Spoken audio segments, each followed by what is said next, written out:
Chapter 1. The Steel Body. Upstate New York. Hydra's secret research base. Alpha Station.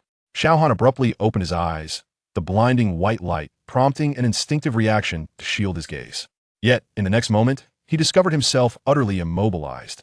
His body was ensnared within a cylindrical metallic chamber, his limbs tightly bound by some alloy that emitted a cold luminescence. A heavy metallic collar encircled his neck, its surface adorned with flickering red indicator lights. Where am I? Xiao Han's temples throbbed as memories surged forth like a relentless tide. He recalled his journey home from work, the out-of-control dump truck, the shattering of the windshield, the excruciating pain as the steering wheel crushed against his chest. Was I not supposed to be dead? Outside the chamber, several figures clad in white protective suits busied themselves at a control panel, the red skull insignia emblazoned on their chests causing Xiao Han's pupils to constrict. Hydra? This is Marvel? Have I traversed worlds? Yet, it was evident that his body remained his own. He had not experienced a soul transfer. So, what was happening? Test subject X-137 has awakened, vital signs are stable. A frigid female voice resonated through the chamber speaker. Preparing for the 73rd injection of the gene serum. Xiao Han struggled with all his might, but the binding straps remained unyielding. His gaze swept across the laboratory, peering through the reinforced glass of the chamber. He beheld walls plastered with various anatomical diagrams and genetic sequence charts, while in a corner lay several vacant metallic pods, their interiors marred by ominous black stains. Serum is ready, another male voice announced. Based on the outcomes of the previous 72 experiments, we have adjusted the gene recombination sequence and introduced a new catalyst. Let us hope this one survives the first phase, the female researcher replied coldly. The cleanup from last month's subject explosion took us a full 2 days. Xiao Han's throat tightened. Fortunately, he had previously taken the initiative to learn a foreign language for a job application in international trade, and the American clients he interacted with had praised his English proficiency. He realized he had become a subject of Hydra's human experimentation, and judging by the information he had overheard, the prior 72 subjects had not survived. Injection countdown, 10, 9, 8. Xiao Han thrashed desperately, the metallic straps cutting into his flesh, blood trickling down his wrists. He could not perish here, nor in such a ludicrous manner. Point 3, 2, 1. Injection commencing. That a mechanical arm extended from the top of the chamber, its needle glinting ominously, slowly piercing the vein in Xiao Han's neck. The icy liquid surged into his bloodstream, causing an instant sensation of boiling within his veins. A wave of agony enveloped him, every nerve screamed in torment. Xiao Han watched in horror as his skin began to crack, his muscles grotesquely expanding and contracting, while his bones emitted a disconcerting grinding sound. Vital signs are spiking. Heart rate at 200, blood pressure at 220150. Brainwave activity is abnormally high, exceeding the instrument's range. His muscle density has increased by 300. He will explode, terminate the experiment immediately. Xiao Han's vision was engulfed in crimson, and he felt his cells being torn apart and reassembled as a primal and ferocious power began to awaken within him. His consciousness gradually blurred, leaving only the thunderous rhythm of his heartbeat echoing in his ears. Just as he was on the brink of losing consciousness, a cold mechanical voice resonated in his mind. Ding! Abnormal life signs detected in the host. The Superman growth system is now activated. Host, Xiao Han. Current world, Marvel Universe, Earth 169278. Fatal gene. Mutation threat detected. Emergency defense protocol initiated. Granted. Complete iron body similar to the DC Superman fusion life code. An unprecedented surge of power erupted from Xiao Han's body. Every cell within him rejoiced, awakening like a giant from a deep slumber. The serum's mutagenic factors that had been tearing at his body melted away like snow under the sun in the face of this newfound strength. Outside the experimental chamber, monitoring devices suddenly erupted in sparks. What is happening? All instruments have malfunctioned. The subject's life signs. This is impossible. All readings are off the charts. Look at the experimental chamber. Within the reinforced glass, Xiao Han slowly raised his head, his eyes gleaming with a crimson glow. The special alloy restraints, capable of binding main battle tanks, snapped like paper as he exerted a gentle pull. No, this cannot be. The female researcher stumbled back. That alloy can withstand a pull of 500 tons. Xiao Han stood at the center of the shattered experimental chamber. Gazing down at his hands, he could feel the torrent of power coursing through him, a force potent enough to topple mountains and split seas. His superhuman hearing captured the heartbeat of every individual in the base. while his X-ray vision pierced through dozens of steel layers. Every cell in his body brimmed with nearly limitless energy. Is this the power of Superman? Ding!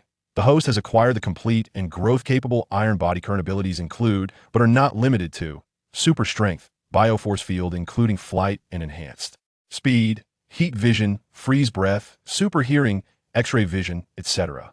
As the system's notification faded, the laboratory's blast doors swung open abruptly, and a dozen fully armed Hydra agents stormed in, their energy weapons aimed directly at Xiao.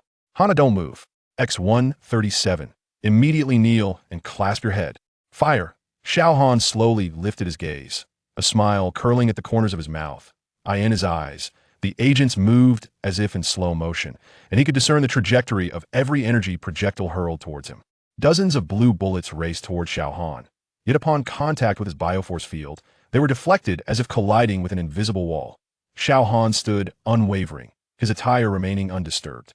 He exhaled gently, unleashing his freeze breath. A bone-chilling wave surged through the laboratory, instantly encasing all the agents in a thick layer of ice, their faces frozen in their final expressions of terror. Xiao Han approached the control console, his palm pressing down lightly, causing the entire alloy operation platform to compress as if it were mere clay. The blaring alarm resonated throughout the base, red warning lights flashing frantically. Warning: the base has entered a Level 1 combat readiness state. All operational units, proceed immediately to the B District Laboratory. Repeat, all operational units. Xiao Han's piercing gaze penetrated through layers of walls, revealing hundreds of Hydra soldiers assembling. In the distance, 3 heavy mechs were powering up. A faint smile graced his lips as his body began to levitate.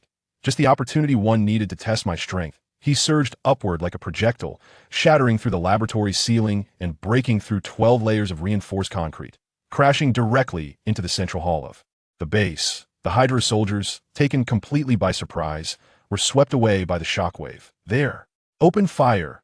Hundreds of energy beams intertwined, creating a net of death. Yet none could so much as graze the hem of Xiao Han's attire. Suspended in the center of the hall, a crimson light flickered in his eyes. His thermal vision swept across the scene. The heavy armor of Hydra was sliced through like butter. Load-bearing columns melted into molten iron, and the entire base began to tremble violently. Xiao Han flew toward one of the mechs, seizing its 30-ton frame with a single hand and hurling it like a toy towards the other two. Boom. The 3 mechs collided, erupting into a fireball. The shockwave overturned half of the base's roof, sunlight streaming through the gaping holes to illuminate Xiao Han, who felt his power surge even further. A monster! It's a monster! The surviving Hydra commander sat trembling on the ground, his handgun quaking in his grasp. Xiao Han descended before the commander, his super hearing picking up a conversation from a secure channel deep within the base. Initiate self-destruct sequence. We cannot allow the test subject to escape. But sir, there still are people in the base. Follow the orders. Countdown, 60 seconds. Xiao Han shook his head and instantly flew to the commander's side. You would sacrifice your own for the great cause of Hydra. Sacrifice is necessary. The commander laughed maniacally. You cannot escape. Everything within 5 kilometers will be reduced to rubble. Long live Hydra. With a sigh, Xiao Han suddenly shot upward, breaking through hundreds of meters of rock to reach the surface. His gaze fixed on the core reactor of the underground base. He drew a deep breath. Cryogenic breath. An absolute zero chill surged through the passage, instantly freezing the entire reactor. Just as the self-destruct sequence was initiated, it was forcibly halted, and the base transformed into an immense ice sculpture. Chapter 2. I will do as I please. Xiao Han hovered high in the air, gazing down at the Hydra base beneath him. With his current strength, a mere breath could raze it to the ground. However, he suddenly had a thought and descended towards the control room of the base. Upon entering, he located the database pertaining to the Serum Project. A swift scan revealed that he had been randomly selected. Hydra had discovered his corpse at the accident scene, but was unaware of the inexplicable signs of life within him, thus bringing him back as a test subject. So, I simply had bad luck? A car accident transported me to the Marvel Universe? Xiao Han furrowed his brows. Ding. Host's query detected. Supplementary information. The selection of the host was not a coincidence. The system has detected anomalies in the space-time structure of this universe. The host's moment of death exhibited quantum fluctuations. Xiao Han shook his head. Speak plainly. To put it simply, host, you were meant to die. But the universe encountered a bug. Xiao Han couldn't help but chuckle. So I am a bug now?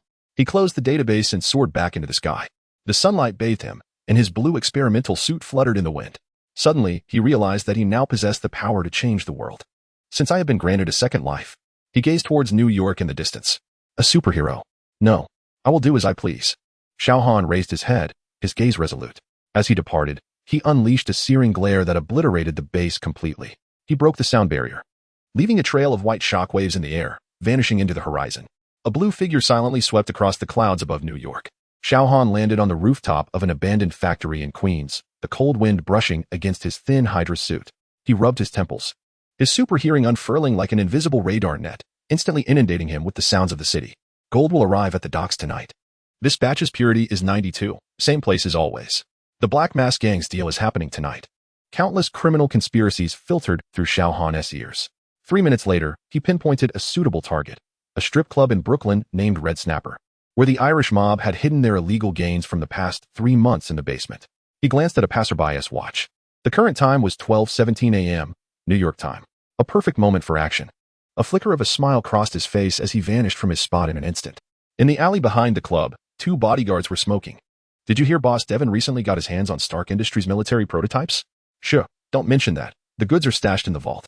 Before the last word could leave his lips, a gentle breeze swept through. Bodyguard suddenly felt a chill at his neck, his vision darkening as he collapsed. Never to awaken again. Bodyguard B, reaching for his waist, was met with the sight of an Asian youth standing before him, his eyes glimmering with an eerie red light. If you wish to live, be silent. The young man inquired, his voice resonating strangely. The bodyguard's pupils dilated. Good. Xiao Han nodded in satisfaction, delivering a swift chop that sent him to meet his maker. With superhuman speed, he traversed the layers of security as if they were non-existent. All surveillance cameras inexplicably malfunctioning in his wake. Before the vault door, Xiao Han's X-ray vision penetrated the 30-centimeter thick alloy, revealing its internal structure. His gaze sharpened, and with precise thermal sight, he severed 12 locking bolts without triggering any alarms. The sight inside the vault raised his eyebrows. Aside from heaps of cash, there were 3 metal boxes emblazoned with the Stark Industries logo in the corner. He casually opened one, revealing a prototype of some weapon. He retrieved his phone, having pilfered it from the unconscious bodyguard, and snapped a photograph of the weapon. Discarding the hideous lab coat, he stored all the items in his system space, sufficient for his needs for a while. As a superhuman, he harbored no fear of being traced. However, he was not a harbinger of death. Nor was he one to kill indiscriminately. Such a primitive means of making money was a singular occurrence for him, just as he was about to depart. His acute hearing caught an unfamiliar electronic voice emanating from the upper floor. Xiao Han squinted, utilizing his X-ray vision to see into the VIP room on the 3rd floor, where Black Widow was interrogating the club owner. Where is your smuggling chain? Natasha's voice was frigid. I swear to God, I don't know. We only deal in ordinary human trafficking. Xiao Han shook his head, disinclined to meddle further. He departed silently, leaving no trace behind. At 5 a.m., in a high-end apartment in Midtown Manhattan, a weary real estate agent opened the door to find a well-dressed Asian youth standing at the threshold. I wish to rent this place, the young man declared, handing over a stack of cash. I need it immediately. The agent, taken aback by the 6 months' rent totaling $96,000 in the young man's hand, was suddenly alert. Don't you want to view the apartment first? No need. The youth replied, a smile gracing his lips, his eyes seemingly flashing a hint of blue light. 2 hours later, Xiao Han reclined in the massage bathtub of his new home, 3 newly purchased laptops floating before him. His super intellect was absorbing information from this world at a remarkable pace. Iron Man had just revealed his identity. Captain America was yet to be defrosted. Spider-Man had saved someone. Xiao Han murmured to himself, his fingers dancing across the keyboard, inputting a series of codes. 10 minutes later, he successfully crafted a flawless new identity. Xiao Han, Chinese-American, orphaned, MIT dropout. Now a freelance programmer. There was no denying it. Obtaining a Chinese identity card was no simple feat in any world. With his superhuman abilities, he now faced 3 options. First, to completely conceal his powers and establish a business empire. However, this was an extraordinary world, and such a notion seemed unrealistic. Second, to intervene in crime to a limited extent, becoming a shadow guardian. He had no desire to play the good neighbor. That option was also dismissed. Third, to bide his time and eventually join the Avengers. After some contemplation, he deemed this matter to be inconsequential. The S-H-I-E-L-D was rather bothersome, and he had no desire to be constrained.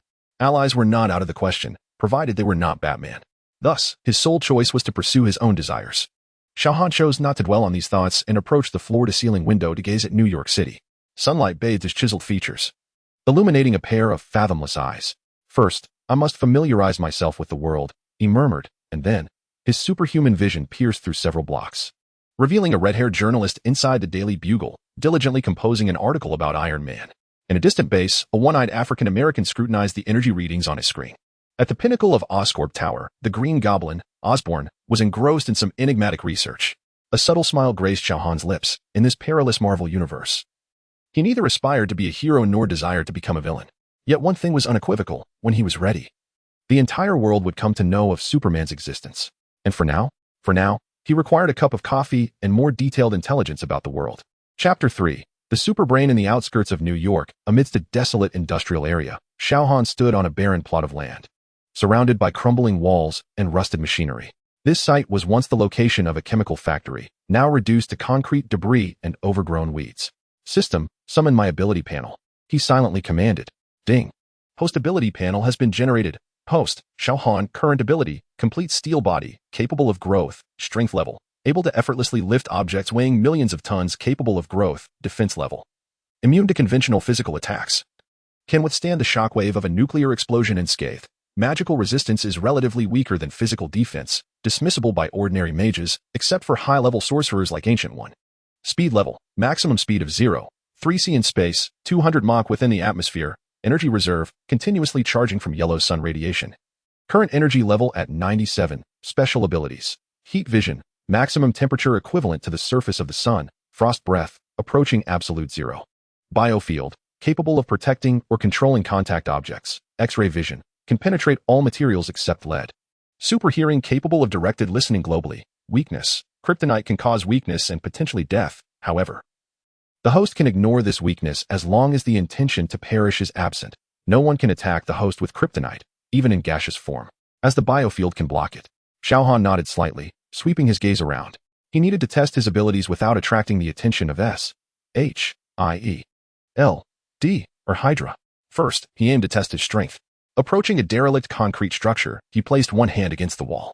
The biofield unfurled, enveloping the entire edifice. Then, with a gentle lift, boom. The entire building was raised effortlessly with a single hand, the steel reinforcement emitting a piercing distortion. Yet under his precise control of the biofield, not a single fragment fell. Weighing approximately 8,000 tons, it posed no challenge. Although the system has clearly stated my strength. Xiao Han muttered to himself. I feel uneasy without a personal trial. Strength test completed, current lifting limit, not yet reached maximum. He delicately lowered the structure back into place, the ground showing no discernible tremor. Next, he turned to speed. Taking a deep breath, he bent his legs slightly. And then, bang! A sonic boom erupted, his figure vanishing in an instant. 19 seconds later, he found himself hovering above the Atlantic Ocean, gazing down at the surface below. Too fast, Xiao Han mused. System, calculate my recent speed. Speed test result, approximately 180 Mach. Warning, high-speed movement generates sonic booms and thermal radiation, potentially detectable by satellites. However, the host need not concern himself. The biofield can suppress sound emission. Xiao Han nodded and adjusted his posture, swiftly returning to the outskirts of New York. It was time to test his heat vision and frost breath. He focused on a distant hill, narrowing his eyes. Zing! 2 slender beams of red light shot forth, precisely slicing through the mountainside, the rock silently melting into magma. Immediately, he took a deep breath and exhaled slowly. The frigid air swept past, causing the molten lava to instantly solidify into glass-like black crystals. Quite impressive control, he thought, nodding in satisfaction. System, display energy consumption data. Heat vision, low power energy consumption 0.01. Freezing breath, single-use energy consumption 0.005. These figures were nearly negligible. A smile graced his lips. And what of super hearing? He closed his eyes, concentrating deeply. In an instant, a cacophony of sounds flooded his ears. Police sirens in New York City. The clamor of crowds, the rumble of the subway. Further away, political debates in Washington, D.C., and radio communications from military bases. Even from the other side of the globe, a clandestine meeting. His super brain automatically filtered out communications related to S.H.I.E.L.D. He began to search for his target and soon intercepted a segment of encrypted dialogue. The Hydra base has been destroyed. Energy readings are abnormal. No witnesses. All surveillance has failed. Director Fury demands further investigation, but leads are scant. A smirk played on his lips. It seemed S.H.I.E.L.D. was indeed searching for him. Yet they were utterly at a loss. He attempted to eavesdrop on Hydra's communications, but their encryption was formidable, allowing him to glean only fragmented information. Winter Soldier on standby. Target may possess super speed. Preparations underway. Indeed, Hydra was more vigilant than S.H.I.E.L.D. He opened his eyes, pondering that they had not yet discovered his whereabouts. He resolved to test another ability, the Superbrain system, retrieve the current technological tree of the world, focusing on energy technology, material science. Beep. Analyzing. Marvel Universe technology level. Certain fields far exceed that of the real world. Key technologies. Arc reactor, Tony Stark, vibranium, Wakanda, Pym particles, Hank Pym. Super soldier serum, left by Dr. Erskine. He narrowed his eyes. If I could master these technologies, combined with my own abilities. After a moment of contemplation, he decided to delve into the core technologies of this world. Standing amidst the ruins of a chemical factory, silence enveloped him, broken only by the wind's mournful whisper through corroded metal. He closed his eyes, feeling the surging power within him. His ironclad physique bestowed upon him near invulnerability, while his superbrain endowed him with almost limitless learning potential. Yet at this moment, he recognized a critical issue. He did not truly comprehend the principles behind these technologies. If he were to establish himself in this world, sheer brute force would not suffice. He required genuine knowledge. Thus, the first step was foundational science. He inhaled deeply, his gaze sharpening slightly as he activated his supervision. The New York Public Library. His sight pierced through dozens of kilometers, locking onto the library's collection area. The titles on the shelves became crystal clear to him. Even the smallest print could be magnified and deciphered by his extraordinary sight. University Physics Introduction to Quantum Mechanics Fundamentals of Biochemistry. His pupils constricted slightly as his visual cortex scanned each page with a velocity surpassing that of ordinary individuals. His superintellect absorbed information like a sponge, encompassing molecular structures, electromagnetic theory, the laws of thermodynamics, and DNA coding. These streams of knowledge surged into his consciousness without inducing chaos. On the contrary, his mind efficiently synthesized this information, erecting a comprehensive framework of scientific understanding. Within minutes, he had mastered the entirety of humanity's foundational sciences. Thus, for the second step, advanced technology and reverse engineering beckoned. He now sought deeper insights, targeting the laboratories of the Massachusetts Institute of Technology. His extraordinary vision penetrated walls, honing in on a high-level lab still operational in the late hours. Graduate students were calibrating a miniature nuclear magnetic resonance device, while complex quantum computing models scrolled across computer screens. Xiao Han's gaze swept through each line of code and every experimental parameter, his mind autonomously deducing the principles underlying them. So that was how the confinement field for controllable nuclear fusion was constructed. He required no experimental apparatus, for his superintellect served as the most formidable simulator. He could conjure a virtual laboratory within his consciousness, predicting any conceivable experimental outcome. Next, for the third step, he prepared to engage with the cutting-edge technologies of the Marvel Universe. The arc reactor of Stark Industries captured his attention as his gaze traversed the city, locking onto the private laboratory atop Stark Tower. Though uncertain why Stark Tower had manifested at this moment, Xiao Han surmised it was a variable from a parallel universe. Tony Stark was adjusting the output power of the next-generation reactor. Xiao Han's supervision delved into the core, scrutinizing the flow of plasma and the arrangement of the energy conversion matrix. His mind instinctively deciphered the physical laws at play, envisioning a more optimized structure. Palladium was merely a transitional element. The true breakthrough should be. His thoughts raced, constructing an entirely new reactor model in his mind, one that was more efficient and stable than Stark's version. The molecular structure of vibranium caught his attention as he directed his gaze towards the United Nations headquarters, where a small sample of vibranium was concealed within the luggage of a Wakandan diplomat. Adjusting his supervision to atomic-level resolution, he discerned the unique lattice structure of vibranium in its entirety. This metal's vibrational frequency could absorb kinetic energy. He endeavored to simulate the properties of vibranium in his mind, predicting its behavior under various conditions. Soon, he comprehended its operational principles, even contemplating methods for artificially synthesizing similar materials. Finally, his focus settled on Hank Pym's old warehouse. The data records of the Pym particle experiments were secured within a safe, yet this posed no obstacle to Xiao Han's penetrating vision.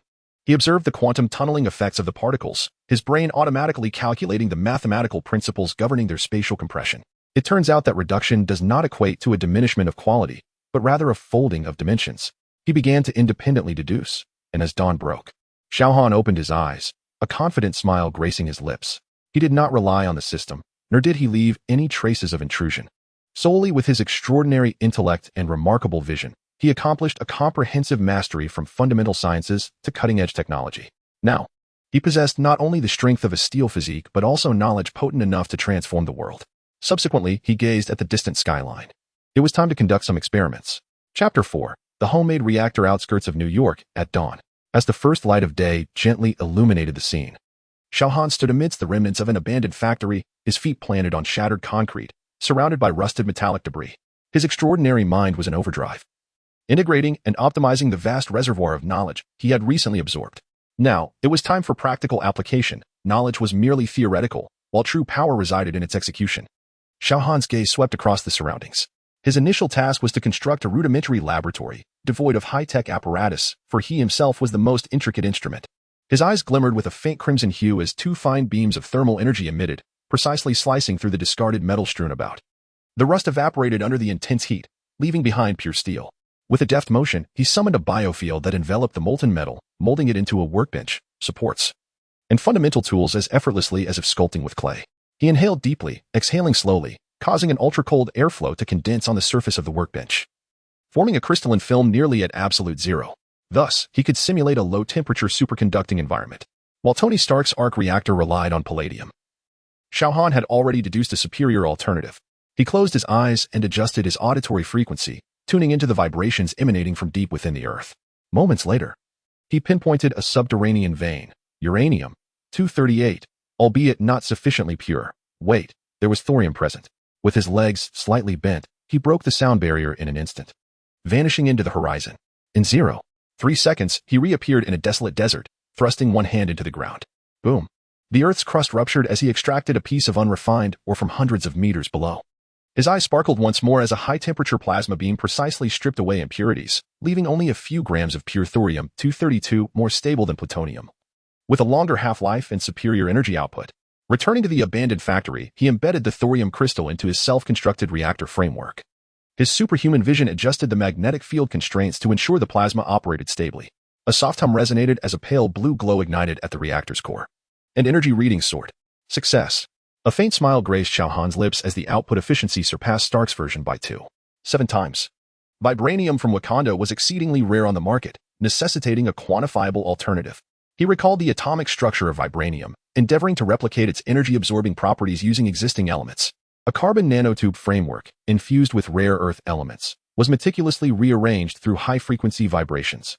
With hands poised, he expertly manipulated the minute materials via his biofield. Soon, a dark silver sheet of metal materialized in his palm. He picked up a piece of discarded steel and struck it against the new material. Clang! The steel warped and deformed, while the silver sheet remained unscathed, devoid of even a scratch. The kinetic energy absorption approached 80 of vibranium's efficacy, yet at a fraction of the cost. He nodded in approval. For now, it would suffice. Erskine's serum could enhance human capabilities, but its side effects were considerable. Xiao Han resolved to optimize it. He meticulously constructed a molecular model of the serum in his mind, eliminating unstable genetic fragments and redesigning the amino acid sequence. He removed the side effects that enhanced personality traits, preserving only the essence of physiological augmentation, rather than direct injection. He first employed a biophysical simulation to predict the human response. Once safety was confirmed, he injected the modified serum into a passing wild rabbit. Bang! The rabbit's muscles slightly swelled, yet its demeanor remained gentle, with a notable increase in speed and strength. Success. Xiao Han carefully stored the remaining serum, contemplating its potential future use. The spatial compression technology of PIM particles was exceedingly perilous, yet he needed to grasp its principles. Adjusting his pupils, he focused his gaze to penetrate the microscopic realm, directly observing quantum fluctuations in the vacuum. Each instance of spatial folding left behind traces he endeavored to simulate the effects of PIM particles using biophysical fields, enveloping a piece of metal. Whoosh! The metal shrank instantaneously to a nanoscale, only to revert to its original form shortly thereafter. It was still insufficiently stable, yet it at least demonstrated feasibility. Xiao Han collected all experimental results and gazed toward the distant skyline of New York. S-H-I-D-L-D. Hydra. Stark Industries. This world harbored too many variables. After a moment of contemplation, he realized that to truly seize control, he needed a stronghold and allies. Upon completing these thoughts, he discovered that with such formidable power at his disposal, there was no need for him to act personally. He merely needed to find the wealthiest or most astute individual in this world and offer them a trivial benefit to have them work for him. And in the Marvel Universe, the most intelligent and affluent individual, his gaze pierced through layers of obstruction to behold Tony Stark, immersed in his laboratory endeavors. It was time to venture into the city. A smile graced Xiao Han's lips. In New York, at the Stark Industries Expo, Xiao Han stood amidst the crowd. His dark hair gently tousled, clad in a well-tailored deep gray suit, resembling a young and understated scholar. He had considered subtly adjusting his facial contours with the biophysical field to render his features softer and less conspicuous. However, upon reflection, he thought, being superhuman. Why should he concern himself with such trivialities? At the center of the expo, Tony Stark stood before a holographic projection, presenting the audience with the next generation of clean energy technology. The Stark Arc Reactor Civilianization Initiative. Imagine a future where every household possesses its own miniature reactor, liberating us entirely from dependency on the power grid. Tony spread his arms wide, eliciting thunderous applause from the audience. Xiao Han smiled slightly, his gaze fixed on the reactor's projection. Its efficiency was merely one-third of his own. After the expo concluded, Xiao Han did not depart but instead made his way to the research and development area of Stark Industries. He paused before an experimental arc generator, deliberately shaking his head. The magnetic field confinement method is flawed. The plasma dissipation rate is excessively high. He muttered softly, ensuring the nearby engineers could hear him. As anticipated, a technical supervisor approached. Frowning, "Sir, this device represents Stark Industries' latest design. It cannot possibly have flaws." Xiao Han raised his gaze, his tone calm. "If we adjust the current distribution in the extreme field coils, efficiency could be enhanced by 17. The supervisor was momentarily taken aback, ready to counter, when a familiar voice chimed in from behind. "Intriguing, do continue." Tony Stark had somehow appeared behind them, a glass of whiskey in hand, observing Xiao Han with keen interest.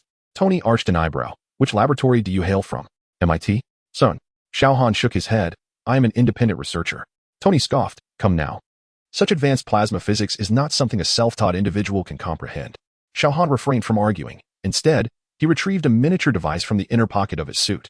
It was his homemade thorium-based reactor, no larger than 2 fingers, yet emanating a stable blue glow. Tony's smile froze. "What is this?" "An improved version of the arc reactor." Xiao Han replied matter-of-factly. "Thorium fuel, optimized magnetic confinement, energy density increased by 2.7 times, half-life extended by 400. Tony's pupils constricted slightly. He reached out to take the device, and the sensors at his fingertips immediately registered astonishing readings. "JARVIS, scan this." The AI's voice echoed in his ear. "Sir, the energy output of this device indeed surpasses our latest model, and radiation levels are reduced." Tony fixed his gaze on Xiao Han, his expression shifting from mockery to sharp scrutiny. "Who exactly are you?" Xiao Han offered a slight smile. "A person interested in the energy revolution." Tony fell silent for 2 seconds, then suddenly grinned. "All right, mysterious stranger. Care for a drink?" 10 minutes later, the two sat at the private bar on the top floor of Stark Tower. Tony swirled his glass. "So, you show up with a reactor superior to mine. Are you looking to sell a patent or apply for a job?" Xiao Han shook his head. "Neither. I am merely curious. Given your access to such technology, why do you still utilize palladium?" Tony squinted. "The purification and stabilization of thorium is no simple task." "Indeed." Xiao Han nodded. "But if combined with the vibrational absorption properties of vibranium, the critical temperature issue could be resolved." Tony's fingers stilled. "You know about vibranium? The most stable metal on Earth, Wakanda's national treasure." Xiao Han took a sip of his drink, however. "I have recently developed a substitute material that performs at nearly 80 efficiency." Tony set down his glass, his tone shifting to one of danger. "JARVIS. Pull up all classified files on vibranium." "JARVIS. Responded. SHIELD. Encrypted files, access restricted." Tony stared intently at Xiao Han. An ordinary person could not possibly know of vibranium's existence. Xiao Han met his gaze. "I am not an ordinary person." Chapter 5. The Collision of Arrogance and Divine Power. New York, Stark Tower, top floor. Tony Stark swirled his glass, the amber liquid shimmering under the light. He squinted, scrutinizing the young man before him, a sardonic smile gracing his lips. "Let me guess," Tony drawled. "Are you an escaped scientist from some laboratory? Or perhaps the latest consultant for SHIELD? Xiao Han remained unperturbed, calmly gazing at him. "I require 5 of Stark Industries shares." The protagonist is not concerned with money, so this aspect can be overlooked, as there is little further elaboration. Tony chuckled derisively, turning to Jarvis. "Look at this naive guest. Possessing superior technology yet fixating on the shares in my hand." "I do not seek wealth," Xiao Han replied coolly. "What I desire are resources, channels, and legal status. In exchange, I can assure you that you will never face any life-threatening danger again." Tony set his glass down, spreading his hands, his tone exaggerated. "Wow. What a touching deal. Unfortunately, I, Tony Stark, do not require anyone's protection." Xiao Han let out a soft sigh. "It seems you need to witness something firsthand." Suddenly, Tony's smartwatch flickered with a red light. Anomalous energy fluctuations detected. In the next instant, Xiao Han's eyes blazed with a golden radiance. Zing. Boom. 2 beams of intense heat pierced through the bulletproof glass of Stark Tower, striking a distant abandoned factory with pinpoint accuracy.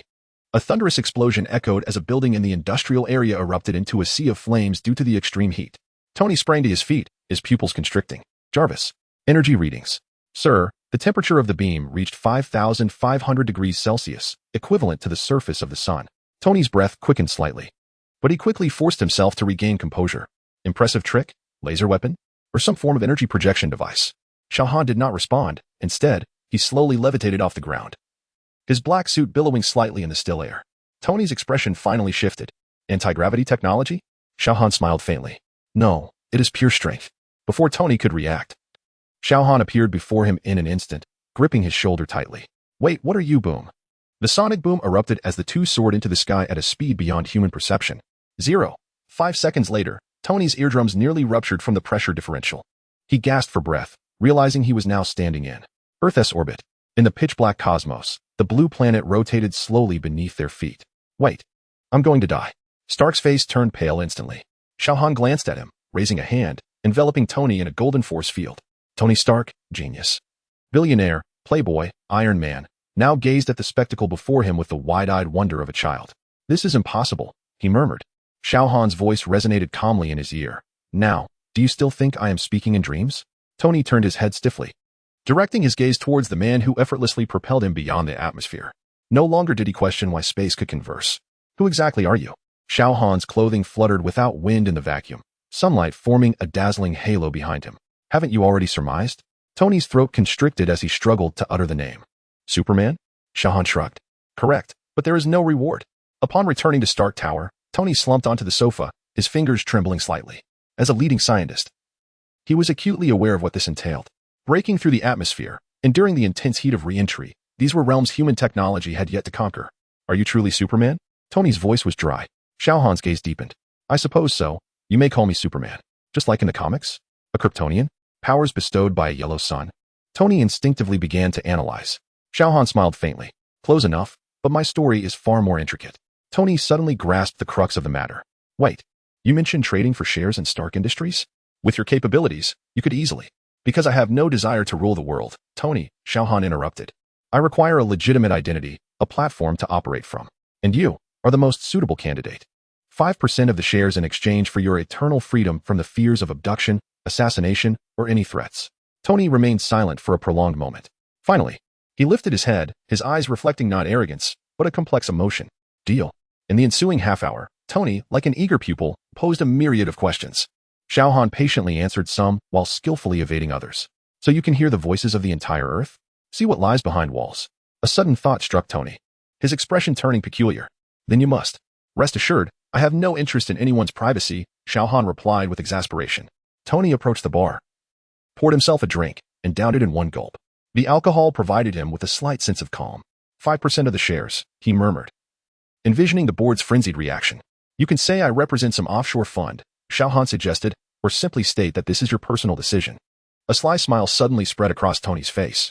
How about this? You first help me resolve a minor issue to prove your sincerity. Xiao Han had anticipated this step, but was not prepared to act himself. The arc reactor in your chest is poisoning you. Tony instinctively touched the arc reactor at his chest. Indeed, but I have exhausted the periodic table. The model from the expo your father left behind holds the answer. Xiao Han said softly. Tony's head snapped up, shock flickering in his eyes. How do you know? Trust me. Examine that model, Xiao Han urged as he rose.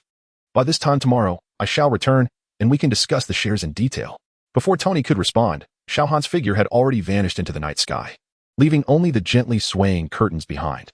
Tony stood still for a long while, then suddenly addressed the empty room. Jarvis. Pull up all the data from the Stark Expo of 1974. Prepared and ready, sir, the artificial intelligence replied. Shall I contact Miss Potts now?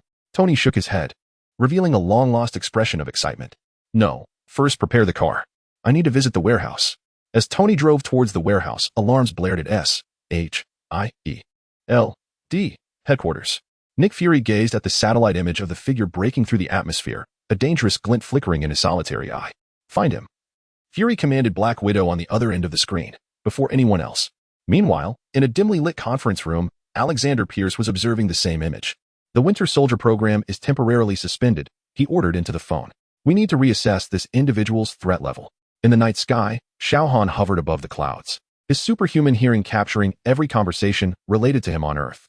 He was aware that he had stirred the waters, but that was precisely his intention. The game has begun, he whispered, blending into the resplendent galaxy, moving further away, towards the sun. Chapter 6. The Son of the Sun. Xiao Han broke through the Earth's atmosphere, his black combat suit drifting silently in the vacuum of space. He glanced back at the receding azure planet, a smile curling at the corners of his lips.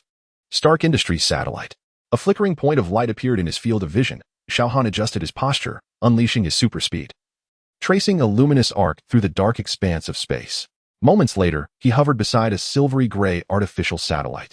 The surface of the satellite bore the prominent Stark Industries emblem, its solar panels glistening under the radiant light of the sun. Xiao Han beamed, flashing a peace sign towards the satellite's surveillance camera, a memento of this moment. He turned away, his gaze fixed on the colossal fireball at the center of the solar system. Now, let us meet the true sun. Leaning slightly forward, a golden aura formed around his body as a biological force field emerged. In the next instant, Xiao Han transformed into a streak of light, soaring towards the sun at astonishing speed. As he neared, the sun expanded from a mere point of light into a blazing orb that filled his entire field of vision. Even with Xiao Han's steel-like physique, he began to feel the intense rise in temperature. System, analyze my current energy absorption efficiency. Ding. Host detected absorbing yellow solar radiation. Energy reserves increasing. Current efficiency, 137. Xiao Han raised an eyebrow. On Earth, his energy absorption efficiency capped at 100, yet now it exceeded that limit. It appeared that proximity to the sun indeed facilitated a qualitative leap. When he was still 1 million kilometers from the sun's surface, Xiao Han paused. Even he could feel the overwhelming heat pressing down upon him. His skin began to redden, as if it were metal being scorched on a furnace. Not close enough. Gritting his teeth, Xiao Han pressed on. 500,000 kilometers, 300,000 kilometers, 100,000 kilometers. The temperature soared to unimaginable levels. Yet, his skin began to exhibit a strange golden sheen, as though adapting to this extreme environment. Energy absorption efficiency surpassing critical threshold, 500. 700. 1,000. The system's notifications echoed in Xiao Han's mind, but he could no longer afford to divert his attention. All of his focus was dedicated to resisting the most ferocious source of energy in the universe. When only 10,000 kilometers separated him from the sun's surface, Xiao Han finally halted. This distance represented an absolute death zone for human technology, yet for him, it was the optimal cradle for evolution. Here it is. Xiao Han spread his arms wide, allowing the solar plasma storms to wash over him. Every cell within him rejoiced, greedily absorbing this near-infinite energy. Energy reserves, 300, 500, 1,000. The numbers surged, and Xiao Han felt an unprecedented power surging within him. His eyes transformed into a pure golden hue. The temperature of his intense gaze soaring exponentially, while the radius of his biofield expanded tenfold or more. Yet, that was insufficient. He yearned to delve deeper. Xiao Han made a reckless decision. He inhaled deeply, even in the vacuum of space where air was absent. Then, akin to a diver, he plunged headlong into the surface of the sun. In an instant, the world morphed into an ethereal realm of light and heat. The conditions within the sun transcended human imagination, with temperatures reaching a staggering 15 million degrees Celsius and pressures 25 billion times that of Earth's surface. Here, hydrogen nuclei fused under extreme conditions to form helium, releasing an immeasurable amount of energy. Xiao Han felt as though he had fallen into a golden ocean. Surrounded by boiling plasma, his skin began to exhibit fine cracks, only to be instantaneously mended by newly birthed energy. Warning. The host's body is undergoing fundamental restructuring. Iron body evolution in progress. 1. 5. 15. A sensation of exquisite comfort enveloped him, indescribably soothing, as if he were ensconced in a hot spring. As time ticked away, Xiao Han became entirely immersed in the process of evolution. His cellular structure was reorganizing, atomic arrangements optimizing, and energy channels expanding. Iron body evolution completion. 100. New ability unlocked. Material restructuring, beginner. Meanwhile, at the Stark Industries laboratory, the lights had been aglow for over 30 hours. Tony Stark stood before his workstation, dark circles under his eyes betraying his prolonged wakefulness. 3 holographic projectors operated simultaneously, showcasing 2 markedly different armor designs. Adjust the curvature of the chest plate by another 0.5 degrees, Tony instructed the air, his fingers gliding over the hologram. Eliminate all facial obstructions. I want his expression to be clearly visible. The mechanical arms promptly executed his commands, refining the details of the pitch-black armor suspended in the center. The armor's surface bore no reflections, as if it could absorb all surrounding light, save for a minimalist golden S-shaped emblem adorning its chest, cutting through the profound darkness. Sir, you have been working continuously for over 30 hours, Jarvis reminded him, noting that Miss Potts had sent her 12th warning. Tony downed a shot of espresso. Tell her to wait until I've completed this masterpiece. He reached out to caress the armor's surface. What are the test results for the alloy replacement layers? The compatibility with Mr. Zhao's biofield is 99.2, Jarvis reported. However, its defensive capacity is only equivalent to 15 of Mark III. Tony grinned widely. That's sufficient. After all, that fellow can't even be killed by high temperatures. This armor is purely for aesthetics. He stepped back to admire his creation. Black was the only hue befitting a superhuman essence, powerful, enigmatic, and unstoppable. Sir, according to the analysis, Mr. Zhao's defensive capabilities seem to render armor unnecessary. We may be crafting armor that he won't even utilize. Jarvis, you fail to understand. This is a man's delight, Tony murmured, glancing at the armor. He gave us a token of our meeting. We ought to present him with a delightful surprise. Deep within the sun, as the system's alert finally resonated, Xiao Han opened his eyes in astonishment. To his surprise, he found himself capable of perceiving the inner workings of the sun with remarkable clarity. The once ferocious plasma now appeared to him as gentle streams, allowing him to discern each trajectory of energy flow with precision. Is this the perspective of the sun? Xiao Han extended his hand, delicately touching a swirling vortex of energy. To his amazement, the high-temperature plasma shifted directions in accordance with his will. The material reconstitution ability enables the host to influence the state of matter at the atomic level. Current applicability, non-living matter, volume limitation, 100 cubic meters. A smile spread across Xiao Han's face. This ability was nothing short of extraordinary. Despite its current limitations, given time, he might even create matter from thin air. System. How long have I been in the sun? According to Earth time, 37 hours and 42 minutes. Xiao Han nodded thoughtfully. He took one last glance around this golden realm before propelling himself upwards, akin to a rocket, towards the surface of the sun. The ascent was infinitely easier than his initial descent. His evolved steel body nearly disregarded the sun's terrifying environment. As he glided through the layers of plasma like efficient water, emerging from the solar surface within mere minutes. On his return journey to Earth, Xiao Han began to test his newfound abilities. His super speed now reached half the speed of light. The temperature of his thermal vision soared, and his biological force field expanded tenfold. His senses sharpened significantly. With closed eyes and focused concentration, he could perceive the life energy of every individual on Earth. Each one a tiny flicker of light sparkling across the planet's surface. As Xiao Han re-entered the atmosphere, his biological force field instinctively mitigated the formation of a sonic boom. Chapter 7. Spider-Man. As dusk descended upon New York, the lights of Stark Tower flickered to life. Xiao Han descended outside Tony's private laboratory. His enhanced vision revealing Tony busily engaged at his workbench, the new arc reactor on his chest emanating a soft blue glow. Is this what life as a billionaire entails? Xiao Han's voice suddenly echoed within the laboratory. Tony spun around abruptly, his tools clattering to the floor. For heaven's sake, can't you use the front door? He exclaimed, placing a hand on his chest. My heart can't withstand such shocks. Xiao Han smiled. The front door isn't suited for me. Tony scrutinized Xiao Han from head to toe, his brow furrowing gradually. You appear different. Indeed, the hours spent basking in the sun had subtly altered Xiao Han's appearance. A golden halo faintly coursed beneath his skin, and his eyes emitted a natural luminescence in the shadows, bestowing upon him an almost otherworldly demeanor. I merely soaked up some sunlight, Xiao Han remarked nonchalantly. Tony poured himself a glass of whiskey and downed it in one gulp. Let me guess. Not just an ordinary sunbathing session in the Hamptons? Close enough, Xiao Han replied as he approached the holographic display. I flew into the sun. Tony halted mid-sip, his glass suspended in the air. You what? Literally, Xiao Han extended his hand, a miniature plasma sphere materializing in his palm, an accurate simulation of the sun's core. My energy reserves are now tenfold what they were. Tony set down his glass, his expression turning grave. I need to redesign the anti-Superman armor. Xiao Han raised an eyebrow, already considering such armor after just a few days? Scientist instinct, Tony shrugged. But it seems I must significantly increase the power output. Xiao Han chuckled. I look forward to your creation. However, at present, he gazed out at the New York skyline. I sensed the city could use a little assistance.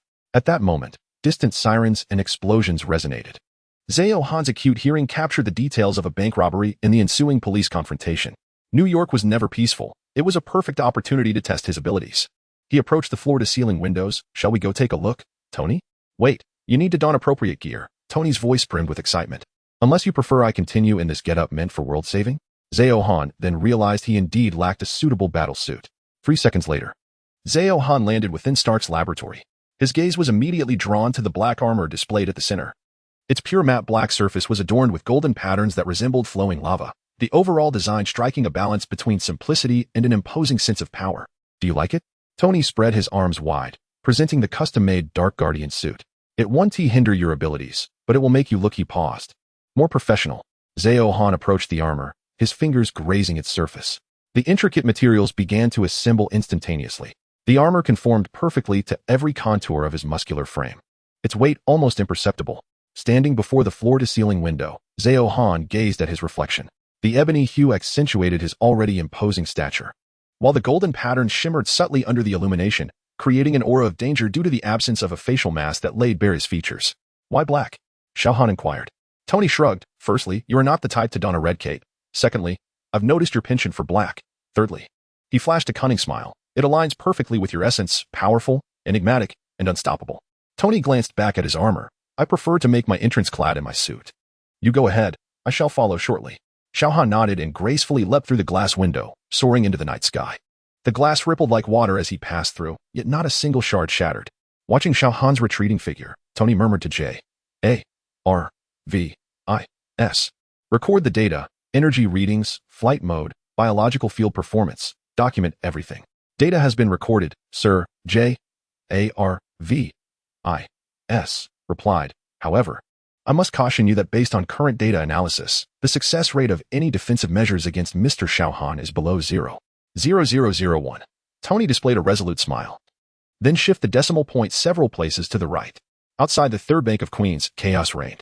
Peter Parker frowned slightly, his self-made spider suit riddled with damage. The creature before him had ballooned to 3 meters in height, its muscular tissue straining against the skin, revealing blood-red fibers. Buddy, you really need to calm down. Peter shot a web at the monster's eyes. We can talk this through.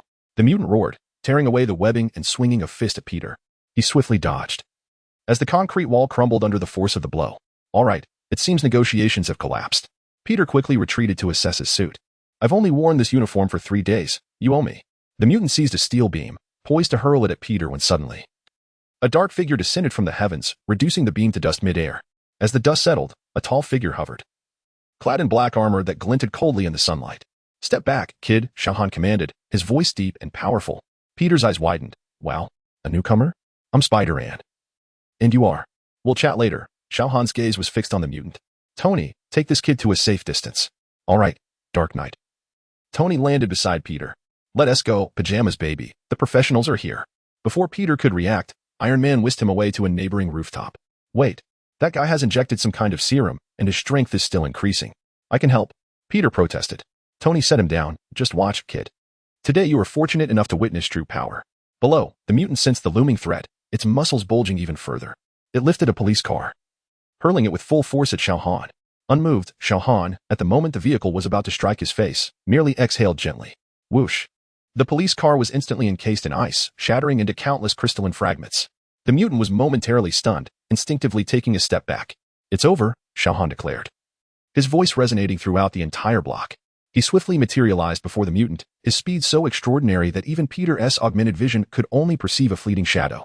With a precise strike, his hand blade gently severed the mutant's neck.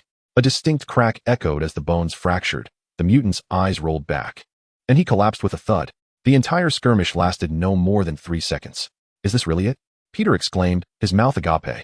I struggled with him for 15 minutes. Tony patted Peter on the shoulder. Welcome to the realm of elite combat, kid.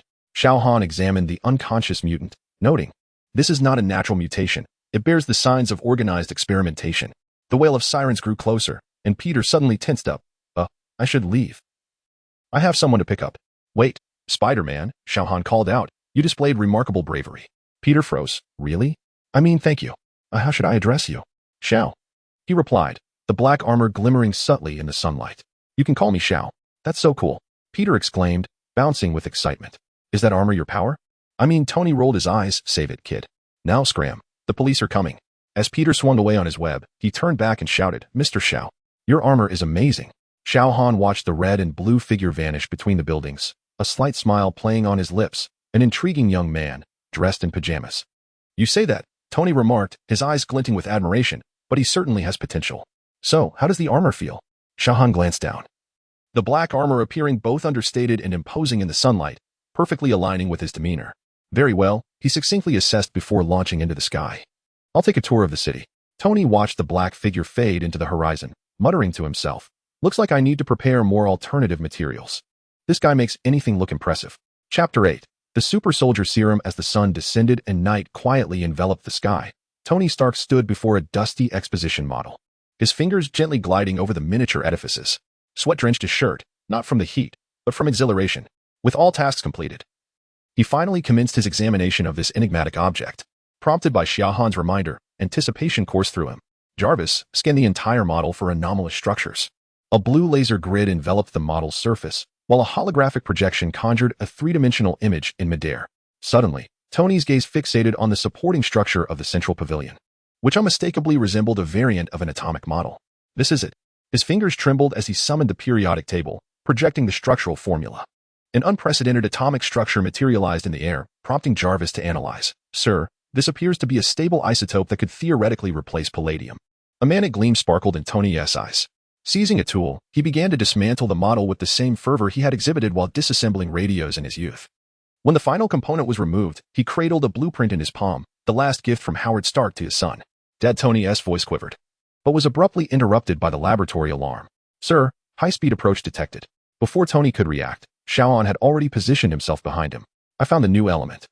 Tony spun around abruptly, instinctively concealing the blueprint behind him, then chuckled self-deprecatingly. Hiding it from you is futile, isn't it? Xiao Han's gaze fell upon the blueprint. Your father was a genius. Indeed. Too bad he excelled more at leaving puzzles than at offering companionship. Tony shook the paper. But this could indeed resolve my dilemma. At 3 in the morning, the Stark Industries underground laboratory was ablaze with light. Dressed in a grease-stained t-shirt, Tony was fine-tuning the particle accelerator, while Xiao Han stood nearby, occasionally offering critical advice. This won't do. The proton beam will disperse. Xiao Han pointed to a specific parameter, suggesting an increase in magnetic field strength by 12. Tony frowned, then adjusted. You understand quantum physics? I just learned it an hour ago, Xiao Han replied nonchalantly. As the machine roared to life, a beam of blue light coursed through the vacuum tube. Tony held his breath, watching the data curve on the monitor gradually stabilize. Success. He grasped the flickering triangular light of the new element, exulting like a child. Jarvis, prepare for the transplant. Xiao Han pressed down on his shoulder. Not now? You're too fatigued. No. Tony's words faltered as he realized his feet had left the ground. Xiao Han had effortlessly lifted him. An individual deprived of sleep for 48 hours is ill-suited for precision surgery, Xiao Han stated resolutely. Rest for 6 hours. And I assure you everything will be ready upon your awakening. Tony wished to protest, but was suddenly overwhelmed by an irresistible wave of drowsiness. At the final moment before succumbing to darkness, he vaguely realized that the alien had employed some form of biotic field upon him. 6 hours later, Tony Stark awoke in a blinding white light, the scent of disinfectant irritating his nostrils. Instinctively, he reached for his chest, and his fingertips encountered not the cold metal ring, but a brand new reactor emitting a purer blue light than ever before. The surgery had been a resounding success. Tony abruptly turned his head to see Xiao Han standing before the bioscanner, the holographic projection displaying a 3D model of his chest cavity. Surgical instruments were neatly arranged nearby. But what stood out most were the evident modifications on all the equipment. You performed surgery on me? Tony's voice was hoarse. Here? Without a medical team? Xiao Han deactivated the projection and approached the bedside. Your vital signs are stable. The new element has perfectly integrated with your myocardial tissue, and the palladium poisoning symptoms have vanished. Tony lowered his gaze to examine his body. There were no surgical incisions, no sutures. It was as though he had never undergone thoracotomy. This medical technology. Wait, Tony suddenly realized something. You modified my medical equipment? Xiao Han picked up a standard surgical robot. Just added a control module. His fingertips glimmered as he lightly traced the metal surface, revealing the completely restructured circuitry within. Tony's breath quickened. As an engineer, he fully understood the implications of this. The man who claimed to be superhuman possessed not only godlike strength but also extraordinary intelligence. I must say, you are remarkable. Tony finally exhaled, deciding not to dwell further on the matter. He sat up from the medical bed, stretching his shoulders and feeling the new energy source within his chest. The blue light penetrated the fabric of his shirt, appearing strikingly vivid in the dim laboratory. How does it feel? Xiao Han offered a glass of amber liquid. Tony accepted the glass and inhaled deeply, raising an eyebrow. Macallan 55? Where did you find this? Your private wine cellar, Xiao Han replied with a slight smirk. But now, it has been enhanced to accelerate cellular repair. Tony took a sip, his eyes widening in delight. Goodness, this flavor. What did you add? Some sort of substitute, Xiao Han said as he walked towards the workstation on the other side of the lab. To temporarily enhance neural conduction efficiency. Tony swirled the glass, then suddenly turned serious. Why help me to this extent? The surgery, the modifications, this surpasses mere transactional exchange. Xiao Han, with his back to Tony, tapped lightly on the holographic keyboard. 5% equity warrants better service. Bullshit, Tony set down the glass. You know Stark Industries' market value. Even without you, I could. You found it, Xiao Han interrupted, retrieving a test tube from the cryogenic chamber. The pale blue liquid shimmered under the light, with countless tiny luminous specks swirling within. Tony's scientific instincts were instantly piqued. What is this? An improved version of the super soldier serum. Xiao Han placed the test tube beneath the optical microscope, drawing inspiration from Dr. Erskine's prototype while meticulously eliminating all adverse effects. Tony leaned in for a closer inspection, and Jarvis promptly projected analytical data onto his retina. The molecular structure was 37 more intricate than the version documented in S.H.I.E.L.D.S. archives. These protein chains, the amplification of strength was 2.5 times that of the original, with a metabolic rate increase of 400. And bone density. Xiao Han paused. It was sufficient to allow one to tumble down from a 30-story building with merely superficial injuries. Tony straightened up, his expression turning grave. You replicated the super soldier serum? In just these few days? Not exactly a replication, Xiao Han replied, rotating the test tube. I have rewritten the entire gene sequence. There will be no side effects akin to those of the Red Skull, nor will it alter the user's inherent personality traits. Chapter 9. Nick Fury. The laboratory fell into a brief silence. Tony's gaze oscillated between the test tube and Xiao Han, ultimately settling on the latter's serene countenance. Why? He inquired softly. This has exceeded the bounds of our original agreement. Xiao Han placed the test tube into a portable cooler and pushed it towards Tony, because it is intriguing. He offered a casual excuse, a decision made during Tony's unconscious state. He suddenly felt compelled to observe what influence a Tony Stark, endowed with extraordinary abilities, would exert within the Marvel Universe. Of course, paramount to this was the fact that, as a superhuman, he would inevitably acquire the Silver Superman template from the system. Thus, traversing various worlds would become his aspiration. The Marvel realm, serving as his stronghold, would certainly necessitate a formidable ally to safeguard it. At this moment, Tony was the optimal choice. Intriguing? Tony furrowed his brow. What is intriguing? The armor. Xiao Han casually provided an explanation. Or rather, you could have deployed all your resources to devise countermeasures, yet you opted for trust. Tony opened his mouth, momentarily at a loss for words. He glanced down at the cooler, suddenly chuckling. So this is your gift? Transforming me into Captain America 2.0? 3.0, Xiao Han corrected. And you have the option to decline. It is merely a precaution. Furthermore, this is one of the surprises. Tony picked up the cooler, feeling its icy touch. Will I develop an overwhelming sense of justice like Roger's post-injection? Not at all, Xiao Han replied, shaking his head. It will only enhance your physical prowess. Your will, character, and moral compass are solely your own to determine. Tony placed the cooler into the safe beneath his workbench, the fingerprint lock emitting a confirming beep.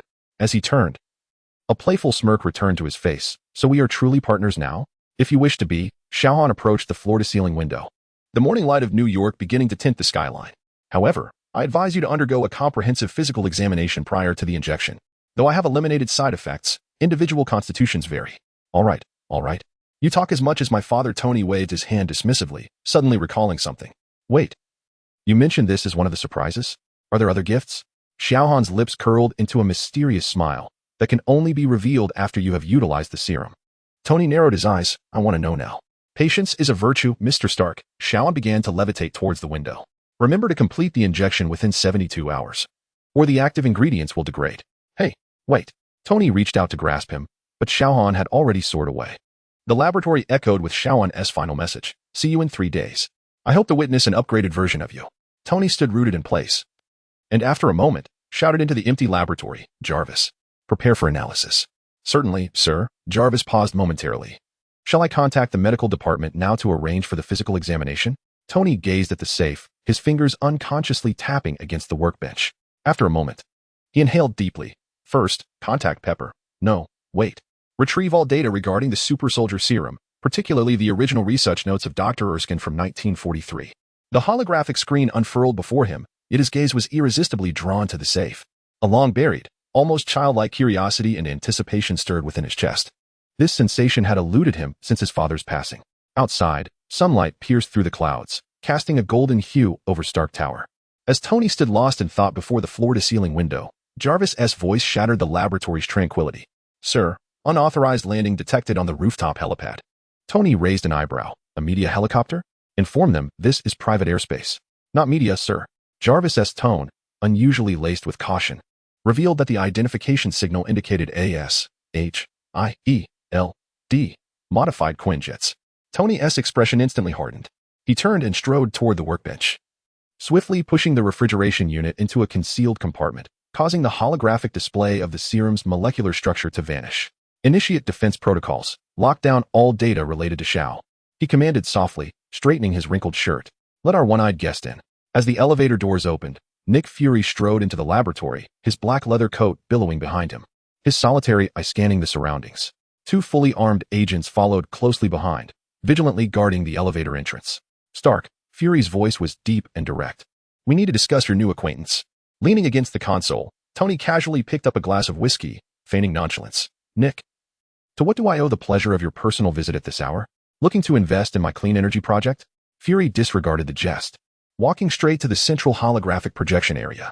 With a flick of his wrist, a miniature projection device landed on the table, immediately displaying surveillance footage from a few hours prior at a bank in Queens, showcasing Xiao Han effortlessly subduing a mutant. Explain, Stark. Who is this individual clad in your design, exhibiting supernatural abilities? Don't tell me he has Superman. Fury's soul eye bore into Tony. There was no record of him in S.H.I.E.L.D.S. database. Tony took a sip of his drink, his gaze lingering on the screen momentarily. You guessed it, he is Superman.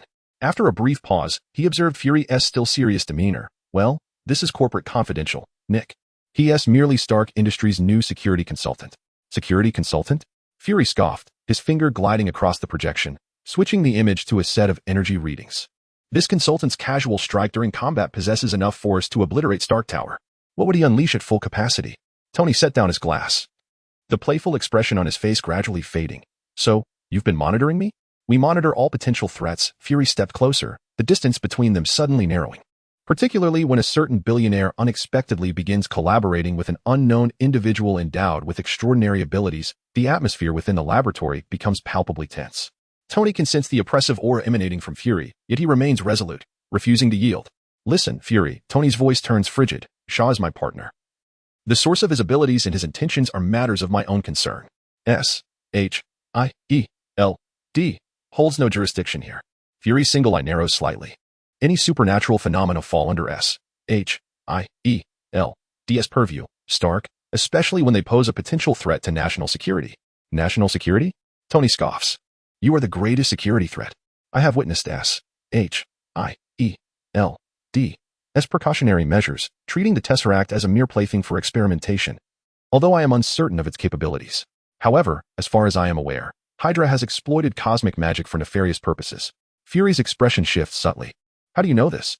I am aware of far more than you can fathom. Director, Tony interjects, moving towards another holographic terminal. For instance, your incessant surveillance of the green behemoth, 24 hours a day. Fury remains silent for a few seconds before abruptly shifting his approach. Stark, I am not here to confront you. His tone softens. In fact, I have come to extend an invitation for you to join the Avengers Initiative. Tony turns around, his eyebrows arched in disbelief. The Avengers? That sounds like some second-rate band. A special operations team, Fury replies, producing a classified document from his inner pocket. Composed of the world's most exceptional individuals with extraordinary abilities and scientists, tasked with addressing threats beyond the capabilities of conventional military forces. Chapter 10, Captain America 3. Tony perused the document, his gaze flitting over the names, Black Widow, Hawkeye, before lingering momentarily on a vacant slot, Bruce Banner. An intriguing roster indeed. He tossed the file back to Fury. However, I have a question. Who commands this group? S.H.I.E.L.D. The World Security Council? Or some clandestine organization I'm unaware of? Fury's expression grew inscrutable. In exceptional circumstances, the team will possess autonomous decision-making authority. In other words, you will ultimately defer to them. Tony interjected, shaking his head. Apologies, Nick, but I am not adept at following orders, especially when the leader is an arrogant old man. He hesitated briefly, then continued. Moreover, I am particularly averse to working within an organization that has been infiltrated by Hydra to such a significant extent. Fury's solitary eye narrowed.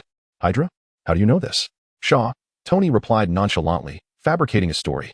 He possesses a unique ability to see through disguises. He mentioned that at least a third of the agents within S.H.I.E.L.D. are working for Hydra. The laboratory fell into a profound silence. Fury's demeanor turned exceptionally grave as Tony sensed him weighing the credibility of this information. Even if this is true, Fury finally spoke, his tone somber. It underscores the necessity of individuals like Shaw joining us. His abilities could assist us in expunging spies. Tony strolled back to the window, gazing out at the nocturnal splendor of New York. Shaw is not the type of person you can control, Fury. His power far exceeds your imagination. No one is beyond control, Stark, Fury declared, his voice laced with a menacing undertone. Including you. Tony pivoted to meet Fury's gaze. Threats do not affect me, Director. I have superior partners now. An almost palpable tension enveloped the air between them. Eventually, Fury took a step back, retracting the projection device. We will continue to investigate your partner, Stark, if he poses a threat to the public. Spare me, Nick, Tony interrupted, waving his hand in irritation. Rather than wasting time on Shaw, you ought to scrutinize your own base. I hear that the Sitwell agent has recently developed an unusual interest in the Tesseract. Fury's expression instantly sharpened. Sitwell was A.S.H.I.E.L.D. agent responsible for several classified projects. Tony had intentionally invoked this name to validate the information Shaw had deliberately shared regarding Hydra's infiltration. Thank you for your reminder, Fury finally replied, turning toward the elevator.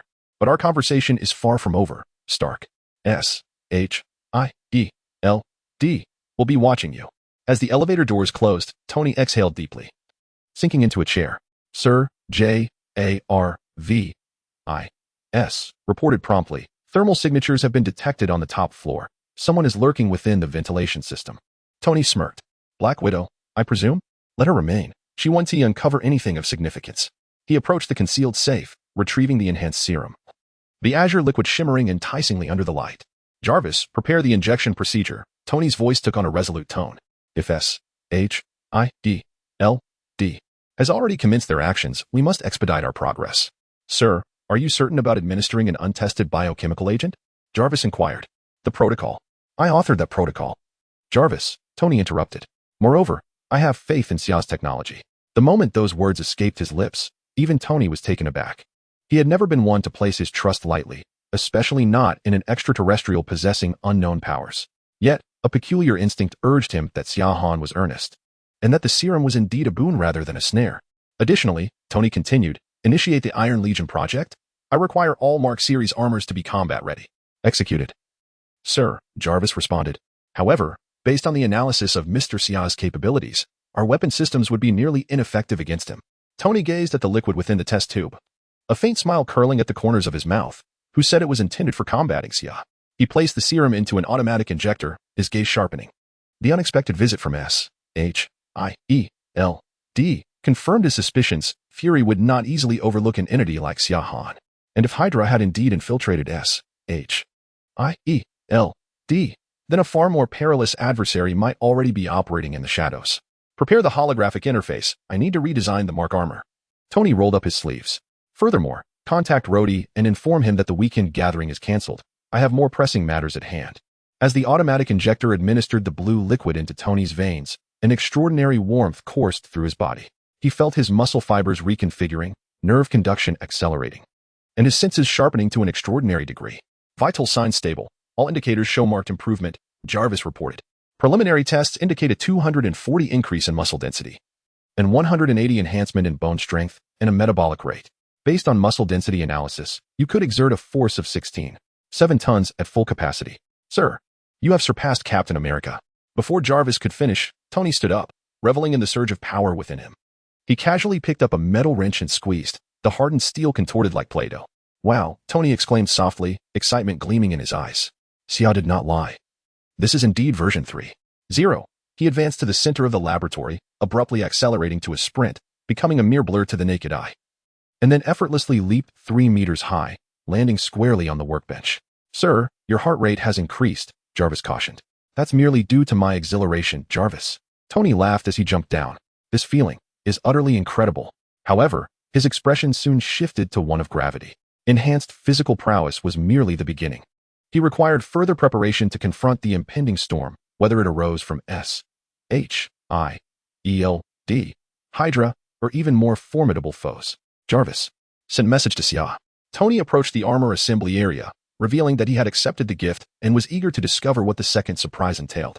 Outside, the night sky of New York was shrouded in ominous clouds, a storm brewing on the horizon. Within Stark Tower, a new incarnation of Tony Stark was emerging. Not merely a technological genius, but a true embodiment of superhuman potential. Tony understood that from this night onward, everything would transform. The terms S.H.I.E.L.D. and the Avengers Initiative, once of paramount importance, had lost their significance in the wake of the arrival of Xiao Han. With such power and technology at his disposal, Tony gazed at his clenched fist and mused softly. Perhaps we truly no longer require S-H-I-E-L-D.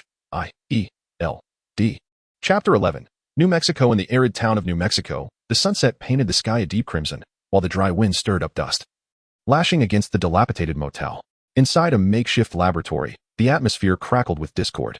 I proclaim myself as Thor Odinson, the god of thunder of Asgard, boomed the golden-haired giant, his fist pounding the table, eyes ablaze with fury and defiance. I have been banished to this desolate place, yet my divine power shall ultimately be restored. Enough, Jane Foster exclaimed, massaging her temples, weariness etched upon her face. I don't know if you've lost your mind or are under the influence, but if you continue this nonsensical rambling, I will have no choice but to call the authorities.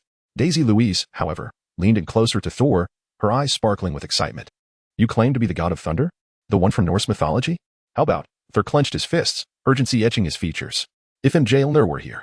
At that moment, a thunderous crash erupted outside. Debris flew, and a shadowy figure descended from the heavens, landing heavily on the ground.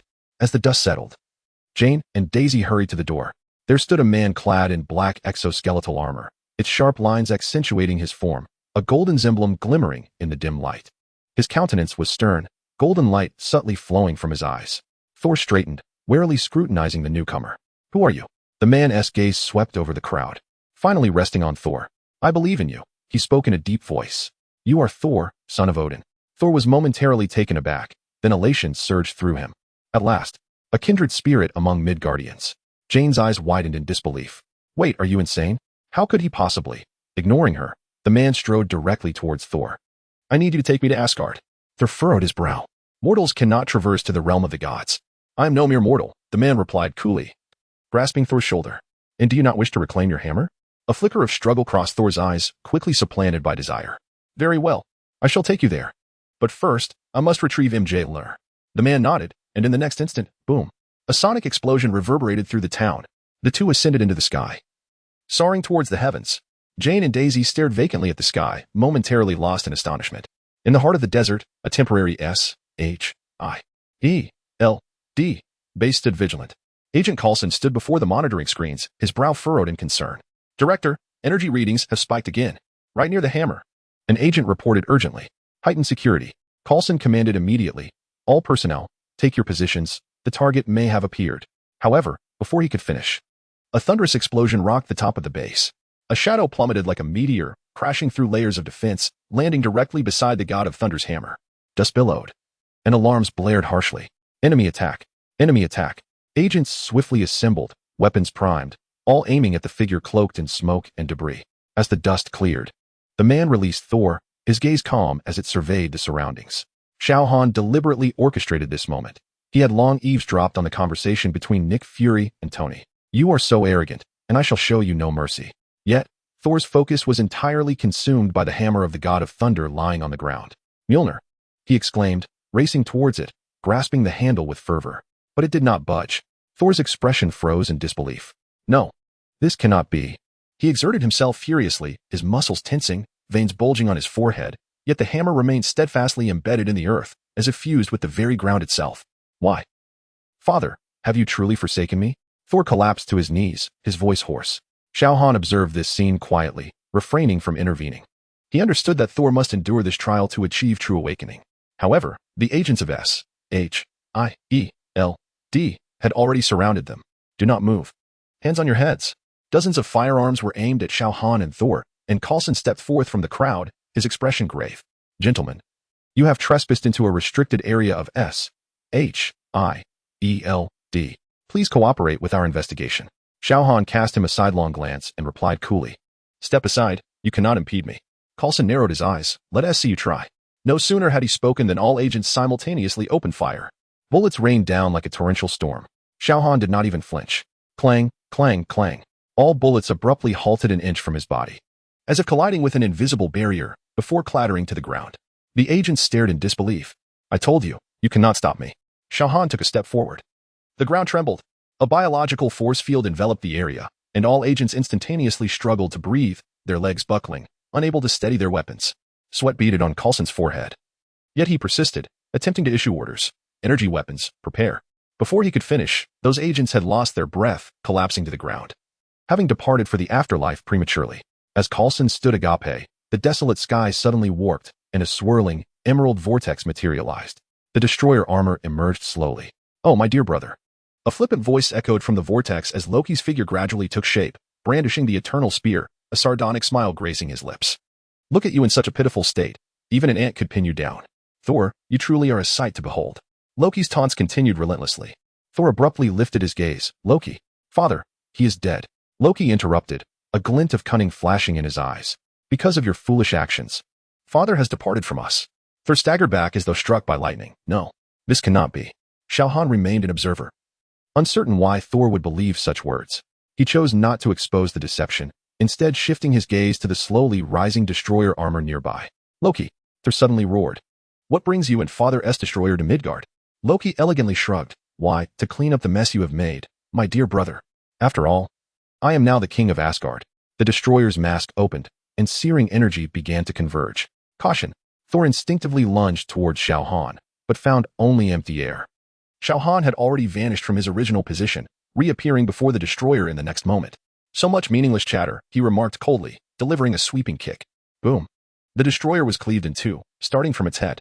The blazing core of energy was laid bare, only to be instantaneously evaporated by Xiao Han's fiery gaze. "In Asgard." Loki stumbled back, astonishment flooding his eyes. "This is impossible. That is Odin's destroyer." Simultaneously, the sky darkened abruptly.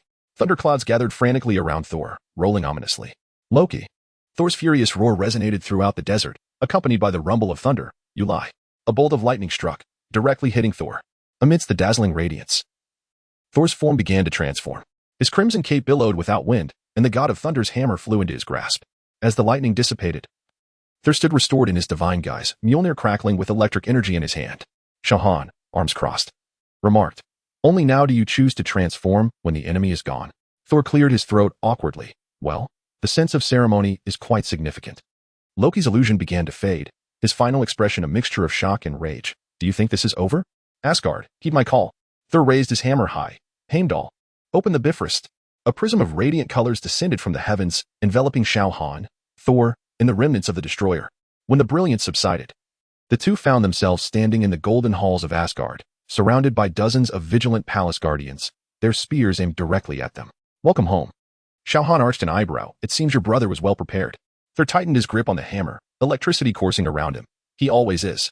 At the end of the hall, Loki stood before the throne, wielding the spear Gungnir, his expression dark. "Eliminate them." The palace guardians charged forward with a roar. A gleam of golden light surged in Xiao Han's eyes. "Just the opportunity one needed to stretch my limbs." Chapter 12 Asgard. Xiao Han gazed at the approaching celestial palace guards, shaking his head in resignation. He gently raised his right hand, and in an instant, a biological force field unfurled, forming an invisible barrier. "Thor, your brother is entrusted to you. I shall deal with these minions." As soon as the words left his lips, Xiao Han's figure abruptly vanished, and in the next moment, he had plunged into the ranks of the celestial guards. Bang, bang, bang. His speed was astonishing.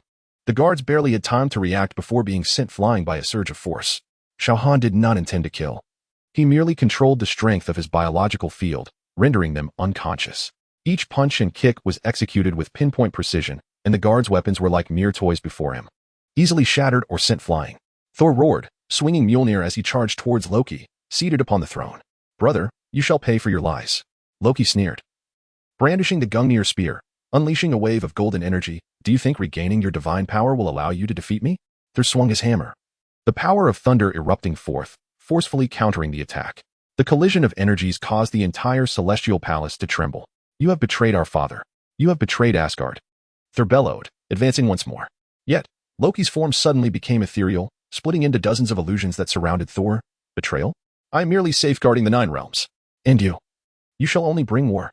Thor struggled to discern the real from the false, scanning his surroundings warily. Meanwhile, Xiao Han had dispatched all the celestial guards and hovered in midair, observing Loki's illusions with glimmering golden eyes. "Thor, he is 3 meters to your left rear." Xiao Han's voice resonated clearly in Thor's ear. Without hesitation, Thor spun around and struck the ground with his hammer. Boom! The power of thunder erupted, shattering Loki's illusions and forcing his true self to reveal itself, stumbling back several steps. "You!" Loki glared at Xiao Han in fury. "A mere mortal dares to meddle in divine matters?" Xiao Han gradually descended, standing beside Thor. "I am no mere mortal." A flicker of malice crossed Loki's eyes as he suddenly raised Gungnir, aiming at the dome of the celestial palace. "Since you seek death, let us be destroyed together." Buzz! A blinding beam of golden light shot forth from the divine spear, soaring into the heavens. He was activating the destruction mode of the Rainbow Bridge. Thor's expression changed drastically. He intended to unleash chaos upon the Rainbow Bridge, obliterating Jotunheim, and possibly affecting Midgard as well. Xiao Han shrugged. Then what are we waiting for? Stop him. Thor gritted his teeth and charged at Loki once more. However, Loki was prepared. He swung the spear violently, conjuring an energy barrier before himself. Thor's hammer struck the barrier, only to be deflected away. Futile, brother, Loki sneered. The power of the Rainbow Bridge is already gathering. You cannot stop me. Without uttering a word, Xiao Han's eyes suddenly blazed with a fierce red light. Zing! Two beams of scorching vision shot forth, directly striking Loki's energy barrier. Crack! The barrier began to fracture. And Loki's expression shifted dramatically. Impossible. Seizing the opportunity, Thor raised his hammer once more, unleashing the full force of thunder as he struck the barrier with tremendous might. With a resounding crash, the barrier shattered completely, sending Loki hurtling backwards to collide heavily against the throne. It is over, Loki. Thor stepped forward decisively, reaching out to seize him. However, Loki suddenly revealed a peculiar smile. No, brother, this is merely the beginning. With a swift motion, he raised his hand, and a surge of green magical energy erupted, causing the entire palace to tremble violently. He was using magic to disrupt the stability of the Rainbow Bridge. Thor roared in fury. If this continues, all of Asgard will be swept into the chaos of spatial turbulence. Xiao Han nodded gravely, lifting his gaze towards the direction of the Rainbow Bridge, where a terrifying amount of energy had already begun to gather, on the verge of spiraling out of control. Thor, you must shut down the Rainbow Bridge, Xiao Han instructed solemnly. Leave Loki to me. Thor nodded, turning without hesitation to race towards the Rainbow Bridge. Loki attempted to intervene, but Xiao Han had already positioned himself in front of him. Do you think you can stop me? Loki sneered, conjuring a magical dagger in his hand. Xiao Han offered no reply, instead slowly raising his hand, carefully controlling his strength to a minimal level.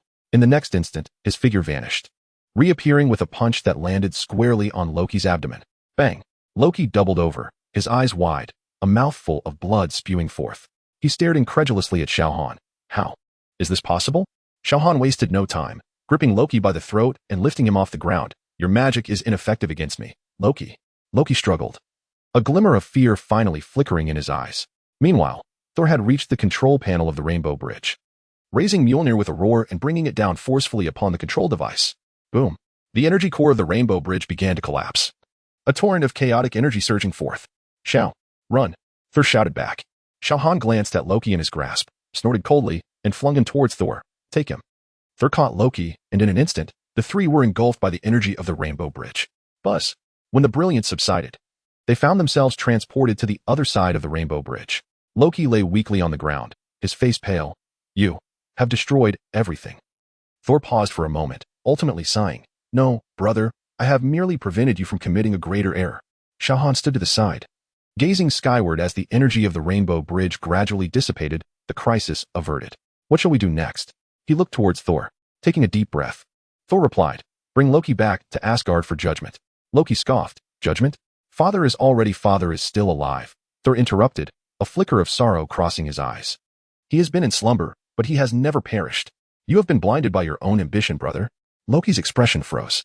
Xiao Han shook his head. You will resolve your familial conflicts on your own. He gazed at the end of the Rainbow Bridge, watching the dissipating energy turbulence.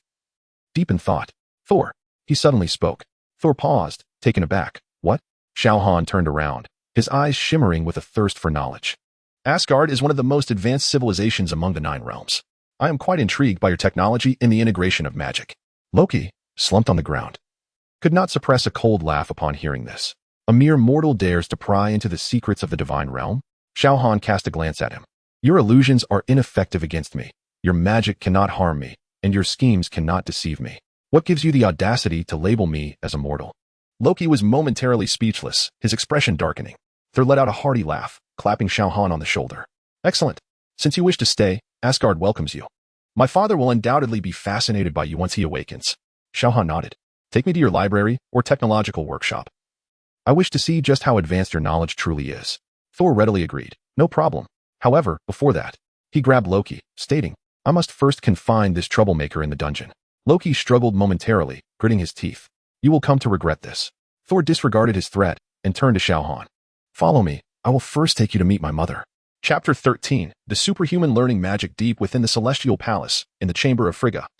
The Queen of Asgard, she stood by the window, her expression tinged with concern.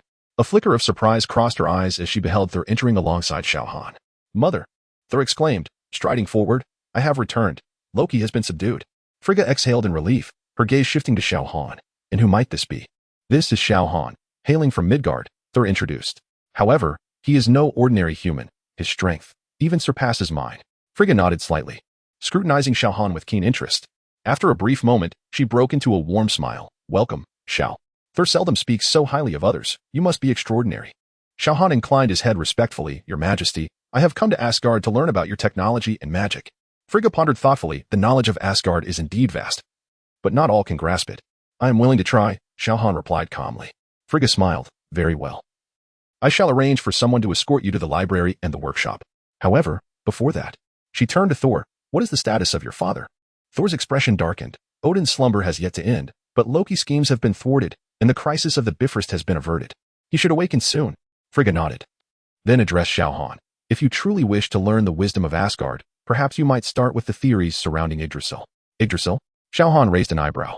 It is the foundation of the 9 realms and the source of all our magic, Frigga elucidated. If you can comprehend it, you will grasp the essence of Asgard. A flicker of intrigue sparkled in Xiao Han's eyes. It sounds precisely what I need. Asgard Library. Before him stood a magnificent golden hall. Towering bookshelves lined with countless ancient scrolls and metallic tomes. Standing at the center, Xiao Han gazed upwards, his enhanced vision allowing him to scan the entirety of the library's contents in an instant. The knowledge contained here encompassed the history, magic, technology, and warfare of the 9 realms.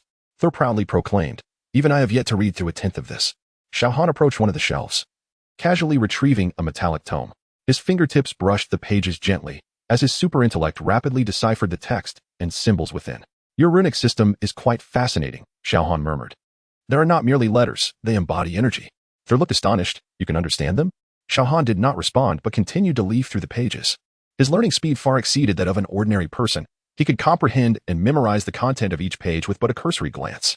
Moments later, he closed the book, a thoughtful glimmer in his eyes. I see now. The magic of Asgard is fundamentally a different means of harnessing cosmic energy. Thor scratched his head. That's about right. Xiao Han set the book down and turned to Thor. Take me to your technological workshop. I wish to observe your forging techniques. With a grin, Thor exclaimed, no problem. Just in time, our master craftsman, Eitri, has recently forged a new batch of weapons. Through the Rainbow Bridge, Xiao Han and Thor arrived in the dwarven realm of Nidavellir. Here, molten lava surged, and enormous star rings encircled the dying star, as the dwarves harnessed its energy to forge artifacts. Eitri, the dwarven king, boomed. What brings you here, Thor? And who is this stranger? This is Xiong. From Midgard, Thor introduced. He is quite interested in your forging techniques. Eitri scrutinized Xiong Han for a moment, his voice gruff. A mortal? Can he withstand the heat here? Xiong Han smiled faintly and approached the edge of the forge. The searing heat had no effect on him. Not even the edges of his garments caught fire. Eitri narrowed his eyes, intrigued. Xiong Han observed the dwarf's forging process, his superhuman vision allowing him to discern the precise impact of each strike and the timing of every quench. His mind raced, swiftly grasping the underlying principles. Your forging is not merely a physical endeavor, Xiong Han remarked. It also incorporates the energy veins of the world tree, enabling the creation of divine artifacts. Eitri was taken aback. How do you know this? Xiong Han did not explain but instead approached an unrefined chunk of URU metal. May I give it a try? Eitri hesitated but eventually nodded. Very well. But do not waste materials. Xiong Han grasped the forging hammer, a golden gleam flashing in his eyes. Initially, his movements were somewhat awkward, but soon they became fluid. Remarkably, each strike was executed with unparalleled precision, the force perfectly calibrated. Clang, clang, clang. The metal gradually took shape under his blows, a faint energy swirling within. Eitri stared in astonishment. This is impossible. Even Asgardians require decades to master such a skill. Thor, equally stunned, asked, Xiong, who exactly are you? Xiong Han paused, gazing at the forming metal blade in his hand, and replied softly, a learner. Just then, a golden light suddenly descended from the sky. Thor abruptly looked up. It is a call from Father. He has awakened. Xiong Han set down the forging hammer and turned his gaze skyward. It seems Odin wishes to see me. In the throne room of Asgard, Odin sat upon his throne. His single eye fixed intently on Xiong Han as he entered. His gaze was profound and commanding. As if capable of penetrating all truths, a visitor from Midgard, Odin began slowly. Your power is quite remarkable. Xiong Han met his gaze with composure. My power belongs to me alone. After a brief silence, Odin continued. Thor has informed me that you saved Asgard and thwarted Loki's mad scheme. For this, I thank you. Xiao Han nodded. I merely did what was necessary. But your presence in Asgard is not solely for the purpose of learning, is it? Odin's gaze sharpened. Xiao Han did not shy away. Knowledge is power, and power enables me to better shape my own destiny. Odin gazed at him for a considerable duration, ultimately leaning back into his throne. Very well, you may remain and absorb the knowledge of Asgard. But remember, his voice was grave, imbued with secrets that were not meant for mortal comprehension. Xiao Han offered a faint smile. Rest assured, I harbor no interest in secrets. My sole pursuit is the truth. Odin's lips curled into a subtle smile. A most intriguing response. Xiao Han traversed the vast halls of Asgard's library, workshops, and even the sanctum of magic, voraciously absorbing knowledge. He deciphered runic magic, comprehended the flow of energy within the world tree, and even mastered rudimentary spatial teleportation techniques. All the knowledge he encountered was meticulously etched into his mind for effortless recall. Concurrently, he engaged in several sparring sessions with Thor. Their battles reverberated throughout the celestial palace, the clash of thunder and fiery gazes leaving the Asgardian warriors in awe. Freya occasionally provided him with personal instruction on the application of magic, while the dwarf king, Eitri, extolled his forging talents. The Loki languished in the dungeons. Xiao Han sensed that his schemes were far from concluded. In the early morning, Xiao Han stood at the pinnacle of the celestial palace, gazing down upon the 9 realms. I have learned enough, he murmured to himself. It is time to return to Earth. Thor approached him, presenting a cup of mead. Are you departing? Xiao Han accepted the goblet and drank deeply. Indeed, there are matters to attend to on Earth. Thor grinned broadly. Next time you visit, be sure to bring some fine Midgardian wine. Xiao Han chuckled in response. I shall. The brilliance of the Bifrost illuminated once more. And Xiao Han's figure vanished within the radiant beam. When he reopened his eyes, he found himself standing upon the streets of New York. The sky was shrouded in dark clouds, and the distant wails of sirens and the sound of explosions echoed through the air. Raising his gaze towards the Stark Tower, a smirk graced his lips. It appears I have returned just in time. Chapter 14. Return to Earth. Xiao Han's extraordinary vision pierced through the towering skyscrapers of New York. Fixating on a chaotic street below, Tony Stark, clad in the latest model of his armor, was engaged in a fierce battle with a towering 3-meter-high heavy-duty suit. Energy beams erupted across the street, sending pedestrians screaming and fleeing in panic. It seemed our billionaire was rather enjoying himself. A subtle smile graced Xiao Han's lips as he slightly bent his knees. Boom. The dark figure swiftly ascended, slicing through the sky at an astonishing speed. The crowd on the street looked up in astonishment. Was that Superman? Within the confines of Tony's helmet, Jarvis's voice resonated. Sir, high-speed approach detected. Energy signature matches. It is Mr. Xiao. He has finally returned. Tony unleashed a repulsor blast at the enemy armor's chest, casting a quick glance skyward. Eager to showcase his new toy, the black figure halted abruptly before them in a manner defying the laws of physics. Xiao Han hovered in midair, the golden patterns on his black attire shimmering brilliantly in the sunlight. Do you require assistance, Superman? He inquired, arching an eyebrow at Tony. Seizing the opportunity, the enemy armor launched a heavy punch aimed at the back of Xiao Han's head. The fist came to an abrupt stop mere centimeters from his hair, as if it had collided with an invisible wall. Tony shrugged. Thanks, but I was merely testing the performance parameters of the new suit. He gestured toward the opposing armor, referring to it as a mischievous villain. Xiao Han shook his head. No need for testing. It will soon require an upgrade. What do you mean? Tony's visor lifted, revealing a look of confusion. Without responding, Xiao Han turned to face the enemy armor. The massive contraption seemed to sense the impending threat, all its weaponry illuminating with a charging glow. Farewell. With a swift motion of his right hand, a golden rune flickered in the air. Beneath the armor, a ghostly blue vortex materialized, engulfing the entire machine in an instant. Moments later, a shriek echoed from above. The armor was plummeting from 3,000 meters. Jarvis, track the target, Tony exclaimed in alarm. Xiao Han had already shot skyward, swiftly catching up to the descending armor. A powerful kick shattered the armor into fragments amidst a thunderous crash. Just as the debris was about to scatter, Xiao Han traced a circular motion with one hand, conjuring another portal that swallowed all remnants. 3 seconds later, he gracefully descended back to the ground, carrying the unconscious assailant and tossing him to the astonished police officers. Why you? Who are you? A police officer stammered, hand resting on his sidearm, yet hesitant to draw it. Xiao Han offered a slight smile. You may call me Superman. Tony landed beside him, his visor lifting once more. Wait, what was that? Magic? Jarvis indicated that the armor has vanished. It's been transported to your private warehouse. Xiao Han remarked, patting Tony's shoulder. Asgardian magic, he added. Tony's eyes sparkled with excitement. Magic? We must discuss this further. Xiao Han glanced at the increasingly curious crowd and the pedestrians raising their phones, unless you'd prefer to grace tomorrow's headlines. 2 individuals soared into the sky, leaving the streets below awash with gasps of astonishment. Excited children leaped and shouted, "It's Iron Man and Superman. They're a team." In the upper laboratory of Stark Tower, Tony eagerly examined the remnants of armor that had materialized out of thin air. This was nothing short of extraordinary. He picked up a twisted metal plate. Instantaneous teleportation. Zero energy loss, no spatial folds. This defied all known laws of physics. Xiao Han stood before the floor-to-ceiling windows, gazing down at the twilight of New York. What the Asgardians referred to as Heimdall's blessing essentially utilized the energy of the world tree for spatial folding. "I saved Thor and ventured to Asgard." Tony suddenly turned around. "Asgard? Are you speaking of the mythological?" "Indeed, just as you imagined." Xiao Han nodded. Tony's eyes widened in disbelief, the metal plate clattering to the floor. "Wait, I'm having a hard time processing this. Did you just say gods? Asgard?" He gestured exaggeratedly, referring to the figure from Norse mythology who wielded a hammer and flew through the skies. "Odin, Loki, Thor, everything you're thinking of is accurate." Xiao Han explained with a smile. "Is this real? Am I not on Earth? Why have myths become reality?" Tony remained somewhat skeptical. Xiao Han retrieved a large box from the system space. "It is far more real than you can imagine."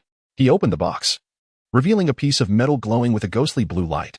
It was the URU metal gifted by Thor, the material used to forge artifacts in the Celestial Palace. Well, I am no longer surprised. Watching Xiao Han conjure items out of thin air, Tony took a deep breath. He cautiously poked the metal with his finger, and J-A-R-V-I-S immediately sounded an alarm. "Unknown elements detected. Atomic structure extraordinarily stable. Sir, this completely contradicts the periodic table." "So, are those myths truly real?" Tony grabbed a nearby glass of whiskey and took a deep swig, posing the question once more. "Odin, Loki?" "Quite close." Xiao Han pointed to the metal. "However, they prefer to refer to themselves as an advanced civilization rather than deities. Thor is merely an alien prince who enjoys swinging a hammer, albeit their civilization has evolved at a more advanced pace." Suddenly, Tony became animated. "What about their technology? Weapons? Energy? Modes of transportation? This is the surprise I have for you." A glint of amusement flickered in Xiao Han's eyes. He pressed a hidden pattern on the metallic box, which then disassembled into countless nanoscopic particles, reconstituting in midair into the shape of a miniature warhammer.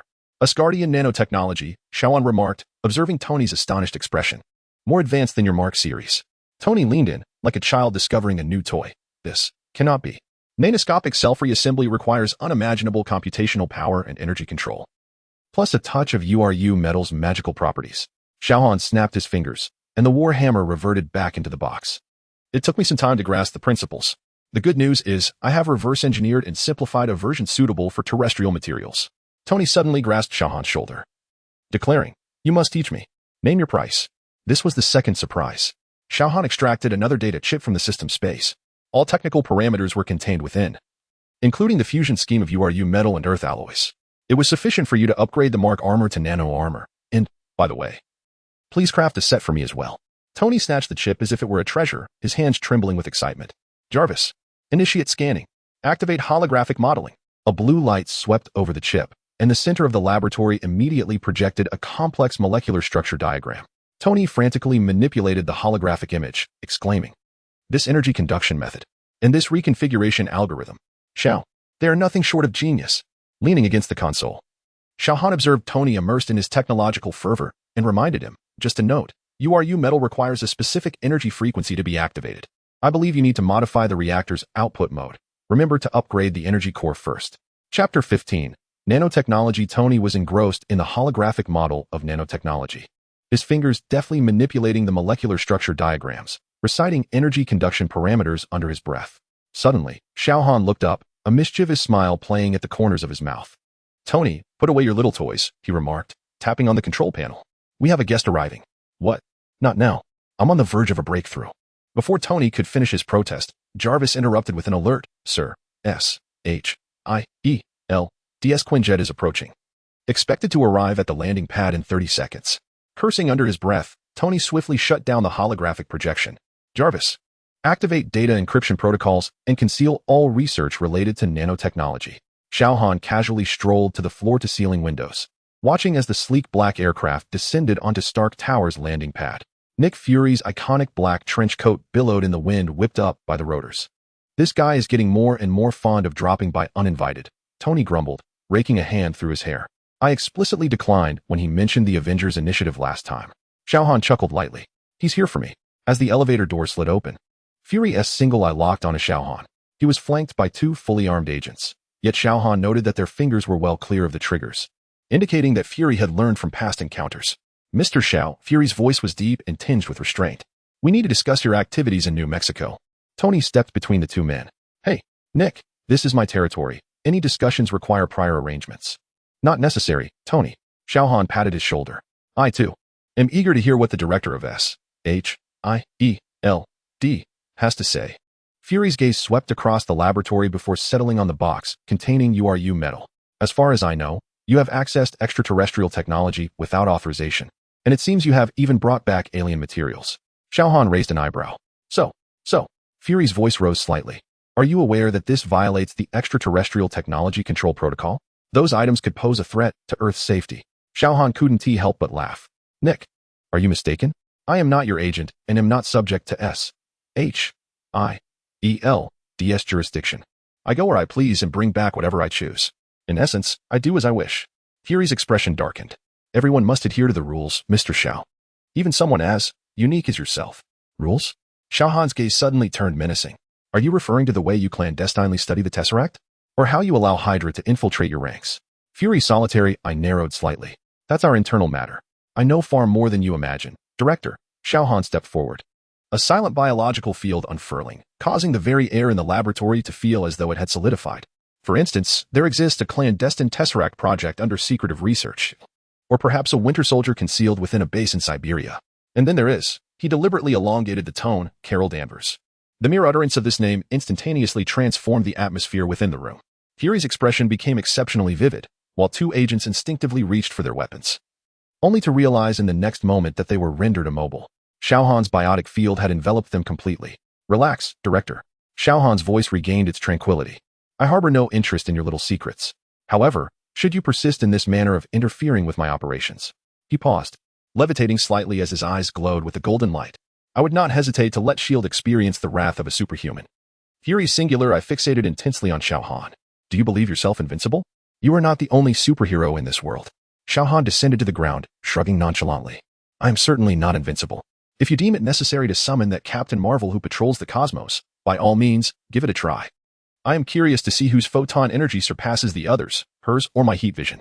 Fury's breathing grew noticeably rapid. How on earth do you know all this?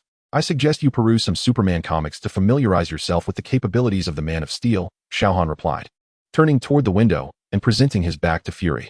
Now, if there is nothing else, Tony and I have work to attend to. The laboratory fell into silence. Tony glanced at Xiao Han, then at Fury, prudently choosing to remain silent. Eventually, Fury inhaled deeply and turned toward the elevator. Thank you for the reminder, Mr. Xiao. S.H.I.E.L.D. will be keeping an eye on you. Before the elevator doors closed, Xiao Han spoke without turning back. Do remember to send my regards to Director Pierce. The instant the doors closed, Tony exaggeratedly whistled. Well, Xiao, you were absolutely magnificent just now. But who is Carol Danvers?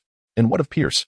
Xiao Han retracted his biotic field, allowing the air in the laboratory to flow freely once more. Carol is Fury's ace, an energy manipulator capable of traversing space. As for Pierce, he revealed a knowing smile. That is a matter for S.H.I.E.L.D. to contend with. Tony pondered for a moment before suddenly becoming animated.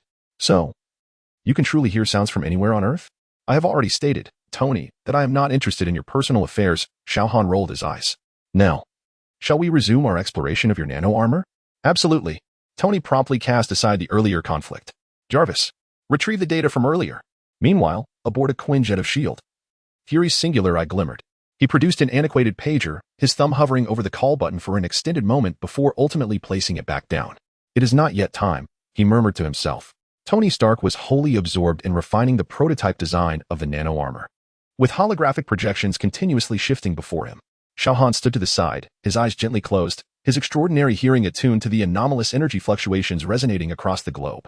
Regrettably, he encountered nothing particularly intriguing. The sole revelation that astonished him was the existence of characters reminiscent of those found in comics. For instance, he recalled the Spider-Man of a bygone era, as well as figures such as Daredevil, Blade, and the Master of Mimicry. At that moment, a soothing voice echoed in his mind. Mr. Xiao, if you're willing, Kamartaj welcomes your arrival. Xiao Han opened his eyes. The voice belonged to the Ancient One. Tony, sensing his unusual demeanor, inquired, Xiao, what is the matter? After a moment of contemplation, Xiao Han replied, Tony, I must depart for a while. Tony raised an eyebrow. Where to? Nepal, Xiao Han stated succinctly, an old friend wishes to meet me. Although perplexed, Tony nodded. All right, I need to get to the bottom of this project. Without removing his armor, Xiao Han soared into the sky, transforming into a streak of black light, racing towards Nepal. In Kathmandu, Xiao Han descended onto the ancient streets, his heightened senses swiftly detecting the energy fluctuations surrounding him. Soon, he discerned a peculiar magical energy flowing deep within an alleyway. Found it, he murmured, stepping towards the concealed magical barrier. As he approached, golden ripples suddenly shimmered in the air, and a portal gradually unfolded, revealing the time-worn gates of Kamartosh. A man clad in a deep blue robe, bearing a serious countenance, stood within the doorway, hands clasped behind his back, his piercing gaze scrutinizing Xiao Han. Mr. Xiao? His voice was steady. I am Mordo. The Supreme Sorcerer has instructed me to await your arrival. Xiao Han nodded. Lead the way. Mordo stepped aside, allowing Xiao Han to enter Kamartosh. In an instant, the surroundings transformed dramatically, ancient wooden structures, burning incense, the air thick with magical energy, and sorcerers practicing spells in the distance. This was the sanctuary of magic on Earth. Mordo walked ahead, his tone calm. The Supreme Sorcerer is awaiting you.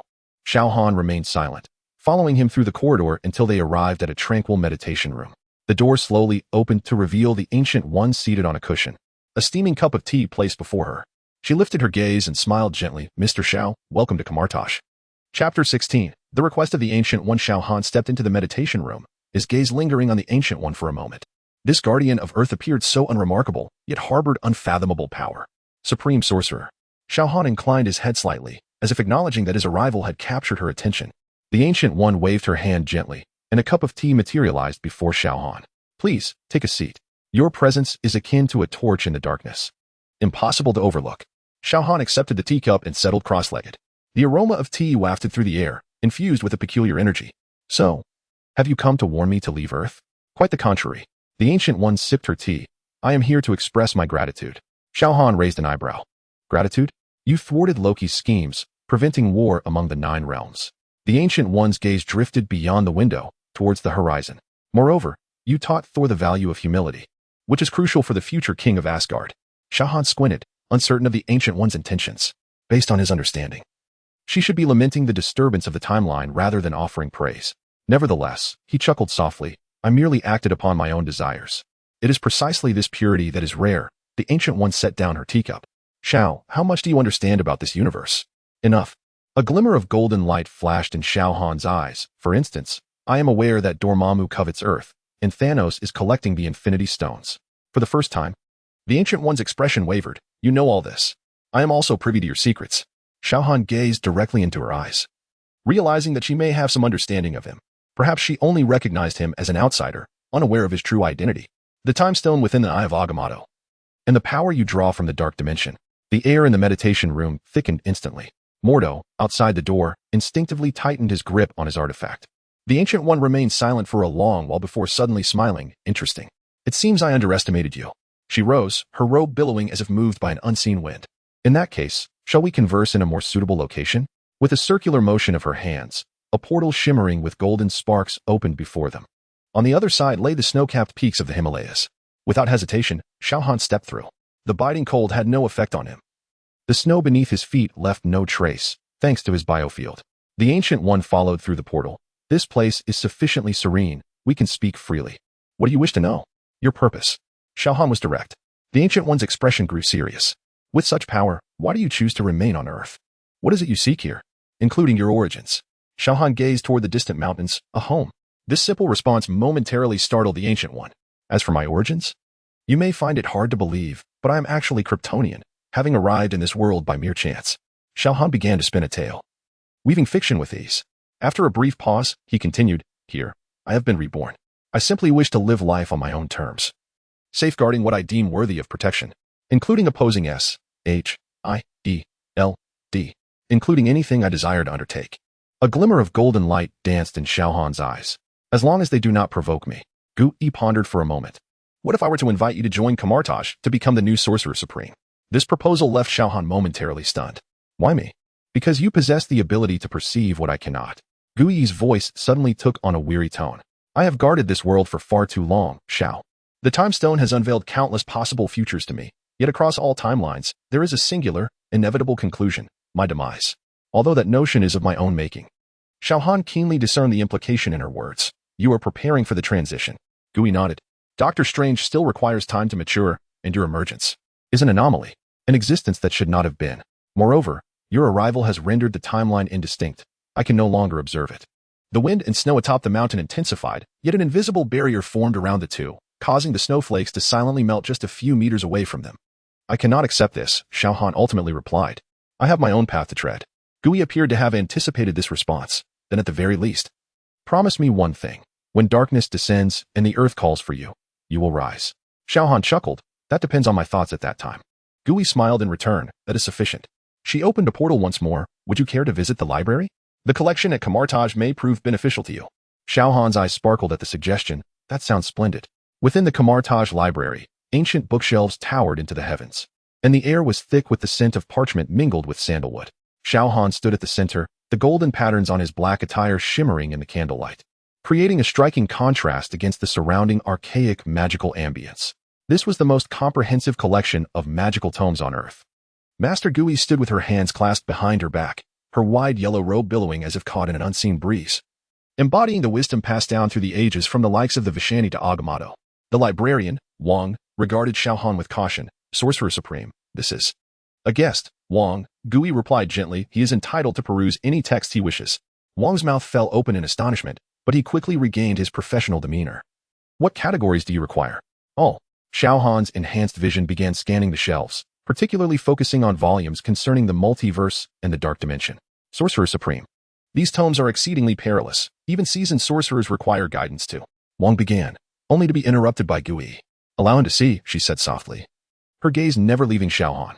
I trust that Mr. Xiao will exercise discernment.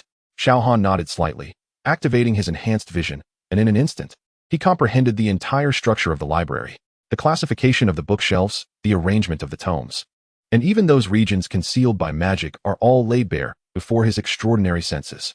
The inscriptions on each book's spine, the symbols on every page, and even the secret contents sealed by enchantments are visible to him. Intriguing. Xiao Han approached the nearest bookshelf, his fingers gently gliding over a row of hefty tomes adorned with gemstones. Your magical system is entirely distinct from that of Asgard. They rely on the divine power within their bloodlines, while you draw upon the strength of dimensions. Xiao Han continued towards the realm of spatial theory, his fingers hovering above a series of volumes embedded with sapphires. Your magic is founded upon the borrowing of dimensional energy, which elucidates the necessity of the suspended ring as a medium. Wang's mouth fell open in astonishment. You merely glanced at the classification of the shelves and Xiao Han had already retrieved fundamentals of spatial principles, swiftly perusing its contents. His fingers turned the pages at a speed beyond human capability, each page lingering for no more than a second. What would take an ordinary person months of diligent study, he memorized in under 2 minutes. Spatial folding, dimensional positioning, energy anchor points. Xiao Han closed the book, a glimmer of contemplation shining in his eyes. He raised his right hand, attempting to trace the trajectory of a teleportation portal as described in the text, but only a few faint sparks flickered in the air before dissipating. The Ancient One's lips curled into a slight smile. It seems that even a superhuman must adhere to the fundamental laws of magic. Xiao Han remained unfazed. I was merely testing the theory. He pointed to his temple, where the knowledge had been fully absorbed. Yet he temporarily lacked the energy conduit to cast the spell. I will contemplate utilizing the energy within my body as a medium for magic upon my return. Wang's expression transformed from cautiousness to sheer astonishment. You memorized the entire book? Not just this one. Xiao Han moved towards the next shelf. Introduction to Mirror Dimensions, Fundamentals of Soul Projection, Compilation of Defensive Spells. All these titles are on my reading list. Chapter 17. The Super Learning of Magic. For the next 3 hours, Xiao Han absorbed the magical theories of Kamartaj with remarkable efficiency. Unlike ordinary wizards who must repetitively practice incantations and gestures, he utilized his extraordinary intellect to systematically categorize and store all knowledge, thereby establishing a comprehensive theoretical framework. Upon finishing the last page of Advanced Dimensional Mathematics, Master Gui suddenly spoke. Your method of learning is astonishing, Mr. Xiao. However, magic is not merely theoretical knowledge. It requires a resonance with dimensions and a cultivation of the spirit. Xiao Han returned the tome to the shelf, stating, I have no intention of casting these spells at present, but understanding the principles is the first step. He pointed to his eyes, adding, my thermal vision was not an innate ability. It was mastered through comprehending the interaction between solar energy and the biological field.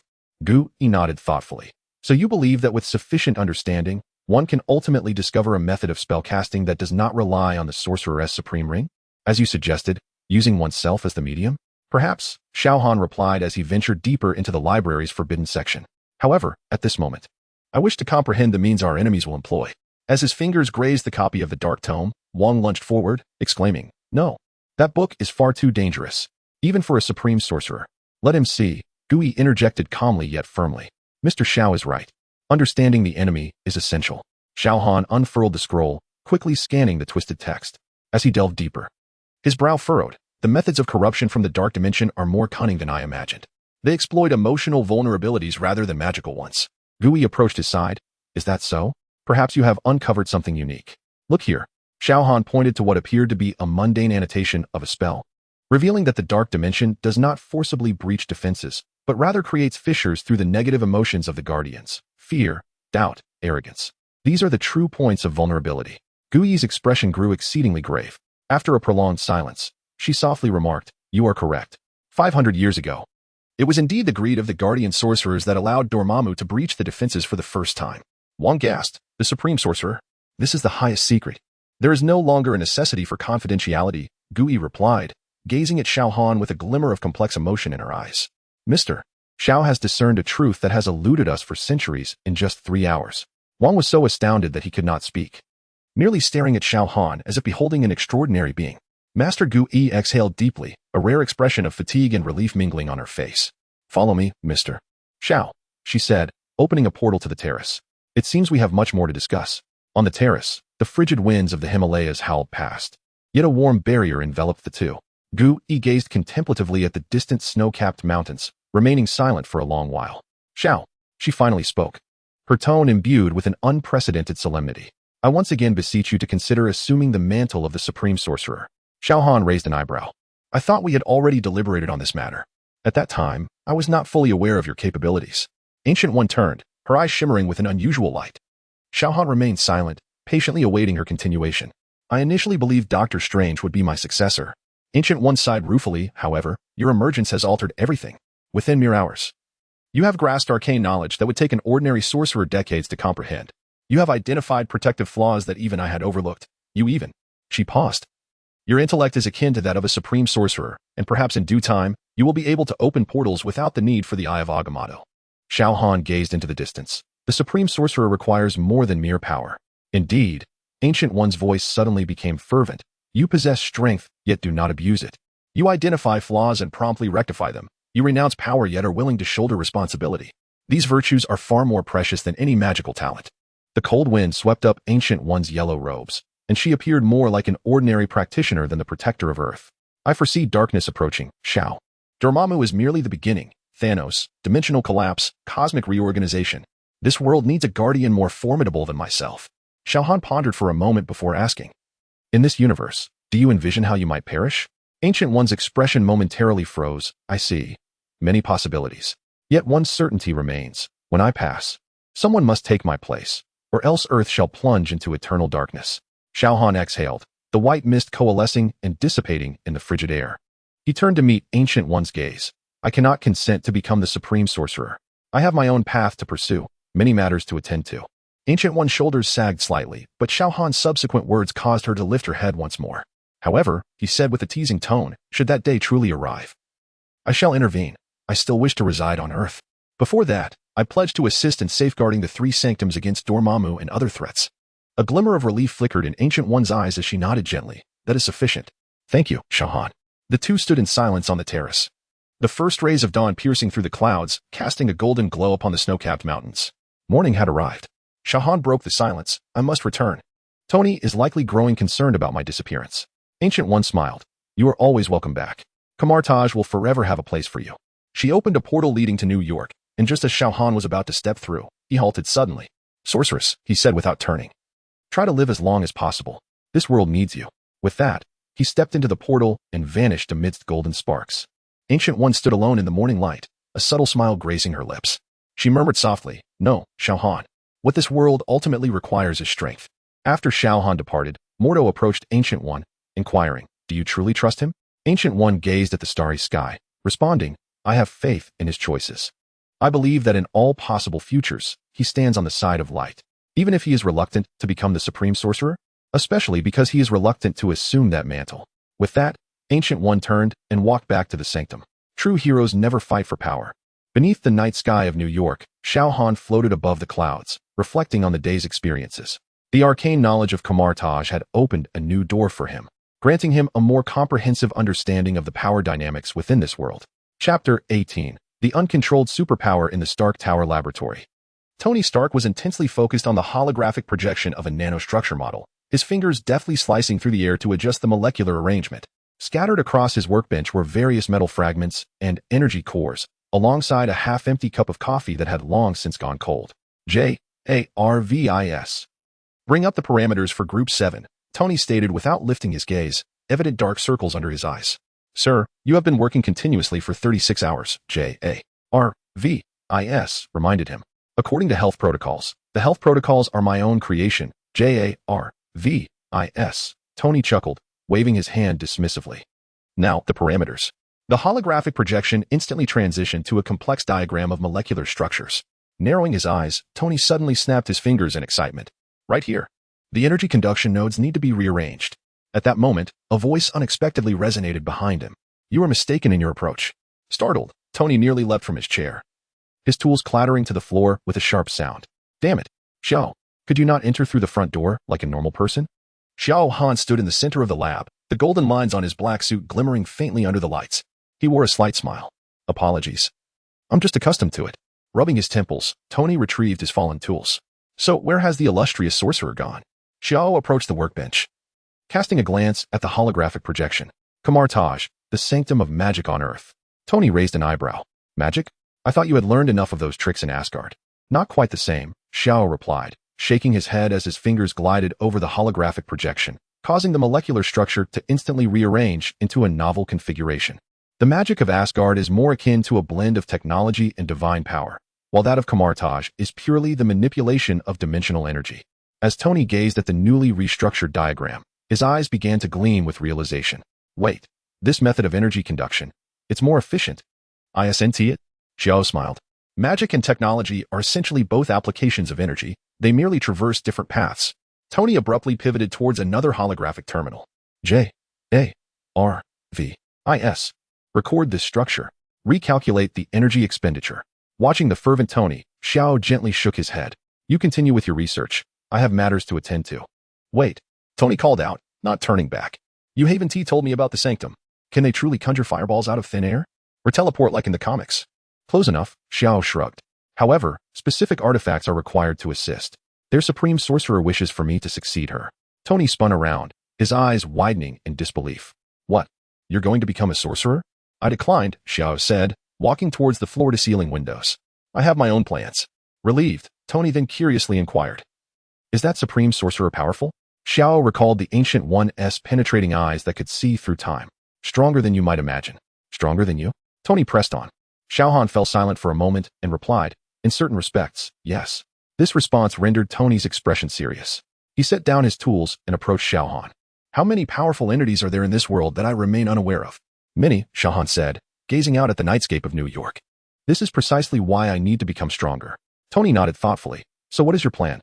Instead of answering directly, Xiao Han inquired, are you familiar with mutants? Mutants? Tony furrowed his brow. You mean those with the X gene? I've heard some rumors, but there is hardly any reliable information in SHIELDS files. Because they mostly live in seclusion, Xiao Han replied, turning towards the laboratory's door. Perhaps I should seek them out for a discussion. Tony took a couple of steps forward. Wait, why the sudden interest in mutants? Xiao Han halted, glancing back at Tony. Because in this world, mutants are among the few entities that could pose a threat to my existence. I need to understand them, especially a certain individual who can manipulate magnetic fields. Xiao Han jested, suggesting that Magneto might be easily defeated with a single punch.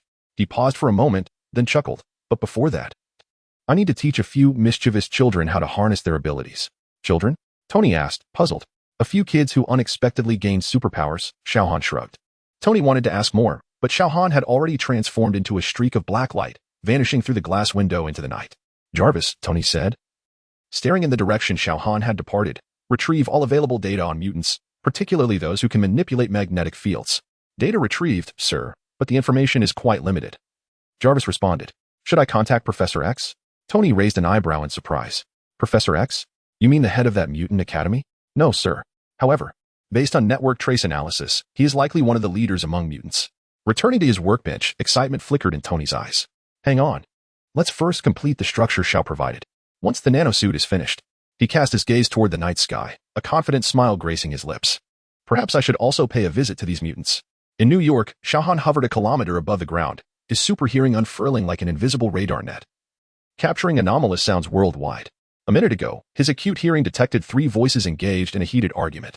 He adjusted his auditory frequency, pinpointing the source of the commotion to an abandoned industrial complex in the Brooklyn area, in the derelict industrial zone. The last rays of the setting sun bathed the open space where 3 university students stood beside a pile of rubble, the atmosphere tense. Andrew crouched down, his fingers absently manipulating a piece of debris, causing it to levitate a few centimeters above his palm before gently lowering it. Dark circles under his eyes revealed that he had not slept well for quite some time. We need to come up with a plan, Matt said, pushing up his glasses, his voice somber. That stone. Something is amiss. Amiss? Steve scoffed. It granted us superpowers. This is nothing short of a miracle, is it not? Matt retorted. Is it also a miracle that Andrew nearly hurled a car at someone last night? Andrew suddenly lifted his head, a flicker of anguish crossing his eyes. I said it was an accident. I merely. His voice faltered, fingers trembling slightly, as the surrounding debris began to quiver. Hey, take it easy, brother, Steve frowned, reaching out to place a hand on his shoulder, but Andrew violently shrugged him off. Don't touch me. The rubble abruptly exploded, scattering like bullets. Suddenly, a shadow descended silently, and all the flying debris froze mid-air before gradually returning to the ground. The 3 of them stood frozen, gazing up at the tall figure. Clad in black armor with golden patterns, his deep-set eyes held no anger, only a calm scrutiny. You are the Superman who was with Tony Stark today, Matt murmured, nearly dropping the tablet he held. Xiao Han did not speak immediately, his gaze sweeping over the trio before finally resting on Andrew. The boy's eyes were red-rimmed, his fingers clenched tightly, resembling a string pulled to its utmost limit. What have you discovered here? Xiao Han inquired, his tone gentle. The 3 exchanged glances, and it was finally Matt who spoke up. A glowing stone. In the cave. Xiao Han nodded, looking towards the deep mine. Can you take me to see it? Chapter 19. Xavier Academy. Deep within the cavern, blue crystals hovered in mid-air, resembling a frozen river of stars, their radiance pulsing in rhythm with breaths. Xiao Han stood before it, his extraordinary vision penetrating its surface to reveal the flowing currents of energy within. It is beautiful, isn't it? Andrew suddenly spoke, his voice soft, almost alive. Xiao Han did not deny it. Indeed, it is exquisite. Once we touch it, we can make things levitate, Steve remarked, scratching his head.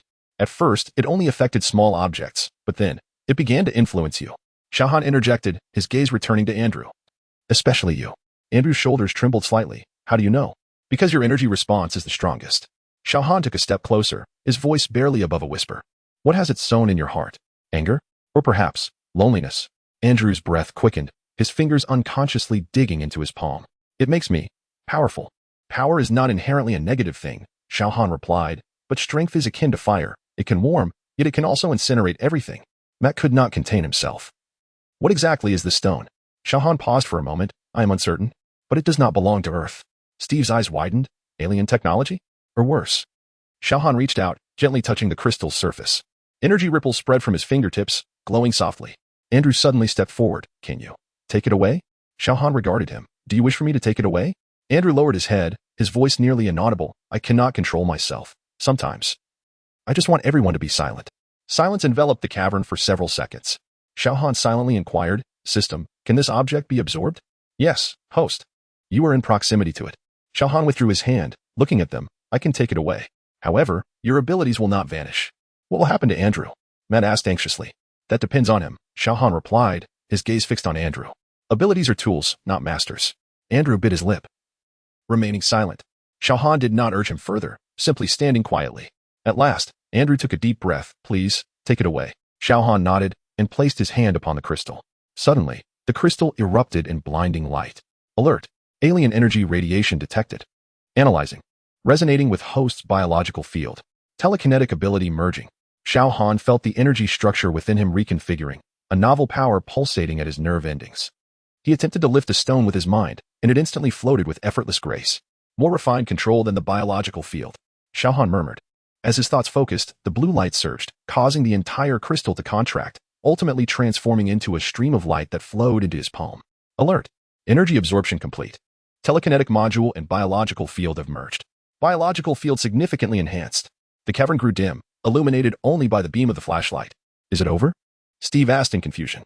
No, Xiao Han shook his head. This is merely the beginning. He advanced toward the cave entrance, and the 3 instinctively followed. The night breeze caressed them, the starlight cascading upon the four. If you wish to learn how to control your abilities, Xiao Han turned back. A subtle smile gracing his lips. I can assist you. Andrew finally lifted his gaze. You will teach us? I know a place, Xiao Han replied. His voice tinged with a gentle amusement.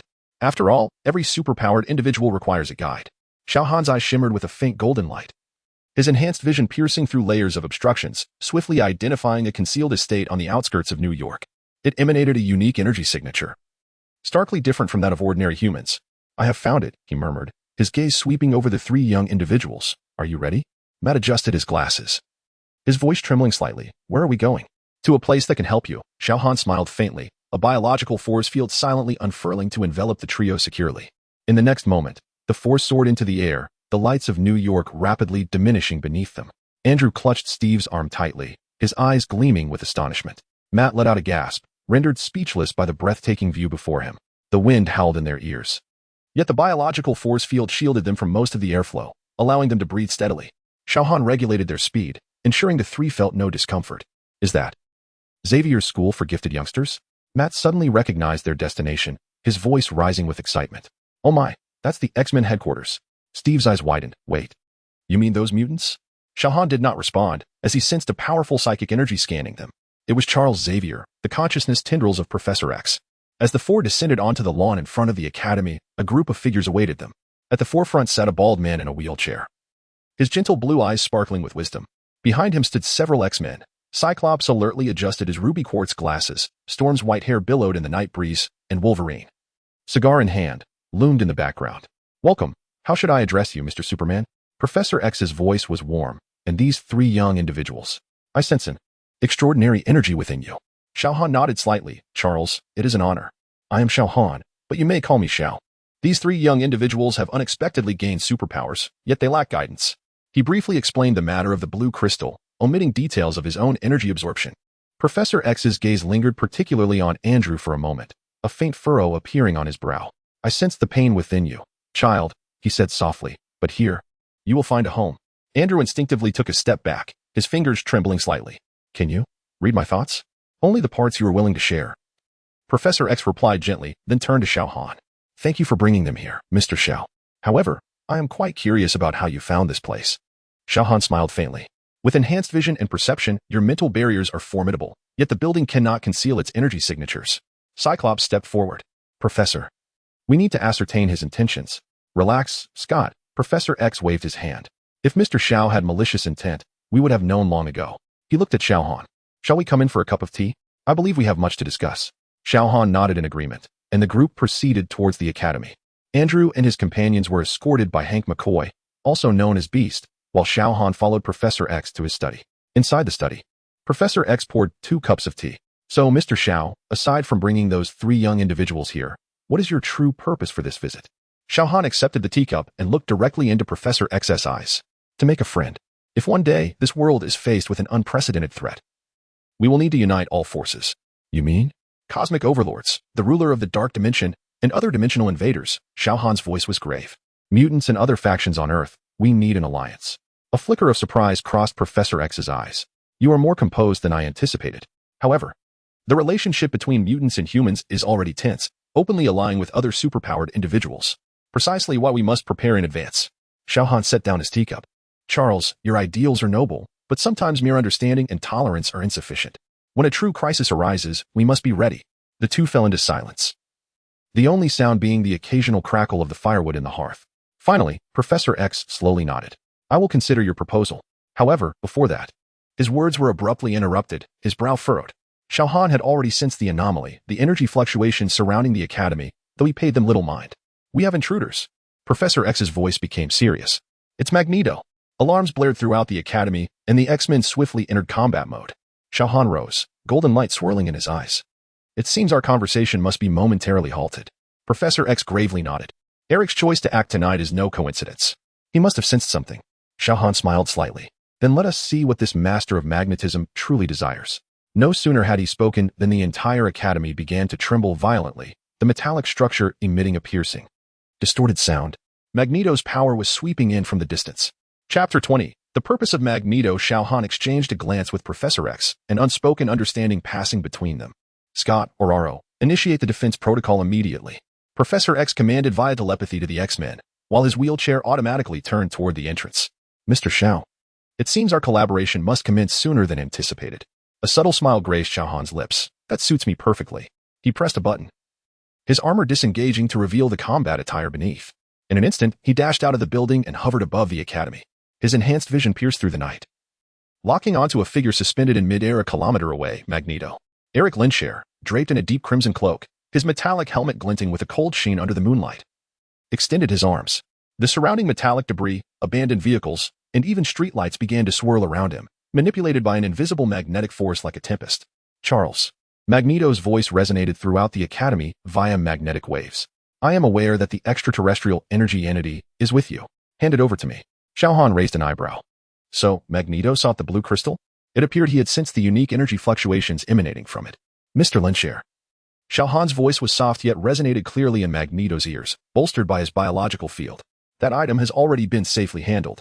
Magneto scoffed. Safely handled? You have no idea what it truly is. He raised his hand, causing the metallic structures of the academy to tremble. It is a creation that can rewrite mutant genes, granting mutants new abilities. This revelation made Xiao Han narrow his eyes slightly. Rewriting genes? It seemed the origins of that alien crystal were more intricate than he had imagined.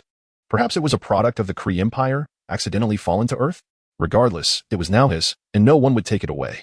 Simultaneously, Professor X's voice echoed in both their minds. Eric, if you have information, we can sit down and discuss it. Violence will not resolve this. Discuss? Magneto retorted sarcastically. Just as we have for decades? With a flick of his finger, 3 abandoned cars hurtled toward the main building of the academy. Xiao Han sprang into action, his biological field unfurling to catch the vehicles with precision. Yet, in the next moment, the ground beneath him suddenly cracked open, and rebar buried underground shot forth, ensnaring his limbs in an instant. Do you think you can thwart the master of magnetism? Magneto sneered, clenching his fist tightly. The rebar constricted violently, attempting to crush Xiao Han. Crack. All the rebar shattered upon contact with Xiao Han's skin, crumbling like fragile straw. Magneto's pupils dilated in disbelief. What? A commendable attempt. Xiao Han shook his head, dispelling any thoughts of holding back. With a gentle tremor, the remaining metallic fragments fell to the ground. But my body is far tougher than steel. Magneto ceased his banter, sweeping his arms outward. Within a 100-meter radius, all metal was drawn toward him, forming a torrent that bore down relentlessly on Xiao Han. A flash of golden light ignited in Xiao Han's eyes as his heat vision erupted. ZZZ. A crimson beam swept through the air, instantly severing the metallic torrent, which cascaded down his molten iron. However, Magneto had already seized the opportunity to retreat, producing a miniature device from within his cloak. A peculiar wave of magnetic disturbance surged forth, causing Xiao Han to feel a slight weight pressing down on him. An anti-gravity field? Xiao Han pondered with mild surprise, yet soon smirked, lamenting, alas, my flight does not rely on technology. He accelerated abruptly, breaking the sound barrier as he charged toward Magneto. In a critical moment, a silver flash unexpectedly entered the fray. Quicksilver. Time seemed to slow as Pietro Maximoff, moving at supersonic speed, circled around to strike Xiao Han from behind with a knife-hand strike. Slap. Xiao Han deftly seized his wrist. Quicksilver's eyes widened in disbelief. Your speed is impressive. Xiao Han swiftly pivoted, accurately grasping Quicksilver's wrist, yet it was still insufficient. Pietro's eyes grew wide, for the first time. His proud speed had been countered head-on. Before he could react, Xiao Han's biological force field had firmly ensnared him. Release him, Magneto bellowed. As the metal framework of the academy began to twist and contort, steel plates from the exterior walls of the teaching building were violently ripped away, forming a colossal metallic hand that struck toward Xiao Han. Holding Quicksilver with one hand, Xiao Han raised the other to meet the approaching giant palm. The moment their forces collided, a shockwave overturned nearby debris. Witnessing this, Magneto abruptly altered his strategy. With both hands pressed down, the underground structures of the academy trembled violently. Since you refuse to surrender the fragment, I shall seek it myself. Magneto roared. Professor X's voice grew grave. Eric, you are endangering innocent students. Just as the situation teetered on the brink of chaos, Xiao Han spoke up. Stand down. Sensing the threat emanating from Xiao Han, Magneto chose to momentarily relent, coldly stating, I only desire that fragment. Xiao Han exchanged a glance with Professor X. I have already absorbed the fragment, Xiao Han admitted. However, its energy structure is entirely within me now. If you wish to provoke trouble, I would be more than willing to oblige. Magneto narrowed his eyes. You absorbed it? He suddenly erupted into laughter. Charles, this ally you have brought is more reckless than I imagined. Professor X responded calmly. Eric, Mr. Xiao has secured the item. We should cease hostilities. After a moment of silence, Magneto's surrounding metallic storm gradually subsided. Finally, he glanced at Professor X, saying meaningfully, Charles, unyielding peace will not yield prosperity. With that, he conjured a metallic platform and departed with the Brotherhood of Mutants. Xiao Han watched them vanish into the horizon, then turned to the arriving X-Men. Charles. I nearly lost control and finished him off. Professor X's expression remained tranquil. Eric has always been this way. I have clashed with him for decades. Meanwhile, Quicksilver continued to struggle within the biological force field beside Xiao Han. Is he just leaving me here? Xiao Han gently lowered him to the ground. Pietro. Glancing at Xiao Han, cautiously inquired, what is your relationship with him? Quicksilver averted his gaze, replying, he merely wishes to save mutants. That device is indeed quite valuable. Xiao Han remained silent, observing him intently. After taking note of Xiao Han's robust physique, Pietro felt a pang of urgency and quickly continued. I became separated from my sister during the war. He rescued me and invited me to join the Brotherhood of Mutants. As he spoke, a shadow of sorrow crossed Pietro's face. My sister has been missing for quite some time. I have been searching for her, but... He lowered his head, and Xiao Han's eyes flickered with understanding, perhaps grasping the nature of their relationship. It seemed that, in his spare time, his mission had just expanded. Perhaps it included rescuing a lost young girl? Meanwhile, in the laboratory of the Academy, Hank McCoy had begun assessing the residual energy within Andrew and the others. Andrew, gazing at his trembling hands, softly asked, could what Magneto said really be true? Will the energy within us alter our genes? Hank adjusted his glasses and replied, that is precisely what we aim to clarify. However, fret not. With Charles and Mr. Xiao by our side, we shall uncover the truth. Chapter 21. Anti-magic armor within the confines of the laboratory. A flicker of unease crossed Andrew's eyes as his fingers unconsciously traced the edge of the workbench. What if this truly alters my genes? Hank was about to respond when the door to the laboratory suddenly slid open. Xiao Han's silhouette emerged at the entrance. Clad once more in his black armor. Genetic mutation need not be a harbinger of doom, he declared as he stepped into the lab, his gaze settling on Andrew. The crux lies in how one manages it. Matt adjusted his glasses, inquiring, Mr. Xiao, is it true that the extraterrestrial fragments spoken of by Magneto can indeed rewrite genes? Instead of answering directly, Xiao Han extended his right hand, revealing a sphere of ethereal azure energy hovering above his palm, energy absorbed from the crystal. This energy undeniably possesses gene-editing properties, he mused, observing the luminous sphere. However, its operational mechanisms are far more intricate than Magneto might presume. Hank leaned in. Captivated. Incredible, this energy structure entirely contravenes established biological principles. It emanates from the depths of the cosmos, Xiao Han concluded as he retracted the energy sphere. Perhaps it is the result of research conducted by some alien empire. Steve's eyes widened in astonishment. Wait, are you suggesting that extraterrestrials truly exist? A smirk raised Xiao Han's lips, far more than you could ever imagine. Suddenly, Andrew lifted his gaze, an unusual glint sparkling in his eyes. Then, can it make me stronger? The laboratory fell into a brief silence as Hank and Xiao Han exchanged glances. Theoretically, it could. Xiao Han replied with a smile. Yet such genetic editing carries inherent risks. We require further research. Andrew clinched and then released his fist. I'm willing to try. No. Matt interjected sharply. Andrew, have you forgotten last night's uncontrollable incident? This energy is affecting your emotions. Steve placed a steadying hand on Andrew's shoulder. Calm down, brother. We need to understand precisely what this is. Xiao Han regarded the three young men thoughtfully before speaking. You require a mentor. He turned to Hank, deliberately posing the question. Is Xavier's Academy willing to take them in? Hank understood the implication and adjusted his glasses. Charles has already agreed. However, he hesitated.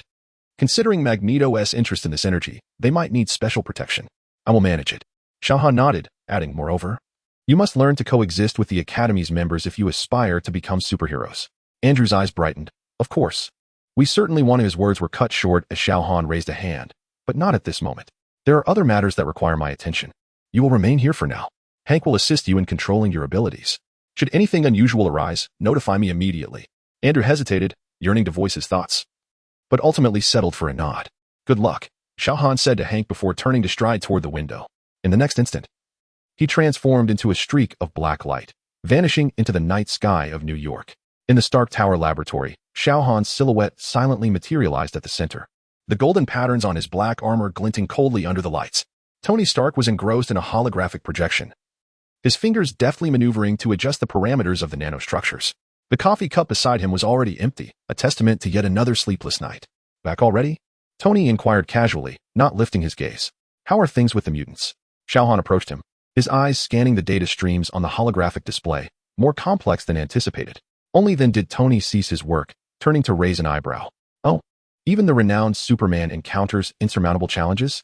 Magneto intervened, but I managed to scare him off, Xiao Han succinctly explained, his focus drawn to an alien crystal, which he believed could rewrite mutant genes. Tony's expression turned grave in an instant. Rewrite genes?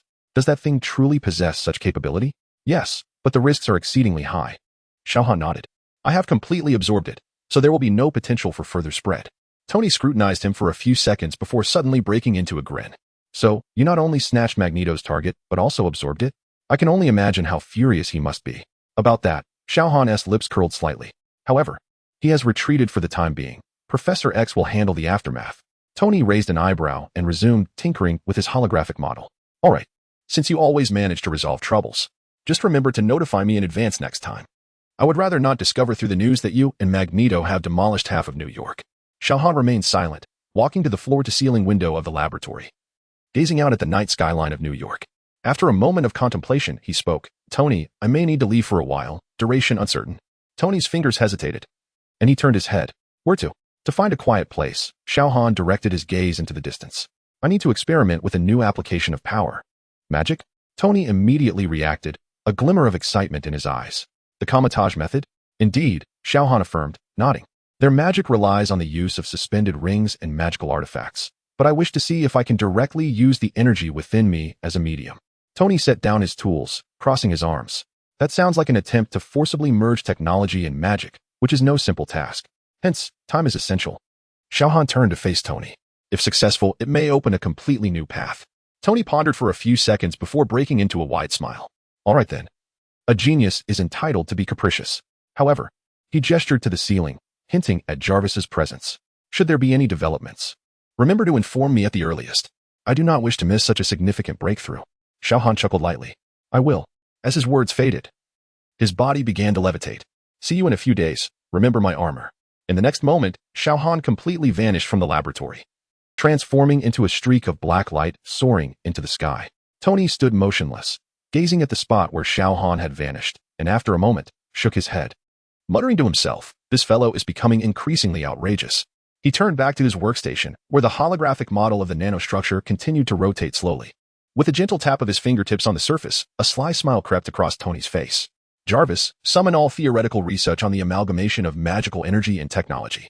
Sir, the relevant data is exceedingly scarce, Jarvis replied. Then we shall commence from scratch.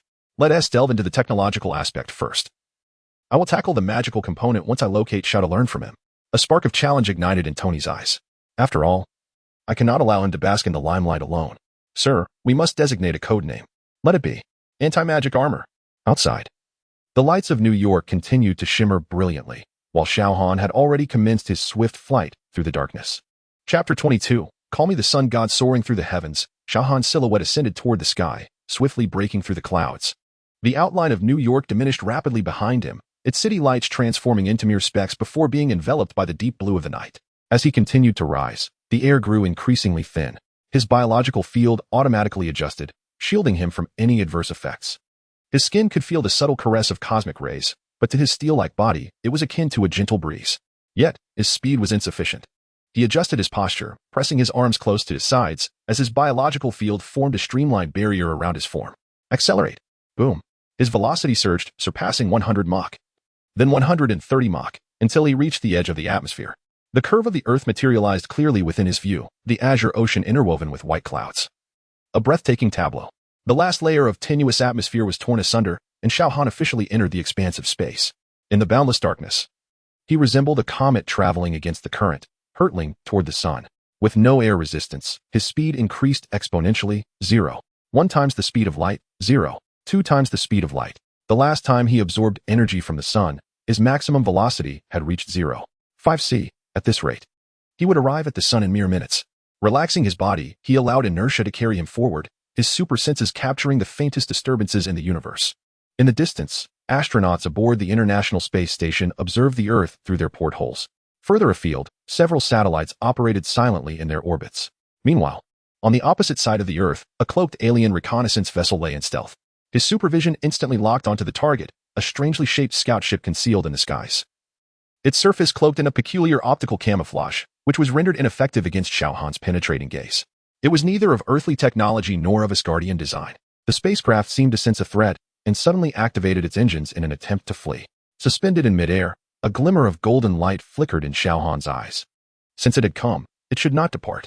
His eyes blazed with intensity as two scarlet beams of thermal vision sliced through the night. There was no earth-shattering explosion.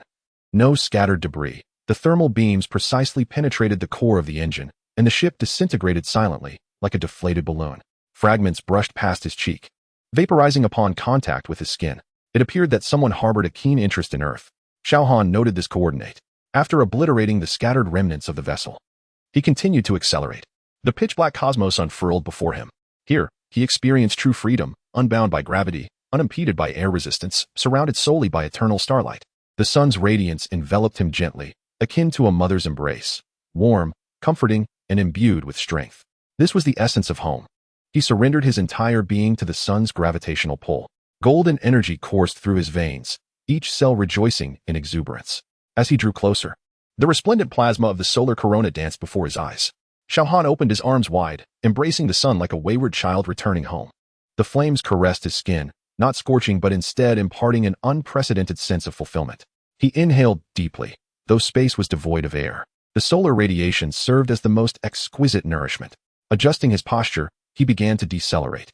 Golden plasma surged like ocean waves, while sporadic solar flares unleashed energies capable of annihilating planets. Yet for Xiao Han, this was the purest source of power. Now, seated cross-legged within the swirling corona, golden energy coursed around him. The flames enveloped him, and energy surged into every cell like a tidal wave. It was time to commence his experiment. If my strength derives from the sun, could magic also be mediated by solar energy? This notion had lingered in his mind for some time. During his time at Kamartaj, the Ancient One had once stated, the essence of magic lies in the flow of energy, and the medium is merely a guiding tool. Thus, since his body itself was an energy vessel, could he not directly use himself as a medium for spellcasting? He sought to comprehend the essence of magic. Xiao Han closed his eyes, recalling the knowledge he had acquired at Kamartaj. Ordinary mages relied on artifacts or suspended rings, borrowing energy from other dimensions, then directing it through incantations and gestures. The Ancient One drew part of her energy from the dark dimension, yet her true strength stemmed from her profound understanding of the rules. His energy, however, emanated from the sun, fully internalized within his being, requiring no borrowing. If I could directly substitute my own energy for dimensional energy, then magic would no longer necessitate external mediums. Perhaps I should attempt to self-contract directly? Xiao Han raised his hand, golden glimmers appearing at his fingertips. He softly intoned the incantation of the Kamartaj contract, with my will. I connect to the currents of the multiverse. In an instant, he felt the solar energy within him tremble slightly, as if drawn by some invisible rule. But soon, the energy regained its tranquility. The contract had been established, yet there was no channel for the energy to flow. He realized that the Kamartaj magic system was founded on the principle of borrowing, while his energy belonged solely to him, requiring no contract. Perhaps I need not adhere to their rules. My rules are the rules. Xiao Han resolved to abandon imitation of Kamartaj's methods and instead sought to guide the energy in his own manner. He embarked on his first attempt, envisioning the energy flowing from his fingertips to create sparks. The result was merely a few flickering points of light that quickly dissipated. In his second attempt, he adjusted the output of the energy, allowing it to envelop his palm like a biofield. This time, the sparks persisted longer, yet still failed to take shape. On his third attempt, he refrained from consciously controlling the form of the energy, allowing it to flow naturally, akin to breathing. Perhaps, magic does not require forceful shaping, but rather aligns with the intrinsic nature of energy. Xiao Han relaxed his mind, no longer fixated on the correct method of spellcasting. He closed his eyes, envisioning himself becoming one with the solar energy. I require no external force. I am the very embodiment of power. He slowly raised his hand, devoid of circular gestures or incantations, simply allowing the energy to flow forth in accordance with his will. A golden spark erupted before him, swiftly expanding to form a complete portal. On the other side, the clouds of Earth were clearly visible. It was a success. Xiao Han could feel that each use of magic consumed a negligible amount of energy, while the sun's radiation continually replenished him. As long as he remained within the sun's radiative range, or did not exhaust his body's stored energy in one go, he could cast spells indefinitely. This implied that he could teleport without restriction, no longer reliant on suspended rings, effortlessly opening portals at will. Furthermore, the potency of his spells was enhanced. For solar energy is purer than that of ordinary dimensions, potentially amplifying the effects of his magic. With a unique magical system, he could develop a solar magic that was distinctly his own. Suspended amidst the sun's flames, a glimmer of contemplation sparkled in his eyes. This ability harbored vast potential for development. For instance, energy compression could allow him to condense solar energy into powerful magical projectiles or weapons. He could also engage in dimensional interference, using his energy to stabilize or disrupt the passageways of other dimensions. Or perhaps, the fusion of magic and superpowers. Imagine combining heat vision with magic to create an attack that scorches the soul. Could he confine enemies within a mirrored space? Or employ spatial magic along with super speed to achieve interstellar teleportation? Xiao Han suppressed his excitement. Magic and superpowers often complemented one another. Given his physical prowess, few could compel him to wield particularly advanced magic. He gazed in the direction of Earth, a smile playing at the corners of his mouth. It was still early. Why not attempt something more complex before returning? Resolute, he raised his hand, golden energy coalescing in his palm. This time, he endeavored to create a portal to open a doorway to other dimensions. For instance, to unveil the realm of hell and behold what it looked like. Or perhaps see if Dormammu would be inclined to negotiate. In any case, Xiao Han was eager to experiment, much like a child encountering a smartphone for the first time. Eager to touch everything. Chapter 23. The Multiverse. Xiao Han gazed intently at the pulsating golden energy in his palm, a flicker of excitement igniting in his eyes. He slowly raised his hand, beginning to sketch a more intricate rune, an ancient incantation he had encountered deep within the library of Kamartaj, said to serve as the key to unlocking dimensional portals. In the name of the ancient gods, I shall open the gateway, he murmured softly, his voice echoing silently in the vacuum, yet invoking a resonance of energy. Golden sparks whirled before him, expanding and gradually coalescing into a vast vortex. Unlike the orderly circular portals of Kamartaj, the edges of this passage flickered with irregular flames, as though the very fabric of space were ablaze. At the other end of the passage, a dark crimson wasteland began to materialize. Twisted mountains loomed like the spines of a colossal beast, while a bizarre purple vortex floated ominously in the sky, the air thick with the scent of sulfur. This was unmistakably a hellish dimension. Intriguing. Xiao Han narrowed his eyes, his enhanced vision piercing through the dimensional barrier to reveal distant sights. Countless demons roamed the rivers of magma, and deeper within, several powerful presences lay in slumber. As he observed, a gigantic demon claw suddenly emerged from the portal, the size of a truck, its scaled skin glistening with flowing magma. Return, Xiao Han commanded coldly, a flash of crimson light igniting in his eyes. With a precise heat vision, he severed the claw, the demon emitting a silent scream as its severed limb swiftly retreated back into the dimensional passage. The swarm of demons on the other side stirred restlessly, yet prudently maintained their distance. It appeared that the denizens of hell were not devoid of intelligence. Xiao Han chuckled softly, casually closing the portal.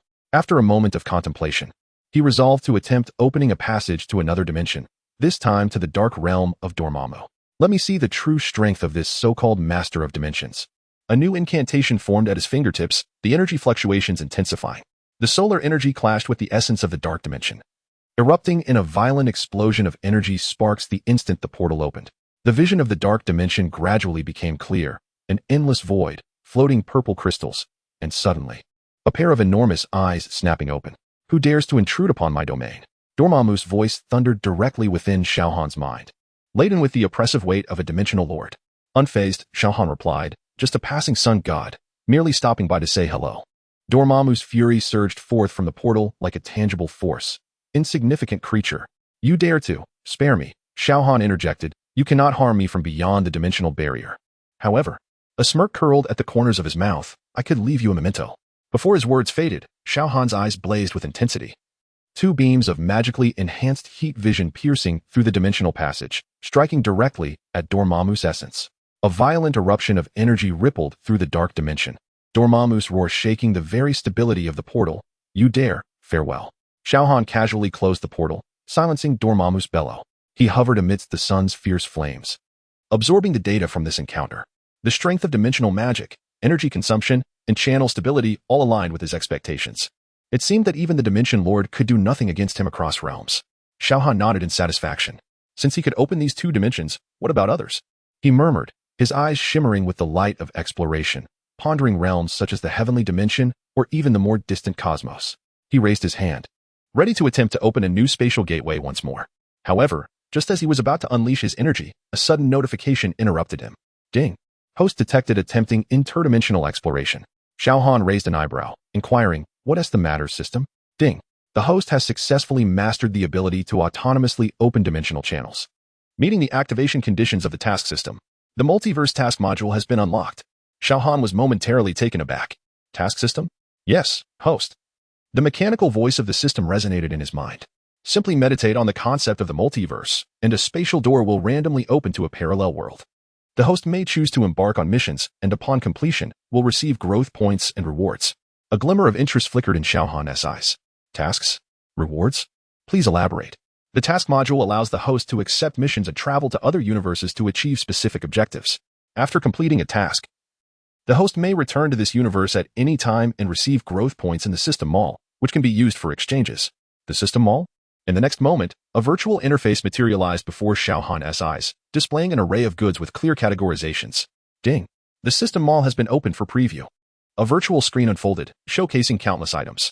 Kryptonian battle armor, 10,000 points. Codex of Life, 500,000 points. Doomsday Cell, 800,000 points. Anti-monitor armor, 2,000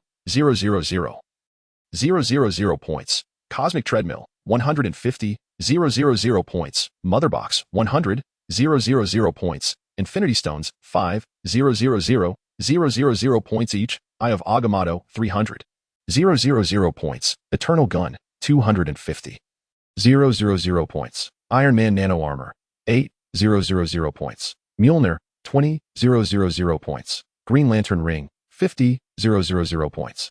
Xiao Han swiftly browsed through the items, showing no interest in the Kryptonian battle armor, as he disdained the notion of wearing his underwear on the outside. He had already integrated the Codex of Life into his steel physique, yet the Doomsday Cell piqued his curiosity. Glancing at the price, he raised an eyebrow. Wow, that's quite expensive. Ding. Current growth points, 0. Is there nothing cheaper? System? The mall contains many modules. Please explore at your leisure. Very well. Let us give it a try. Xiao Han dismissed the system interface, raised his hand, and gathered golden energy in his palm. Then let us randomly open one. He silently chanted the words, Multiverse. Buzz. The spatial gateway suddenly unfurled, distinct from its previously stable circular form. This time, the edges of the portal flickered with irregular blue arcs of electricity, as if it were tearing through the very fabric of reality. Through the portal, Xiao Han gazed upon a familiar city, New York. Towering skyscrapers loomed, and bustling traffic flowed beneath the sun's rays, which danced upon the glass facade of Stark Tower, reflecting a dazzling brilliance. It appeared remarkably similar to my own world. Ding. Current universe detected. Cinematic Universe 199999. Mission issued. The shock of the New York battle. Mission objective. Resolve the crisis in the presence of the Avengers during the Chitauri invasion of New York, allowing all to witness the might of a true superhero. Mission rewards. 5,000 growth points. Random rewards. A glimmer of gold sparkled in Xiao Han's eyes. Fascinating. Without hesitation, he stepped through the spatial portal. In the next moment, his figure emerged above New York, surveying the city on the brink of engulfment in flames of war. A slight smile graced Xiao Han's lips. It was time for this world to witness what a true superhero truly entailed. Chapter 24. You may call me Superman in the year 19999, in New York. Aboard the S.H.I.E.L.D. helicarrier, the atmosphere within the conference room was as heavy as lead. The holographic projection of Loki's mocking visage had just vanished, leaving behind an oppressive silence. Tony Stark leaned against the table, his fingers anxiously tapping the metallic surface, the helmet of his armor carelessly discarded to the side, revealing fresh abrasions on his face. So, that scoundrel intends to host a party at my home? He scoffed, an ironic smile gracing his lips. Steve Rogers furrowed his brow. His tactical tablet displaying real-time surveillance footage of Stark Tower. Loki's target was the Tesseract, and he required a high-energy source to activate his teleportation device, which the arc reactor in Stark Tower conveniently provided. Black Widow interjected, her gaze sweeping across the assembly. We are out of time. Thor tightened his grip on Mjolnir, his voice resonating with gravity. Should Loki's army descend, Midgard will face annihilation. An army? Dr. Banner adjusted his glasses, his voice trembling slightly. You mean, an extraterrestrial fleet? Chitauri. Thor nodded. A bloodthirsty band of interstellar marauders, beholden solely to Thanos. Tony queried with confusion. Thanos? Who is that? Now is not the time for jest, Stark. Steve admonished sharply. I am not jesting. Tony retorted, seizing the helmet. J-A-R-V-I-S. Initiate Mark 7. We must intervene before that alien rabble throws their party. Sir, Mark 7 has yet to complete final adjustments. J-A-R-V-I-S. Replied through the speakers. There is no time. We'll make do. Above New York, Xiao Han hovered amidst the clouds, the golden patterns on his black armor shimmering under the sun. His superhuman vision pierced the cloud cover, capturing the entirety of the city below. System, what is the current timestamp? He inquired internally. Ding. The current time is May 4th, 2012, 3 minutes prior to the Chitauri invasion. A slight smile graced Xiao Han's lips. That was ample time for preparation. He adjusted his super hearing, attuning to the unusual sounds emanating from the city. Soon, several familiar voices reached his ears. Stark Tower's uppermost level, energy readings are off the charts. Black Widow's voice crackled through the S-H-I-E-L-D channel. Fury, we may need an evacuation plan. Captain America's tone was grave. I'm on my way. This thing appears to be some sort of portal, Tony replied, his flippant tone laced with tension. Xiao Han directed his gaze toward Stark Tower. Indeed, on the rooftop platform, Dr. Eric Selvig was calibrating a peculiar machine, with Loki standing beside him, a triumphant smile adorning his face. Let us observe for now. Xiao Han resolved to remain concealed, soaring higher to hide among the clouds, patiently awaiting the unfolding events. Time passed, second by second, as Selvig activated the machine. A brilliant blue energy beam shot skyward, tearing open a vast spatial rift above New York. In the pitch-black void of space, the menacing silhouette of the Chitauri mothership became faintly discernible. It begins, whispered Xiao Han. The first wave of Chitauri soldiers surged forth from the wormhole like a swarm of locusts, wreaking havoc upon the skies of New York aboard their flying vessels. The sounds of explosions and screams instantaneously reverberated throughout Manhattan. The Avengers swiftly assembled. Iron Man intercepted the flying crafts in midair, while Captain America organized the evacuation on the ground. Black Widow and Hawkeye coordinated their attacks with precision. The tardy Hulk barreled down the streets like a human tank. Observing the chaos unfold, Xiao Han assessed the battlefield. The Avengers displayed remarkable synergy, yet the sheer number of Chitauri was overwhelming. A Leviathan breached their defenses, demolishing several buildings and inciting widespread panic. It was time. Xiao Han took a deep breath and dove down from the clouds. He deliberately controlled his speed, resembling a black meteor streaking across the sky, and as he neared the ground, he abruptly halted, the shockwave toppling several nearby Chitauri soldiers. What is that? Captain America, engaged in evacuating civilians, suddenly looked up, his shield reflecting the sunlight.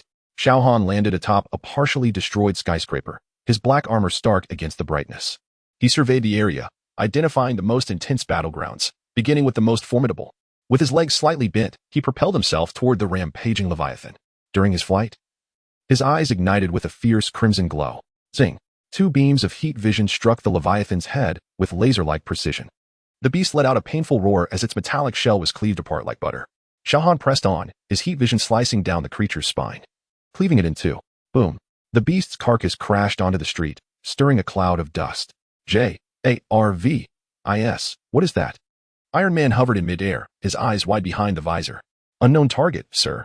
Energy readings exceed measurable range. On the ground, Black Widow and Hawkeye, back-to-back dispatching a squad of Chitauri, were equally taken aback by this sudden assistance. Fury, we have a new player in the game. Black Widow reported through her earpiece. Ignoring their astonishment, Xiao Han continued his mission, flying toward the base of the wormhole, where numerous Chitauri forces were congregated. Taking a deep breath, his lungs expanded. Then, whoosh! A freezing breath swept across the area, instantly encasing hundreds of Chitauri soldiers in ice sculptures, which then crumbled to dust in the breeze. My God! Hawkeye lowered his bow, incredulity etched on his face.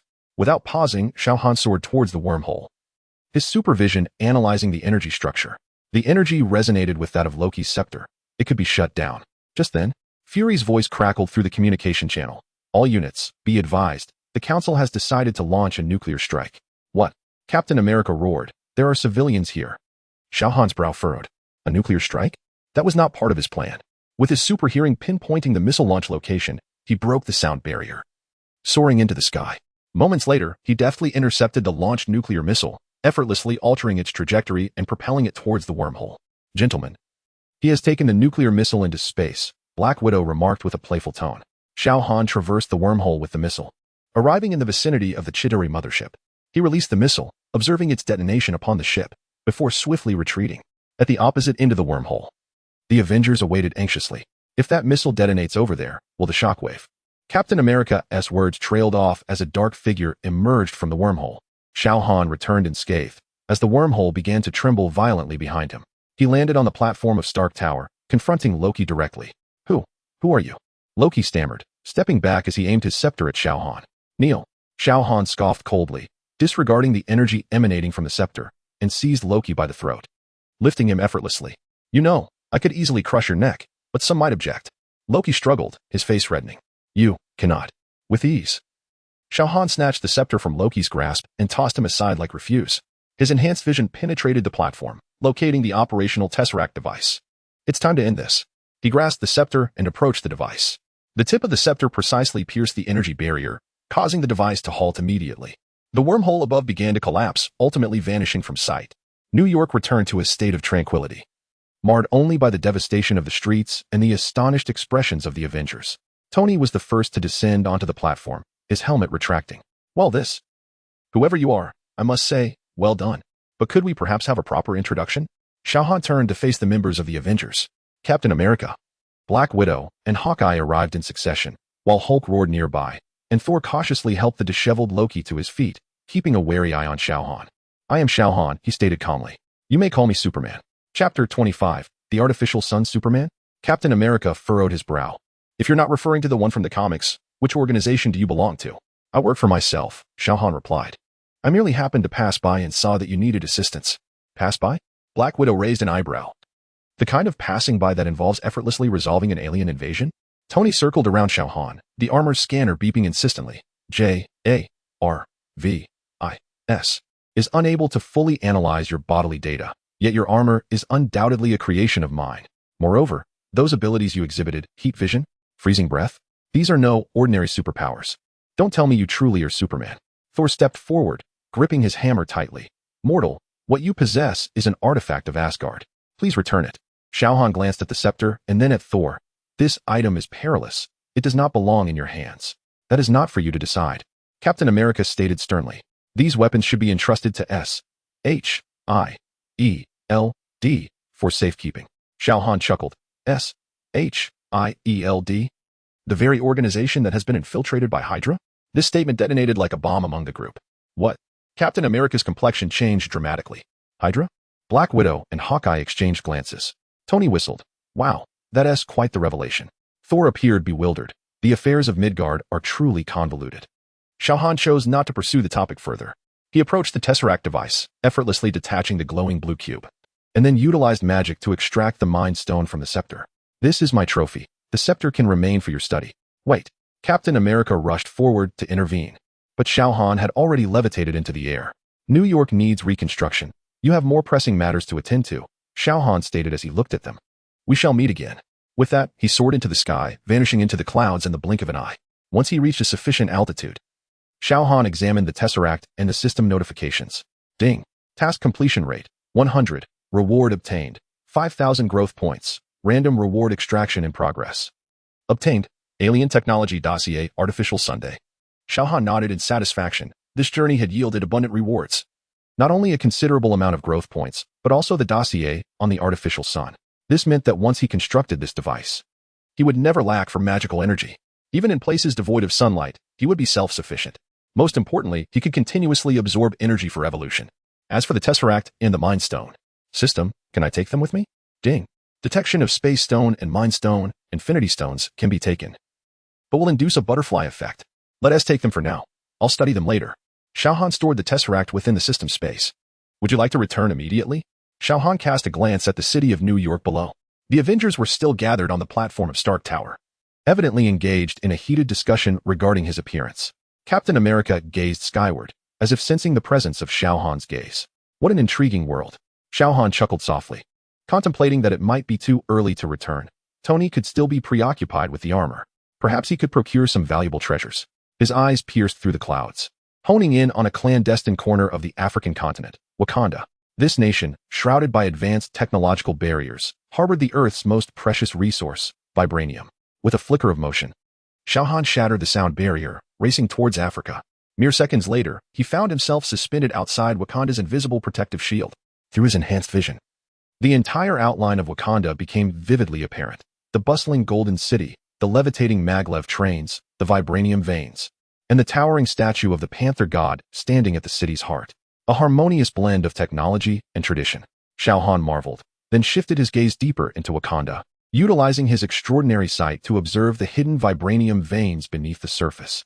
A smirk graced his lips as he raised his hand, tracing circles in the air. Whereupon a golden portal gradually manifested, leading directly to the vibranium deposits.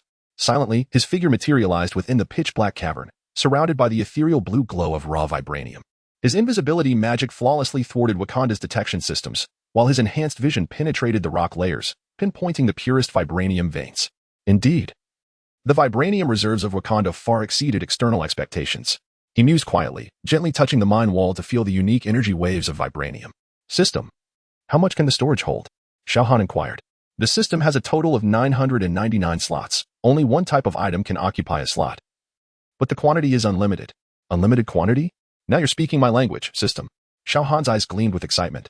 Without hesitation, he activated his golden vision, targeting a specific vein that emitted a particular frequency. Soon, the vibranium began to soften temporarily, allowing him to deftly slice through the vein. Large chunks of vibranium were floating into the portal. Notification. High-purity vibranium detected. Absorption in progress. Current vibranium quantity, 2 tons. 5 tons. 10 tons. 50 tons. Xiao Han, exercising restraint, collected only what he deemed sufficient before ceasing his actions. That should suffice. He glanced contentedly at the vibranium ore within the system's storage, nodding in approval. However, just as he prepared to depart, a deep rumble resonated from the depths of the cavern. Boom. The ground trembled slightly, as if some ancient entity had been roused. Xiao Han furrowed his brow, using his enhanced sight to penetrate deeper into the earth, narrowing his eyes. At the core of a colossal vibranium vein lay a slumbering behemoth, entirely composed of liquid vibranium. Resembling a panther, with crimson eyes slowly awakening. The guardian of Wakanda? Or a symbiotic creature of the vibranium veins? Xiao Han remained unfazed, instead observing with keen interest. The beast let out a low growl, causing the vibranium veins to writhe as if alive, transforming into countless sharp spikes that surged toward Xiao Han. How fascinating. Xiao Han chuckled lightly, neither dodging nor evading, allowing the vibranium spikes to collide with him. Clang, clang, clang. Every assault ceased the moment it made contact with his skin, leaving not even a scratch. The colossal beast seemed momentarily stunned, then erupted in fury as the vibranium within the cavern began to seethe, transforming into a tidal wave of metallic wrath, attempting to engulf Xiao Han. Having had his fill of this game, a brilliant light surged in Xiao Han's eyes, his intense gaze erupting with a specific frequency, piercing directly through the beast's skull. However, the liquid vibranium rapidly mended itself, leaving the beast unscathed and even more frenzied. Physical attacks rendered ineffective? Xiao Han raised an eyebrow, a cold smirk creeping across his face. It was time to try something different. He clasped his hands together, energy surging within him, then suddenly spread them apart. Buzz! A blazing golden magic circle unfurled in his palms, and countless chains of runes shot forth from the void, instantly ensnaring the colossal beast. Solar magic, dimensional confinement. The vibranium beast thrashed wildly, but the magical chains remained unwavering, constricting tighter with each struggle. Ultimately, it let out a reluctant roar, its entire form disintegrating, reverting back to an ordinary vibranium vein. Xiao Han retracted his magic. Deep in thought, it appeared that the vibranium veins of Wakanda possessed a form of consciousness. No wonder they had developed such advanced technology. However, this was of no concern to him. The vibranium was now in his possession. It was time to depart. He raised his hand, slicing open a portal, and stepped through, his figure vanishing entirely. Moments later, the alarms of Wakanda blared, albeit belatedly. An anomalous energy fluctuation from the vibranium veins. Okoye, accompanied by the royal guard, rushed into the mine, only to find a tranquil vibranium vein, as if nothing had transpired. This was impossible. She incredulously examined the detection data. There had clearly been an intruder moments ago. Chala arrived on the scene, crouching down, his fingers brushing against the ground as he closed his eyes to sense the surroundings. After a moment, he opened his eyes, his expression grave. Someone had indeed been here, yet they had left no trace. Who could it be? Okoye tightened her grip on her spear. Chala shook his head slowly, an entity we cannot track.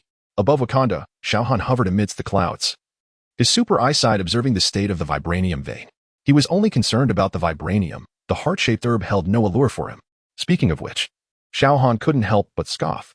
As the most developed nation on Earth, their technology surpassed that of Tony Stark. Yet, they had failed to develop a serum for enhancement. Dr. Erskine had created a serum over 60 years ago, and as a high-tech nation, they still relied on a Black Panther for human enhancement. Xiao Han shook his head, choosing to disregard the happenings below. Chapter 26. The Future of Banner Ding. Detected that the host has completed the current universe task. Would you like to return to the original world? Xiao Han glanced at the system interface, a slight smile gracing his lips. Not yet. Let me explore a bit more. Just as he contemplated venturing to another location, a golden portal began to swirl and unfold before him. Master Gu emerged from the portal, her expansive yellow robe fluttering gently in the breeze. Her gaze was profound and tranquil, yet carried an undeniable air of authority. You are not of this world. Gu Yi's voice was soft yet resolute. Xiao Han chuckled lightly, refraining from a direct response. It is good to see you again, Master Gu Yi. A subtle furrow appeared on Gu Yi's brow as she scrutinized Xiao Han. Are you implying that you know another version of me? Her tone hinted at curiosity. Not only do I know her, but just days ago, she sought to appoint me as the next Sorcerer Supreme. Xiao Han raised a finger gently, golden magical energy swirling in his palm, tracing the contours of a familiar rune, the protective spell of Kamartosh. Your magic, Gui observed, intrigued. Yet your source of energy is neither from the Vishani nor the Dark Dimension. The Sun, Xiao Han replied with a smile. I have reconstructed the magical system in my own way. Gui paused momentarily, her gaze fixed on Xiao Han. Those two stones do not belong to you. She stated slowly. I am aware, Xiao Han nodded. However, they remain here, destined to be seized by Thanos. Furthermore, the Time Stone has also been taken. The one who relinquishes it will be Stephen Strange. Gui's breath hitched slightly. What did you say? In that instant, Xiao Han comprehended that perhaps his actions had been too swift. Dr. Banner had not yet begun his journey through time. Realizing this, he locked eyes with her. In the future, Strange will willingly hand over the Time Stone to Thanos, for he has glimpsed the singular possibility of victory, but at the cost of half of all life. Gui's expression froze, her fingers tightening as if she were calculating some potential outcome. Are you certain? Absolutely. Xiao Han affirmed with a nod. There is no way to prove it, as it pertains to a decision beyond the timeline. Gui closed her eyes, her fingertips lightly brushing the eye of Agamotto upon her chest. After a moment, she opened her eyes, her expression complex. The Time Stone indeed remains unseen. So, you have taken it to prevent all of this? Not entirely, Xiao Han replied candidly. I simply believe it is better for me to safeguard it than allow it to fall into Thanos' hands. If it is truly needed in the future, I shall return. Gui regarded him deeply, a sudden smile breaking across her face. How intriguing. The other version of me would permit you to become a candidate for Sorcerer Supreme. Xiao Han shrugged. It seems she holds me in high regard. Gui gently shook her head, her eyes reflecting a blend of resignation and acceptance. Perhaps I should consider an early retirement. Xiao Han raised an eyebrow. No intention of guarding for a few more centuries? Time has long ceased to be a constraint for me. Gui smiled faintly. However, before I depart, I have a question. Yes? Have you learned the art of interdimensional connections? Xiao Han shook his head. Not yet, but I can learn it now. The Ancient One smiled, tracing a delicate gesture in the air, conjuring a golden rune that shimmered before them. This is the interdimensional communication technique of Kamartosh. If you can truly master it, you might harness your energy to activate it. Xiao Han gazed intently at the rune, his eyes glimmering with a golden light as the solar energy within him surged. A brilliant golden beam coalesced at his fingertips. In the next moment, the rune ignited, releasing a wave of energy that rippled across dimensions. A flicker of astonishment crossed the Ancient One's eyes. You learn quickly. Xiao Han retracted his magic, chuckling softly. Thank you. Perhaps when we meet again, we can converse about life after retirement. The Ancient One nodded gently, intending to step into the portal, only to be halted by Xiao Han's voice. What is it? She inquired, a hint of confusion in her tone. It seems we must go together, Xiao Han replied with a smile. Moments ago, his supervision had revealed the situation in Brooklyn, New York. There, Bruce Banner was inspecting the sanctum, which stood desolate. He had also received a mission prompt from the system. Hidden mission triggered. Resolve the impending threat of Thanos and save the Avengers. Mission reward, 10,000 growth points. And a random reward. At the sanctum in New York, Bruce Banner stood nervously before the rooftop door, adjusting his attire. Taking a deep breath, he pushed the door open. Is anyone there? He called out, surveying the empty space filled only with ancient tomes and magical artifacts. Suddenly, a golden portal materialized before him, and the Ancient One stepped through, accompanied by a man clad in black armor adorned with a golden emblem on his chest. Banner paused, momentarily taken aback, before recognizing the Ancient One, though he had never encountered the man beside her. Ancient One. Banner rushed forward. I am Bruce Banner, from the future.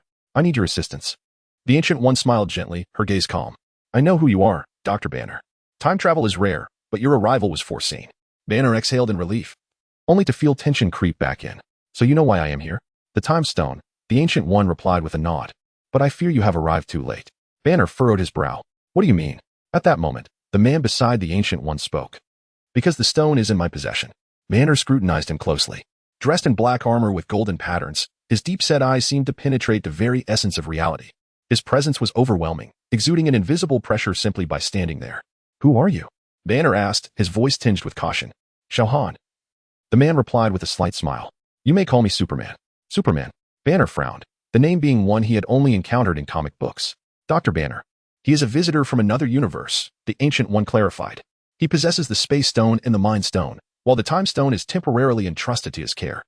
Indeed, just moments ago, Ancient One had already contemplated the course of events. Without hesitation, she entrusted the Time Stone to Xiao Han. However, this was merely a temporary arrangement. It was to be returned after use, while he could dispose of the other stones as he saw fit. Banner's expression shifted dramatically. This was inconceivable. The stones must remain on their original timeline, or it would precipitate catastrophic consequences. Xiao Han shook his head. Quite the opposite. If the stones were left here, Thanos would gather them and snap his fingers to erase half of all life. By taking them away, I can prevent all of this. Banner's eyes widened. How do you know about Thanos? Wait, are you saying you have foreseen the future? No, I merely know your story. Xiao Han shrugged. You returned to the past to collect the stones to resurrect those who perished at Thanos' hands, correct? Banner was utterly astonished. This plan was known only to the core members of the Avengers, yet this individual seemed to grasp it fully. Just then, Banner's communicator suddenly beeped. And Tony Stark's voice came through. Banner, something seems amiss. We haven't found the Tesseract, and the scepter is also missing. Moreover, the Battle of New York in 2012 has concluded prematurely. They are still discussing someone called Superman. What have you discovered on your end? The stones are with me. You all should return and wait for me, Banner replied. Chapter 27. Who will snap their fingers? Banner looked up at Xiao Han, his expression intricate. So, it really is you? Xiao Han nodded. Indeed, I recently emerged from a fierce battle in New York and effortlessly dealt with the Chitauri. Taking a deep breath, Banner endeavored to compose himself. All right. Assuming what you say is true, what do you plan to do now? We require the stones to resurrect those who have vanished. I can assist you, Xiao Han stated. But I have conditions. What conditions? Banner inquired cautiously. First, the stones of this universe, specifically the space, mind, and time stones, must be returned to me once they are utilized. Xiao Han's gaze was sharp. Second, I need your trust. Banner hesitated briefly, glancing at Master Gui. She smiled slightly. Dr. Banner, his power surpasses your imagination. If he wishes to aid you, perhaps this is the most prudent course of action. To alleviate any doubts, Master Gui added, his mastery of magic is formidable. After a moment of silence, Banner finally nodded. All right, I trust you. However, we must return to 2023 swiftly. Our comrades are awaiting us. A slight smile graced Xiao Han's lips. No problem. Please provide me with the coordinates of your universe. Banner relayed the coordinates, after which Xiao Han raised his hand, golden energy gathering in his palm. And a massive portal slowly unfurled. On the other side of the portal lay the Avengers base in 2023. Banner's eyes widened in astonishment. Is this a transdimensional teleportation? Let us proceed, Xiao Han said, stepping into the portal first. Your teammates are waiting. Banner and Gui exchanged glances before following, while Gui remained in 2012. 2023. Avengers base Tony Stark, Steve Rogers, Scott Lang, and others awaited anxiously. Suddenly, a golden portal opened in the center of the base, and Banner, along with an unfamiliar man, emerged. Doctor, Tony approached swiftly. What is the situation, and who is this? His gaze fell upon Xiao Han, brow furrowed. Banner quickly introduced, this is Xiao Han. He possesses the time, space, and mind stones, and he is willing to assist us. What? Steve regarded Xiao Han warily. The stones are in his possession? Without further ado, Xiao Han raised his hand, the 3 stones floating in his palm. The stones are here, he stated calmly, but I need to ascertain your willingness. Willingness for what? Steve asked. These 3 stones must be returned to me once they are used, Banner hurriedly explained. Tony scrutinized Xiao Han, his expression complex. Who exactly are you? A visitor from another universe. Xiao Han replied with a slight smile. You may call me Superman. Superman? Scott interjected, unable to contain himself. Like the one in the comics? Quite similar, Xiao Han shrugged.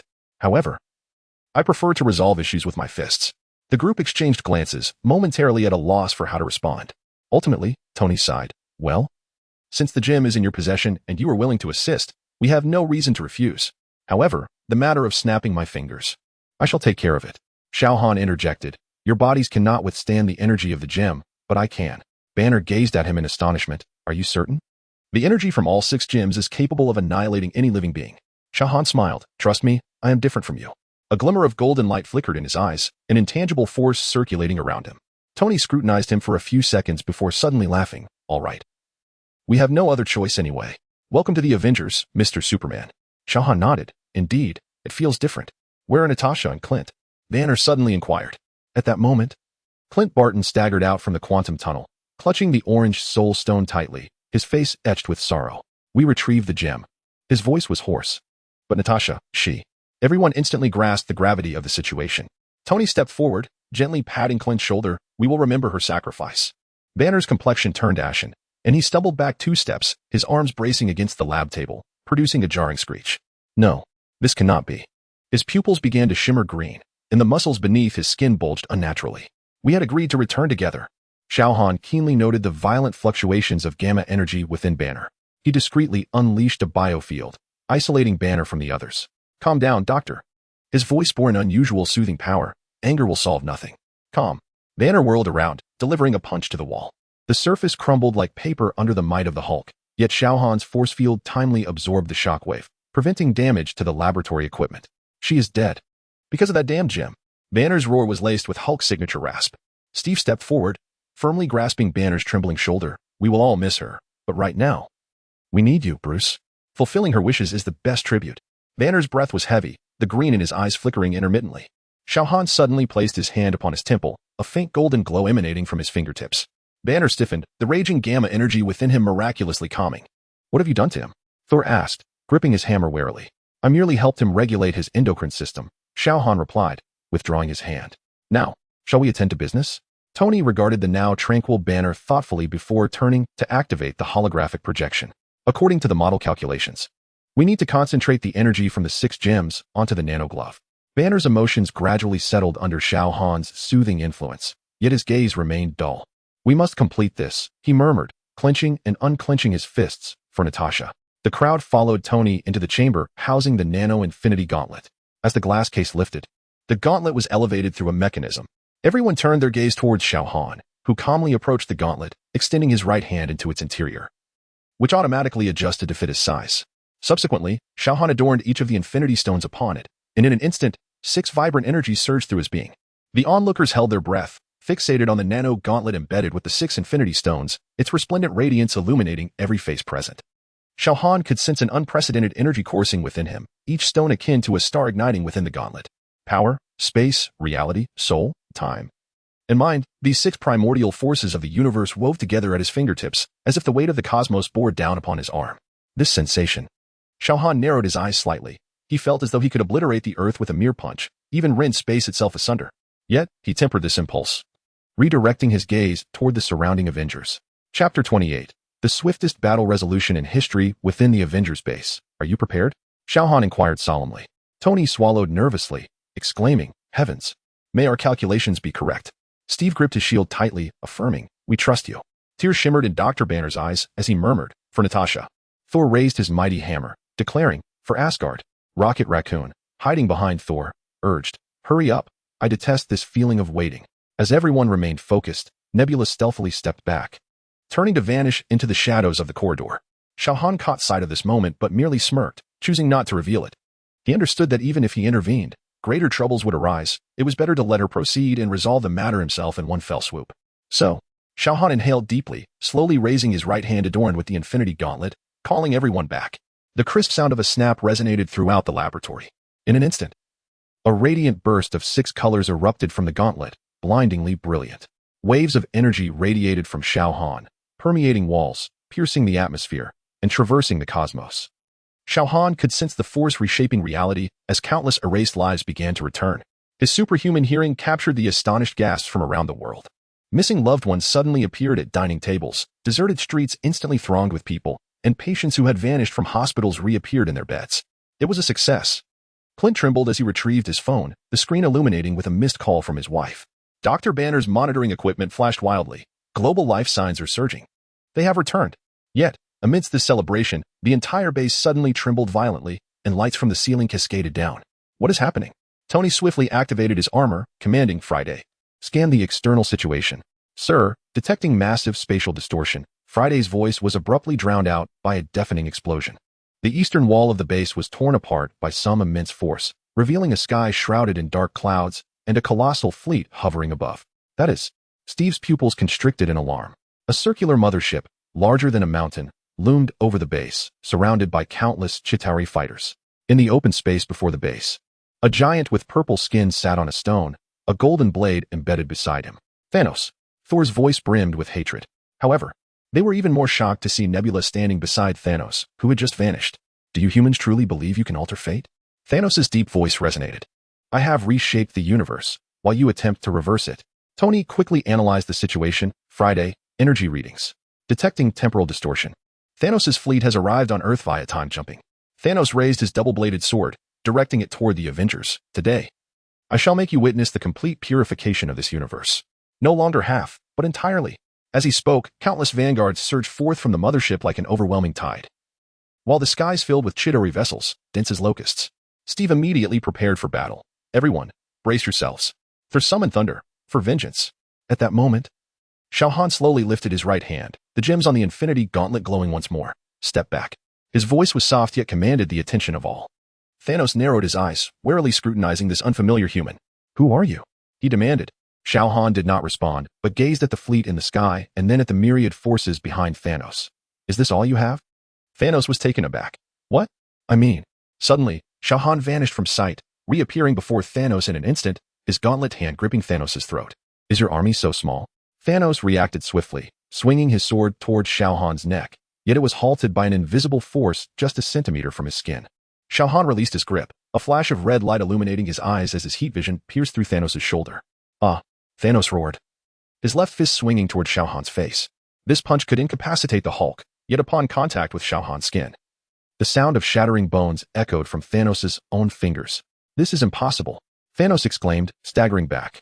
Xiao Han did not pursue but instead looked up at the fleet in the sky. Since everyone is here, he raised the infinity gauntlet, the 6 gems radiating a brilliant light simultaneously. Then let us all vanish. A sound of snapping fingers, louder than before, reverberated across the battlefield. In an instant, Thanos' entire fleet disintegrated like sand in the wind, thousands of vanguards and Chitauri soldiers turning to ash. Thanos himself looked down at his body, which was gradually dissolving. Disbelief etched in his eyes. I am destiny. His words trailed off as he transformed into dust, scattering into the air. The battlefield fell silent. The Avengers stood in stunned amazement, witnessing the foe they could not defeat even at the cost of their lives being dispatched by Xiao Han with a mere snap. Xiao Han descended gently, the gems on the infinity gauntlet dimming. He turned to the dumbfounded Avengers. The issue has been resolved. Tony was the first to regain his composure. Oh my god. Who are you? As I mentioned, Xiao Han smiled slightly. You may call me Superman. Ding. Mission accomplished. Earn 10,000 growth points. Random reward being drawn. Reward received. New ability, alchemy. A money-making artifact that, as the name suggests, can transform stone into gold. Xiao Han? Steve stepped forward, extending his hand. Whoever you are, thank you for saving this world. Xiao Han shook his hand. No need for thanks. Doctor. Banner gazed at the infinity gauntlet in Xiao Han's possession. Those gems. According to our agreement, the space, mind, and time stones belong to me. Xiao Han removed these 3 stones and returned the gauntlet, along with the remaining power, reality, and soul stones, to Tony. You can handle these. Tony carefully accepted the gauntlet. We will safeguard it. Wait, are you leaving? Xiao Han nodded. My task is complete. It is time for me to return to my own universe. Thor stepped forward decisively. Wait, my friend. At least tell us where you are going. Xiao Han smiled enigmatically without responding, raising his hand to create a golden portal. On the other side of the portal, the Avengers beheld New York in 2012. The time stone must be returned. If fate allows, we shall meet again. Xiao Han turned and stepped into the portal, his figure gradually fading away. The battle concluded too swiftly. Doctor Strange hadn't even managed to open a portal. Just before he fully departed, Tony suddenly called out, Hey, if our world encounters trouble again, can we summon your assistance? Xiao Han's voice resonated from the portal, Seek Strange. He knows what to do. The portal closed, leaving the Avengers exchanging perplexed glances. So, are we saying we were just saved by Superman? Scott scratched his head. Clint looked at the phone in his hand, the screen displaying a photo of him with his family. Regardless, he helped us reclaim those we lost. Tony stared thoughtfully at the Infinity Gauntlet. Friday, log all available data on the Superman. I have a feeling we will need his assistance again. Meanwhile, above the skies of New York in the 2012 cinematic universe, Xiao Han's figure reappeared. The system notification chimed once more. Ding. Host has completed all tasks. Would you like to receive additional rewards? Xiao Han smiled slightly. Claim. Reward. Parallel Universe Locator. Allows free travel to explored parallel universes. Xiao Han gazed at the exquisite device that had materialized in his hand, unsure of where to begin his lamentations. This device would permit him to return to the universe he had just departed, yet he could achieve the same through portal magic. It seemed that my journey had only just begun. He looked down at the city below, his figure transforming into a streak of light as he soared toward the sanctum of New York. Chapter 29. Return to this universe. New York Sanctum. Xiao Han's figure silently descended upon the rooftop of the sanctum, the time stone hovering in his palm, emanating an ethereal green glow. He gently pushed open the skylight and leaped inside. Master Gui stood in the center of the hall, her back turned to him, as if she had anticipated his arrival. You are quite trustworthy. Her voice flowed calmly like water. Xiao Han approached and handed her the time stone. It belongs to its rightful owner. Gui accepted the gem, her fingertips brushing against the eye of Agamotto. A burst of green light illuminated the space as the stone slowly embedded itself within. She lifted her gaze to Xiao Han, a hint of inquiry in her eyes. You have altered their future. Just lent a little assistance. Xiao Han shrugged. Thanos no longer exists. Gu Yi raised an eyebrow slightly. You killed him? Merely a matter of a snap. Xiao Han replied nonchalantly. After a brief silence, Gu Yi suddenly laughed. How intriguing. The timeline has shifted because of you. Yet the balance of the universe remains unaffected. She paused. Perhaps this is why another version of me chose to trust you. However, these changes are only temporary. You will have much to occupy your time in the future. Xiao Han chose not to comment, redirecting the conversation. Where is Strange now? He is still practicing as a surgeon. Gu Yi's gaze drifted toward the window. He has a long way to go before becoming the Sorcerer Supreme. That's good. Xiao Han nodded, relieved that this time, he would spare him from those agonizing experiences. Gu Yi looked at him. What do you intend to do next? Xiao Han's lips curled into a slight smile. Go home. He raised his hand, golden energy swirling at his fingertips as a portal gradually unfolded. On the other side lay the familiar skyline of New York, his own universe. Master Gu Yi, he said before stepping through the portal, if you ever get the chance, do come visit me. Gu Yi smiled softly. I will. As the portal closed, Xiao Han's figure vanished completely. Gu Yi remained in place, her fingertips gently caressing the eye of Agamotto, whispering to herself, perhaps we truly need a superhero. Earth 169278 Universe New York. Xiao Han's form emerged within the Stark Tower laboratory. Tony Stark was engrossed in adjusting his nanosuit when he suddenly looked up, startled, nearly dropping his tools. Good grief. How many times has it been, Xiao? Could you not always appear out of nowhere? Tony exclaimed, eyes wide. 3 days without a word, and I thought you had been lured away by some cover girl. Xiao Han chuckled lightly.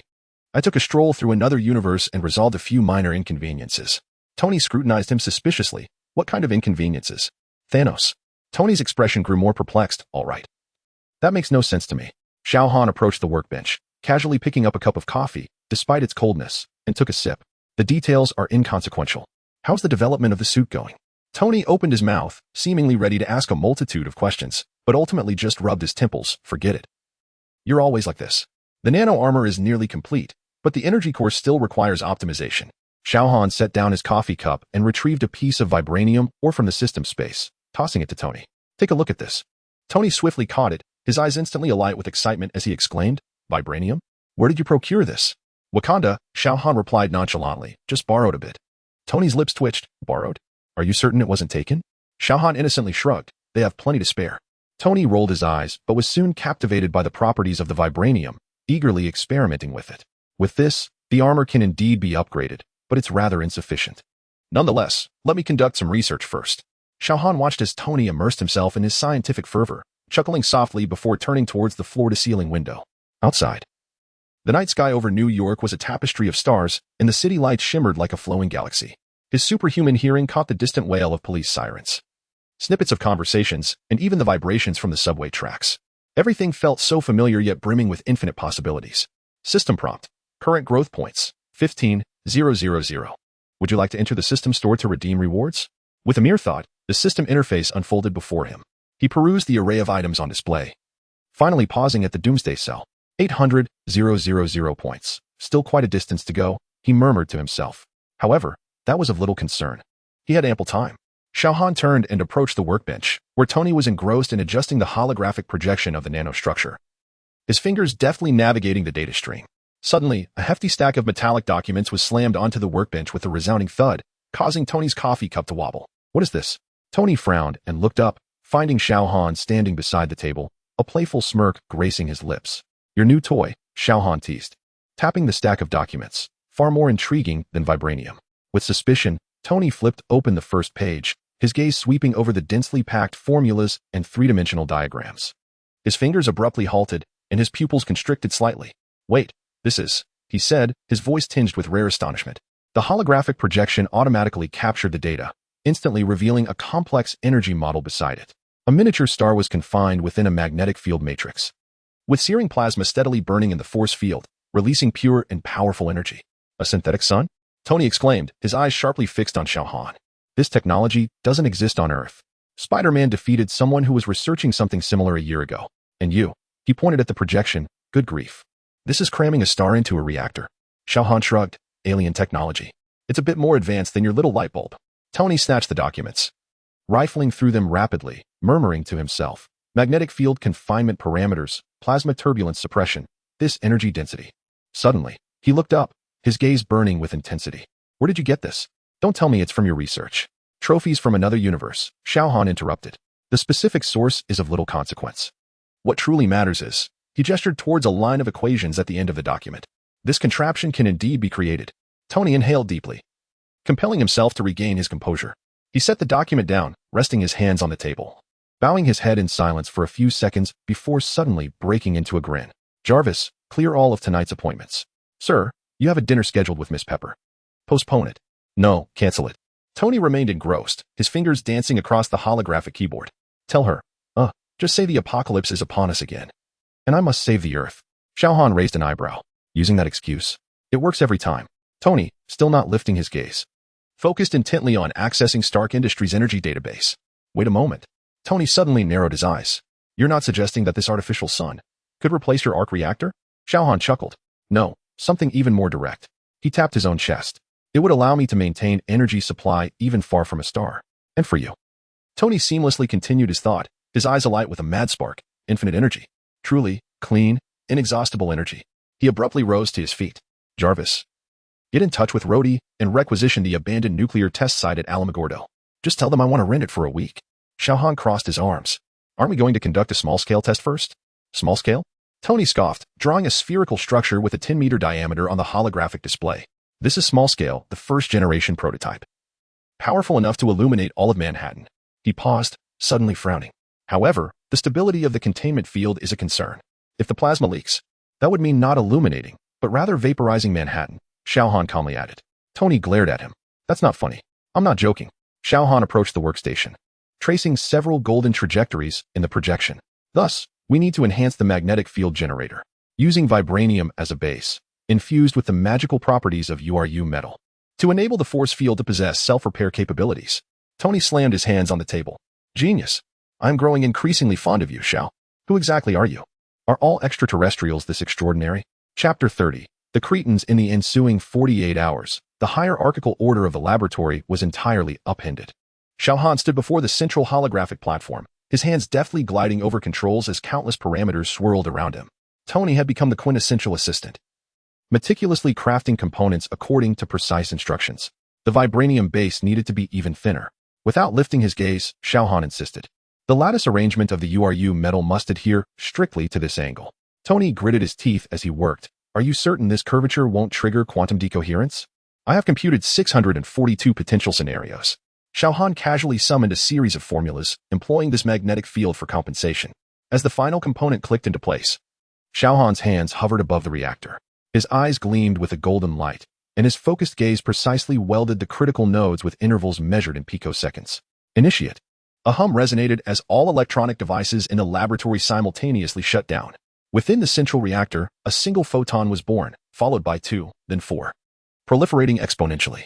Tony instinctively took a half-step back. My God. A miniature golden sun emerged within the reactor, its light gentle yet imbued with terrifying energy. The data screens frantically refreshed. Energy output, 128,000 megawatts. Stability, 99,999. Projected operational duration, 12,000 years. This. Tony's voice trembled. Have we just created eternal energy? Xiao Han reached out to touch the protective shield. The radiance of the artificial sun flowing between his fingers, the key to propel human civilization forward. Suddenly, Tony grasped Xiao Han's shoulders. You must tell me. This technology. This mindset. How can I possess such a brain? The golden light in Xiao Han's eyes gradually dimmed, revealing a mysterious smile. I shall tell you next time. For now, he pointed to the energy monitor that had begun to alarm. We must first address the cooling issue, unless you wish to turn Manhattan into a volcanic crater. Tony gazed at the temperature curve that had surged to dangerous levels and burst into laughter. Ha! Come on. Jarvis, activate all cooling systems. A few hours later, the artificial sun's glow burned steadily within the reactor, its golden luminescence illuminating the entire laboratory. Tony Stark fixated on the readings on the data screen, his fingers rhythmically tapping the desktop, his eyes sparkling with excitement and a hint of barely perceptible awe. 128,000 megawatts, he murmured. This is sufficient to meet the entire East Coast's power demands, and his gaze shifted to Xiao Han. Are you sure this thing won't suddenly go haywire and blow us to smithereens? Xiao Han crossed his arms, leaning against the lab table, a subtle smile gracing his lips. As long as the magnetic field constraints hold, it is safe. Oh, that is quite reassuring. Tony rolled his eyes, yet the smile at the corners of his mouth betrayed him. He gently tapped the protective shield of the reactor, causing the artificial sun's light to waver momentarily before stabilizing once more. So, aside from serving as your power bank, what else can this do? Much. Xiao Han straightened up and approached the holographic projection table, his fingers deftly gliding across the surface to summon a new set of data models.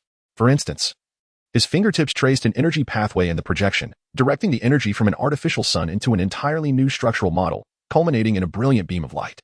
A directed energy weapon? Tony raised an eyebrow. No, Xiao Han shook his head. It is interdimensional energy transmission. Tony's expression momentarily froze. Then he leaned closer to the projection. Wait, are you saying you can use this energy to go directly to another location? Theoretically, yes, Xiao Han nodded. I have integrated solar energy, endowing it with exceptional malleability. If precisely controlled, it can mimic the energy characteristics of any dimension. To be precise, it is magic.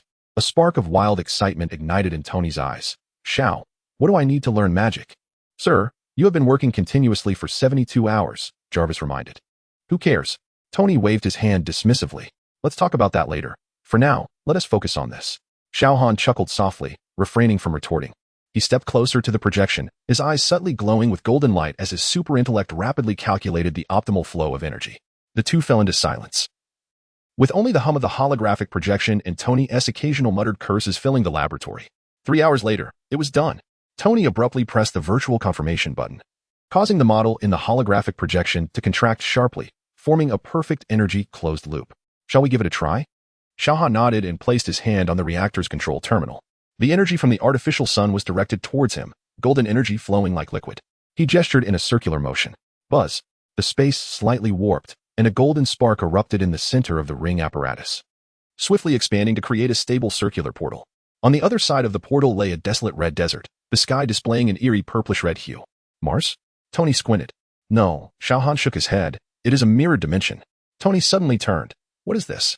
Have we truly used technology to open a magical dimension? The boundary between technology and magic has always been rather nebulous. Xiao Han withdrew his hand, and the portal gradually closed. This is merely a preliminary test. The true applications lie ahead. Tony gazed at the now calm ring apparatus, suddenly breaking into a broad smile. Xiao, do you realize what this means? You have made history. An almost frenzied excitement flickered in Tony's eyes. No, not just history. You have redefined the possibilities of energy. Xiao Han smiled faintly, choosing not to respond. His super hearing detected an unusual disturbance in the distant sky, a faint energy wave approaching New York at astonishing speed. Tony, he suddenly spoke. What's wrong? Tony, noticing his change, furrowed his brow. We have visitors. Xiao Han looked up at the ceiling, his gaze penetrating layers of metal to see the sky outside. And they do not come in peace. Tony immediately regained his composure and swiftly initiated the armor-donning protocol. Jarvis, activate the mansion's defense protocol and scan the skies over New York. Unidentified flying objects detected. Sir, Jarvis's voice resonated. Energy signatures match. They do not belong to any known Earth technology. Xiao Han had already levitated, the golden patterns on his black armor faintly glowing. I'll go take a look. Wait. Tony called out, stopping him. Don't be a hero this time. Remember to call me. Xiao Han glanced back at him, a slight smirk playing on his lips. Put on your armor, little mustache. Before the words had fully left his mouth, he transformed into a streak of black light, bursting through the laboratory skylight and soaring into the heavens. Tony watched the direction in which Xiao Han had departed, muttering a curse under his breath before hastening the armor's donning process. Jarvis, initiate the Mark 6 nano armor. Prepare all weapon systems. Sir, this armor has not yet been tested. Isn't this the perfect time? Ready when you are, sir. Tony donned the wristband, tapping it twice as the armor surged forth like a tide, enveloping him entirely. The moment the helmet fused into place, the armor's power core roared to life. He inhaled deeply, his legs slightly bent, as the thrusters erupted in an instant. All right, extraterrestrial scum. His voice echoed through the armor, laced with excitement and combat fervor. Welcome to Earth. Chapter 31.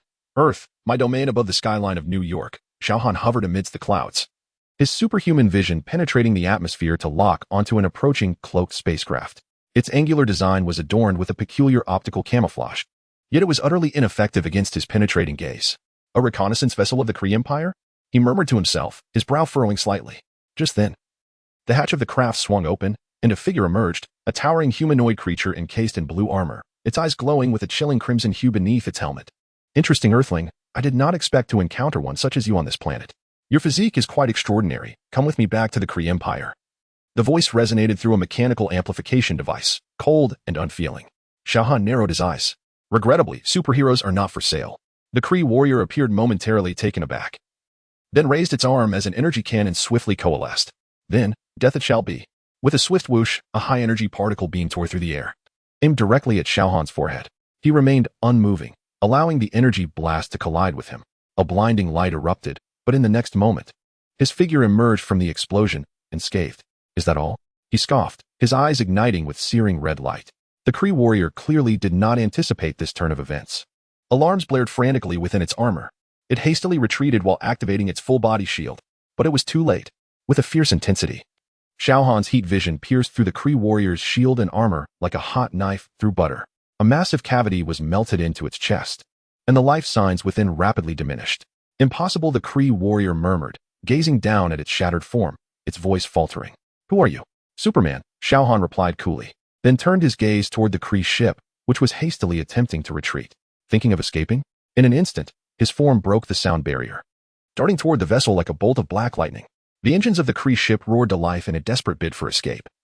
But it was futile against Xiao Han's velocity. With a mighty punch, the ship's exterior crumpled as if made of paper, the entire craft spiraling through space, its internal systems erupting in sparks.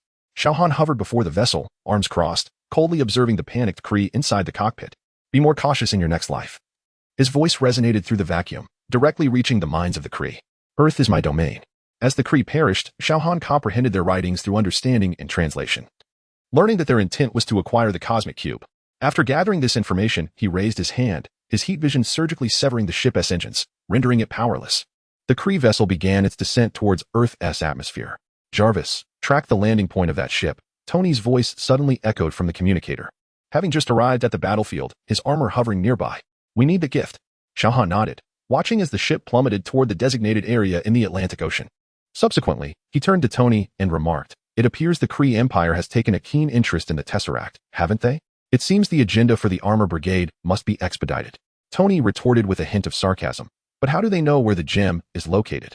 Xiao Han pondered for a moment. Perhaps the previous spatial fluctuations have caught their attention. He gazed at Tony. We must be prepared. The Kree Empire will not relinquish their pursuit easily.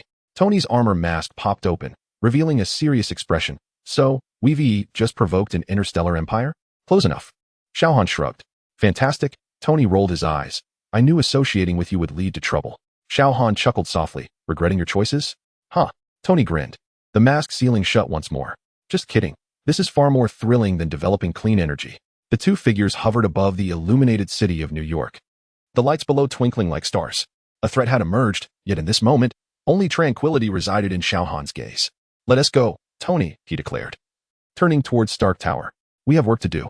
Tony matched his speed, the thrusters of his armor emitting a brilliant blue flame. Such as, for instance, the corners of Xiao Han's mouth curved upward. Let us equip our armor with an artificial sun. Tony's laughter echoed through the communication channel. Ha. Now that sounds like a plan. As night enveloped the sky, the two silhouettes streaked towards Stark Tower. The prototype of the artificial sun floated atop the central workbench, emanating a gentle golden glow. Tony Stark stood before a holographic display, his fingers swiftly gliding over the data streams, his brow furrowed in concentration. The energy output is stable, but the fluctuations in the containment field remain problematic, he murmured, gently tapping on a specific parameter within the projection. Xiao Han stood nearby, his eyes shimmering with a golden hue, utilizing his enhanced vision to penetrate the reactor's casing and observe the plasma flow within. The resonant frequency of the URU metal requires an adjustment of 0.3. He suddenly interjected, pointing to a particular node on the hologram. Tony raised an eyebrow. You can measure magic with your eyes? I've grown accustomed to it. Xiao Han shrugged. Tony scoffed, swiping his finger to adjust the parameters immediately. The energy curve on the projection smoothed out instantaneously, the fluctuations in the containment field vanishing without a trace. Perfect. Tony beamed. Jarvis, log this value. Let us adhere to it next time. Logged, sir, Jarvis responded. Excellent. Commence fusion. A few hours later, Tony whistled, crossing his arms over his chest, admiring the two suits of armor floating in the center of the lab. Jarvis, activate display mode. The lights in the laboratory dimmed, and the two suits of nano-armor rotated gracefully in a soft blue glow. One suit bore Tony's signature gold and red color scheme, its streamlined armor surface gleaming with a metallic sheen. The core of the artificial sun at its chest emitted a faint golden radiance, with energy veins flowing through the armor like lifeblood. Another set is Xiao Han's exclusive battle armor, entirely cloaked in black, adorned with intricate golden patterns that resemble ancient runes. The S-shaped emblem on the chest is similarly powered by an artificial sun, yet the flow of energy is more subdued. Beautiful. Isn't it? Tony patted Xiao Han on the shoulder. Both sets of armor have been infused with a touch of magical elements. And yours? With the resonance frequency of URU metal perfectly aligned with your biological field. Xiao Han approached his armor and gently touched its surface. The nanomaterials instantly flowed like water, automatically adapting to the contours of his fingers. The response speed is commendable. Xiao Han nodded slightly, noting the efficiency of energy conduction as well. Of course. Tony proudly lifted his chin. I've integrated vibranium into the nanostructure, and with the magical properties of URU metal, this armor can theoretically withstand high-level energy impacts. Xiao Han raised an eyebrow. Theoretically? Tony shrugged. Well, in practice it might fall a bit short, but at least it will prevent damage during combat with enemies. The armor is merely decorative. In a real fight, the biological field will protect it. Tony. Chapter 32. Flight testing with an exasperated roll of his eyes. Tony circled around the two sets of armor. His fingers delicately brushed over his own golden-red nanotech suit, excitement shimmering in his gaze. To be honest, your armor's design is far cooler than mine, Tony remarked with a smirk. The black and gold ensemble, understated yet ostentatious, and without the need for a helmet. Feels like cheating. Xiao Han's lips curved into a slight smile. You could also forego the helmet, and then have the media capture a photo of me rolling my eyes? Tony retorted with a roll of his own eyes. Never mind, I still prefer my high-tech aesthetic. He approached his armor, tapping the arc reactor embedded in his chest, where a miniature artificial sun now glowed, golden energy circulating within. Jarvis, initiate the testing program. Initiating now, sir. In an instant, Tony's armor disassembled into countless nanoscopic particles, flowing like liquid metal to envelop his entire body. The next moment, the golden-red suit reassembled flawlessly, the eyes of the visor illuminating with a blue glow. Xiao Han stood before his own black armor, his enhanced vision scanning the structure of each nanounit. The golden S-shaped emblem on the chest glittered under the lights, the overall lines appearing sleeker and more formidable than Tony's. Does your armor truly not require a helmet? I still don't comprehend, Tony inquired, curiously prodding the neck design of Xiao Han's suit. Not at all, Xiao Han replied with a subtle smile. My eyes serve as the finest sensors. Tony grimaced. All right. How does it feel? Noticing Tony examining his armor like an inquisitive child, Xiao Han asked. Absolutely fantastic. Tony's voice resonated through the suit speakers, brimming with evident enthusiasm. The energy flow is far smoother than before, akin to like liquid sunlight coursing through veins. Xiao Han nodded, his fingers moving deftly, and the black armor instantaneously disassembled into countless nanoscopic particles, entwining around his form as if alive. In less than a second, the suit adorned him perfectly, golden patterns shimmering against the black foundation. Jarvis, initiate the testing program. Tony raised his arm, starting with the fundamental functions. The laboratory floor suddenly sank, revealing a vast testing ground. Various targets, obstacles, and simulated adversaries emerged from beneath the floor. As per tradition, the one with the lowest score treats. Tony provocatively glanced at Xiao Han. Xiao Han's lips quirked upward. Are you certain you wish to wager on this? Hey, this time it's different. 6 miniature thrusters unfurled from the back of Tony's suit. Based on the technology you provided, I have upgraded all systems. Then let us begin. No sooner had the words left his lips than both figures surged forward simultaneously. Tony fired first, blasting apart 3 targets with his palm cannon, his nanotech armor nimbly maneuvering at high speed, exhibiting almost no inertia delay. He proudly whistled. Did you see that? The magical properties of URU metal have significantly enhanced the response speed of the battle armor.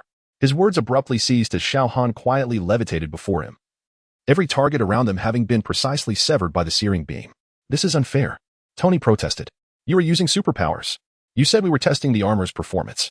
Xiao Han innocently shrugged. This is indeed the performance of my armor. Tony mumbled a few words before suddenly accelerating towards the opposite end of the testing ground. Let us make this interesting. His armor's arms unfolded, releasing dozens of miniature missiles that whistled through the air, while palm-mounted cannons fired in rapid succession, creating a dense network of firepower. Xiao Han chuckled softly, his figure vanishing in an instant, traversing the barrage with a speed nearly imperceptible to the naked eye. Sir, it is virtually impossible to win against Mr. Xiao in this contest, Jarvis cautioned. Silence, Jarvis. I am on the verge of a miracle. Tony gritted his teeth and continued his assault. Suddenly, all the missiles froze mid-air as if they had collided with an invisible barrier. Xiao Han hovered at the center of the testing arena, his eyes gleaming with golden light. It's my turn now. He gently raised his hand, and the missiles abruptly reversed direction, aligning themselves menacingly towards Tony. Wait, this defies the laws of physics, Tony exclaimed, hastily activating his defense systems. How can you control my missiles? Telekinesis, Xiao Han replied with a smile. So what do you think? Care to learn? The missiles detonated in unison, but the flames were restrained by an unseen force, forming a perfect fireball that slowly drifted towards Tony. Do you concede? Xiao Han inquired. Tony's helmet retracted, revealing a resigned expression. All right, I'll treat tonight. However, a mischievous smile spread across his face. Let us test again. Xiao Han retracted his armor and gracefully landed on the ground. What? Shall we try flying? Tony suggested. Are you certain? Xiao Han asked, a peculiar expression crossing his face. Absolutely. Tony grinned as the thrusters beneath his armor erupted with power, launching him like a rocket towards the laboratory skylight. Xiao Han leaped lightly, effortlessly shattering the sound barrier and leaving a ring of white shockwaves in his wake. The two soared out of the building, tracing a dazzling arc across the night sky of New York. Jarvis, engage full speed mode. Tony shouted excitedly. Warning, sir, speed exceeds safety thresholds. Who cares? Tony's thrusters roared to life, his golden red figure streaking like a meteor towards the heavens. Xiao Han followed with ease, even managing to casually glance at him. Are you sure you can keep up with me? How's the noise-canceling mode on your armor? Xiao Han teased. The high-altitude winds are quite strong. Shut up. Tony's voice crackled through the communicator. I'm wearing the most advanced armor in the world. Is that so? Xiao Han chuckled, suddenly accelerating and vanishing from Tony's line of sight. Hey, cheater. Tony's eyes widened as his armor's radar frantically scanned, failing to capture any trace of Xiao Han. The next moment, Xiao Han's voice echoed from behind him. You are too slow. Tony suddenly turned around, only to find Xiao Han hovering behind him, arms crossed, wearing a relaxed expression. Good heavens. Tony gritted his teeth and commanded, Jarvis, activate overclock mode. Sir, overclock mode will significantly deplete energy reserves. I advise against it. Engage. In an instant, the thrusters of Tony's suit erupted with blinding blue light, propelling him forward at an astonishing speed, leaving a trail of sonic boom clouds in his wake. Xiao Han raised an eyebrow, a glimmer of admiration flickering in his eyes. Not bad, you've improved. With that, his figure vanished once more, this time piercing through the atmosphere and soaring into outer space. Tony followed closely behind, alarms blaring within the suit. Warning. Oxygen levels in the atmosphere are decreasing. External temperatures are plummeting. Silence, Jarvis. I can handle this. Tony gritted his teeth, enduring the pressure from the thin atmosphere as his suit continually adjusted its posture. At last, his vision cleared, revealing the vast, dark cosmos and the azure arc of Earth. And there, suspended not far away, basking in sunlight, was Xiao Han. Turning his head, Xiao Han offered a subtle smile. Welcome back to space, Tony. Tony paused for a brief moment before bursting into laughter. This feeling is absolutely exhilarating. He looked down at Earth, the lights of New York shimmering faintly beneath the clouds, while the waves of the Atlantic reflected the moonlight. I never imagined I would one day fly here in a suit of my own making. A rare note of sentiment colored Tony's voice. Xiao Han floated beside him, his gaze directed towards the distant stars. This is merely the beginning. Tony turned his head to look at him. You're already accustomed to this perspective, aren't you? Xiao Han chuckled. Accustomed? No. Every time I look, it still takes my breath away. The two fell into a moment of silence, savoring the tranquility of the cosmos. Chapter 33. The Inhumans. Xiao Han's gaze drifted toward the distant grayish-white planet, a subtle smile gracing his lips. Tony, would you care to visit the moon? Tony, captivated by the curvature of the Earth, scoffed. The moon?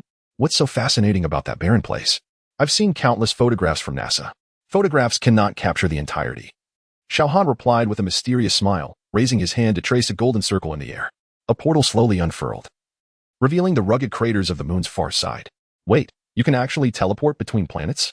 Tony's eyes widened in astonishment. Just a small trick, Xiao Han gestured invitingly. Shall we? Tony's armor adjusted its thrusters slightly. This is your idea. If you teleport me to some bizarre location, Pepper will go mad. The two stepped through the portal, instantly finding themselves on the lunar surface. Tony's suit automatically calibrated its gravity system and life support, and he cautiously stepped onto the lunar soil, leaving clear footprints behind. Wow. Tony marveled at his prints, feeling like Armstrong. Meanwhile, Xiao Han hovered a few centimeters above the ground, scanning the surrounding terrain. What are you looking for? Tony inquired curiously. A hidden city. Xiao Han's eyes shimmered with a golden hue as his enhanced vision penetrated the lunar surface, searching for anomalous energy signatures. A city? On the moon? Tony chuckled derisively. Unless it's extraterrestrial. Wait, you can't possibly mean. Suddenly, Xiao Han raised his hand again, and another portal opened. This time, the other side revealed a vast, technologically advanced domed city rather than the desolate lunar surface. Holy shit. Tony's breath caught for an instant. This can't be possible. How could there be? Welcome to Adelan, Xiao Han proclaimed as he soared through the portal, the capital of the Inhumans. Tony hesitated for a moment, then clenched his jaw and followed suit. Jarvis, record everything. As they passed through the portal, Tony's vision expanded dramatically. Towering spires glimmered beneath a pale blue energy shield, and hovering vehicles traced elegant paths through the air. The beings walking the streets varied, Some resembled humans, while others bore scales, wings, or other mutations. This. Tony's visor retracted, revealing a look of shock and disbelief. This defies all known laws of physics. How could such a vast city have escaped our satellites? Magic barriers coupled with the technology of the Kree Empire, Xiao Han elucidated. The Inhumans have thrived here for centuries. At that moment, a squad of guards clad in silver uniforms swiftly surrounded them, their energy weapons glimmering ominously. Intruders, lay down your weapons, the lead guard commanded, a luminous crystal embedded in his forehead. Instinctively, Tony raised his repulsor. Jarvis, analyze these weapons. Energy readings unknown, sir. I recommend maintaining caution. Xiao Han, however, regarded them with a calm demeanor, stating, we harbor no malice. We merely wish to converse with your king. The guards exchanged glances, clearly taken aback by the unexpected use of their language. Suddenly, the crowd parted, revealing a man clad in an ornate black robe alongside a woman with fiery red hair. The man's eyes glimmered with an unnatural shade of blue, enveloped in a faint aura of energy. I am King Blackbat, and this is my wife, Medusa. For certain reasons, she shall serve as my spokesperson. The man gestured using sign language, while the woman translated beside him. What brings you to Adelan uninvited? Xiao Han inclined his head slightly. I have long admired your reputation, King Blackbat. I am Xiao Han, and this is Tony Stark. We hail from Earth and seek to establish a connection with the Inhumans. The king's gaze lingered momentarily on the two, particularly pausing to inspect Xiao Han's armor. Have the people of Earth progressed to such a degree? Medusa translated in tandem. Well, in truth, most inhabitants of Earth are still unaware that a city exists on the far side of the moon, Tony interjected, adding, to be honest, I only learned of it recently myself. The expression on King Blackbat's face grew serious as he swiftly gestured several commands. Medusa quickly conveyed, follow me. This is not the place for discussion.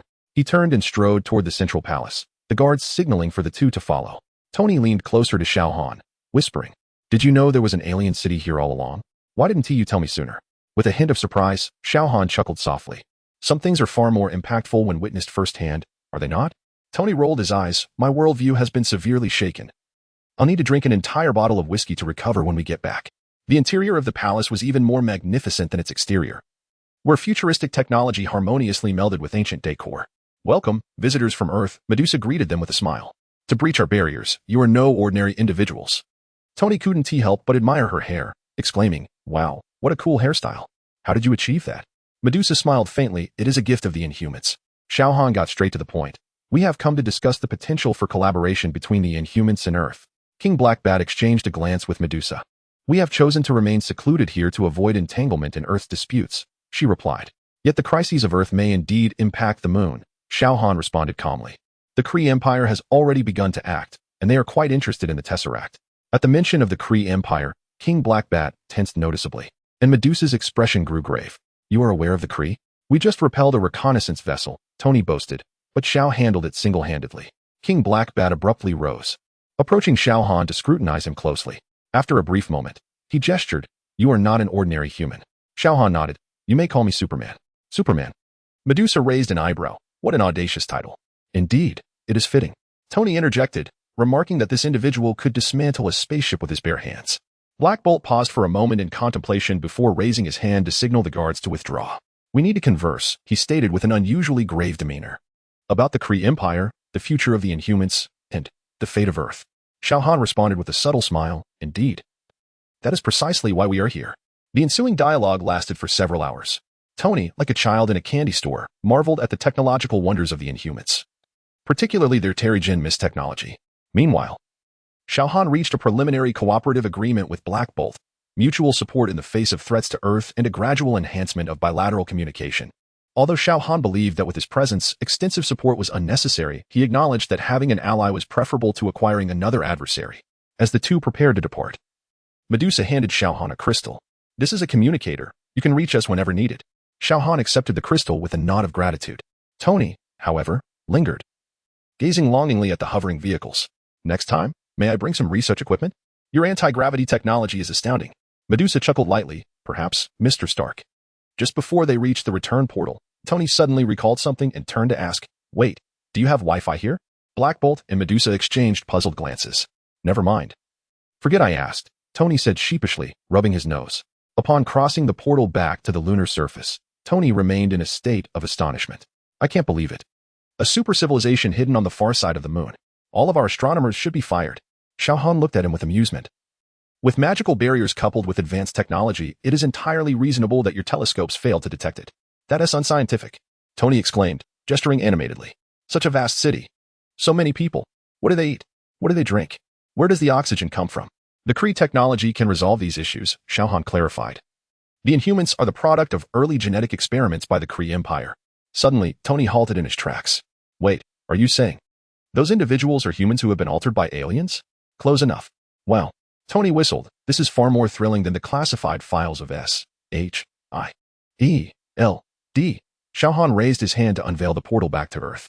Are you ready to embrace more surprises? The universe is far larger than you can imagine. Taking a deep breath, Tony stepped through the portal. I suddenly feel that my armor has ample room for improvement.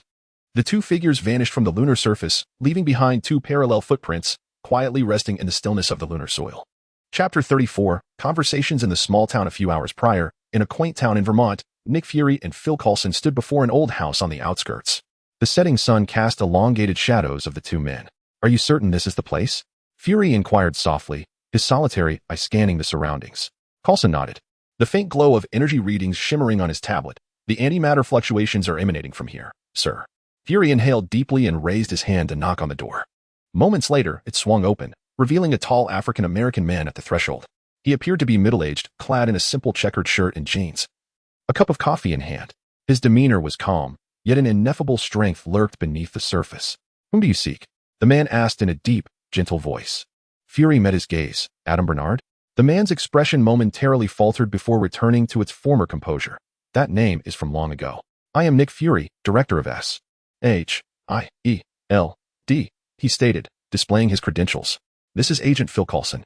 Adam paused, then stepped aside to allow them entry. Come in. The interior was modestly furnished yet exuded a sense of warmth and order. Family photographs adorned the walls, and a bookshelf brimmed with volumes. Adam gestured for the two to take a seat while he leaned against the fireplace, arms crossed. So, what does S.H.I.E.L.D. require of me? Fury did not mince words. We need your assistance. Adam chuckled lightly. I have been retired for decades, Director Fury. The president personally ordered me to fade into obscurity and lead a normal life. The world has changed.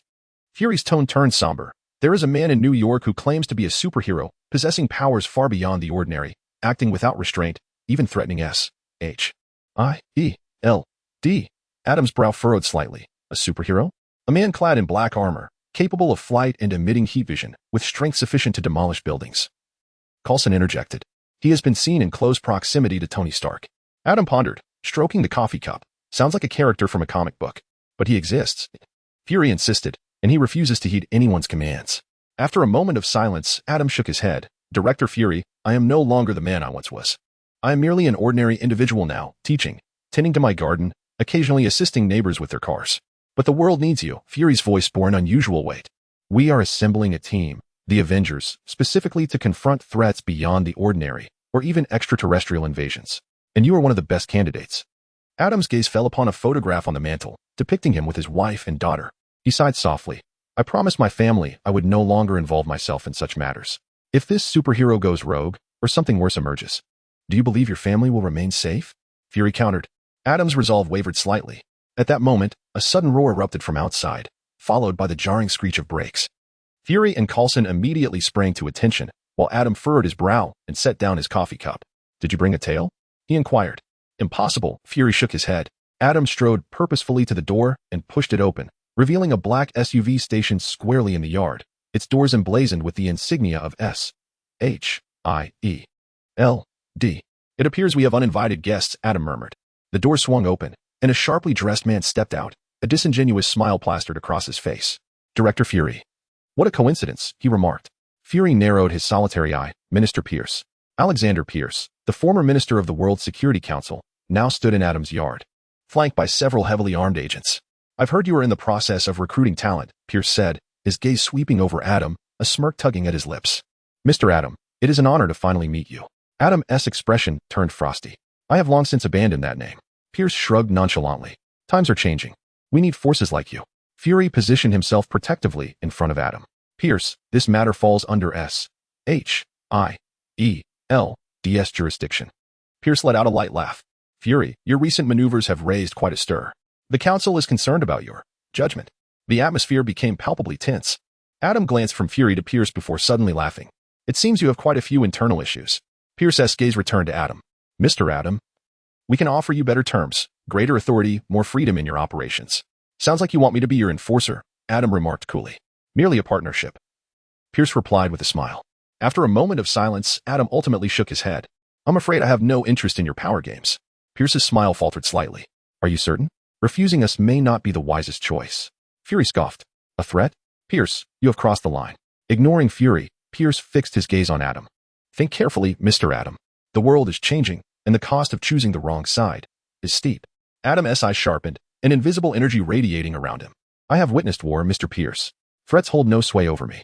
Pierce narrowed his eyes, ultimately taking a step back. Very well. I hope you do not come to regret this. He turned and walked back to the SUV, the agents following closely behind. The vehicle roared to life and departed, leaving the yard enveloped in silence once more. Fury turned to Adam. Thank you. Adam shook his head. I did not do it for you. Coulson could not contain his curiosity. How did Mr. Pierce know we were here? Fury's single eye glinted with coldness. It seems the rats are not limited to Hydra. Adam took a deep breath, as if steeling himself. Fury, I can help you, but I have conditions. Fury nodded. What are they? First, my family must receive absolute protection. No problem, Fury replied. Secondly, I shall not acquiesce to any political manipulation. I will solely engage in endeavors I deem righteous. Fury fell silent for a moment, his brow furrowing as he recalled Xiao Han, and with a sigh, he ultimately nodded. Very well. Adam extended his hand. Then, may our collaboration be fruitful. Fury clasped his hand. Welcome to the Avengers. In the Stark Tower laboratory, Tony and Xiao Han had just returned from the moon. The golden sparks of the portal gradually dissipating in the air. Tony stretched languidly, casually grabbing a glass of whiskey from the table and exclaiming, the technology of the Inhumans is truly enviable. Their anti-gravity engine is far quieter than my thrusters. Just then, Jarvis's voice echoed, Sir, I would like to remind you that the Senate Armed Services Committee hearing will be held the day after tomorrow at 10 a.m. You have yet to prepare any speaking materials. Instantly, Tony's expression fell. Oh, damn it, I completely forgot about that. Xiao Han raised an eyebrow. During his time away, he had not deliberately kept abreast of worldly affairs. What hearing? Tony, irritated, rubbed his temples. Ever since we made our appearance in New York clad in armor, that bunch of old geezers in the Senate has been fixated on me. They want me to relinquish my armor technology, citing national security and military control. As if. Xiao Han immediately grasped this was the plot of Iron Man 2. In the original timeline, Tony would face the Senate scrutiny alone, silencing them with a brilliant display of rhetoric. However, the circumstances had evidently shifted. So, they want you to surrender the armor to the military? Xiao Han inquired. Pretty much. Tony scoffed. They even found some so-called expert to assert that my armor should be nationalized. Justin Hammer, that clown who can only plagiarize. Xiao Han nodded and suddenly smiled. Leave it to me. Tony was taken aback. What do you mean? It's simple, Xiao Han replied, hands in pockets, his tone relaxed. Just tell them the armor is not a product of Stark Industries but rather my creation, Superman's armor. Let them come to me. Tony squinted. Are you certain? Those politicians are not easy to deal with. What do you think they could do to me? Xiao Han shrugged. Furthermore, I will personally attend the hearing. Tony scrutinized him for a couple of seconds before breaking into a grin. I truly wish to see their expressions. So, what exactly do you have in mind to handle those politicians? Xiao Han stood before the floor-to-ceiling window, sunlight filtering through the glass onto his recently donned black suit. The golden emblem on his chest subtly glimmering. He smirked. It's quite simple. Since I am Superman, how can I not have fans? Tony was momentarily stunned. Fans? Wait. What are you planning? Before he could finish his sentence, Xiao Han's figure transformed into a streak of black light, shattering through the glass and vanishing into the sky. Tony's eyes widened as he rushed to the window. Jarvis. Track his location. Moments later, Tony gazed intently at the holographic screen displaying Xiao Han's flight trajectory, his lips twitching in exasperation. Jarvis, where is this fellow now? Sir, Mr. Xiao is currently soaring above the Indian Ocean at a speed of approximately 30 Mach. Tony rubbed his forehead, conceding, well, it seems he is indeed determined to make the existence of Superman known to the entire world. Chapter 35. I am Superman. I speak for myself. Global action. Commence. Paris, Eiffel Tower. A tourist's backpack accidentally tumbles from the observation deck, poised to strike the unsuspecting pedestrians below. In a flash, a dark figure swoops in, deftly catching the bag, hovering momentarily before gently returning it to the astonished tourist. Be more careful next time. Xiao Han remarks with a slight smile, before soaring into the sky, leaving behind a chorus of gasps and swiftly raised smartphones among the onlookers. Seoul, Financial District. An out-of-control truck careens towards a crosswalk, eliciting screams from the crowd as they scatter in panic. Boom. Xiao Han descends from above, bracing himself against the truck's front. The tires screeching against the pavement, yet unable to advance an inch. The driver stares in shock, while Xiao Han merely gives a gentle push, bringing the truck to a steady halt. He glances at the bystanders filming the scene, nods in acknowledgement, and then vanishes. Middle East, a terrorist stronghold. Armed militants assemble, preparing to launch an attack when suddenly, the sky darkens. Boom. A dark figure crashes into the center of the camp like a meteor, the ground fracturing and dust swirling. The terrorists scramble in panic, raising their weapons, but the bullets ricochet harmlessly off Xiao Han's skin. Game over. His eyes flash with crimson light, and with a sweep of heat vision, the armory erupts in flames, sending all militants sprawling from the force of the blast. Hovering in midair, Xiao Han scans the area, confirming the absence of further threats before disappearing in an instant. Africa, drought-stricken region. The relentless sun scorches the parched earth. As a group of children gaze vacantly at a dry well, suddenly, a shadow descends from the sky.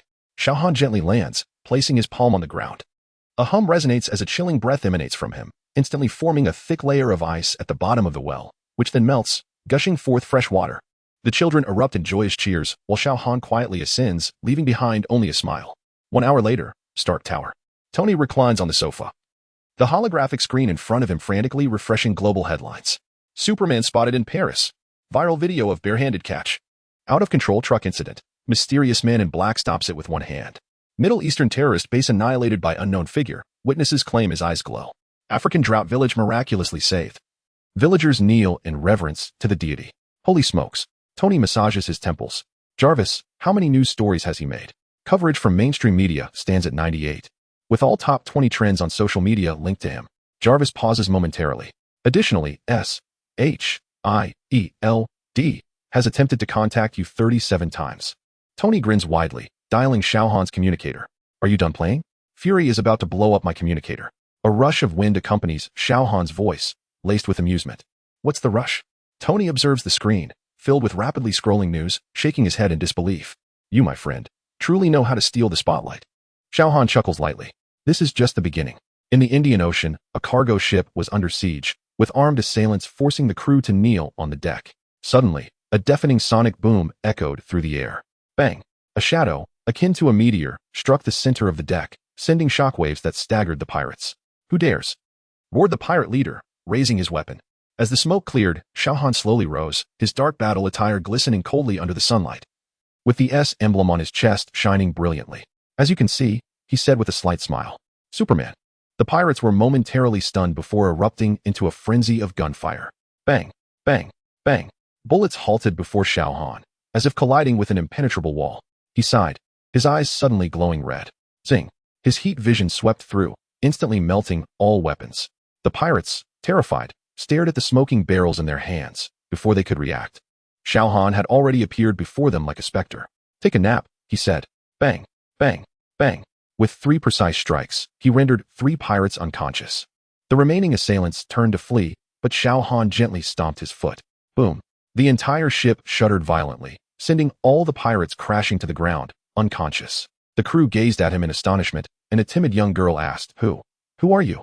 Xiao Han crouched down, offering a gentle smile. You may call me Superman. In the next instant, he soared into the sky, disappearing into the horizon. In New York, a high-rise building erupted in flames. Dense smoke billowing forth, trapping dozens on the upper floors. Fire trucks arrived, yet the latter could not reach the top. Just when despair set in, whoosh, a dark figure burst through the smoke, hovering outside the window. The trapped individuals widened their eyes as Xiao Han gently pushed, causing the entire pane of tempered glass to shatter silently. Grab hold of me, he extended his hand. A trembling mother clutched her child. And Xiao Han enveloped them in a biofield, swiftly flying away from the inferno and landing safely. Oh my God, thank you, the woman exclaimed, tears streaming down her face. Xiao Han nodded. Get to a safe place. He then plunged back into the flames, making multiple trips, rescuing every trapped individual in a mere 10 seconds. The crowd erupted in cheers, countless mobile phones capturing the moment. Superman. It's Superman. Xiao Han did not linger, merely nodding to the crowd before soaring away into the distance. In Southeast Asia, a remote village was struck by an epidemic, leaving the medical team powerless. As Xiao Han descended, the villagers recoiled in fear, mistaking him for a deity. Do not be afraid. He raised his hand, scanning every patient with his biofield. I can help you. His eyes gleamed, and with precise heat vision, He incinerated the viruses within the patients while simultaneously freezing his breath to condense pure ice water for them to drink. An elderly man, trembling, grasped his hand. Are you sent by God? Xiao Han shook his head with a smile. No, just a passing Superman. In the Middle East, amidst a war zone. A refugee camp was under bombardment, children crying and fleeing in all directions. Xiao Han descended from the heavens, arms outstretched. Buzz. The force of kinetic energy expanded instantaneously, forming an invisible barrier. A projectile hovered 10 meters above the ground before detonating, yet it failed to inflict even the slightest harm below. The soldiers gazed in terror at the dark figure suspended in midair, as Xiao Han coldly surveyed them. The war was over. In the next moment, he traversed the battlefield like lightning, dismantling all armed vehicles with bare hands and disarming every soldier. In less than 5 minutes, the entire army was rendered powerless. The refugees looked on in astonishment, and a small boy mustered the courage to approach. Sir, are you a superhero? Xiao Han ruffled his hair and smiled. You may call me that. Stark Tower, global news erupted. Tony stood before the floor-to-ceiling window, the glass reflecting real-time updates from around the world. Superman emerges globally. Mysterious hero saves thousands in 1 hour. Miraculous ceasefire in the Middle East. Eyewitnesses claim the arrival of a dark-clad deity. Village cured overnight from plague. Villagers bow to Superman. All rescued in New York fire. Citizens cheer for the hero. Jarvis. Tony rubbed his temples, pondering whether this individual had gone too far. Sir, Mr. Xiao has just landed in Antarctica. It appears he is assisting a research team with their snowmobiles. Tony replied. The following morning, global social media exploded with the hashtag Superman exists, which swept across all platforms. In every corner of the streets, people excitedly discussed the legends of the armored hero. Xiao Han dedicated time to combating crime and aiding ordinary individuals on a worldwide scale. In just one night, the global crime rate plummeted dramatically. If his previous interventions in New York were merely a debut, then last night, Superman achieved instant fame. Chapter 36, The New Abode of Superman on the bustling streets of New York. A reporter clutches a microphone against the backdrop of Times Square, where giant screens display the latest news on Superman. Ladies and gentlemen, this morning, social media across the globe has been set ablaze by none other than Superman.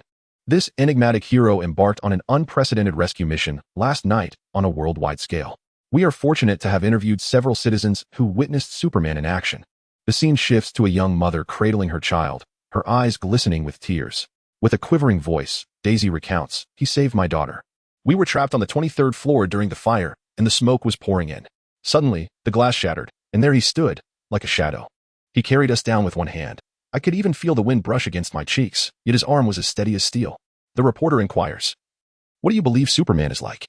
Without hesitation, Daisy responds, "A hero. Without him, both Sophia and I would have perished." The camera then transitions to the streets of Tokyo, where a sharply dressed office worker animatedly gestures. Jiang Subai exclaims when the truck came barreling towards us. I thought it was the end. But then, with a thunderous crash, that man stood there like a pillar, halting the vehicle. The driver was frozen in fear. And he merely patted the front of the truck and said, "Check your brakes next time," in Korean. My goodness. In a Middle Eastern refugee camp, an elderly man kneels before the camera, prompting the reporter to assist him to his feet. The shell stopped in midair. It just stopped. He cries. He hovered above, his black robe billowing like the wings of an eagle, and the soldiers' rifles twisted into knots. The children now call him Almalak, the angel. Underneath the Eiffel Tower in Paris, a backpacker eagerly shows the reporter a video on his phone. "Look, this is what I captured," he exclaims, his excitement palpable. "He caught my backpack with such speed that the camera blurred. When I asked his name, he turned and smiled, saying, 'Call me Superman. This is no special effect. My phone is an old Nokia.'" In Virginia, Senator Stern's villa, he violently jabs a silver fork into an egg, splattering the yolk onto a striking front-page photo of the Washington Post, featuring Xiao Han suspended at the fire scene, surrounded by those he saved. Stern tosses the newspaper aside and picks up the phone, dialing urgently. Find out immediately. Is this Superman the same individual as the armored figure who accompanied Stark? On the other end, his assistant's voice trembles. Sir, S-H-I-E-L-D, has just sealed all information. However, we compared the armor's patterns and eyewitness accounts, and the match is 99. Additionally, Stark Industries stock has surged by 200 due to rumors of extraterrestrial technology collaboration. Stern's expression darkens as he crushes his coffee cup in frustration. Damn these superpowered individuals. There's only one day until the hearing. Contact Hammer immediately. We must alter our plans and begin applying pressure on Tony Stark right now. At that moment, Stern's television broadcasts an exclusive interview with Tony Stark. With a casual shrug and a radiant smile, Tony remarks to the reporter, "Superman? Oh, he is a friend of mine. A pleasant fellow, though he always drinks up all the red wine." Stern hurled the remote control at the television. In the confidential meeting room of S.H.I.E.L.D. Nick Fury S. Singular, I fixated on the satellite imagery depicting Xiao Han's descent upon Antarctica, while Coulson swiftly delivered updates beside him. Over 200 global crises had been averted without any casualties, yet the videos captured by the public had incited widespread panic. The council demanded immediate control of the situation. Fury scoffed, "Control? You expect a group of politicians to reign in someone capable of halting a truck with bare hands?" He flung a stack of documents. Asserting they should first manage their own affairs, Pierce had clandestinely met with Zola, and Hydra was undermining their operations. Suddenly, alarms blared, and the screens flashed crimson. An agent reported urgently, "Director, anomalous energy fluctuations detected. A superhuman is approaching New York at 60 Mach." Fury donned his coat and strode toward the exit. "Excellent. Let the world witness what true uncontrollable forces look like." At the pinnacle of Stark Tower, Xiao Han landed on the terrace, the golden patterns of his armor glinting softly under the sunset. As he stepped into the living room, he found Tony reclining with his legs crossed, swirling a glass of red wine, while the holographic screen displayed global news about the superhuman. "Enjoying yourself, Mr. Savior?" Tony raised an eyebrow, a teasing smile gracing his lips. "You saved 42 countries in one night, and even repaired the generator at the Antarctic Research Station, JARVIS. Mentioned they're now featuring you on the Penguin Protection Society's badge." Xiao Han removed his armor and took a swift drink from a cup on the coffee table. "Penguins?" He chuckled, suggesting instead sending a box to Senator Stern. He could use something adorable to alleviate his blood pressure. Tony burst into laughter. Tossing him a set of keys, "I bought you a villa on the north shore of Long Island. 3 stories, private beach. And the basement has lead shielding as per your request, though I fail to understand why you require protection from X-rays." He winked. "It's not like you're hiding kryptonite, right? Just guarding against certain peeping cyclops." Xiao Han accepted the keys, his fingertips tracing the engraves on the keychain. "Well, thank you." Tony shook his wine glass, suddenly adopting a serious tone. "Stern contacted Hammer Industries today. They're preparing to take action." He scoffed. "What are these people thinking? Do they believe they can control a superhuman?" A glimmer of golden light flickered in Xiao Han's eyes. "Let them try." He approached the floor-to-ceiling windows, the lights of New York shimmering below. "I will arrive punctually tomorrow, dressed appropriately." Tony raised his glass in salute. "Do you need me to arrange any special effects? Perhaps you crashing through the roof of the assembly?" "Not necessary." Xiao Han turned back, a dangerous smile curving his lips. They would soon understand. He pushed open the glass door, the night breeze lifting the hem of his garment. The so-called oversight was merely humanity's naive yearning for dominion over the divine. Before the words fell silent, he transformed into a black meteor streaking across the night sky. At the North Shore Villa, gentle waves lapped against the private dock, moonlight cascading over the pristine modern architecture, casting a reflection of its sleek lines. Xiao Han descended into the central courtyard, his black battle attire billowing gently in the night breeze. The sensory lights beneath his feet illuminated sequentially with each step, delineating the path to the villa. Pushing open the heavy walnut door, the intelligent home system activated silently, bathing the 6-meter-high living room in a soft glow emanating from concealed light fixtures. Outside the expansive floor-to-ceiling windows, the night view of the Atlantic unfolded in its entirety, waves shimmering like silver flecks under the moonlight. "Welcome home, sir." The AI butler's voice resonated warmly as the temperature adjusted automatically to a comfortable 22 degrees. The electronic flames in the fireplace flickering with an orange-red hue. Xiao Han pressed the emblem on his chest, and the battle armor retracted automatically, revealing a multifunctional watch on his left wrist. Clad in black combat attire, his boots met the gray-veined marble floor with purpose. On the island counter of the open kitchen lay a bottle of recently decanted red wine, accompanied by a note left by Tony. 1982 Lafite. Far more suitable for the night view than your frozen breath. T.S. He chuckled softly, lifting the wine glass as he approached the floor-to-ceiling windows. The villa was designed in a minimalist style, where black, white, and gray tones were accented with understated gold metal trims, exuding an air of subtle luxury. A floating staircase on one side of the living room led to the second floor, its glass railing enhancing the sense of openness. The master bedroom on the upper level continued this aesthetic, with a king-size bed facing the floor-to-ceiling windows. The electric curtain slowly drew back, revealing an endless seascape. In the walk-in closet hung the custom suits prepared by Tony, each meticulously ironed to perfection. The elevator doors slid open silently, revealing a private training facility rivaling Stark Industries laboratories. The alloy-designed shooting range, simulated gravity chambers, and a comprehensive holographic combat system were all present, with a miniature solar lamp array in the corner, evidently tailored by Tony to suit his energy requirements. Xiao Han approached the glass curtain wall at the edge of the training area and pressed a concealed button. The wall descended gently, unveiling an infinity pool extending into the sea, its bottom adorned with a special material that changed color with body heat, casting a ghostly blue glow in the moonlight. He shed his shirt and leaped into the water, the currents gliding over his sculpted physique. As he turned at the pool's end, the villa's intelligent lighting transitioned seamlessly into starry night mode, the ceiling projecting a lifelike galaxy that merged with the distant real stars over the sea. Not bad at all. Leaning against the pool's edge, he tapped the rim of his glass with his fingertips. The rich aroma of red wine intertwined with the sea breeze as the intelligence system played a soft piano melody. In this moment, as a superhuman, he finally possessed a home worthy of him. Chapter 37. The Hydra-based Xiao Han leaned against the edge of the villa's pool, his fingertips gently tapping the rim of his glass, the red wine gleaming with an amber hue beneath the moonlight. He closed his eyes, his superhuman hearing unfurled like an invisible radar, the cacophony of global sounds flooding his ears. The wailing sirens of New York streets, the announcements of Tokyo's subway, the debates within the London Parliament, the whispers of arms deals in Moscow, billions of voices intertwined into a tumultuous tide. He meticulously filtered through this deluge of information, seeking fragments of value. Superman, I wish for a girlfriend. Hurry, Mark, I hope that Superman doesn't come tonight. Sir, tomorrow's Parliament. Countless messages passed through Xiao Han's ears, sifting and filtering. Suddenly, a faint voice caught his attention. If there really is a Superman, then hurry and save me. This voice, as delicate as a mosquito's buzz, resonated with heart-wrenching despair. Xiao Han abruptly opened his eyes, his superhuman vision piercing through layers of obstruction, locking onto the Hydra base nestled deep within the mountains of Eastern Europe. Within a transparent cylindrical glass enclosure sat a red-haired girl. She appeared to be around 19 or 20, her skin porcelain-like, and her crimson eyes flickering with pain and hope. Scarlet energy swirled around her like a living entity, occasionally striking the glass dome, triggering a shrill alarm from the external instruments. He set down his wine glass and slowly rose, droplets cascading along the contours of his muscles, shimmering in the moonlight. He donned his attire and grasped the watch beside him. With a hum of nanomechanical activity, the multifunctional watch on Xiao Han's wrist disassembled instantaneously, countless black particles spreading along his arm like sentient beings. In less than a second, the obsidian armor enveloped his entire form, the golden S insignia on his chest glinting softly under the moonlight.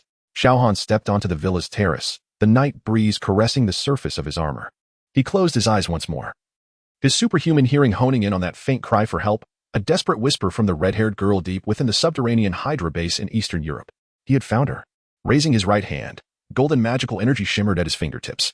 With a fluid motion, he traced a circle in the air, where fine golden sparks materialized, rapidly expanding into a 2-meter diameter portal.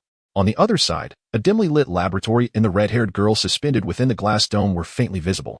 Without hesitation, Xiao Han stepped through the portal. The golden sparks behind him gradually extinguished, and the villa returned to tranquility, leaving only the surface of the pool gently rippling, as if recounting the events that had just transpired. Half an hour earlier, in Eastern Europe, at the Hydra secret base, within the laboratory, Wanda curled up inside the glass dome, hugging her knees, her gaze fixed intently on the surgical table at the center of the laboratory. There lay a frail boy, no more than 15, his pale wrists shackled with metal cuffs, electrodes plastered across his bare chest. His pupils were dilated, his lips quivering in fear. Yet no sound escaped him. The Hydra's neuroinhibitors had stripped him of even the right to scream. Experiment Subject 47, Activation Test of the X gene, 9th attempt. The researcher, clad in a gas mask, recorded data with an air of detachment, while another held a syringe filled with a shimmering, eerie green liquid, droplets glistening ominously under the surgical lights. The serum concentration was raised to 80, with a novel catalyst introduced. Wanda's nails dug deeply into her palm. She had witnessed far too many such experiments. Failure equated to death. The needle pierced the boy's neck, and the substance was slowly injected. Initially, nothing occurred. Then, the boy's muscles convulsed violently, his back arching, and a hoarse whimper escaped his throat. His skin flushed crimson, veins writhing beneath the surface as if countless serpents slithered within him. Vital signs skyrocketed. Heart rate at 220. The researcher's voice quivered with excitement. The boy's bones emitted a chilling crackle, his arms contorting grotesquely, fingers elongating, nails hardening into jet-black talons. His pupils narrowed into feral slits, and a guttural roar erupted from his throat. Is it a success? Someone whispered. In the next instant, a sickening pop. The boy's chest erupted violently, a stark white bone piercing through flesh, blood splattering across the sterile floor. His scream finally broke free, a heart-wrenching wail. It spiraled out of control. Subdue him. The alarm blared piercingly as soldiers raised their stun guns, but it was too late. The boy's body was wrenched by an unseen force, bones protruding, muscle swelling, skin cracking with each passing moment. His skull twisted grotesquely, jaw splitting to reveal savage fangs. Kill him. Now, high-voltage electricity struck the boy's back, only inciting further ferocity. He broke free from his restraints, one claw tearing through the nearest soldier, blood splattering onto the surgical lights, saturating the entire laboratory in crimson. Wanda clamped her mouth shut, chaotic magical energy pulsating uncontrollably at her fingertips. She gazed at the boy. No, he was no longer human. He lunged at the second researcher, fangs crushing his throat.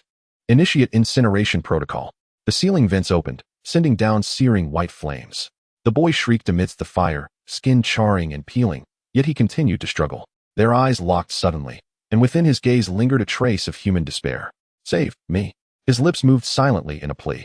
Then boom. The laboratory's blast doors swung open. A heavily armed squad stormed in, energy rifles firing in unison.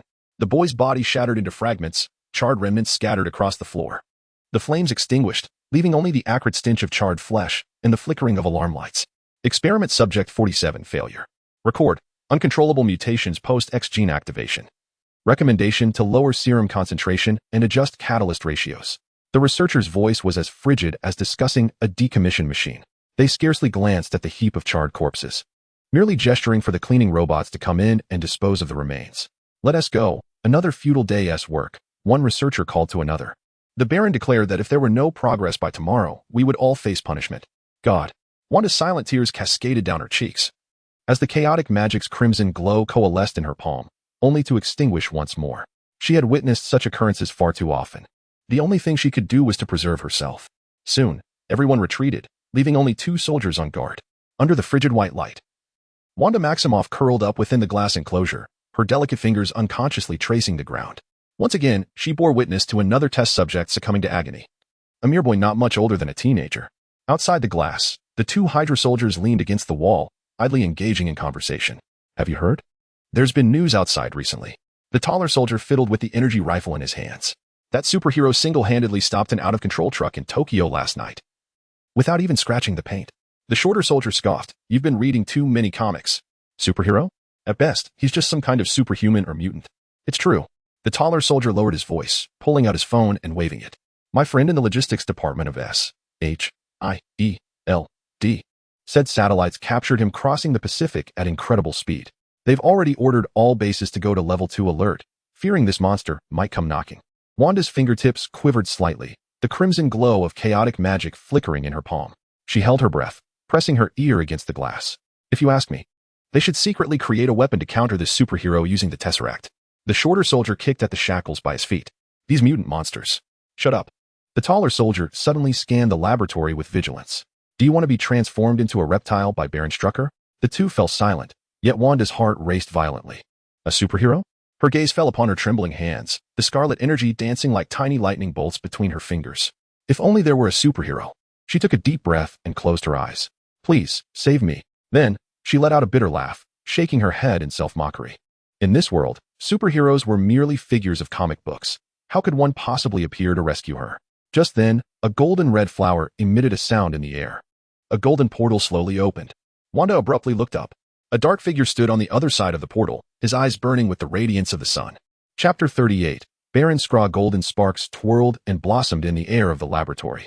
2 Hydra soldiers abruptly turned, their energy rifles instantly aimed at the suddenly materializing portal. What? The tall soldier's exclamation was abruptly cut off. 2 crimson beams of thermal vision shot forth from the portal, precisely piercing the foreheads of the 2 men. Their bodies had scarcely begun to collapse before they were incinerated, transformed into charred statues. Xiao Han stepped through the portal, the sound of his black boots resonating dully against the metal floor. His cloak billowed without wind, the S emblem on his chest glinting with a cold golden light under the lab's stark illumination. Wanda curled up within the glass enclosure. Her scarlet eyes widened to their limits. Her lips trembled as chaotic magical energy surged uncontrollably at her fingertips, casting the entire glass chamber in a crimson hue. Step back. Xiao Han's voice was calm yet imbued with undeniable authority. Wanda instinctively recoiled, her back pressed against the frigid glass wall. In the next moment, Xiao Han's eyes ignited with a terrifying red glow. Sizzle. The thermal beams sliced through the reinforced glass as if it were butter, shattering the container with a resounding crash. Wanda felt a whirlwind of disorientation as the chaotic magic erupted from within her like a dam bursting. A scarlet tempest engulfed the entire laboratory, shredding equipment into fragments, warping metal tables and causing the overhead lights to explode one after another. No, I can't control it. Wanda cried out in agony, clutching her head as the crimson energy formed a furious vortex around her. Xiao Han furrowed his brow, his biological force field instantly expanding to contain the rampant energy within a designated perimeter. He strode towards Wanda, placing a hand firmly on her shoulder. At the moment their skin met, Wanda's vision was suddenly overwhelmed by a multitude of shattered images. She saw Xiao Han hovering above New York, his eyes emitting destructive thermal beams that cleaved alien beings in half. She witnessed him charging into outer space with a nuclear bomb, obliterating an alien warship. She saw him wielding the Infinity Gauntlet, a mere snap reducing an entire fleet of extraterrestrial vessels to ashes. These visions coursed through Wanda's mind like electric currents, bringing a sharp pain. She let out a scream as the chaotic magic's energy erupted violently, pushing Xiao Han back a step. Who are you? Wanda collapsed to the ground, her voice rasping, unrecognizable to herself. Alarms blared throughout the base, red warning lights staining the corridor crimson. The heavy sound of footsteps echoed from all directions as Hydra reinforcements were assembling. Xiao Han did not immediately respond to Wanda's question. He turned to face the laboratory's entrance. Listening to the approaching footsteps, a faint smile curling at the corners of his mouth. Take a breath, he suddenly instructed. Wanda paused, instinctively inhaling deeply. Xiao Han's chest expanded slightly, and then, whoosh. An icy breath erupted from his mouth, a white chill sweeping through the corridor like a blizzard. The first 6 Hydra soldiers who charged in were instantly transformed into ice sculptures, their faces frozen in expressions of terror. The cold wave continued to spread. Thick layers of ice forming on the walls, alarms shattered by the frost, and the moisture in the air crystallized into fine ice particles. Oh my God, Wanda murmured, her breath condensing before her. She had never witnessed such a power, elegant yet deadly. Xiao Han turned, extending his hand towards her. Can you still walk? Wanda hesitated for a moment, trembling as she placed her hand in his palm. With a gentle tug, he shielded her behind him. Stay close. As they exited the laboratory, the corridor was already filled with fully armed Hydra soldiers. The hum of charged energy weapons echoed, and red targeting lasers wove a web across Xiao Han's chest. Fire. Dozens of energy beams shot forth, yet bizarrely hovered just inches from his skin, as if they had collided with an invisible wall. A flash of red light flickered in Xiao Han's eyes, and a thermal gaze swept across the front line, soldiers sliced in half before they could even scream. Wanda clutched Xiao Han's cloak tightly, her eyes wide with fear at the unfolding scene. In her nightmares, she had envisioned someone coming to destroy this hell, but she never imagined it would occur in such a bloody manner. With each thermal beam that passed, a group of soldiers fell. Witnessing Xiao Han, who possessed powers akin to her own, he merely raised his hand slightly, redirecting all the bullets back towards Hydra. Like the harbinger of death, he traversed the base, leaving behind shattered bodies and twisted metal. Baron struck her. Xiao Han's supervision pierced through layers of obstruction. He had escaped by helicopter. To the north. Xiao Han turned to Wanda. Close your eyes. As Wanda shut her eyelids, she felt a sudden sensation of weightlessness. Xiao Han's biofield enveloped her. Then, with a resounding crash, the ceiling was breached, concrete and steel crumbling like paper. Wanda sensed herself ascending rapidly, the cold wind whipping across her cheeks. When she mustered the courage to open her eyes, the entire Hydra base had shrunk to a mere speck below, flames of explosion raging within. This base, which had once wrought havoc upon countless lives, was utterly annihilated. Hold on. Xiao Han's voice remained clear amidst the wind. Wanda felt her heart skip a beat. They were flying at an unimaginable speed. The clouds rushed past them, the landscape below blurring into a mosaic of colors. Moments later, she spotted a small black dot moving in the distance. It was Strucker's helicopter. Xiao Han's voice carried a chilling certainty. His eyes glowed red once more, and 2 thermal beams cleaved through the sky, precisely striking the helicopter's tail. Black smoke immediately billowed from the fuselage, and the helicopter began to spin downwards. Please don't kill him. I want to do it myself. Wanda suddenly grasped Xiao Han's arm. He nodded and swiftly altered their trajectory, diving towards the descending helicopter. At the moment the helicopter was about to collide with the ground, he single-handedly supported the fuselage, gently placing it onto a patch of open land. Baron Skra crawled out from the twisted cockpit, his face smeared with blood. Upon recognizing the dark figure standing before him, his complexion paled instantly. Superman. His voice trembled, nearly inaudible. This is none of your concern. This pertains to Hydra's inner workings. Xiao Han revealed a cold smile, seizing him by the neck and lifting him. Did you not consider this when you used me for your experiments? A glint of cunning flickered in Skra's eyes. Let me go. I will divulge all the secrets. Crack. Without hesitation, Xiao Han snapped his right arm. Skra emitted a scream akin to a slaughtered pig. The next target was his left arm. Xiao Han's voice remained terrifyingly calm, followed by his legs. You have one chance. Do not even think of asking anything. Skra wept in pain. Hail Hydra. Xiao Han, using telekinesis to control him. Then turned to Wanda. I have rescued everyone else in mere seconds. They passed through my portal to their designated locations. As for him, he is in your hands. Wanda stood frozen, tears sparkling in the moonlight. Is it finally over? With a wave of her chaotic magic, she ended Baron Skra's life. Xiao Han remained silent, his eyes emitting thin beams of thermal vision, precisely igniting the helicopter, which erupted into a colossal fireball, illuminating half the sky. Let us depart. Once again enveloping Wanda in a biophysical field, he soared towards New York. New York. The lights of the Long Island villa radiated warmth against the night. As Xiao Han and Wanda landed on the terrace, the smart home system automatically adjusted the indoor temperature and lighting, and soft piano melodies flowed from hidden speakers. Wanda stood barefoot on the plush carpet, unable to believe her eyes. The spacious living room, the Atlantic Ocean visible beyond the floor-to-ceiling windows. Priceless artworks adorning the walls, this starkly contrasted with the Hydra prison she had endured for 3 years. Is this your home? She whispered, her voice hoarse from disuse. Temporarily, it is also yours. Xiao Han pressed the S emblem on his chest, and the nano armor retreated like a tide, revealing the black combat suit beneath. There are vacant rooms on the second floor. You may choose one for yourself. Wanda cautiously surveyed her surroundings. Why? Why did you save me? Xiao Han approached the kitchen island and poured 2 glasses of water. I heard your cry for help. Thank you. Memories of the body shredded by thermal vision resurfaced in Wanda's mind, causing a pang in her stomach. Xiao Han handed her a glass. Those individuals used children for experiments. They got what they deserved. Wanda accepted the glass, her hand still trembling slightly. The sensation of warm water gliding down her throat felt so foreign. It dawned on her how long it had been since she had drunk a sip of clean water.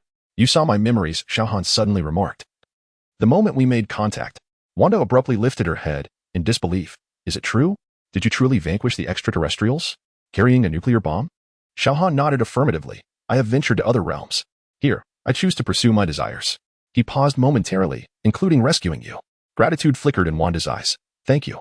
Without you, I cannot fathom when I would find my release. Xiao Han gestured towards the upper floor. You need to rest tonight. There are clean clothes and toiletries in the bathroom. Chapter 39. The council begins. Wanda hesitated for a moment before finally nodding. She dragged her weary body up the staircase and lingered in the corridor on the second floor for a while, ultimately choosing a guest room closest to Xiao Han's bedroom. The room was even more luxurious than she had imagined. A king-sized bed adorned with silk sheets welcomed her, while the floor-to-ceiling windows framed a view of a private beach. The bathroom boasted a whirlpool tub spacious enough to accommodate 3 people. Standing before the mirror, Wanda scarcely recognized her reflection. Her face was haggard, her eyes sunken, and her red hair was a chaotic mess. She filled the tub with hot water and cautiously slipped in. The moment the warmth enveloped her, tears finally burst forth, releasing 3 years' worth of fear, pain, and despair into silent sobs. An hour later, while Wanda was drying her damp hair with a towel, she suddenly heard a gentle knock at the door. Tensing, she clutched the towel tightly, the chaotic magic's red glow flickering at her fingertips. May I come in? Xiao Han's voice drifted through the door. Taking a deep breath, she adjusted the collar of her nightgown. Please come in. The door slid open soundlessly, and Xiao Han entered, carrying a tray.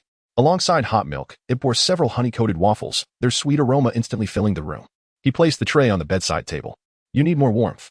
Wanda's stomach betrayed her with a soft growl, and she lowered her head in embarrassment. Yet, Xiao Han merely smiled gently and settled into the armchair by the window, the moonlight casting a soft glow upon his silhouette. I can help you. Xiao Han's voice was low and soothing. He raised his right hand, and suddenly a golden light surged from his palm. Wanda gasped as a gem, radiating a gentle yellow glow, slowly emerged, hovering 3 inches above his hand.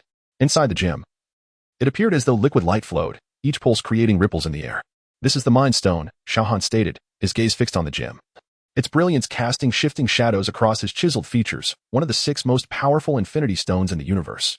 Wanda unconsciously leaned forward, the energy of chaotic magic flickering in her eyes. She felt an unusual allure, as if the gem were beckoning her power. I can feel it, she murmured, her fingers instinctively reaching for the stone, only to retract abruptly before contact. It is speaking to me. Xiao Han nodded. Your abilities are unique, Wanda. They are not merely the genes of an ordinary mutant. They are the manifestation of chaotic magic. He rotated his wrist, the light of the gem flowing in response. The Mind Stone can help you control this power, even make you stronger. Wanda's breath quickened, her instincts honed by 3 years of confinement, making her wary of any promises. Why do you want to help me? Xiao Han concealed the gem, its light vanishing instantly, and the room returned to its dim ambience. He moved to the window, turning his back to Wanda. Because I have witnessed both those who are manipulated and those who manipulate others. Both are equally tragic. What do you mean? Wanda tightened her grip on the sheets. The energy within you is chaos magic. Xiao Han gazed out at the nightscape. Once you fully master it, you will possess the ability to reshape reality with ease. Wanda's pupils narrowed slightly. Is that true? Xiao Han turned, the moonlight casting a long shadow behind him. I can teach you to control chaos magic, but remember, his gaze was piercing, Power is merely a tool, not the solution. A profound silence enveloped the room, broken only by the faint sound of waves gently caressing the shore. Wanda regarded this enigmatic man. And for the first time in 3 years, a flicker of hope ignited in her chest. What should I do? She finally inquired, her voice barely audible. Xiao Han produced a delicate golden necklace from his pocket, imbued with a magical seal to stabilize one's mind. Wear this. It will forge a connection with you, aiding in the organization of your chaotic energy. Wanda trembled as she accepted the necklace. The moment the metal met her skin, a warm surge coursed through her limbs. She gasped, witnessing her hands enveloped in a swirling blend of crimson and gold energy, chaos magic obediently responding to her guidance for the first time. This is extraordinary. She watched the energy dance at her fingertips, forming intricate patterns. Xiao Han stood at the threshold of light and shadow, a subtle smile gracing his lips. This is merely the beginning. Tomorrow, I shall instruct you in the fundamentals of energy control. For now, rest. He turned towards the door, only to be called back by Wanda. Sir, she caressed the necklace at her chest. Thank you. Not just for this, but also. I understand. Xiao Han did not look back, gently closing the door behind him. Wanda nestled into the soft bed, the Mind Stone warming against her collarbone. She closed her eyes. And for the first time in 3 years, nightmares did not come to haunt her. The following morning, sunlight streamed through the floor-to-ceiling windows. Wanda awoke with a start. Chaos Magic's crimson glow instantly pooling in her palm. Good morning, Miss Maximoff. A gentle mechanical voice emanated from the ceiling. The room's temperature is 22 degrees Celsius. Humidity at 45, and air quality is excellent. Wanda cautiously scanned her surroundings. Who is speaking? I am the villa's intelligent butler system. Mr. Xiao Han named me Turing. The AI's tone held a hint of humor. Based on your physiological data, it is recommended that you enjoy breakfast before commencing training. Wanda's tense shoulders gradually relaxed. You are an artificial intelligence? Yes, Mississippi. Would you like me to draw the curtains for you? As Wanda nodded. The blackout curtains silently glided open, revealing a breathtaking view of the azure sea. She unconsciously approached the window, her fingers lightly brushing the glass. Mr. Xiao Han has gone to Washington this morning to attend a Senate Military Committee hearing, Turing continued. He has prepared a training schedule and breakfast for you. A holographic projection unfolded at the bedside, displaying a detailed itinerary. Intrigued, Wanda touched the projection, and the image promptly switched to a live news broadcast. Tony Stark's visage suddenly appeared on the projection, seated in the witness stand of the parliamentary hall, impeccably dressed yet exuding palpable impatience. Wanda's breath hitched, her fingers instinctively digging into her palm. Mr. Stark, you must acknowledge that this armor technology poses a threat to national security, a parliament member was stating. The image stirred the deepest recesses of Wanda's memory, the explosion at the age of 10, her parents' final embrace, and the 2 nights spent trembling beneath the rubble with Pietro.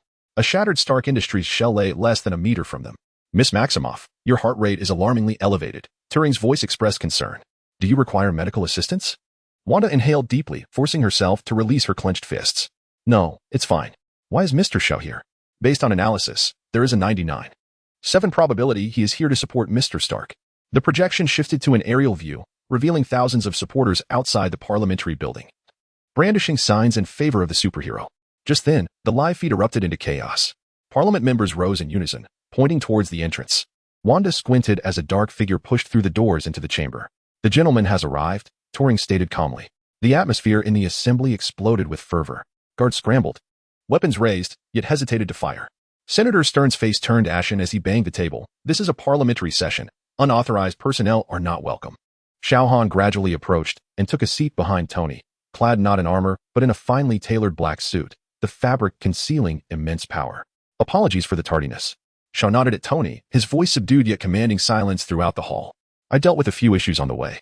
Tony raised an eyebrow, such as a gang shootout in Los Angeles and a few terrorists attempting an attack. Xiao shrugged. I ensured they were safely escorted to the Arctic to assist the research team in ice excavation. Excavating ice? Tony's expression grew peculiar. Senator Stern abruptly stood. Superman. You have no right. Senator, Xiao turned to him, a glimmer of gold flashing in his eyes, according to the First Amendment of the United States Constitution. I have the right to attend any public hearing. Or do you wish to explain to the federal court why you're in conversation with criminals? A profound silence enveloped the room. Stern's lips trembled, ultimately slumping back into his chair. Wanda observed Zhao's composed demeanor on the projection, the tension within her gradually dissipating. She lightly touched the Mind Stone necklace at her collarbone, feeling the steady pulse of energy within. Turing, she suddenly declared, I wish to commence training. A wise choice, miss. The AI responded. The gym is ready, and additionally, there was a brief pause. Mr. Xiao has left a message stating that when you are prepared, he will personally reveal the truth regarding the Stark Industries shell. Wanda's head snapped up, What truth? My authority does not extend to addressing this inquiry, Turing replied gently. However, I would recommend that you first complete the introductory energy control course. According to Mr. Zhao's assessment, your potential far exceeds that of an ordinary mutant. Wanda gazed at Xiao Han, who was skillfully negotiating with the council members in the projection, then cast her eyes down to the vibrant crimson energy pulsating in her palm. For the first time, she felt as though the steering wheel of her destiny was firmly in her grasp. Chapter 40. My Technology, Irrevocably Mine, Washington, D.C. Senate Armed Services Committee hearing. 10 minutes ago outside the Capitol, a throng of people surged. Journalists wielded their cameras, creating a blockade at the entrance. Flashes illuminated the scene, their stark white light piercing through the morning sun. Senator Stern, what is your opinion on Stark Industries' armor technology? A CNN reporter strained to push to the front, extending the microphone towards Stern as he approached the entrance. Stern paused, adjusted his tie, and donned the quintessential politician's smile. National security is no laughing matter. Any weapon technology that poses a threat to public safety must be regulated. But Mr. Stark insists that his armor is not a weapon, the reporter pressed. Stern's smile faltered slightly. When an individual can don armor and soar freely over New York, even engaging in combat, it becomes challenging to refrain from categorizing it as a weapon. Not far away, Justin Hammer was encircled by a swarm of reporters, dressed in a meticulously tailored silver suit. His hair slicked back, he resembled a peacock displaying its plumage. Mr. Hammer, as a technology expert attending today's hearing, do you believe Iron Man's armor should be classified as a military weapon? Hammer exaggeratedly spread his arms. Dear friends, is that even a question? Just look at those videos, HOM cannons, mini missiles, laser cutting systems. If that doesn't qualify as weaponry, then my pen must be a pea stuff. Laughter erupted among the journalists. At that moment, the roar of an engine grew increasingly closer. A silver Audi R8 executed a stylish drift and came to a halt at the steps of the Capitol. The door swung upward, revealing Tony Stark, who emerged with a devil-may-care grin beneath his sunglasses. The reporters promptly redirected their attention toward Tony. Mr. Stark, what preparations have you made for today's hearing? It is said the military wishes to requisition your armor technology. Would you be willing to compromise? Tony removed his sunglasses, revealing his signature cheeky smirk. Relax, friends. I'm just here for a cup of coffee. He gestured towards the Capitol. I hear their Blue Mountain coffee is quite good. Are you not concerned about your armor technology being forcibly nationalized? A reporter boldly inquired. Tony shrugged. First of all, the armor is not a weapon. Secondly, he winked. No one can take it from me. With security personnel escorting him, Tony confidently ascended the steps and entered the hearing room. The reporters rushed to follow, live cameras capturing every moment. The hearing formally commenced. Senator Stern stood at the podium, tapping the gavel. The subject of this hearing is to assess whether Stark Industries' Iron Man armor constitutes a national security threat and whether it should be subject to military weapon regulation. He turned to Tony seated at the witness stand. Mr. Stark, please state your position. Tony languidly leaned back in his chair, stating, my position is quite straightforward. The armor is my personal property, akin to my watch or my sports car. It just happens to possess the ability to fly and fire lasers. A stir rippled through the assembly. You are disrespecting the council. An indignant legislator slammed his palm on the table. That suit of armor could easily obliterate an entire block. Tony shrugged. My sports car could also cause fatalities. Shall we confiscate all sports cars then? Stern let out a cold laugh. Mr. Stark, please do not obfuscate the matter. We have invited Mr. Justin Hammer, CEO of Hammer Industries, as our technical consultant. Hammer strode exaggeratedly to the witness stand, a tablet in hand. Ladies and gentlemen, he began, pulling up a video. This is the flight record of the Stark armor over New York, exceeding Mach 5 with maneuverability rivaling that of a fighter jet. He transitioned to another display. This is the energy reading from the palm repulsor, sufficient to penetrate tank armor. Lastly, he presented a grainy video, and this is footage from 3 days ago, featuring an individual clad in black armor, believed to be Mr. Stark's new associate, who single-handedly halted a runaway truck. Such power, if wielded for nefarious purposes. Laughter erupted from the audience, as they comprehended that this figure was indeed a superhero in the act of saving lives. Tony rolled his eyes. Hammer, your PowerPoint skills far exceed those of your robots. Stern banged his gavel to restore order. We have also invited Colonel Rhodes to speak as a military representative. James Rhodes approached the witness stand, his demeanor grave. I must clarify that I am here in a personal capacity. He cast a glance at Tony. Tony is my friend, but as a soldier, I must prioritize national security. So, Colonel Rhodes, Stern inquired, do you believe the Iron Man suit qualifies as a weapon system? Rhodes hesitated. From a technical standpoint, it does appear to function as a weapon, yet it serves more as a supportive tool. Hammer interjected abruptly. Did you hear that? Even the military acknowledges it as a weapon. Tony's expression darkened. He turned to the back door of the assembly hall, which remained empty. Stern seized the opportunity. Mr. Stark, in light of the weaponized nature of the armor, The council demands you to surrender all technical documentation and cease private development. Tony inhaled deeply, then suddenly chuckled. Interestingly, he spoke slowly, the armor is not actually my creation. A hush fell over the room. What do you mean? Stern furrowed his brow. What I mean is, Tony stood. The armor technology, including the arc reactor, originates from my associate, Mr. Superman. As if on cue, the back door of the assembly hall swung open. Xiao Han entered, donned in an impeccably tailored black suit that accentuated his muscular physique. He remained silent, but the assembly fell so quiet that one could hear a pin drop.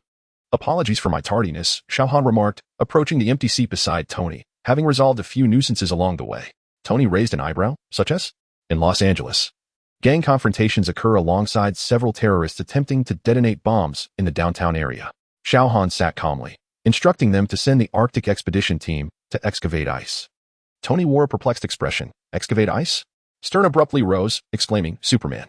This is a parliamentary session. Unrelated parties are not welcome. Xiao Han raised his gaze, his golden pupils glimmering subtly in the shadows. Senator, according to the First Amendment of the Constitution, I possess the right to attend any public hearing. He paused before adding, do you wish to defend those criminals? Stern's complexion fluctuated between shades of blue and white, ultimately sinking back heavily into his chair. The hearing continued. Yet the atmosphere had irrevocably shifted. When Hammer attempted once more to assert the weaponry attributes of the armor, Tony interrupted directly, let me clarify. The armor is an auxiliary tool developed by Xiao, intended for rescue and crime deterrence. Much like a police officer's sidearm, the key lies in the wielder. Absurd. Stern slammed the table. Who can guarantee that this technology will not be abused? Xiao Han slowly rose to his feet. His movements were light, yet everyone instinctively held their breath. I assure you, Xiao Han's voice was soft, yet it rendered the entire chamber silent. The armor is my creation, designed to protect the innocent. If anyone seeks to seize it, his gaze swept across each legislator. They might as well try. Stern's throat bobbed. Is that a threat? Merely stating facts, Xiao Han adjusted his cuffs. I respect the law, but I will not tolerate anyone exploiting it under the guise of legality. He turned to the live camera, addressing the American populace directly. I harbor no intentions of world destruction. I merely wish for humanity to coexist peacefully. However, should anyone infringe upon my rights? Xiao Han left the sentence unfinished, yet all understood the implications of his words. In a corner of the audience, Natasha Romanoff crossed her legs, her fingers gently tapping the armrest of her seat. This fellow is far more intriguing than the report suggested. Coulson retrieved a mint from his suit pocket, remarking, considering he might be able to intercept missiles with his bare hands, I deem this quite restrained. Fury will appreciate him. Natasha squinted, perhaps already devising ways to recruit him. Coulson neatly folded the candy wrapper into a square. I am more concerned about the consequences the latter may provoke. Their conversation was interrupted by a commotion as Xiao Han and Tony simultaneously rose to exit. Senator Stern opened his mouth, yet ultimately refrained from uttering the words to adjourn the session. The other legislators exchanged glances, unconsciously crumpling the documents in their hands. One legislator narrowed his eyes, preparing to request a counter-Superman initiative upon returning. Hammer resembled a chicken with its neck grasped, his face flushed yet silent. Only Colonel Rhodes imperceptibly exhaled in relief. Chapter 41. I just want to say thank you as Xiao Han traversed the central aisle. A young female legislator in the front row suddenly rose to her feet. Mr. Xiao. Her voice resonated distinctly in the silence. I just want to express my gratitude. It was you who saved my sister during the subway incident in New York yesterday. Xiao Han paused momentarily, offering a nod before resuming his stride. This simple gesture seemed to unlock something within the audience, prompting several individuals to rise and applaud. As the two pushed open the doors of the assembly, thunderous applause and cheers erupted from behind them. Senator Stern stood alone at the podium, his gavel suspended in midair, ultimately falling limply. The hearing concluded in an eerie silence. Upon exiting the congressional building, Xiao Han and Tony were met by a throng of over 1,000 citizens gathered outside. They waved placards in support of superheroes, their cheers rising and falling like a tide. Can I have your autograph? A timid little girl shyly extended her notebook. Xiao Han knelt down to accept the pen. What is your name? Alice, the girl replied, her cheeks flushed. Xiao Han inscribed in her notebook, to Alice, with great power comes great responsibility, followed by his signature. Tony raised an eyebrow, borrowing a famous quote. The original author won T-Mind. Standing up, Xiao Han acknowledged the crowd with a nod, then, escorted by security, made his way with Tony towards the outer 8. The moment the door closed, Tony exhaled a sigh of relief. Goodness. I almost thought you were going to unleash your heat vision on the assembly. Xiao Han fastened his seatbelt. They are not worth it. The engine roared to life as the sports car sped away from the congressional building. In the rearview mirror, the crowd continued to cheer, the flash of cameras forming a dazzling array. So, Tony turned the steering wheel. Where to next? Save the world or grab a coffee? Xiao Han gazed out at the swiftly passing cityscape, first to your tower, then home. Wanda is still waiting for her training session. Tony whistled. Wow, who is Wanda? Have you already found a hidden gem? She is a mutant, Xiao Han replied nonchalantly, with formidable abilities, but in need of guidance. Mutants, alien technology, magic? Tony shook his head in disbelief. My life has become a chaotic mess since I met you. Xiao Han rolled his eyes, yet you seem to relish it. Tony did not deny it. Instead, he pressed the accelerator, allowing the sports car to soar through the streets of Washington. Stark Tower Laboratory, the silvery elevator doors slid open slowly, revealing Pepper Potts, who entered clutching a stack of documents, her high heels clicking crisply against the marble floor. She was engrossed in the data tablet in her hands, her golden hair styled into a neat bun at the back of her head. Tony.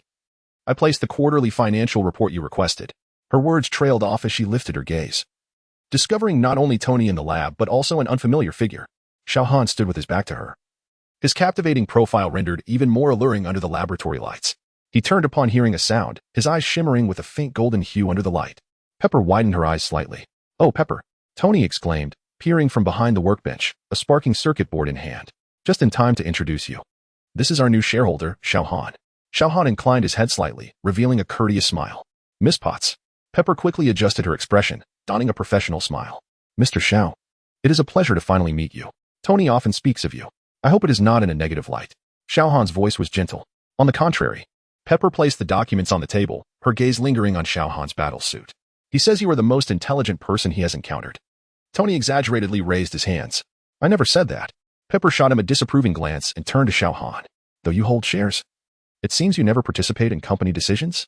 I'm not interested in business, Xiao Han replied coolly. My thoughts are solely focused on technology itself. Pepper nodded, appearing satisfied with this response. That is fortunate. It saves me from having to deal with another capricious board member like Tony. Tony feigned injury, clutching his chest. Hey, when have I ever been capricious? Do you want me to enumerate? Pepper raised an eyebrow. Since your return, our military industry has completely vanished, and then last week. All right. Tony hastily interrupted, winking at Xiao Han. See?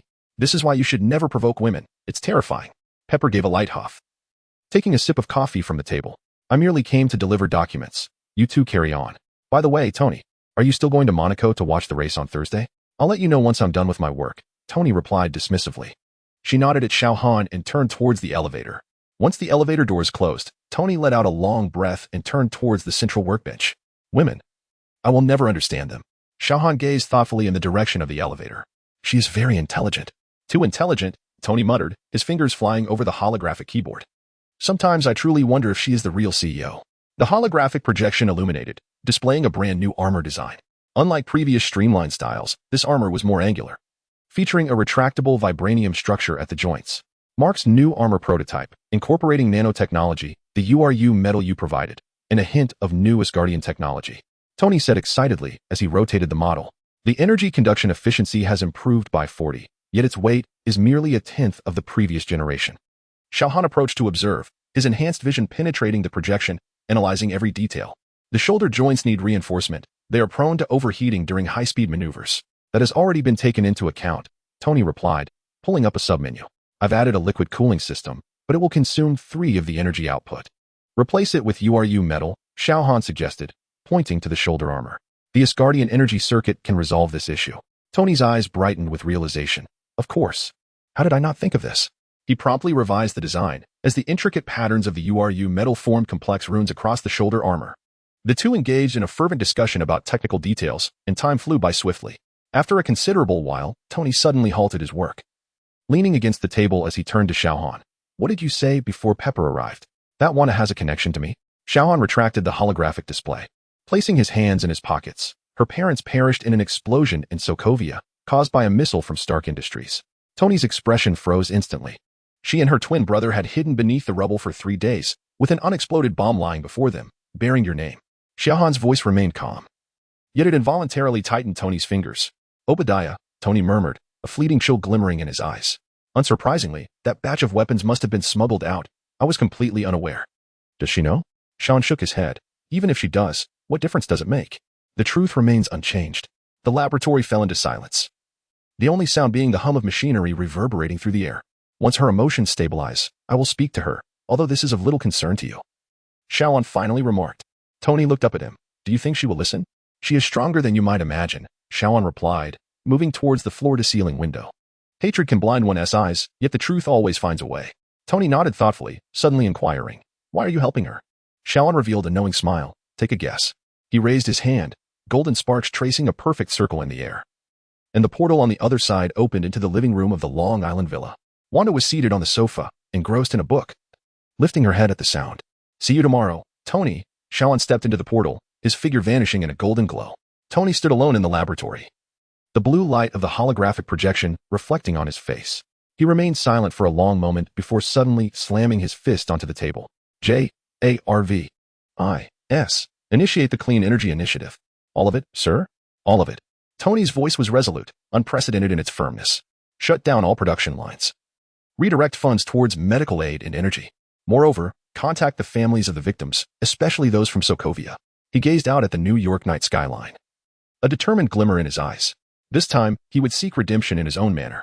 Chapter 42. Power is not the answer, but a tool. In the living room of the Long Island villa, a golden portal slowly unfurled as Xiao Han stepped through.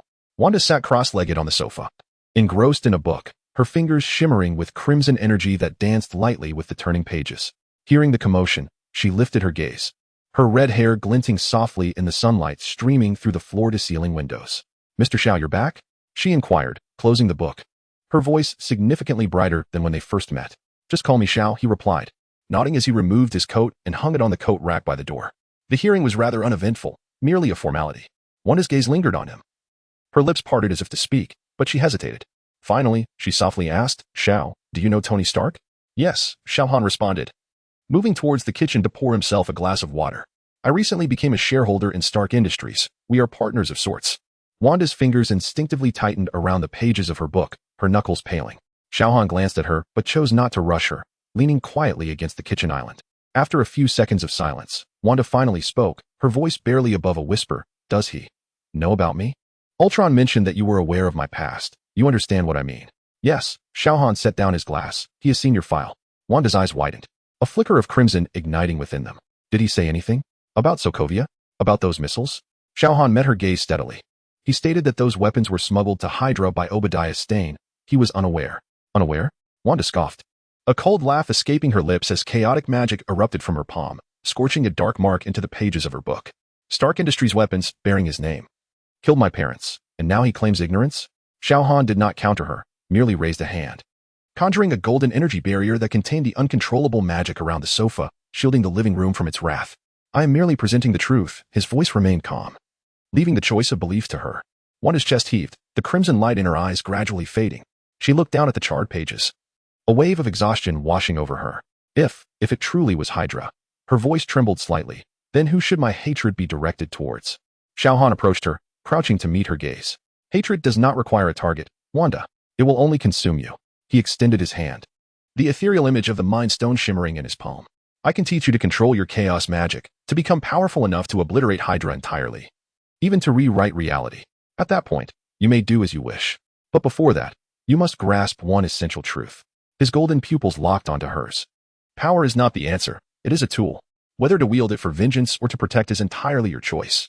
Wanda stared at him, her anger gradually giving way to confusion. "I do not know," she murmured. "For all these years, the thought of revenge has been my sole reason for living. Without this, what else can I do?" Xiao Han retracted the soul stone and stood up. "You can become a hero, just as you saw on the news today." He gestured towards the television, which was replaying footage of the hearing, with the crowd holding up banners in support of Superman, their cheers resonating through the speakers. Wanda paused for a moment and suddenly asked, "Did you save me because you saw my potential, or simply because you heard my cry for help?" A slight smile played on Xiao Han's lips. "Both." He turned towards the floor-to-ceiling window, the sunlight outlining his tall silhouette. "Training begins tomorrow. For today, you should rest." Wanda gazed at his retreating figure and called out, "Wait." Xiao Han turned back. If I want to seek vengeance against Hydra myself." A glimmer of determination flickered in her eyes. "Will you help me?" Xiao Han chuckled softly. "I will teach you how to control your power. As for how to use it, that is your choice." With that, he pushed open the glass door and walked towards the beach, his dark figure gradually fading in the sunlight.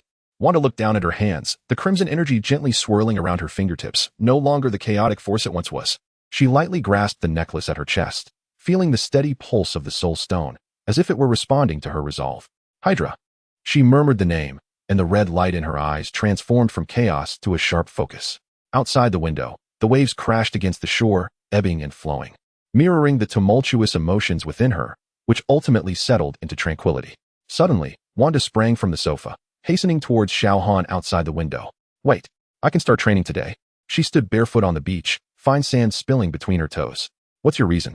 Xiao Han halted and turned to face her. Wanda inhaled deeply, her fingers unconsciously tracing the necklace. I do not wish to be haunted by nightmares any longer. Every time I close my eyes, those experimental scenes. Her voice trembled slightly. I want to learn to control it, rather than be controlled by it. Xiao Han regarded her for a moment before nodding. Follow me. The lighting in the underground training room adjusted to a soft amber hue. Xiao Han sat cross-legged on the central meditation mat, gesturing for Wanda to sit opposite him. The breathing technique of Kamartosh. He placed his hands gently on his knees, palms facing up. First, learn to breathe. Wanda mimicked his posture, but found that even sitting cross-legged caused her muscles to tense. Xiao Han reached out and lightly tapped her shoulder.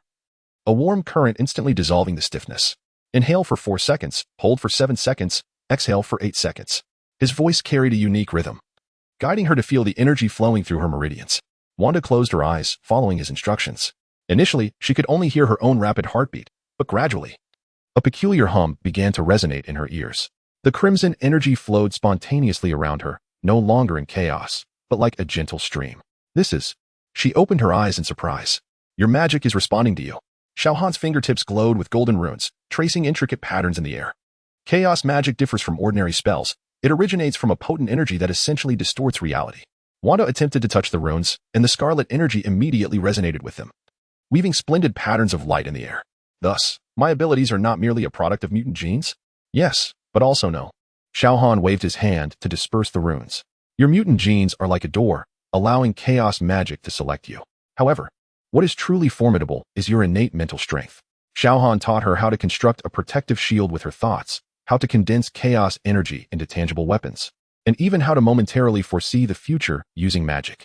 The lessons commenced, and Wanda was startled into screams by the sudden onslaught of light projectiles 7 times in a row. After failing for the 8th time, she angrily hurled the energy sphere to the ground, only to hear a light chuckle amidst the exploding crimson light. What are you laughing at? I have encountered many sorcerers. Xiao Han couldn't help but chuckle. You are the first to use chaos magic to smash the floor. As dusk fell, Wanda finally succeeded in constructing a complete shield that lasted 5 seconds. She turned around in joy, only to find Xiao Han tracing intricate golden trajectories in the void.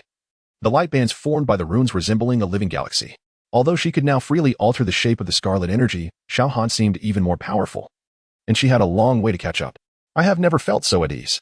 Wanda gazed at the energy butterfly dancing in her palm, a smile unconsciously gracing her lips. Xiao Han stood up. Let us take a break. Overexertion can be counterproductive. Wanda followed suit and suddenly said, I can cook. I can't keep living here for free. Seeing Xiao Han raise an eyebrow, she hurriedly added, I often help my mother at home. Okay. Xiao Han nodded. In the kitchen, Wanda fumbled awkwardly with the steak in the frying pan. Oil splattered, and she instinctively used chaos magic to form a barrier, resulting in the entire stove being stained pink. She awkwardly stared at the burnt steak, perhaps out of practice. Xiao Han chuckled softly. Taking the spatula, timing is crucial. With a flick of his wrist, the steak flipped perfectly. While chaos magic is not suited for frying steak, it can be utilized to sense the condition of the ingredients. Wanda leaned in to observe, her nose nearly touching his arm. How do you even know how to cook? Actually, I am from China. Xiao Han sprinkled a handful of spices, and the aroma erupted instantly. In China, not knowing how to cook is considered quite unfortunate. The dinner was unexpectedly delicious. As Wanda took her first bite of the tender steak, her eyes lit up. This is 1,000 times better than the synthetic protein from Hydra. Xiao Han shook his wine glass. Tomorrow, I will teach you more complex protective spells. Wanda suddenly set down her knife and fork, her voice soft yet resolute. Thank you, not just for the training, but for granting me the right to choose. The moonlight streamed through the floor-to-ceiling window, casting their shadows upon the wall. The distant sound of waves echoed softly, as if responding to this belated gratitude. Chapter 43, Jarvis, secure my armor. I wish to harm none.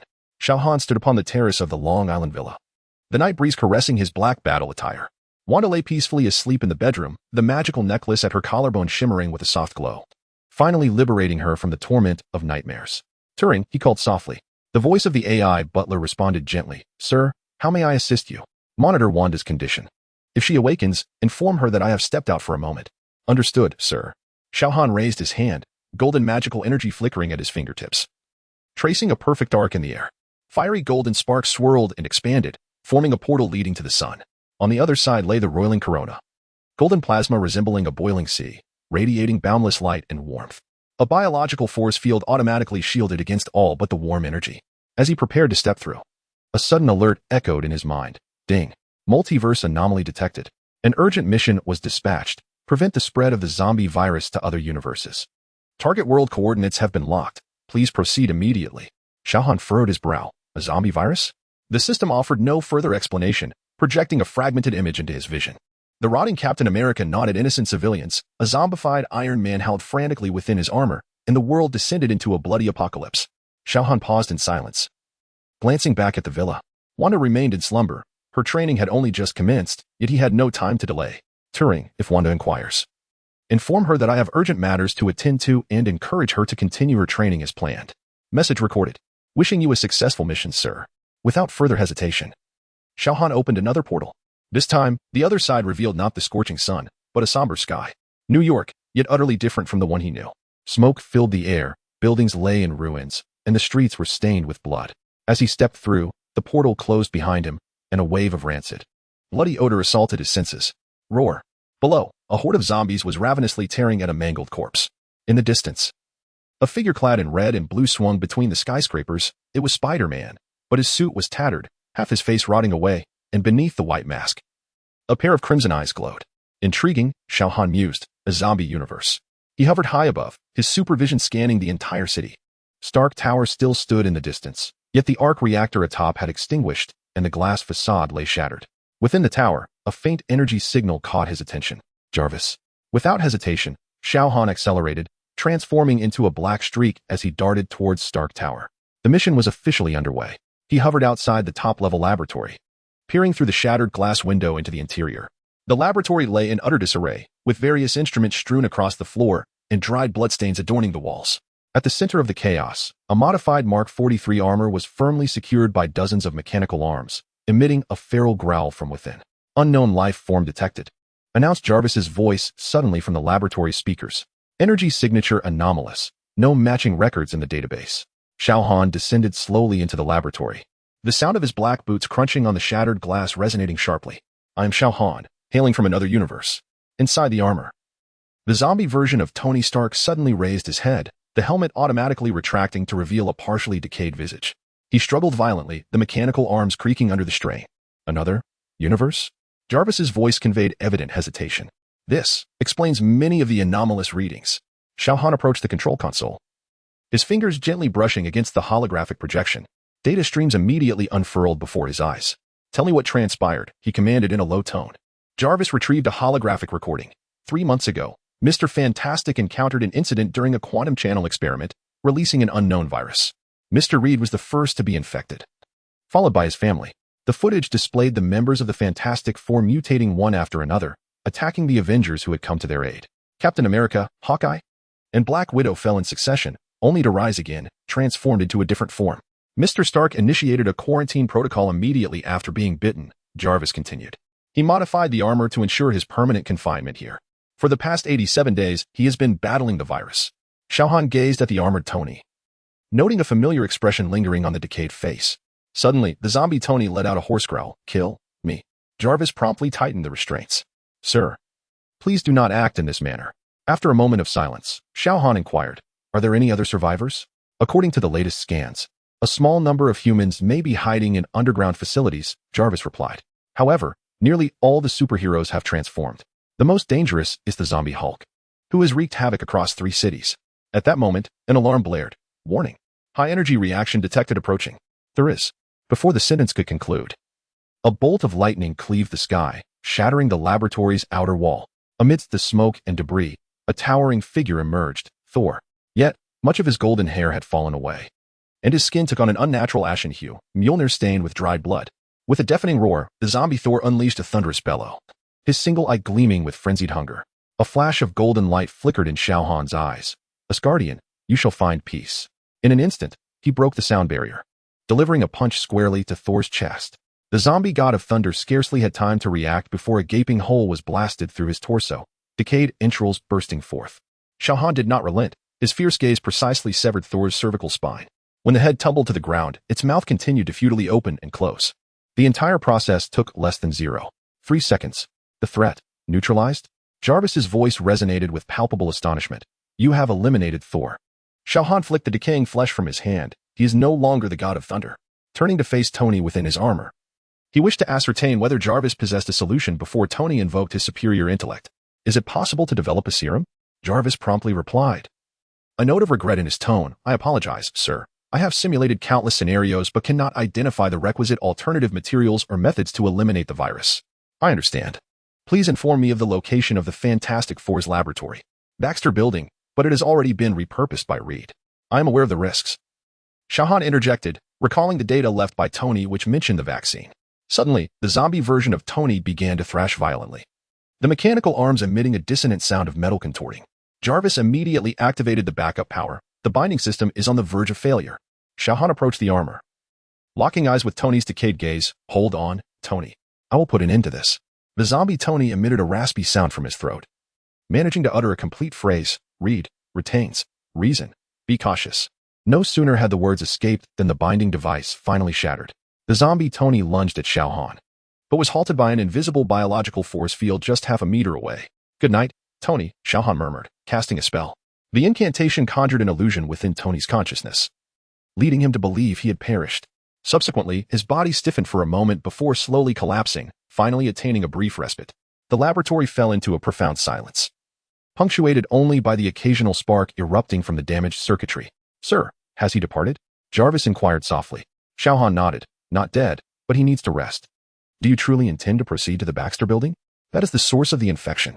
Xiao Han had already moved toward the shattered window, the golden patterns of his black armor glimmering in the light. Someone must clean up this mess. He raised his hand, slicing open a golden portal. Glancing back at the ravaged laboratory, would you care to join me, Jarvis? Mr. Xiao, according to my analysis, your watch was developed by another universe's Tony. It contains my core program, and I will follow you through the program. Jarvis's voice emerged from the remnants of the armor. Perhaps this time we can salvage something. Xiao Han smiled faintly and stepped into the portal. Golden sparks slowly extinguished behind him, leaving only a room steeped in silence. First and foremost, the protagonist is neither a saint nor a misanthrope. If he were to kill indiscriminately, there would be little left to experience on Earth. Enjoying life and continually growing stronger is the true pursuit.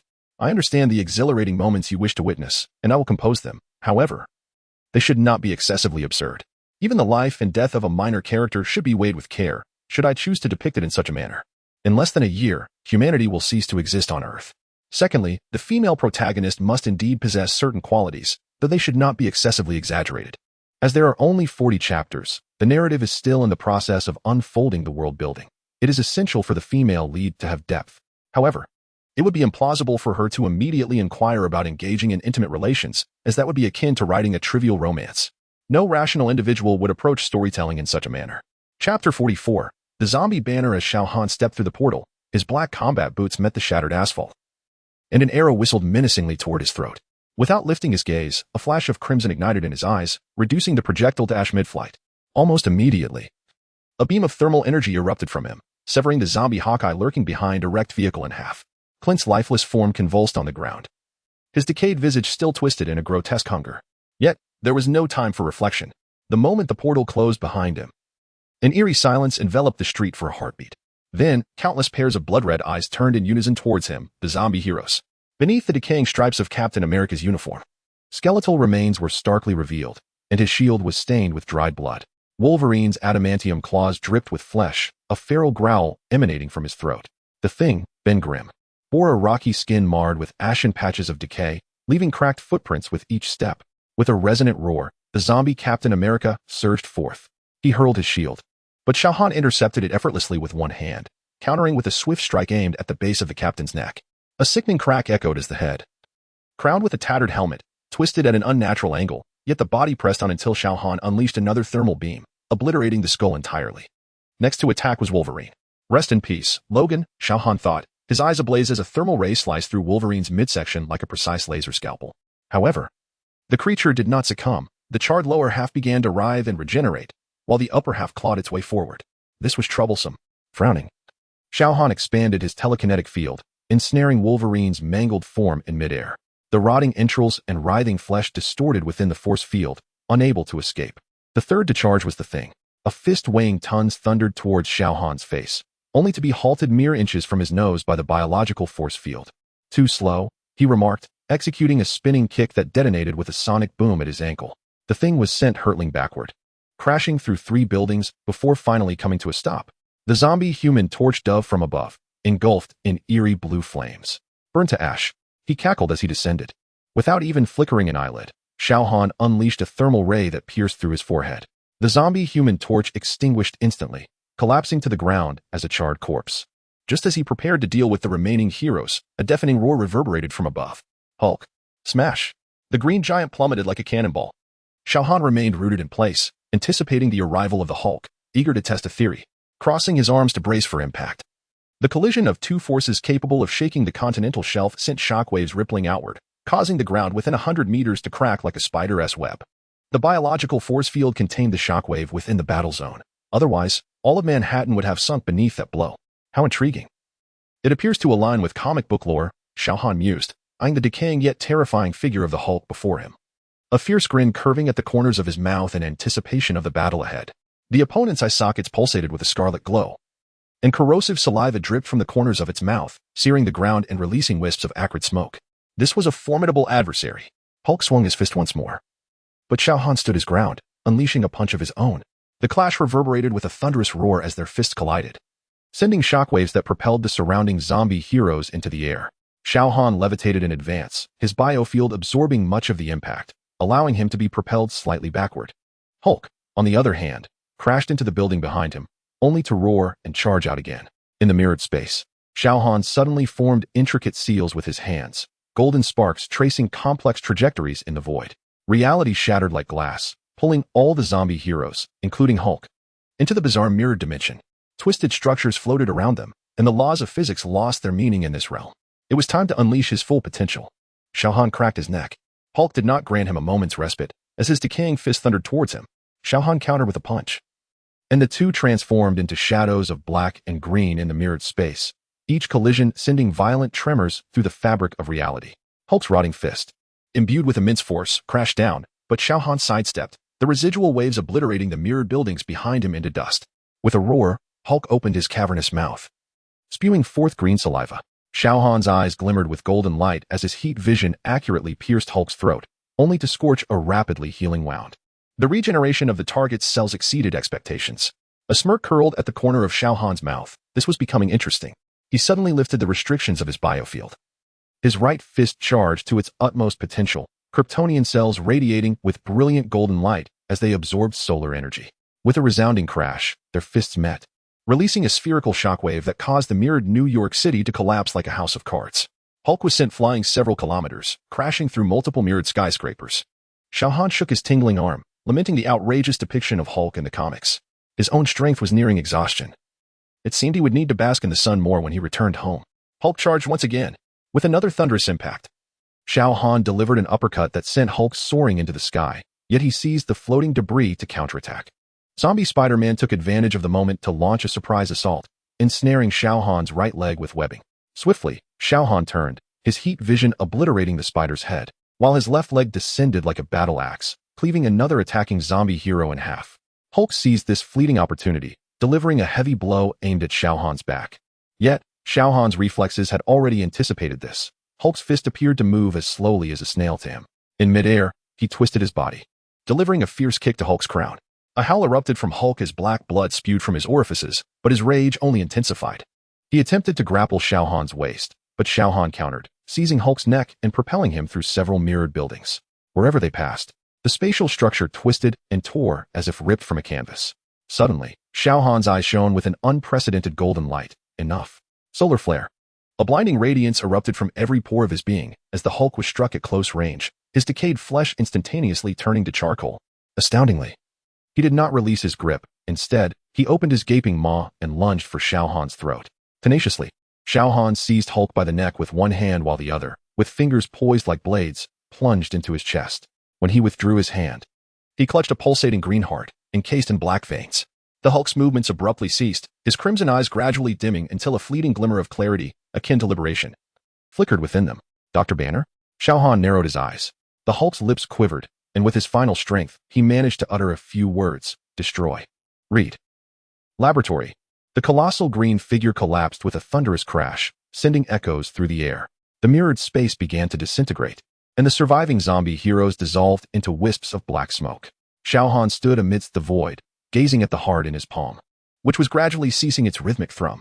It was time to head to the underground laboratory of Baxter Building. Sir, coordinates have been locked, but an anomalous energy response has been detected. Jarvis, already connected to Xiao Han's multifunctional watch, spoke with a tone of gravity. Recommendation. Recommendation disregarded. Xiao Han crushed the heart, and a new portal unfurled before him. It was time to see what mischief Mr. Fantastic had concocted this time. Chapter 45. The Mutant Matriarch Baxter Building. Underground laboratory. As the golden sparks of the portal dissipated, Xiao Han stepped into a dimly lit expanse. This realm stood in stark contrast to the outside world, with walls adorned by a network of black, organic tendrils. The ground undulated slightly, reminiscent of treading upon the innards of a living creature. The air was thick with a nauseating blend of decay and metal. Xiao Han's supersensory abilities detected a high concentration of viral particles. Without hesitation, he activated his bioforce field filtration. A golden glimmer flickered in his eyes as the bioforce field enveloped him silently. He advanced cautiously, his enhanced vision penetrating the layers of obstruction, locking onto a figure deep within the laboratory. Reed Richards. His voice echoed through the desolate laboratory. Ahead, a gaunt silhouette slowly turned. Mr. Fantastic, or rather, the former Reed Richards. At this moment, he had undergone a complete transformation. His body was elongated and distorted, resembling a decayed corpse stretched beyond recognition. His skin bore an unnatural gray-green hue, with sunken eye sockets that shimmered with a bizarre glimmer of rationality. Ah, a new guest. Reed's voice was hoarse and deliberate, yet surprisingly clear. Who are you? There is no information about you in this world. Xiao Han halted, confronting him. It seems you still retain some semblance of sanity. Reed's mouth twisted into a grin, revealing decayed gums. Sanity? No. I am merely more acutely aware of my hunger than they are. Suddenly, his neck elongated grotesquely, his head inching closer to Xiao Han as he inhaled deeply. Your flesh. It smells unique. Xiao Han did not flinch, responding coldly, you are the architect of this catastrophe. Catastrophe? Reed erupted into a metallic laughter. This is evolution. Humanity. No. All life shall ultimately converge into one. In an instant, his body split apart, dozens of tentacle-like appendages erupting from his back, each adorned with spines and suckers. Surging toward Xiao Han. Xiao Han's eyes brightened with golden light, his thermal vision sweeping the onslaught. Sizzle. The tentacles were cleanly severed, foul liquid spraying forth. But the severed limbs writhed on the ground, rapidly regenerating. Reed's form twisted like sludge, and the black tendrils of the laboratory sprang to life, transforming the walls, ceiling, and floor into his weapons. You cannot kill me. Reed's voice echoed from all directions. I have perfectly fused with the virus. I am the plague itself. Xiao Han levitated, unleashing the full power of his bioforce field, shattering the encroaching black tendrils. He surveyed his surroundings, his super-intellect analyzing at lightning speed. Reed's body had undergone complete aberration, merging with the entire laboratory. Conventional physical attacks were futile, and thermal vision could only momentarily hinder his regeneration. He began to scan for weaknesses. His supervision detected the fluctuations of an energy core situated directly beneath the laboratory. In an instant, Xiao Han comprehended. Reed was not invincible. His consciousness still depended on a core. Found you. He dove suddenly, delivering a powerful punch to the ground. Boom. Concrete and metal structures crumbled like paper as Xiao Han pierced through several layers of flooring, plummeting into the abyss below. He found himself in a vast spherical chamber, at the center of which floated a pulsating black tumor, its surface intricately woven with vascular-like energy conduits that incessantly delivered the virus throughout the city. So it is. Xiao Han narrowed his eyes, realizing you have transformed yourself into the very womb of the virus. The tumor suddenly split open, revealing Reed's face. Twisted and frenzied, you cannot halt evolution. Join us, become eternal. Xiao Han ceased his discourse, his eyes ablaze with golden light as solar flare-level energy coalesced in his palms. It ends now. He brought his hands together, unleashing a blinding beam of light infused with magic that instantaneously engulfed the entire tumor. No. Reed's anguished screams distorted and faded within the torrent of energy, the black tumor melting away like ice under the scorching sun. The entire laboratory began to tremble violently as the writhing black tendrils withered and fell apart. Yet, Xiao Han's enhanced hearing detected the persistent roars echoing throughout the city. The zombie heroes had not ceased their activities. Sir, the secondary infectors remain active, Jarvis promptly analyzed. According to the data, the virus has fully integrated into the host cells, becoming their foundational life structure. Xiao Han furrowed his brow and soared to the laboratory table.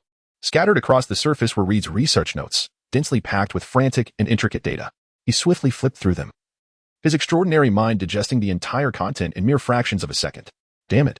The final conclusion was clear and despairing. This virus was not an external infection, but had awakened a primordial code lying dormant within the DNA of living beings.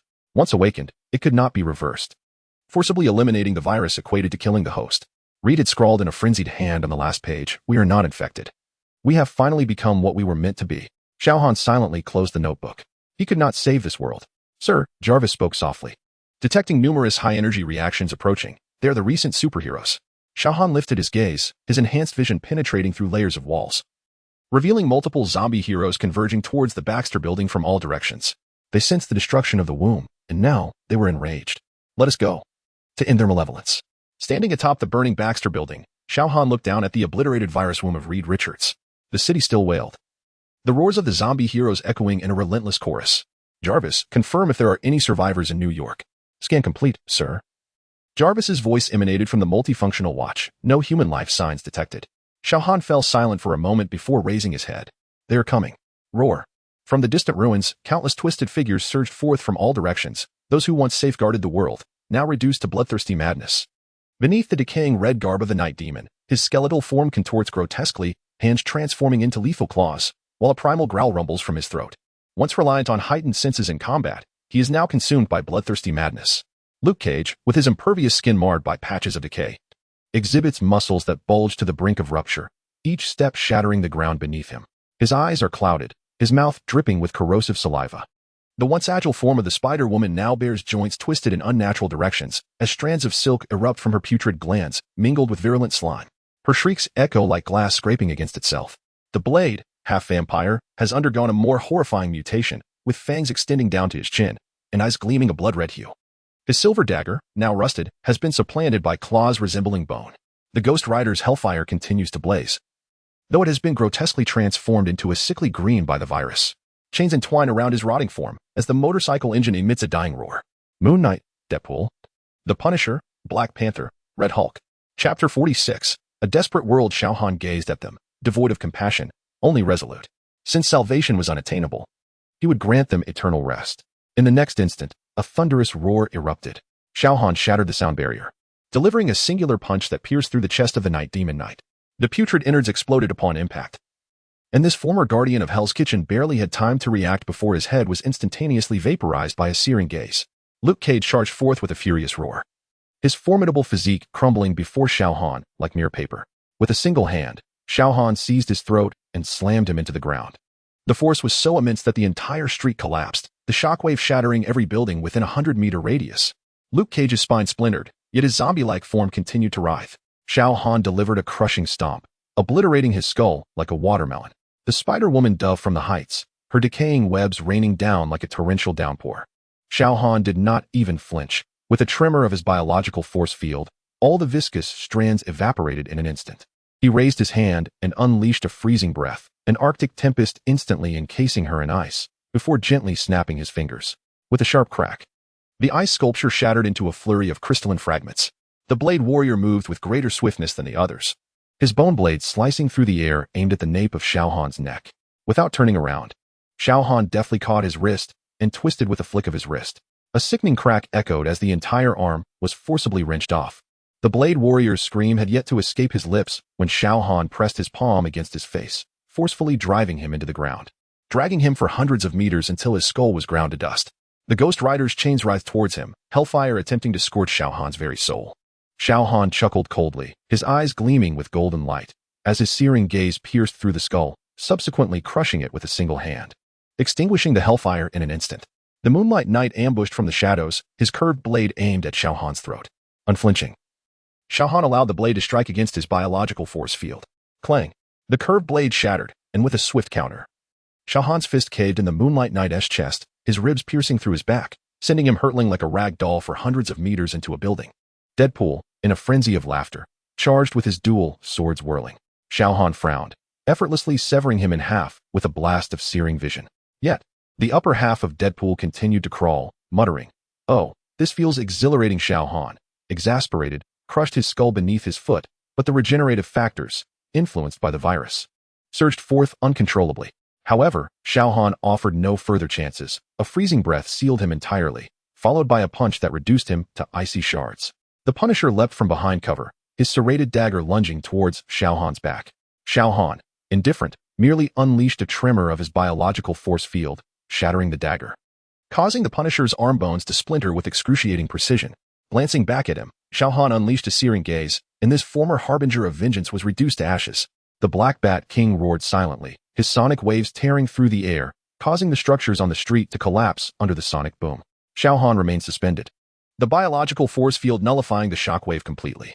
In an instant, he appeared before the Black Bat King, his hand plunging into the chest cavity, crushing the heart within. The crimson tank surged forth like an uncontrollable locomotive, shaking the ground beneath its steps. Xiao Han shook his head, standing firm and unyielding, and retaliated with a punch of his own. Boom. The clash of colossal forces unleashed a shockwave that toppled every structure within kilometers. The bones of the crimson tank's arm shattered, while Xiao Han's second strike pierced through its chest, obliterating the still beating heart within. The battle commenced, and concluded mere seconds later. Xiao Han stood amidst the wreckage, his black armor pristine, while his superhuman hearing detected the unfolding situation above. Truly, one after another. Before he could finish his thought, the sky erupted. Boom. A cosmic energy cannon descended from the heavens, but Xiao Han had anticipated this and evaded instantaneously. He slowly lifted his gaze to behold the figure suspended high above. The red cape billowed ominously, the golden mantle fluttered, and on the grotesque visage, remnants of dried blood lingered at the corners of the mouth. Homelander, this pseudo-Superman of the universe, once destined to be a hero, had now morphed into a being more terrifying than a zombie. Hungry, so hungry. Homelander's voice rasped like sandpaper, a bestial growl reverberating in his throat. His eyes burned crimson, muscles grotesquely swollen, with ominous black veins writhing beneath his skin. Xiao Han wasted no words and accelerated skyward. Bang! Their fists collided at an altitude of 1,000 meters, the shockwave instantaneously shattering the nearby clouds. Homelander was sent reeling back hundreds of meters, but managed to halt his descent mid-air, grinning as he wiped the blood from his mouth. Interesting, your flesh is even more delectable than theirs. Xiao Han furrowed his brow. This foe's strength exceeded his expectations, seemingly enhanced by his mutation. He resolved to test the limits. Homelander suddenly spread his arms wide, a bizarre energy vortex forming at his chest, absorbing all of Xiao Han's probing heat vision. Haha, energy, I can consume it. Xiao Han's expression remained impassive as he vanished in an instant, reappearing behind Homelander, delivering a whip-like kick towards his spine. Boom. Homelander crashed into the ground like a cannonball but emerged from the earth the very next second, faster than before. His fist, infused with cosmic energy, struck toward Xiao Han's face with ferocity. Xiao Han stood firm, meeting the blow with a punch of his own. Thud. This time, they were evenly matched. Xiao Han refrained from using his full strength, yet Homelander's power was palpably greater than before. The mutation had enhanced his cells. A glimmer of interest flickered in Xiao Han's eyes. It appeared he could engage for a while longer. Homelander cackled madly as he lunged forth, and the two clashed in an aerial frenzy. Each collision generated sonic booms, the remnants of the city below being repeatedly flattened by the aftershocks. Xiao Han deliberately restrained his strength, probing the limits of his opponent. After 30 exchanges, the conclusion was clear. Homelander's power hovered around 70% of Xiao Han's current prowess, yet Xiao Han was steadily growing stronger. The capacity for energy absorption had its limits. His healing rate was slightly inferior to that of Hulk, and his battle intelligence was lacking. Having had enough of the game, Xiao Han suddenly altered his strategy, swiftly forming hand seals as a golden magical array blossomed in the void. Mirror prison. A multitude of magical circles swiftly encircled, imprisoning Homelander within a cubic space. He violently struck against the barrier, yet all he could achieve was a faint flicker of the runes. Worthless debris. Homelander roared, the vortex of energy within his chest surging violently. Witness me devour this wretched cage. This was the moment Xiao Han had awaited. His soul ignited. His eyes radiated with a golden brilliance. His scorching gaze transformed from mere physical assault into the amalgamated soul magic of Kamartaj, directly piercing Homelander's flesh and incinerating his very essence. Homelander emitted a scream of unprecedented agony, collapsing to his knees in the void, clutching his head. Darkness seeped from his 7 orifices, a manifestation of his soul distorted by the virus. Seizing the moment, Xiao Han struck Homelander's crown with a palm. Soul separation spell. A soft thud resonated as a semi-transparent soul was forcibly expelled from his body. Homelander's spirit, bewildered, scanned its surroundings, witnessing its mutated form still howling in the cage. Observing the ravaged city, and finally turning its gaze to Xiao Han. What have I done? His soul trembled, memories flooding back like a relentless tide. Those innocent civilians he had devoured, those comrades he had torn apart. No. He collapsed in the void, his essence rippling with crimson waves.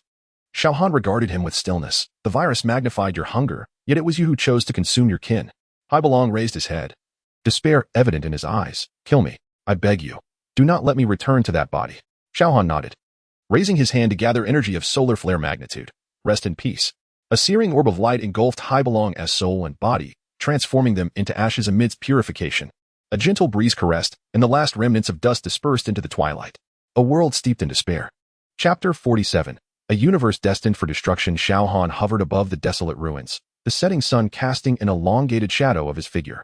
He did not deliberately employ his superpowers to probe. Instead, his gaze lingered on the scene before him. The entirety of New York had transformed into a silent graveyard, with only a few scattered zombies wandering in the distance. Sir, abnormal energy fluctuations detected. The voice of Jarvis emanated from his watch. Coordinates locked near the Statue of Liberty. Xiao Han nodded, his supervision penetrating several kilometers to reveal an eerie purple glow flickering at the base of the Statue of Liberty. A figure clad in a robe knelt there, surrounded by a complex array of magical symbols. Are there still living souls? In an instant, he accelerated, landing at the foot of the Statue of Liberty in less than a second. Before him was a gaunt middle-aged man, his hair disheveled, one lens of his glasses shattered. He frantically inscribed runes onto the stone slab, muttering incantations. Dr. Strange? Xiao Han recognized this guardian of Earth. Strange abruptly looked up, his bloodshot eyes wide with fear. Who are you? Cough. He staggered to his feet, his emaciated fingers trembling as they pointed toward Xiao Han. Help me. I must rectify this. Xiao Han noticed the decay overtaking his left hand, ensnared by magic. Your virus. It doesn't matter.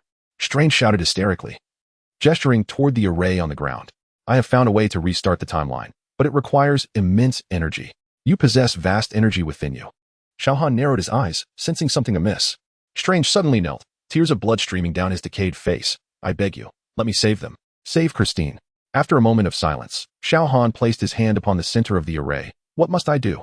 A glimmer of hope ignited in Strange's eyes as he began to instruct Xiao Han on how to adjust the array. With the final rune completed, the entire array illuminated with blinding golden light. Now, infuse the energy. Xiao Han directed the white light from his hand toward the array. A dazzling torrent of energy surged forth. The array commenced its rotation, powerful energy beginning to operate. It worked. Strange exclaimed in a frenzy, the timeline is about to reset. His jubilant shout was abruptly silenced. The array shifted to a blood-red hue, and Strange's body began to decay at a visible pace. No. This is wrong. He stared in horror at his rapidly disintegrating hands. This is not time magic. This is a devouring curse. Xiao Han stated coldly. You are under the virus's control, Strange. This array will consume my energy. Strange's expression morphed from shock to malevolence. Clever human. But too late. His body suddenly erupted, countless black tendrils shooting toward Xiao Han. Prepared, Xiao Han's eyes blazed with golden light, unleashing a magical thermal vision. Boom. Pure solar energy collided with dark magic, obliterating the Statue of Liberty in the shockwave. As the brilliance faded, only a vast charred crater remained on the ground. Sir, energy readings have reached 0, Jarvis reported. New York is beyond saving. Xiao Han fell silent, suddenly questioning the purpose of the system bringing him to this universe.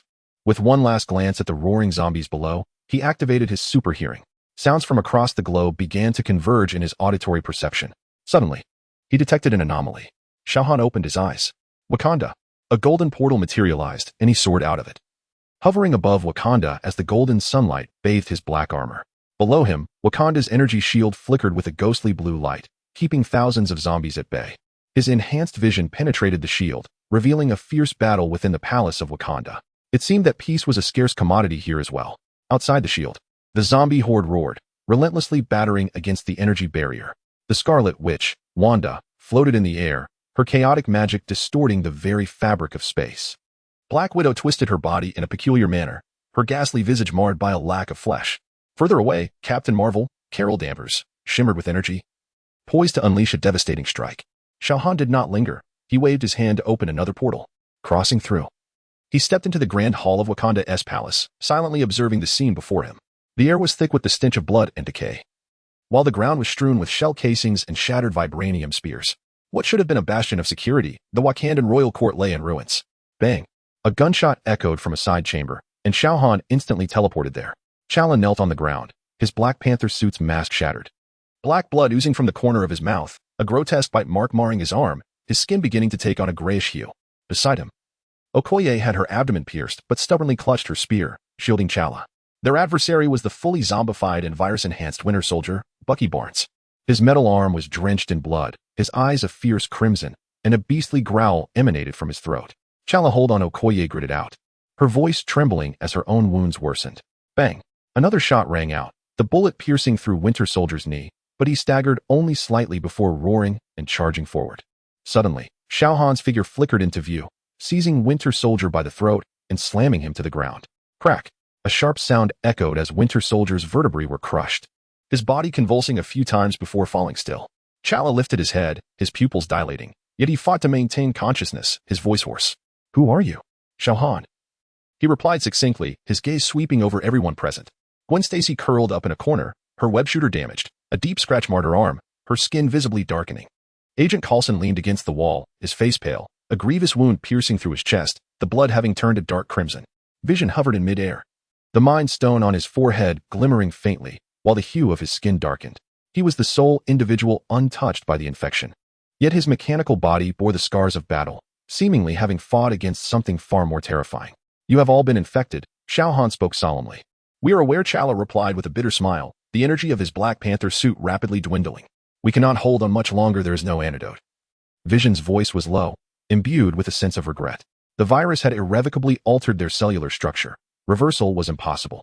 We understand, Okoye gritted her teeth, tightening her grip on her spear. We have known for a long time. Then let us meet our end as warriors, Chala struggled to rise, the energy core of his suit flickering uncertainly. Xiao Han silently observed them, fully aware that their fates were sealed. The zombies outside were breaching the shield. Vision lifted his gaze towards the palace exterior.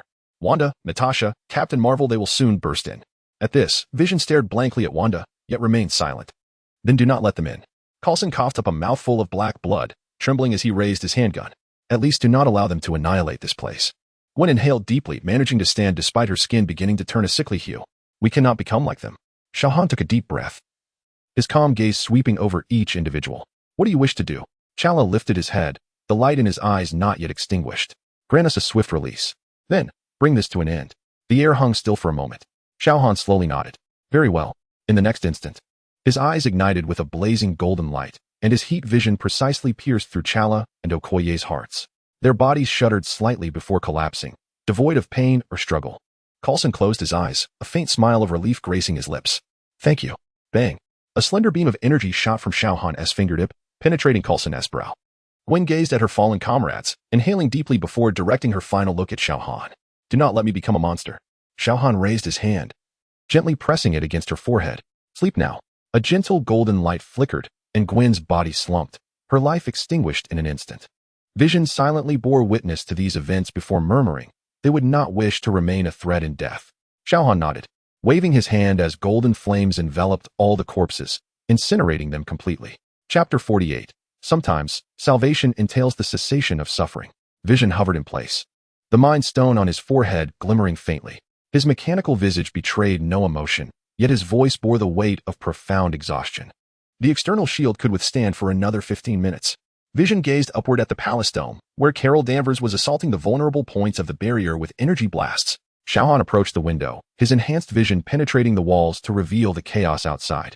The zombified superheroes were relentlessly assaulting the shield, which was now riddled with cracks. What do you intend to do? Vision inquired, sensing that with your power, it would be entirely feasible for you to leave Earth. Xiao Han turned to face Vision. My purpose is to save the people here. But there is no life left, only the walking dead. Vision fell silent, his gaze fixed on the frenzied Wanda outside, lost in thought. I will give you the Mind Stone. You must leave. Ultimately, Vision made his choice. You will perish. Xiao Han remarked, casting a glance outside, comprehending Vision's rationale. Wanda cannot return. I have nothing left to hold on to. Vision shook his head, his gaze drifting into the distance. He stared through the shield, fixated on the figure that had once been his beloved. Wanda hovered in the air, the crimson chaotic energy swirling tumultuously around her. Her once vibrant eyes now reduced to bloodthirsty scarlet. Her red hair danced in the tempest of energy, remnants of dried blood staining her lips. Farewell, Vision whispered almost inaudibly. He raised his hand, creating a minute gap in the shield. This is my own choice. You must leave. Vision looked at Xiao Han, uttering his final words. The Mind Stone was removed, and a golden light flickered at Vision's fingertips for a fleeting moment before he cast it toward Xiao Han. As the gem separated from him, Vision's vibranium form swiftly lost all color, becoming a dull, lifeless gray. The zombies howled, charging towards Vision. Slowly, he emerged from the shield, bereft of the gem. Resembling a marionette with severed strings, he fell heavily to the ground before Wanda. The zombified heroes surged forth, encircling him like a tide. Xiao Han stood before the Wakandan shield. Pausing in silence, a light rain began to fall, droplets pattering softly. He gradually raised his hand, golden magical runes shimmering at his fingertips as he made a delicate stroke. Crack. The shield shattered instantaneously, the energy barrier fracturing like glass. Zombie Wanda abruptly lifted her head, her scarlet eyes locking onto him, chaotic magic swirling violently around her. Zombified Captain Marvel hovered above, engulfed in twisted flames of energy, emitting a deep, guttural growl. In the distance, countless zombified heroes, soldiers, and even mutated beasts sensed the sin of the living. Roar. Zombified Wanda struck first, her crimson chaotic magic surging forth like a colossal wave, warping and tearing the very fabric of space before her. Xiao Han's gaze turned icy, and in an instant, he vanished, reappearing behind her, delivering a powerful punch. Boom. A magical shield materialized behind the zombie Wanda, and the shockwave fractured the earth beneath them. She reacted immediately, conjuring chaotic magic into a multitude of blood-red blades that rained down upon Xiao Han. Without flinching, Xiao Han's eyes blazed with golden light. Zing. Boom. His scorching gaze swept across, evaporating all magical blades in an instant. He stepped forward, creating a sonic boom as he charged directly towards Wanda, seizing her neck with one hand and forcefully pressing her into the ground. Boom. The very ruins of the Wakandan palace trembled, taking advantage of the moment. The zombie Captain America dove down, his energy-infused fist aimed at Xiao Han's back. Without turning, Xiao Han retaliated with an elbow strike. Crack. The ribcage of the zombie Captain America caved in instantly, sending him flying through several buildings. Yet, in the next moment, more zombie heroes surged forth. Xiao Han clasped his hands together with force. Boom. A golden magical barrier unfurled instantaneously, deflecting all incoming assaults. Following this, his eyes shone with resplendent gold. As solar flare-level energy gathered within him, it was the end. Boom. A blinding column of light erupted from his being, sweeping across the entire battlefield like divine retribution. Zombie Wanda screamed in the radiance, her body swiftly carbonizing. The zombie Captain America attempted to resist with energy, but was instantly obliterated. The zombies roared as they charged, only to turn to ashes mid-air. The land was engulfed in light, and all zombie heroes were reduced to dust under the purifying solar flare. As the brilliance faded, the ruins of Wakanda had become a scorched earth. Rain fell gently, washing away the blood-stained ground. Xiao Han hovered above the mountain of corpses, his black armor faintly glowing in the darkness. The golden emblem on his chest remained prominent against the dim sky. Beneath him lay countless shattered bodies, while distant remnants of magic slowly extinguished. Not far away, the head of Captain America rolled on the ground, eyes still reflecting a bloodthirsty madness. Vision's body was torn beyond recognition, its gray-white mechanical form riddled with bite marks. Xiao Han silently observed it all. He had come to this world and witnessed the deepest despair. He had failed to save anyone. Even Vision's final choice was merely to depart. Sir, global scan complete. Jarvis's voice resonated distinctly amid the rain. No human life signs detected globally. Xiao Han silently raised his hand, the Mind Stone left by Vision glowing with a ghostly yellow light in his palm. He gazed at the Infinity Stone, his supervision penetrating its inner structure, revealing countless energy veins flowing within. Ding. Task completion rate 100, reward acquired. 10,000 growth points. Random reward extraction in progress. Acquired, complete set of Kryptonian technology. The system notification echoed in his mind, yet Xiao Han felt no joy. He gazed upwards at the somber sky, raindrops cascading down his cheeks. Is this what they call salvation? He murmured, his voice nearly drowned by the sound of the rain. Yes, host, the system replied calmly. Sometimes, salvation signifies the end of suffering. Xiao Han fell silent for a moment, his gaze sweeping over the ravaged land. Countless corpses lay on the ground, devoid of any breath of life. He refrained from looking further. With a surge of determination, he ascended into the sky, breaking through the clouds and soaring into the vastness of outer space. The earth rotated beneath his feet, its azure ocean starkly contrasting with the grim expanse of the zombie-infested continent. Purified, Xiao Han clasped his hands together, the soul gem hovering before him. As golden magical runes rapidly spread through the void, forming a colossal magical array that enveloped the entire planet. Sun, purity. Boom. A golden beam of light descended from the cosmos, piercing the atmosphere like divine retribution. Countless zombies suddenly raised their heads, some superhero zombies attempting to resist. Yet, the purifying light was relentless. Their efforts were swiftly annihilated, their bodies reduced to ashes in the radiance. Across the surface of the earth, all zombies howled in agony as they dissolved in the light. Cities, forests, oceans, everything was baptized in pure energy. As the brilliance faded, the earth fell into a profound silence. Xiao Han hovered in space, gazing down at the charred ground beneath him. Purification complete. Mission accomplished. He stowed the soul gem away, turned, and opened a portal, vanishing into the depths of the cosmos. Chapter 49. The Earth is Mine. Xiao Han stood at the edge of the solar system, his dark battle armor glinting with a cold sheen under the light of the stars. He gazed intently at the familiar blue planet before him, a slight furrow forming on his brow. After conducting a thorough investigation, he discerned that there were no signs of extraterrestrial fleet activity within the solar system. Even the reconnaissance ships of the Kree Empire had vanished. His superhuman vision penetrated vast distances, scanning the orbit of Mars, the moons of Jupiter, and even the more distant Kuiper Belt. Silence reigned. Interesting, he murmured, his fingertips gently tracing a line in the air as a golden portal unfolded once more.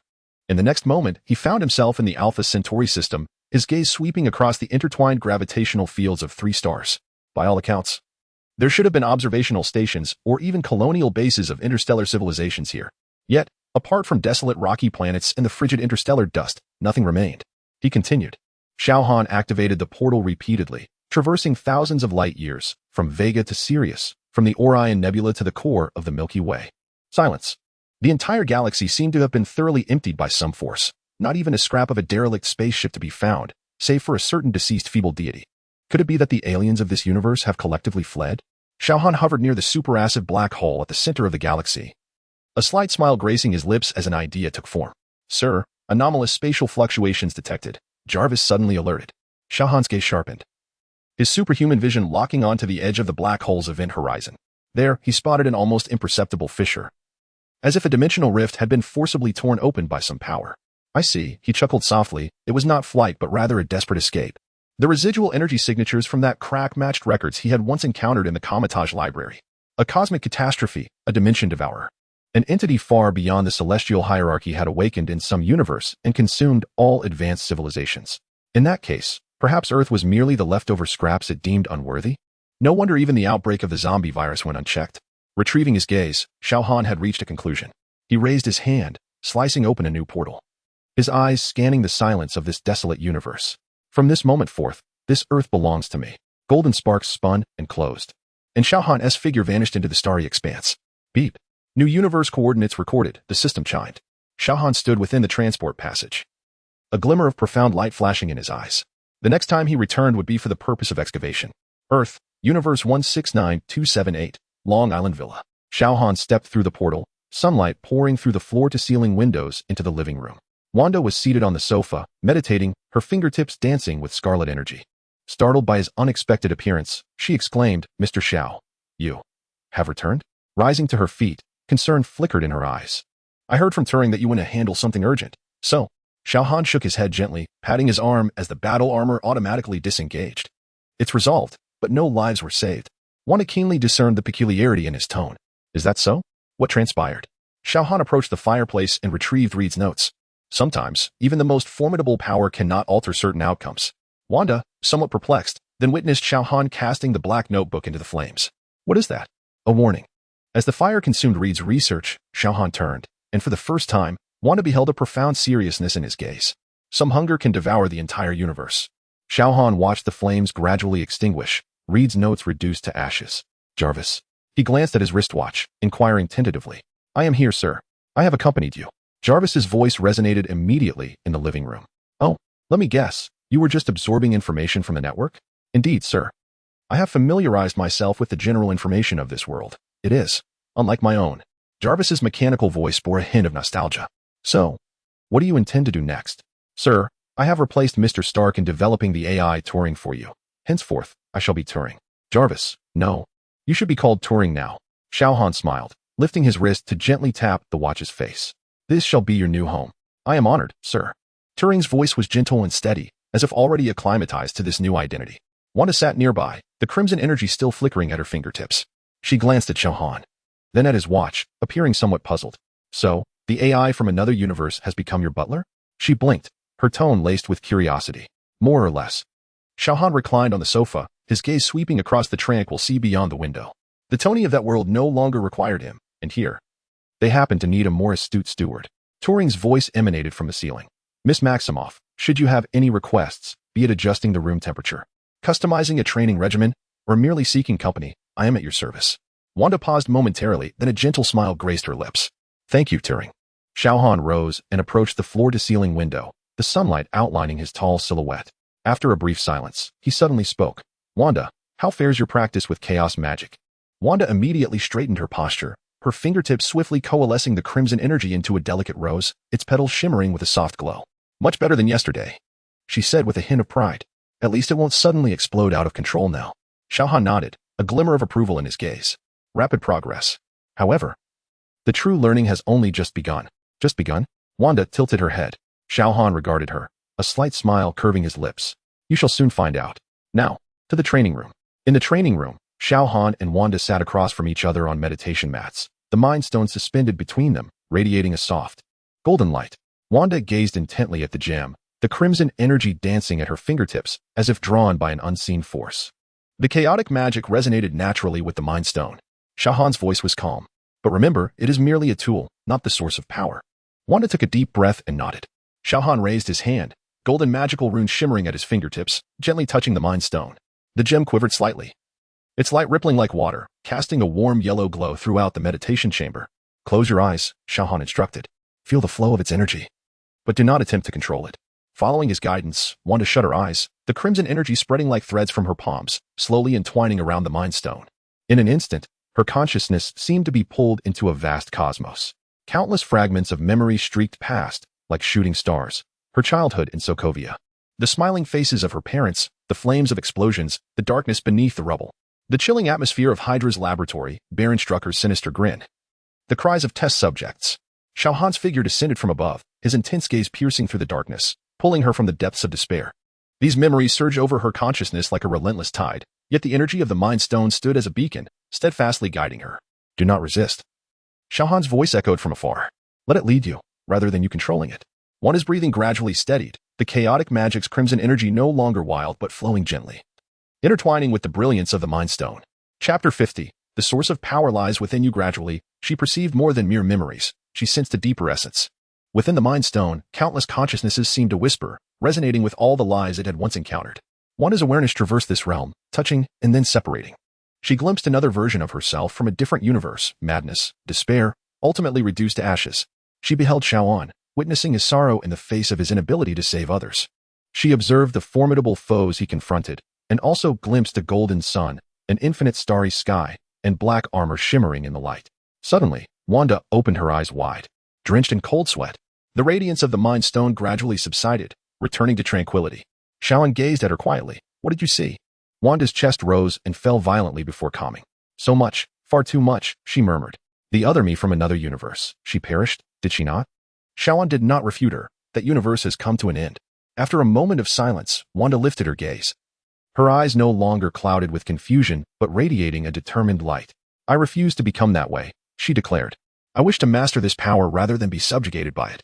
A slight smile graced Xiao Han's lips. Excellent. This is only the beginning.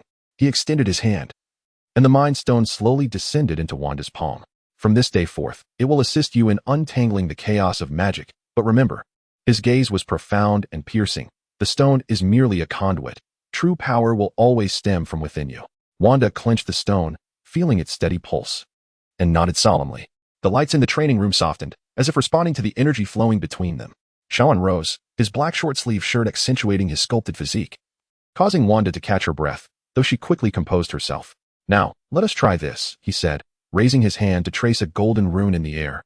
Intricate lines intertwining to form a three-dimensional magical array. The most fundamental application of chaotic magic, reality distortion. Wanda stared at the rune, tilting her head. This appears anything but basic. Xiao Han chuckled softly. For you, it is fundamental. With a flick of his fingers, the magical array fractured into dozens of smaller runes, encircling Wanda. Use your energy to touch them, but do not force control. Allow them to respond to you naturally. Wanda inhaled deeply, crimson energy flowing from her fingertips, reaching out to the golden runes as if alive. The moment they made contact, the entire training room space warped momentarily, the walls rippling like liquid. I did it? Wanda exclaimed, astonished by her hands.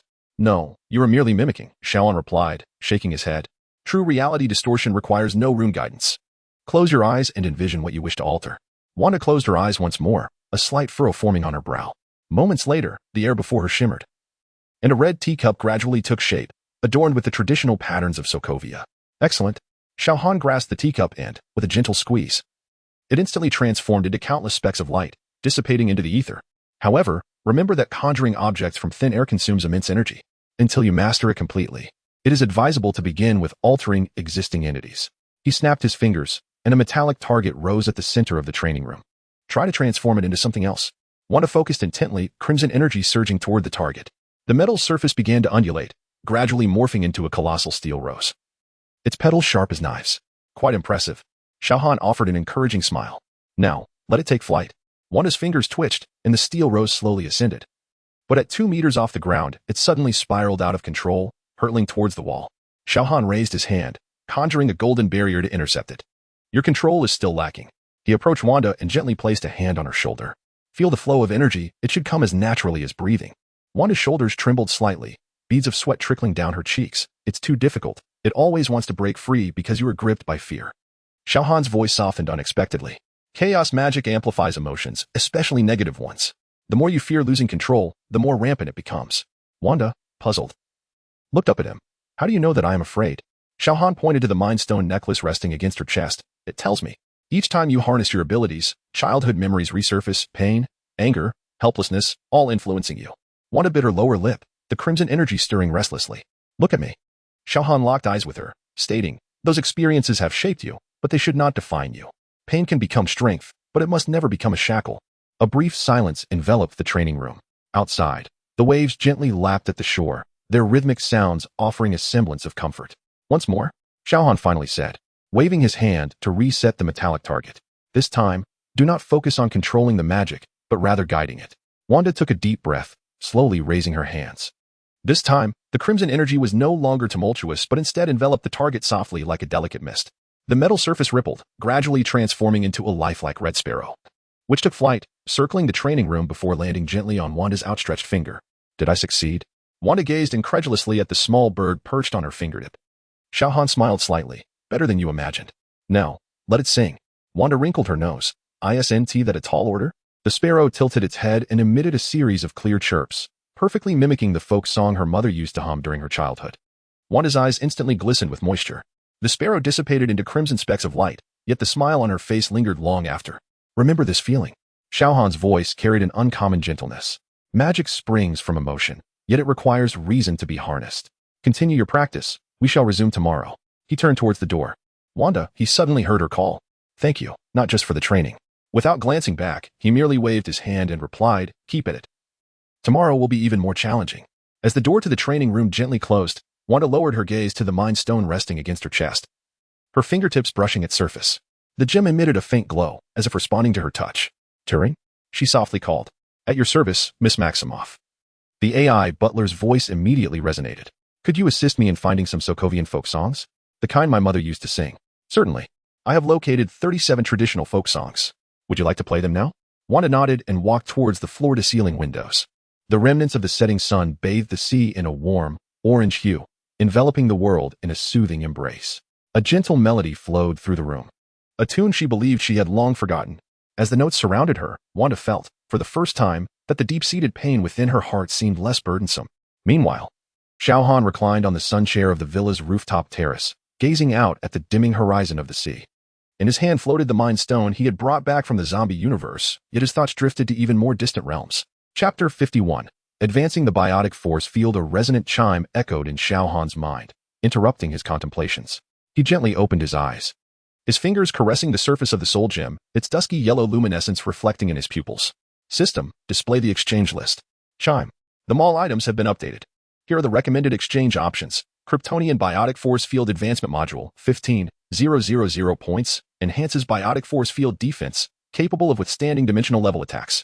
The host may also upgrade it gradually. Apocalypse Cell Sample, 800,000 points. Upon fusion, grants regeneration and evolution capabilities at the Apocalypse level. Anti-Monitor Armor, 2,000 points. A multiverse-grade battle armor capable of opposing supreme entities. Xiao Han's gaze traversed the list, ultimately lingering on the first item. It was the only one within his financial reach. Exchange for the Kryptonian Biotic Force Field Advancement Module. Chime. Exchange successful. Remaining growth points. 10,000. Commencing fusion. In an instant, a surge of searing energy erupted from within Xiao Han, golden light cascading over his skin like liquid. He let out a muffled grunt as his muscles tensed, experiencing a profound transformation at the cellular level. The structure of the biotic force field was being reconfigured, the once ethereal barrier gradually solidifying, even forming a faint golden halo around him. Fusion complete. Xiao Han exhaled slowly, raising his hand to gently clench his fist. Buzz.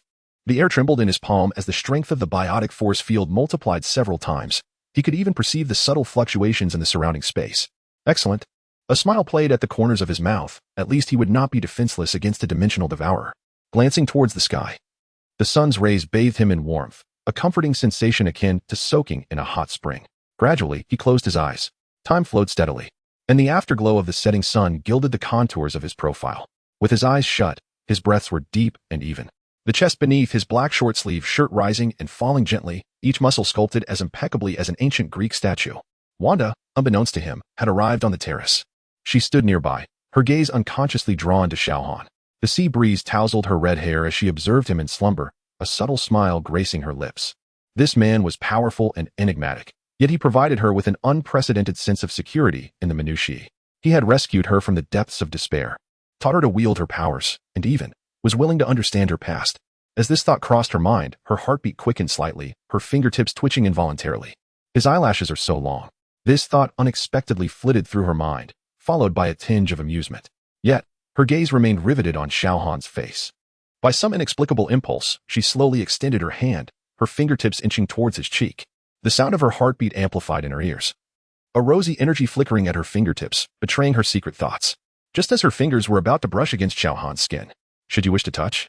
Do so openly and without pretense. Do not take advantage of my slumber. Xiao Han suddenly spoke, his eyes still closed, a subtle smile gracing his lips. Wanda's hand froze midair, her cheeks instantly flushed, a burst of crimson energy erupting in a small explosion of sparks. I merely, she stammered, attempting to defend herself. But upon witnessing Xiao Han slowly opening his eyes, his golden pupils shimmering in the sunset, a teasing smile illuminating his face, she faltered. Merely what? He languidly propped his chin on his hand. Wanda, flustered, withdrew her hand, the blush creeping from her cheeks to the nape of her neck. I just noticed a mosquito on your face. Oh. Xiao Han raised an eyebrow, his smile deepening. Shall I assist you in removing it? As she clumsily attempted to retract her hand, he gently tugged her towards him, causing her to lose her balance and fall into his embrace. His voice brushed against her ear. At this distance, one can see much clearer. Wanda hastily propped herself up, only to freeze at the moment their gazes met. Within his calm eyes, her reflection was unmistakably clear. Why are you running away? Xiao Han chuckled softly, his tone laced with languorous teasing. I never said you couldn't touch. Wanda's heart skipped a beat. The uncontrolled surge of crimson energy swirling around her mirrored her current flustered state. I did not, she exclaimed, breaking free from his grasp, her face aflame as she hurried away, her retreat nearly resembling a panicked flight. Xiao Han watched her figure vanish at the staircase, a light laugh escaping his lips as he reclined back into the chair, his hands resting behind his head. Turing, he called nonchalantly. Yes, sir. The AI butler's voice resonated gently. Elevate the difficulty level in the training room by 1 notch. Xiao Han's lips curled into a mischievous smile. This should curb the excess energy of certain individuals who constantly ponder trivial matters. In the stairwell, Wanda rolled her eyes upon hearing this statement. I am not afraid, she replied, a smile playing on her lips. Upon reaching the underground laboratory, the nanotechnology automatically sensed his arrival, illuminating the space, which rivaled Stark Industries' research center in sophistication. He waved his hand, and a holographic projection unfolded on the central workstation. The data stream of the system's reward, the complete set of Kryptonian technology, flowed through the air like a river of stars. Turing, establish a standalone database with the highest encryption level. Xiao Han's fingertips danced across the interface, initiating the classification and reorganization of the data stream. Established, sir, Turing's voice echoed within the lab. Detection indicates coverage across fields such as energy, bioengineering, and spatial physics, far surpassing Earth's current technological capabilities. Xiao Han's gaze fixed upon the advanced theory of bioforce fields. This represented the Kryptonian's ultimate research achievement regarding bioforce fields. His superintellect rapidly analyzed the information, the swiftly flowing data reflected in his pupils. I see, he murmured. The bioforce field serves not only as a defensive barrier but can also interfere with spatial structure. He raised his hand, concentrating the golden force field in his palm. It transformed from a transparent barrier into a gentle, rippling energy. As his thoughts guided it, the force field began to distort the surrounding space, causing ripples to form in the air. Spatial folding? Xiao Han narrowed his eyes, endeavoring to compress the force field to its utmost limits. A sudden tremor coursed through the laboratory air, and a minuscule black hole manifested in the palm of his hand, only to be obliterated in an instant. Sir. The energy readings are anomalous. Turing promptly alerted him. The recent spatial disturbance was sufficient to rend ordinary matter asunder. Xiao Han retracted the force field. Deep in thought, it appears that more precise control is imperative. He shifted his focus to another technology, the optimization of solar energy absorption efficiency. The Kryptonians had long since mastered the art of maximizing stellar energy utilization, and while Xiao Han's ironclad physique could absorb sunlight, there remained room for enhancement in efficiency. Turing simulated adjustments to the solar radiation spectrum. The holographic projection immediately displayed the energy absorption curve within Xiao Han's body, alongside the optimized theoretical model. According to calculations, post-optimization, your energy reserve rate could increase by 300, with peak output augmenting by 50, Turing reported. Xiao Han nodded and made his way to the solar simulation chamber nestled in the corner of the laboratory. This device had been custom-made for him by Tony, utilizing artificial sun technology to replicate varying intensities of stellar radiation. He shed his shirt, revealing a robust physique, the muscular contours appearing chiseled under the simulation chamber's blue light. Reclining within the chamber, he closed his eyes. Initiate at maximum intensity. Warning, this mode has not undergone safety testing, Turing cautioned. Execute. Buzz. The simulation chamber erupted in blinding white light, akin to the radiant energy of the sun cascading down. A faint golden pattern emerged on the surface of Xiao Han's skin, resembling a network of circuitry spreading across his entire body. His cells fervently absorbed energy, every molecule within him vibrating, reorganizing, evolving. 10 minutes later, the simulation chamber automatically powered down, and Xiao Han opened his eyes, golden lights swirling in his pupils. He slowly sat up, clenched his fist, feeling the surging power within. Not bad, he mused with a slight smile. Suddenly, the laboratory door swung open, and Wanda peered in. Xiao, I just sensed an energy fluctuation. Wow. Her gaze fell upon Xiao Han's bare torso, causing her to momentarily forget her words. Leaning languidly against the simulation chamber, Xiao Han remarked, peeking at others during training is not a commendable habit, Miss Maximoff. Wanda's ears flushed crimson as she feigned composure. I came to inform you that dinner is ready. If you're busy, I can eat first. Xiao Han chuckled softly, casually donning a black shirt and fastening a few buttons haphazardly. Let us go together. I happen to be quite hungry. Wanda watched him approach, her heart involuntarily quickening. Chapter 52. Recruitment operation in the restaurant. Soft lighting cascaded over the long table, where Wanda had meticulously prepared a dinner that exuded an enticing aroma. Savory Sokovian beef stew, golden, crispy toasted bread, and a bowl of fresh vegetable salad were presented. Though the plating lacked sophistication, it radiated a comforting warmth of home. Xiao Han pulled out a chair and sat down, his nose twitching slightly. It smells delightful. Wanda's cheeks flushed as she took a seat across from him. It's just some home-cooked dishes. I wonder if they suit your palate. She anxiously observed as Xiao Han cut a piece of beef and brought it to his lips, her fingers unconsciously twisting the napkin. The meat was tender, the spices perfectly balanced. Xiao Han nodded, spearing a piece of carrot next. The cooking was executed well. Wanda's eyes brightened, the corners of her mouth lifting involuntarily. Really? I was worried it was overcooked. It's much better than last time. Xiao Han teased, pouring her a glass of red wine. Wanda chuckled lightly, her tense shoulders relaxing. She took a small sip of the crimson liquid, its hue reflecting the flush on her cheeks. Just as the two enjoyed their quiet meal, a holographic image suddenly projected from the ceiling. Tony Stark's iconic roguish grin appeared above the dining table. Hey, Xiao, hope I'm not interrupting your candlelit dinner? Tony raised an eyebrow, his gaze lingering on Wanda for a moment longer. Xiao Han leisurely sliced his steak. You have already interrupted. In 2 days, at the Monaco Grand Prix, Pepper and I have booked a VIP box. Tony waved his champagne glass. Want to join us? I guarantee it'll be far more entertaining than your training sessions with the little witch at home. Wanda's fork accidentally clinked against her plate, creating a crisp sound. Xiao Han shot her a glance, shaking his head at Tony. Not interested. Come on. That's the fastest car in the world. Tony exclaimed dramatically, his hands thrown up. Besides, there are plenty of beautiful women in Monaco, far more eye-catching than your black battlesuit. I am indifferent to speed. Xiao Han sipped his wine. And beautiful women? He cast a pointed glance at Wanda. I fear my home may be demolished. Wanda nearly choked on her wine, her ears turning instantly crimson. Tony whistled. Oh, I see. All right then, I want to disturb your training. He deliberately elongated his tone. Superman isn't out saving the world. He's at home nurturing a witch. Tony. Perhaps I should have a word with you. Xiao Han nodded. Sure, bye?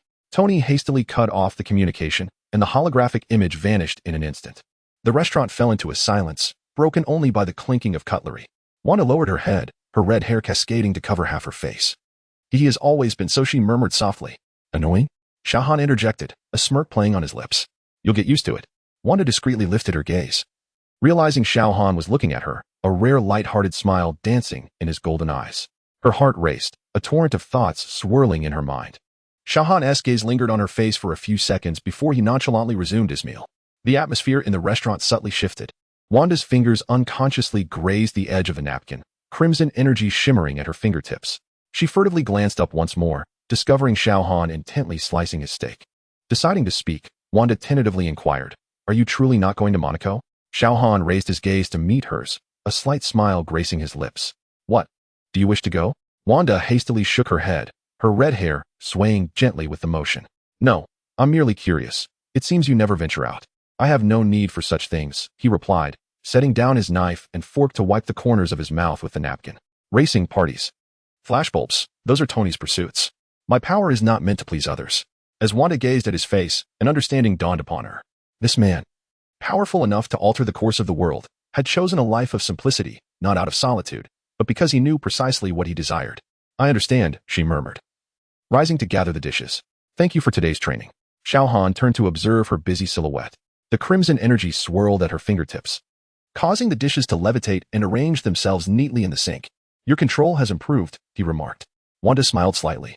"Someone mentioned I have surplus energy and should find something to occupy my time." Xiao Han chuckled softly, heading toward the staircase. "We continue training tomorrow morning. Do not be late." Wanda's eyes widened. "Will it be very early?" "If you wish to grow stronger, sleeping in is not a privilege you possess." Without looking back, Xiao Han waved his hand dismissively, his figure disappearing around the staircase corner. Wanda pouted, yet the amusement in her eyes was unmistakable. She waved her hand gently, and the faucet turned on automatically as the dishes began to wash themselves under the enveloping crimson energy. "Turing?" She suddenly called out. "At your service, Miss Maximoff." Turing's gentle voice responded. "Could you assist me in finding some information on racing competitions?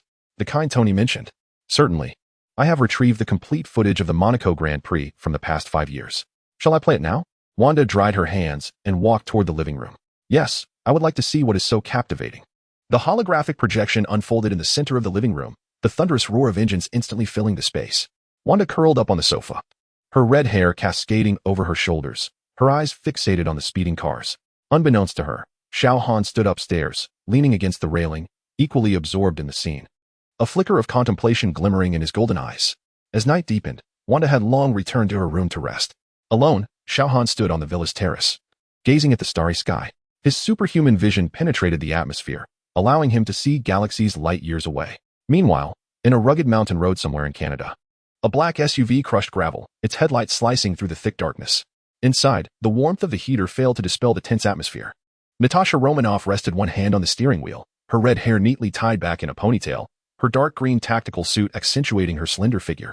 In the rearview mirror, she stole a glance at the tall, silent man in the back seat, Adam Bernard, or rather, the once-renowned Banshee. "So, Adam," she began, her voice laced with its characteristic languid mockery, "what did Fury say to persuade you? Don't tell me it was his speech about the world needing heroes." The passenger, Clint Barton, was fiddling with his compound bow and chuckled softly at her words. "I'd wager $5 it's a retirement plan." Adam's gaze shifted from the window, his fingers lightly tapping on his knee, his expression serene to the point of indifference. "He mentioned someone," he replied. "Who?" Natasha raised an eyebrow. "Superman." As Adam uttered the name, a hush fell over the vehicle for a few seconds. Fury claimed he could punch through buildings, shoot lasers from his eyes, and freeze entire streets with his breath. He paused. "Sounds like something out of a comic book." Clint whistled softly. "Welcome to the club. Until last week, I was still skeptical that it was Stark pulling some kind of projection prank. Who would have thought he'd appear globally just a couple of days ago? He even attended Stark's summit." "So, Adam, you came after all," Natasha pointed out. Adam narrowed his eyes. "Because if such a person truly exists, the world either needs more guardians." He raised his hand, a wave of ethereal blue energy rippling from his palm. "If not, then we need counterbalances. But it seems promising."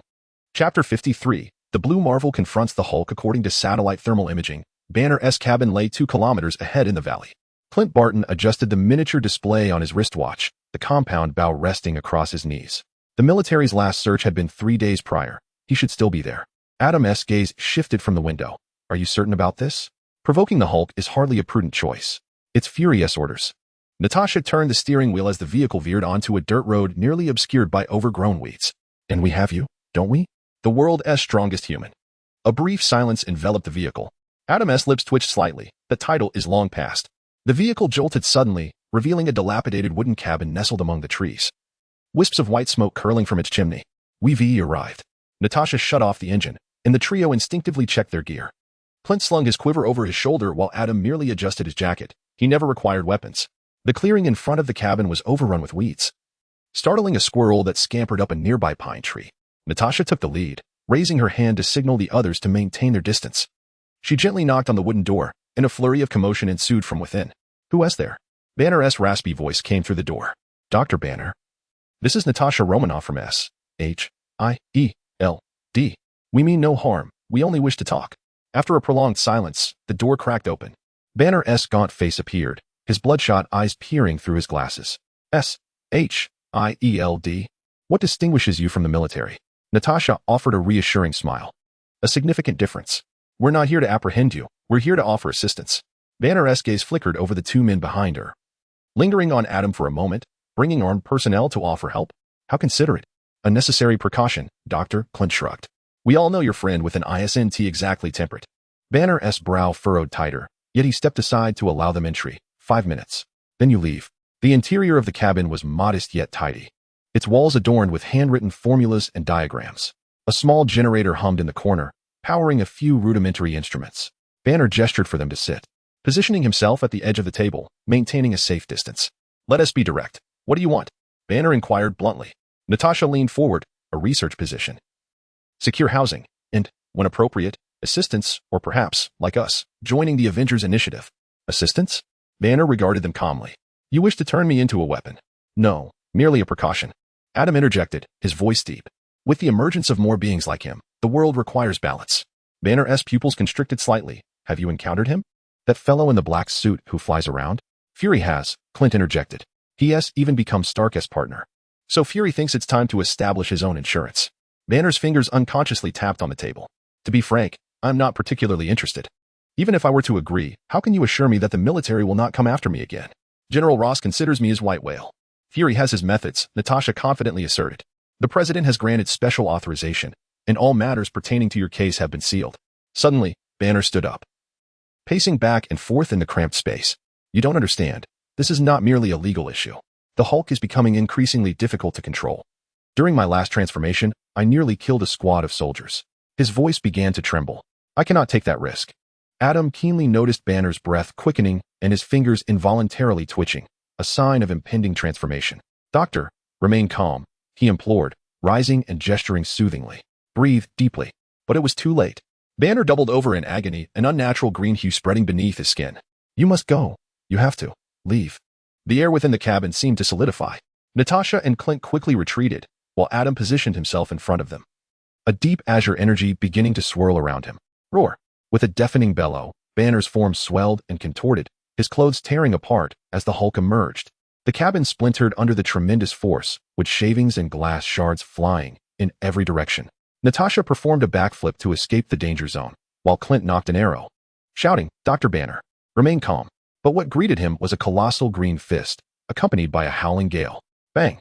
Adam raised his hands to block, absorbing the blow with a force that compressed the air to its limit, producing a piercing explosion. The azure antimatter energy formed a barrier before him. Boom! At the moment their powers collided, a spherical shockwave radiated outward, uprooting trees within a 100-meter radius and cracking the ground like spider webs. Adam's feet sank deep into the earth, sliding backward for several meters before he barely managed to halt his movement. This guy's strength is off the charts. Adam gritted his teeth, a flicker of astonishment crossing his eyes. Roar! The Hulk unleashed a primal scream, his muscles visibly expanding, veins bulging, the fury in his eyes nearly palpable. He stomped the ground violently, causing the earth to collapse as his massive form hurtled toward Adam like a cannonball. "Watch out!" Natasha shouted from a distance. "The Hulk has gone berserk." Clint quickly fired several tranquilizer arrows, but their tips barely punctured the Hulk's skin, bouncing off harmlessly. Damn it! His defenses have strengthened again. In the heart of the battlefield, Adam clashed with the Hulk once more. Boom, boom, boom. Each collision of fists and feet echoed thunderously, sending shockwaves that pulverized the surrounding rocks. Adam's antimatter energy relentlessly battered against the Hulk, leaving only superficial scorch marks that were swiftly healed by the Hulk's regenerative abilities. How is this possible? Adam marveled in horror. His antimatter attacks could obliterate a small mountain, yet they barely affected the Hulk. The Hulk grows ever more formidable, his fury causing his strength to multiply exponentially. With a resounding crash, a powerful punch breaks through Adam's defenses, striking him squarely in the chest. Coughing, Adam is sent flying, crashing through 3 massive trees before he finally comes to a halt. Adam, Natasha gasps, glancing at the Hulk but hesitating to approach. The Hulk does not pursue. Instead, he stands his ground, pounding his fist against his chest, unleashing a thunderous roar. His muscle density continuously reorganizes, his skin taking on an abnormal deep green hue, even faintly glowing with a crimson light. He is evolving. Clint's expression turns grave. Rage has pushed him beyond his limits. Adam quickly rises, brushing off the dust, determination igniting in his eyes. This opponent's power is extraordinary. He must be dealt with swiftly. Taking a deep breath, he unleashes the antimatter energy within him. Enveloped in an ethereal blue glow. Whoosh. Adam instantly breaks the sound barrier, leaving a trail of sonic booms in his wake as he charges at the Hulk. Boom. This time, his fist connects solidly with the Hulk's jaw, the tremendous force causing the Hulk to stagger back. Yet, the Hulk quickly regains his footing, retaliating with a fierce swing that slams Adam into the ground. Bang! The earth trembles, dust swirling around them. Adam leaps from the crater, engaging the Hulk in a frenzied counterattack. Their speeds are so rapid that they become mere blurs, one blue and one green, colliding repeatedly amidst the forest. Trees topple, rocks disintegrate, and the entire woodland cries out in anguish at their clash. We must do something, Natasha exclaims anxiously. Clint swiftly changes his arrow. I'll try a sonic arrow. Perhaps it can disrupt him. Drawing back his bowstring, he aims for the Hulk's back. Whoosh. The arrow shoots forth, emitting a piercing sonic wave as it nears the Hulk. Roar. The Hulk, in pain, covers his ears, momentarily halting his movements. Seizing the opportunity, Adam delivers an uppercut that sends the Hulk soaring. Well done, he shouts. But in the next instant, the Hulk's rage intensifies once more. The Hulk is furious. His roars echo relentlessly, his eyes turning a deep crimson. Muscles swelling to the brink of bursting. This is bad. He's even angrier now. Clint's face pales. The Hulk stomps the ground, causing it to undulate like waves. The shockwave sending Clint and Natasha flying. Adam swiftly swoops in to catch them, but the Hulk charges like a tempest. Bang, bang, bang. 3 consecutive punches completely shatter Adam's defenses, the antimatter barrier fracturing. Ugh. He is hurled away again, crashing into a mountainside, debris burying him. The Hulk does not relent. He leaps high, fists clenched, descending with devastating force toward Adam's landing spot. Chapter 54. The battle concludes. Boom. Hulk's fist struck down with tremendous force, causing the entire mountainside to collapse under the terrifying impact. Boulders tumbled, dust soared high into the sky, and shockwaves swept across several kilometers. Adam. Natasha struggled against the fierce winds to steady herself, her face ashen. Clint swiftly shot a grappling arrow, pulling her up into a surviving giant tree. Damn, this has escalated. From the crumbling mountain, a blinding azure light suddenly erupted. Bang. Debris exploded, and Adam's figure soared into the air, surrounded by turbulent antimatter energy. His eyes filled entirely with blue light. You have provoked me. His voice was deep and menacing, each word resonating with potent energy. Hulk roared defiantly, fearlessly charging forward. Boom. The two clashed mid-air, antimatter energy colliding with Hulk's brute strength, momentarily distorting the very fabric of space. Adam no longer held back, unleashing the full force of his antimatter energy. Each punch carried unimaginable power. Boom, boom, boom. A series of explosions erupted in the sky, intertwining azure and deep green energies illuminating the night as if it were midday. Hulk was forced back with each blow, yet with every injury, his healing accelerated, and his muscle density surged exponentially. Roar. He seized Adam's arm, executing a shoulder throw that sent him crashing to the ground. Bang. The earth cracked, and Adam plummeted deep into the ground, several dozen meters below. But in the next instant, a blue light shot up from the fissure, and Adam emerged, suspended in midair, summoning a sphere of antimatter energy several meters in diameter. It ends here, he stated calmly, pushing the energy sphere towards Hulk. Hulk stood firm, fist raised, and astonishingly tore the energy sphere apart. Boom. A cataclysmic explosion engulfed the entire mountainous region, a mushroom cloud ascending into the sky. Shockwaves snapping trees in half for miles around. Natasha and Clint were hurled away, but Adam swiftly shielded them with an energy barrier. As the dust settled, Hulk knelt at the center of a crater hundreds of meters wide, his body battered and bruised, yet the fury in his eyes burned brighter than ever.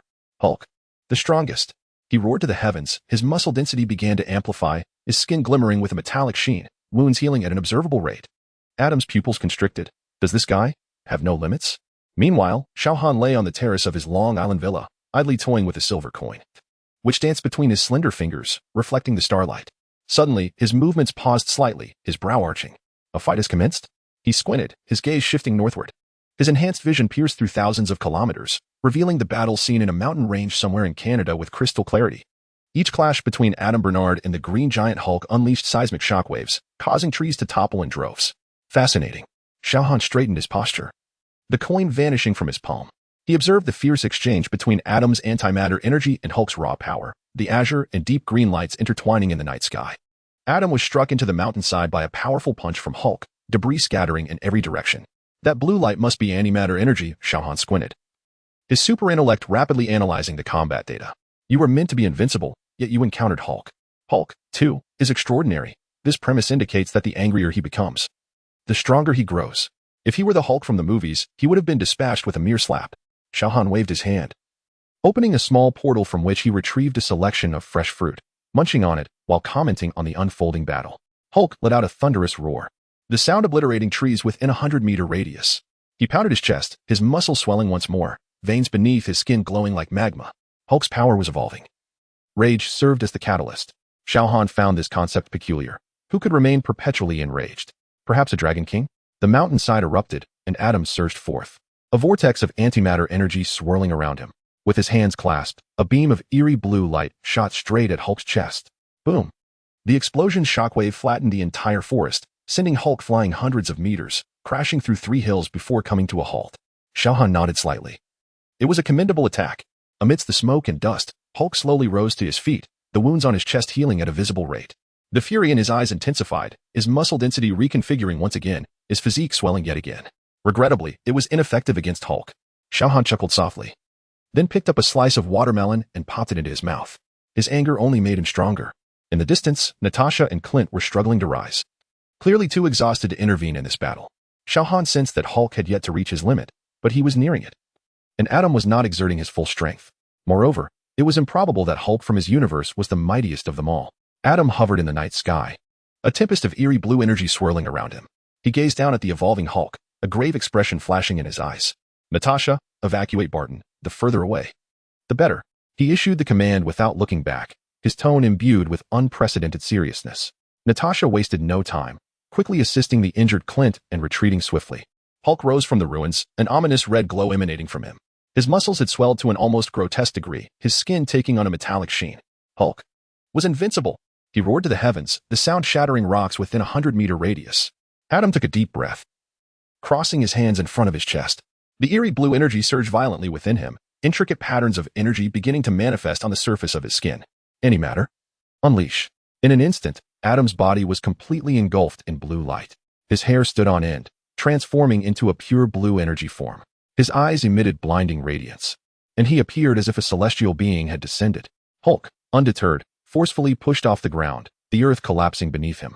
He charged at Adam like a green cannonball. Boom. At the moment of impact between the two forces, the shockwave expanded in a spherical shape, leveling everything in the vicinity. The clash between Adam's antimatter energy and Hulk's brute force ignited a fierce energy storm that swept across the mountainous terrain. In the distance, Natasha and Clint, in the process of retreating, were compelled to lie flat against the ground to avoid being swept away by the aftershocks. It was truly an exaggeration. Clint struggled to lift his head, gazing at the two figures entwined in combat. Could that superhuman truly contend with them? Xiao Han continued to observe the battle from afar. Having finished the watermelon, he casually discarded the rind into an open portal that led to A.S.H.I.E.L.D. office. His gaze fixated on Hulk, whose muscles were bulging, strength perpetually escalating. On the battlefield, Adam was once again sent flying by a punch from Hulk, crashing directly into a mountain, which erupted with a deafening sound, leaving a gaping hole in its side. Was it about to come to an end? Xiao Han had just taken out a packet of sunflower seeds, preparing to tear it open. At that moment, several massive boulders, glowing with an eerie blue light, soared into the air. Adam gradually emerged from the mountain, enveloped in terrifying energy fluctuations. His eyes had transformed entirely into a deep blue, with even the whites vanished. The realm of antimatter was fully unleashed. Xiao Han recognized this state. It was time for serious business. With his arms crossed before his chest, Adam formed a miniature black hole in his palms, drawing in the surrounding air with ferocious intensity, warping even the light. Hulk seemed to sense the impending threat, halting his assault for the first time, warily fixating on the black hole. This ends now, Adam's voice echoed hollowly. He thrust the black hole toward Hulk, carving a deep trench in the ground as it passed, uprooting trees in its wake. Hulk roared in defiance, choosing not to evade, and met the black hole with his fists. Boom. At that moment, space appeared to freeze, followed by a thunderous explosion. Blinding white light consumed everything, and the shockwave swept across dozens of kilometers, flattening distant peaks. As the brilliance faded, a colossal pit nearly 1,000 meters in diameter appeared at the center of the battlefield, unfathomably deep. Chapter 55. Journey to Hawaii. Hulk lay at the bottom of the pit, his body battered and bruised, the green skin marred with cracks, yet it was gradually healing. Adam hovered above, his breath somewhat ragged, clearly drained from the immense effort. Not down yet. On the terrace, Xiao Han reclined in a lounge chair, raising an eyebrow, acknowledging that this Hulk was indeed extraordinary. At that moment, Hulk's body began to convulse violently, veins bulging beneath his skin, muscles twitching unnaturally. What is happening? Natasha exclaimed from a distance. Hulk curled in agony, letting out a heart-wrenching roar, his eyes burning with rage directed at Adam. His form began to shrink, the green hue gradually fading. Minutes later, the being lying at the bottom of the pit was no longer Hulk, but the restored Dr. Banner. Weakly, he opened his eyes, his voice hoarse. Is it over? Adam descended beside him, watching him warily. Dr. Banner? Please tell me you're feeling well, or I might have to consider a confrontation. I need to rest. Banner struggled to sit up. Observing this, Xiao Han averted his gaze. The spectacle had concluded. He clapped his hands and reclined back into the chair. Turing, continue monitoring their movements. Understood, sir. Agents of SHIELD are approaching that area, Turing reported. Nick Fury has just announced the official commencement of the Avengers Initiative. Xiao Han chuckled softly. He has finally gathered his band of superboys. He closed his eyes, yet his enhanced hearing remained attuned to the distant conversation. Join us, Dr. Banner. Natasha's voice echoed. We can help you control Hulk. I need to think. Banner weakly replied. The world needs more guardians like you. Adam's voice resonated. Xiao Han shook his head, diverting his attention once more. He gazed upwards at the starry sky, his thoughts drifting to far-off places. Just then, light footsteps approached from behind. Still awake? Wanda's voice drifted from the staircase.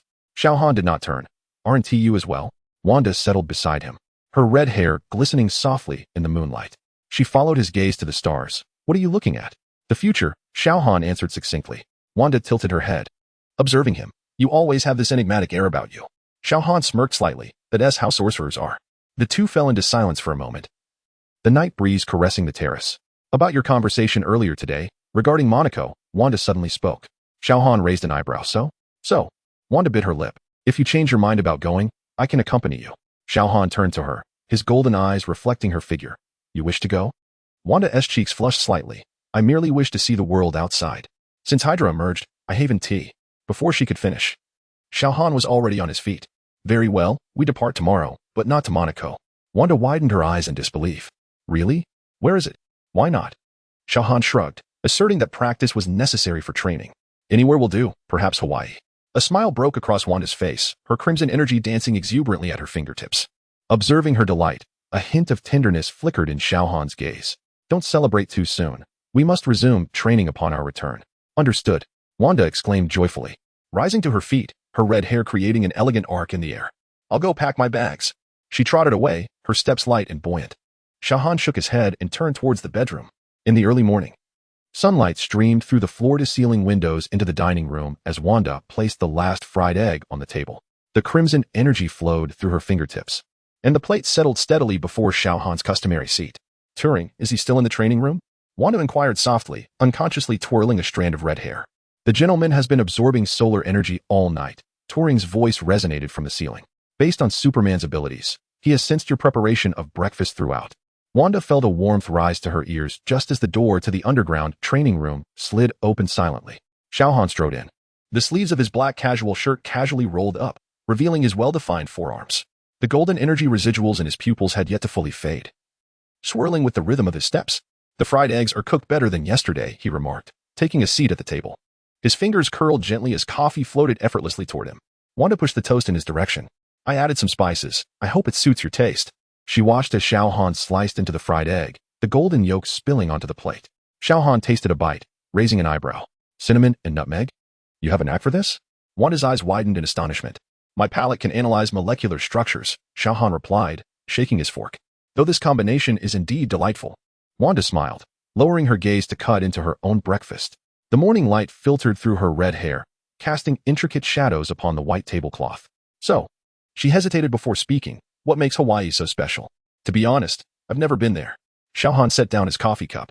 sunshine, beaches, and suddenly, he snapped his fingers before Wanda, and a hibiscus flower materialized out of thin air, gently landing at the edge of her plate. It's an ideal environment for practicing elemental magic. Wanda picked up the flower, her crimson energy instinctively entwining around it, golden patterns emerging along the edges of the petals. I expected it to be a more serious training ground. Chaos magic stems from emotion, Xiao Han asserted, rising to his full height, the sunlight accentuating his strong silhouette. An oppressive environment would only be counterproductive. He walked to the center of the living room, raising his hand to trace a golden circle in the air. On the other side of the portal, azure waves crashed against the white sand, palm trees swaying gently in the breeze. Wanda jogged to catch up, but suddenly halted before crossing the threshold of the portal. Wait, should I change into a swimsuit? Xiao Han stepped into the portal without looking back. That would be preferable. The warm breeze of Hawaii caressed her face, imbued with the scent of sea salt. Wanda walked barefoot on the soft, fine sand, her toes sinking into the comforting grains. She inhaled deeply, and chaotic magic unconsciously spilled forth, enveloping her in a crimson mist. Control, came Xiao Han's voice from behind. As he attuned to the resonance between energy and environment, Wanda closed her eyes, allowing the sea breeze to caress her cheeks. She realized that the flow of magical energy here was indeed distinct, like a warm current enveloping her entire being. When she opened her eyes once more, the crimson mist had stabilized, pulsating rhythmically with her breath. Very good. Unbeknownst to her, Xiao Han had changed his attire, and the sunlight illuminated his perfectly proportioned physique. The muscular lines resembling a sculpture.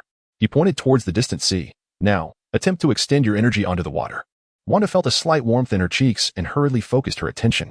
The crimson energy glided across the water's surface like ribbons, stirring up tiny splashes. Not control, but guidance. Xiao Han approached her side. Imagine your magic as part of the sea breeze. Under his guidance, the crimson energy gradually synchronized with the waves, reflecting an extraordinary brilliance in the sunlight. Wanda was pleasantly surprised to find that the energy expenditure here was significantly less than in the training room. Why is it easier here? Elemental affinity. Xiao Han lifted his hand, a small stream of water rising from the sea, swirling in his palm. Every place possesses a unique energy field. Find the resonance point, and the effort will yield greater results. Suddenly, he grasped Wanda's wrist. Directing her finger towards the sea, feel this frequency. Wanda held her breath. Xiao Han's palm was warm and dry, transmitting a peculiar energy wave through their contact. Instinctively, she mimicked the frequency, and the crimson energy surged forth, illuminating the entire sea with a soft glow. I did it, she exclaimed, nearly colliding with Xiao Han's chin as she turned. They were so close she could count each other's eyelashes. Xiao Han's golden eyes narrowed slightly, not bad for a talent. He released her hand and took a step back. Now, try to alter the form of the water. Wanda hurriedly turned to face the ocean, her red hair swirling as she concealed her flushed ears. She concentrated, intertwining the crimson energy on the water's surface, gradually shaping it into a shimmering crystal castle. Too contrived, Xiao Han remarked. Chaotic magic should be more. Before he could finish, the crystal castle suddenly twisted and transformed into a colossal water dragon soaring skyward. Wanda gasped, the water dragon spiraling out of control as it plummeted toward the beach. Xiao Han instantly appeared before her, his eyes blazing with golden light. Chapter 56. Magical instruction. The searing rays of light evaporated the water dragon, creating a mist that hung in the air, ultimately forming a radiant rainbow under the sun. I'm sorry, Wanda exclaimed in a flurry. I just lost my focus. Lost your focus? Xiao Han turned around, droplets of water cascading down his sharply defined chest. Wanda's gaze instinctively followed those droplets. It's just distraction. Xiao Han suddenly stepped closer, a mischievous grin dancing on his lips. Wanda, do you know what happens to apprentices who lose focus at Camartage? Wanda swallowed nervously. What's the consequence? 3 extra hours of practice, Xiao Han replied with a smirk.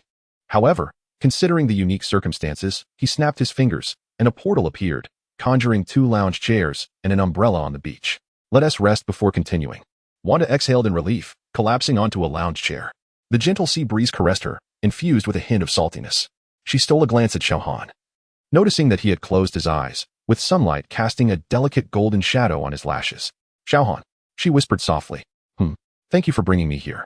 A crimson energy danced at her fingertips, transforming into a small flower that floated to Xiao Han's chest. This is so much better than the Hydra simulation room. Xiao Han caught the flower, twirling it between his fingers. Tomorrow we'll head to Tahiti. The coral reefs there are far more suitable for practicing energy control. Wanda sat up in surprise. Really? If your performance this afternoon satisfies me. Xiao Han tucked the flower behind his ear, adding with a chuckle as Wanda laughed. Now, focus on feeling the rhythm of the waves. The real lesson is just beginning. The waves gently caressed the shore, the sun warming the fine sand. Wanda sat cross-legged beneath the umbrella, the crimson energy flowing through her palms like gossamer. following Xiao Han's guidance. She attempted to adjust her magical frequency to synchronize with the waves. No, that's not right. Xiao Han suddenly interjected, his eyes still closed. You're trying too hard. Wanda pouted. I'm already quite relaxed. Your heart is beating at 92 beats per minute. Your pupils have dilated by 0.3 millimeters. And there's a fine sheen of sweat on your brow. Xiao Han drawled lazily. Is this what you call relaxed? Wanda's eyes widened. How? How do you know that? Super senses. Xiao Han finally opened his eyes, his golden gaze locking onto Wanda's. Now take a deep breath and imagine you are a piece of seaweed. Seaweed? Wanda chuckled incredulously. The kind that flows with the current. Xiao Han sat up straight and suddenly tapped her forehead lightly. A warm current surged through her, and Wanda felt her consciousness expand, as if merging with the entire beach. She could sense the quiver of every grain of sand and the rise and fall of each drop of seawater. What is this? Empathic magic. Xiao Han withdrew his finger after 3 seconds. Wanda held her breath, striving to maintain this extraordinary state.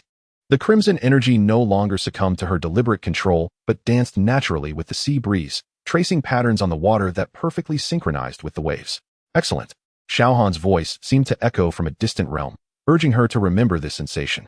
When the connection severed, Wanda found herself momentarily dazed.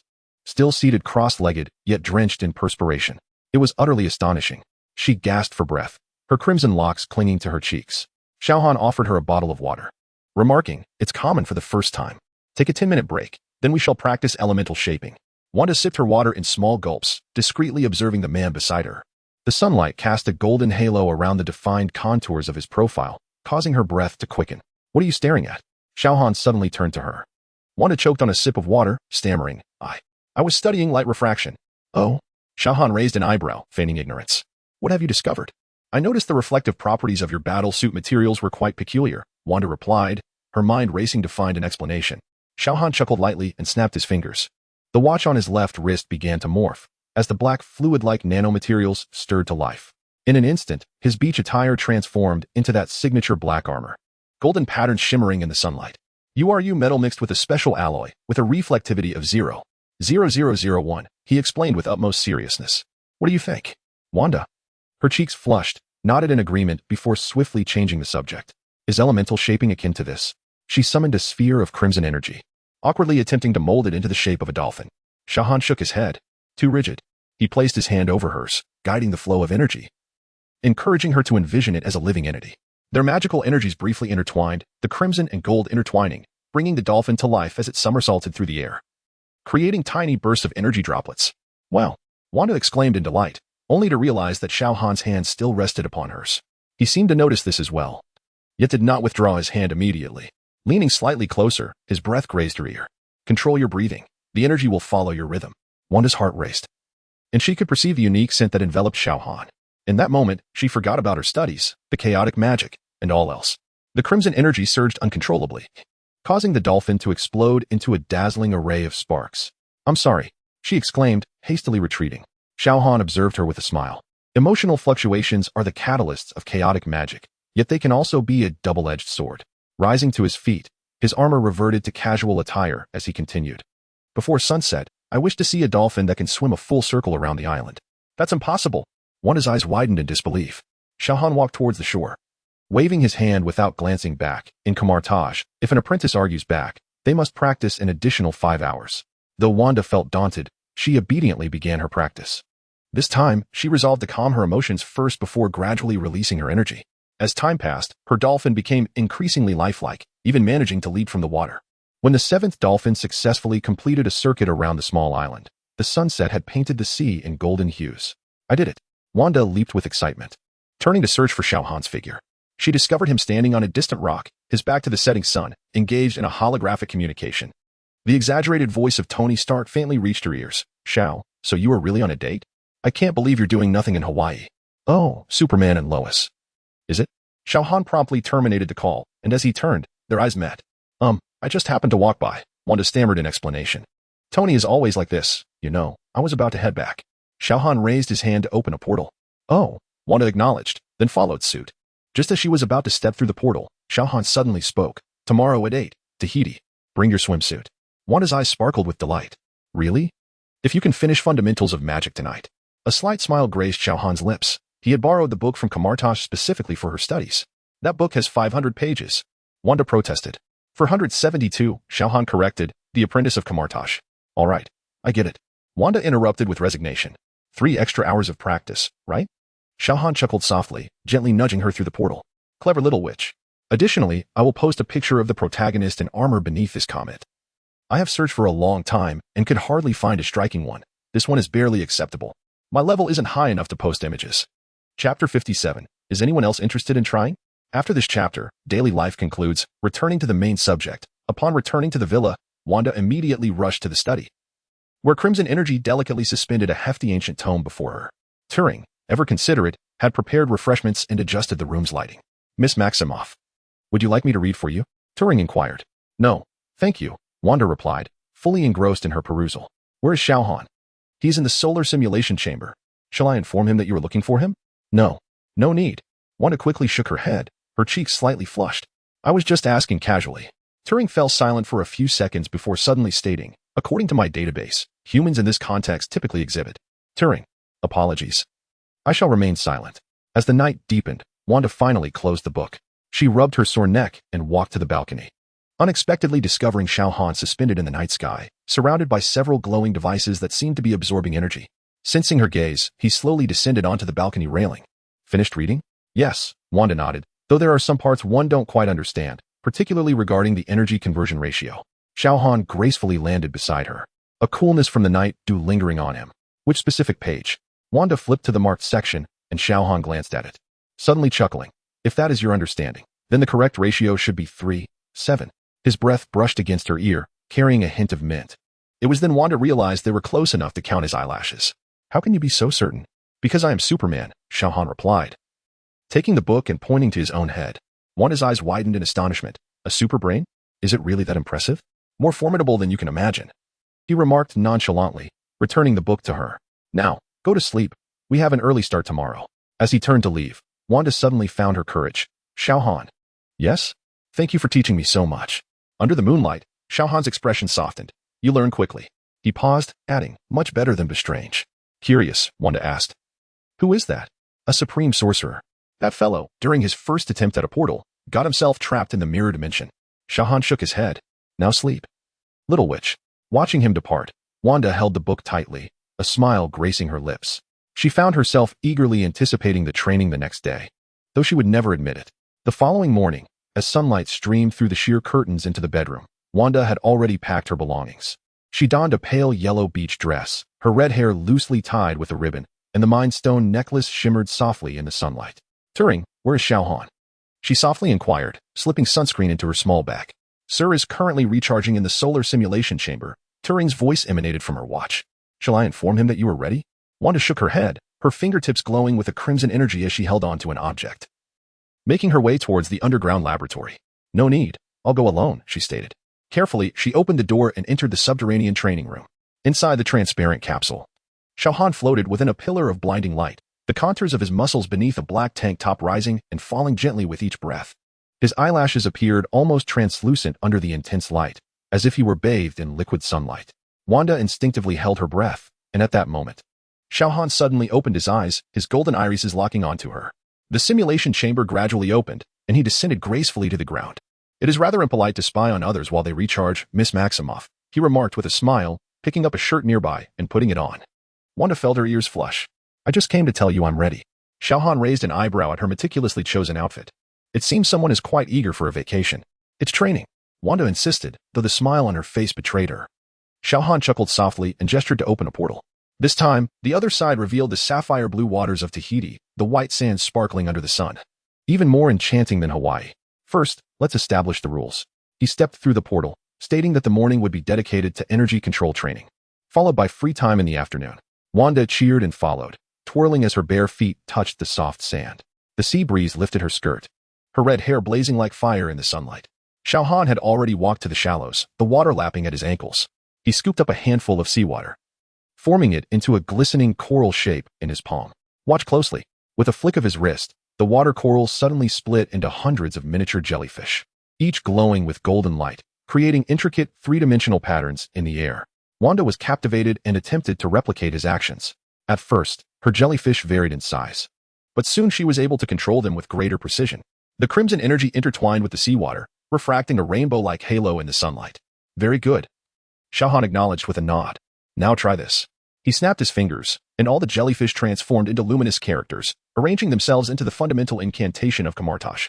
Wanda bit her lip in concentration, her group of jellyfish also beginning to morph. Though her progress was slower, they ultimately formed the characters for chaos magic. As the midday sun blazed fiercely, Xiao Han conjured 2 lounge chairs and an umbrella seemingly from thin air. Wanda collapsed onto one of the chairs, beads of sweat forming on her forehead. Tired? Xiao Han offered her a chilled coconut. She accepted it, her fingertips absently gliding over its smooth surface. It's more exhausting than in the training room, but she gazed out at the azure sea, feeling a surge of happiness. Xiao Han lounged back, his sunglasses obscuring his eyes, yet the curve of his lips softened. Magic stems from emotion. Joy inspires creativity more than fear. Wanda nodded thoughtfully, suddenly realizing that the reflection of her small movements danced upon his sunglasses. Her fingers were unconsciously twisting her red hair. Flustered, she quickly dropped her hand, feigning great interest in the coconut. In the afternoon, they ventured to the coral reef area. Xiao Han instructed her on how to compress energy into delicate threads, exploring the internal structure of the coral without causing any harm.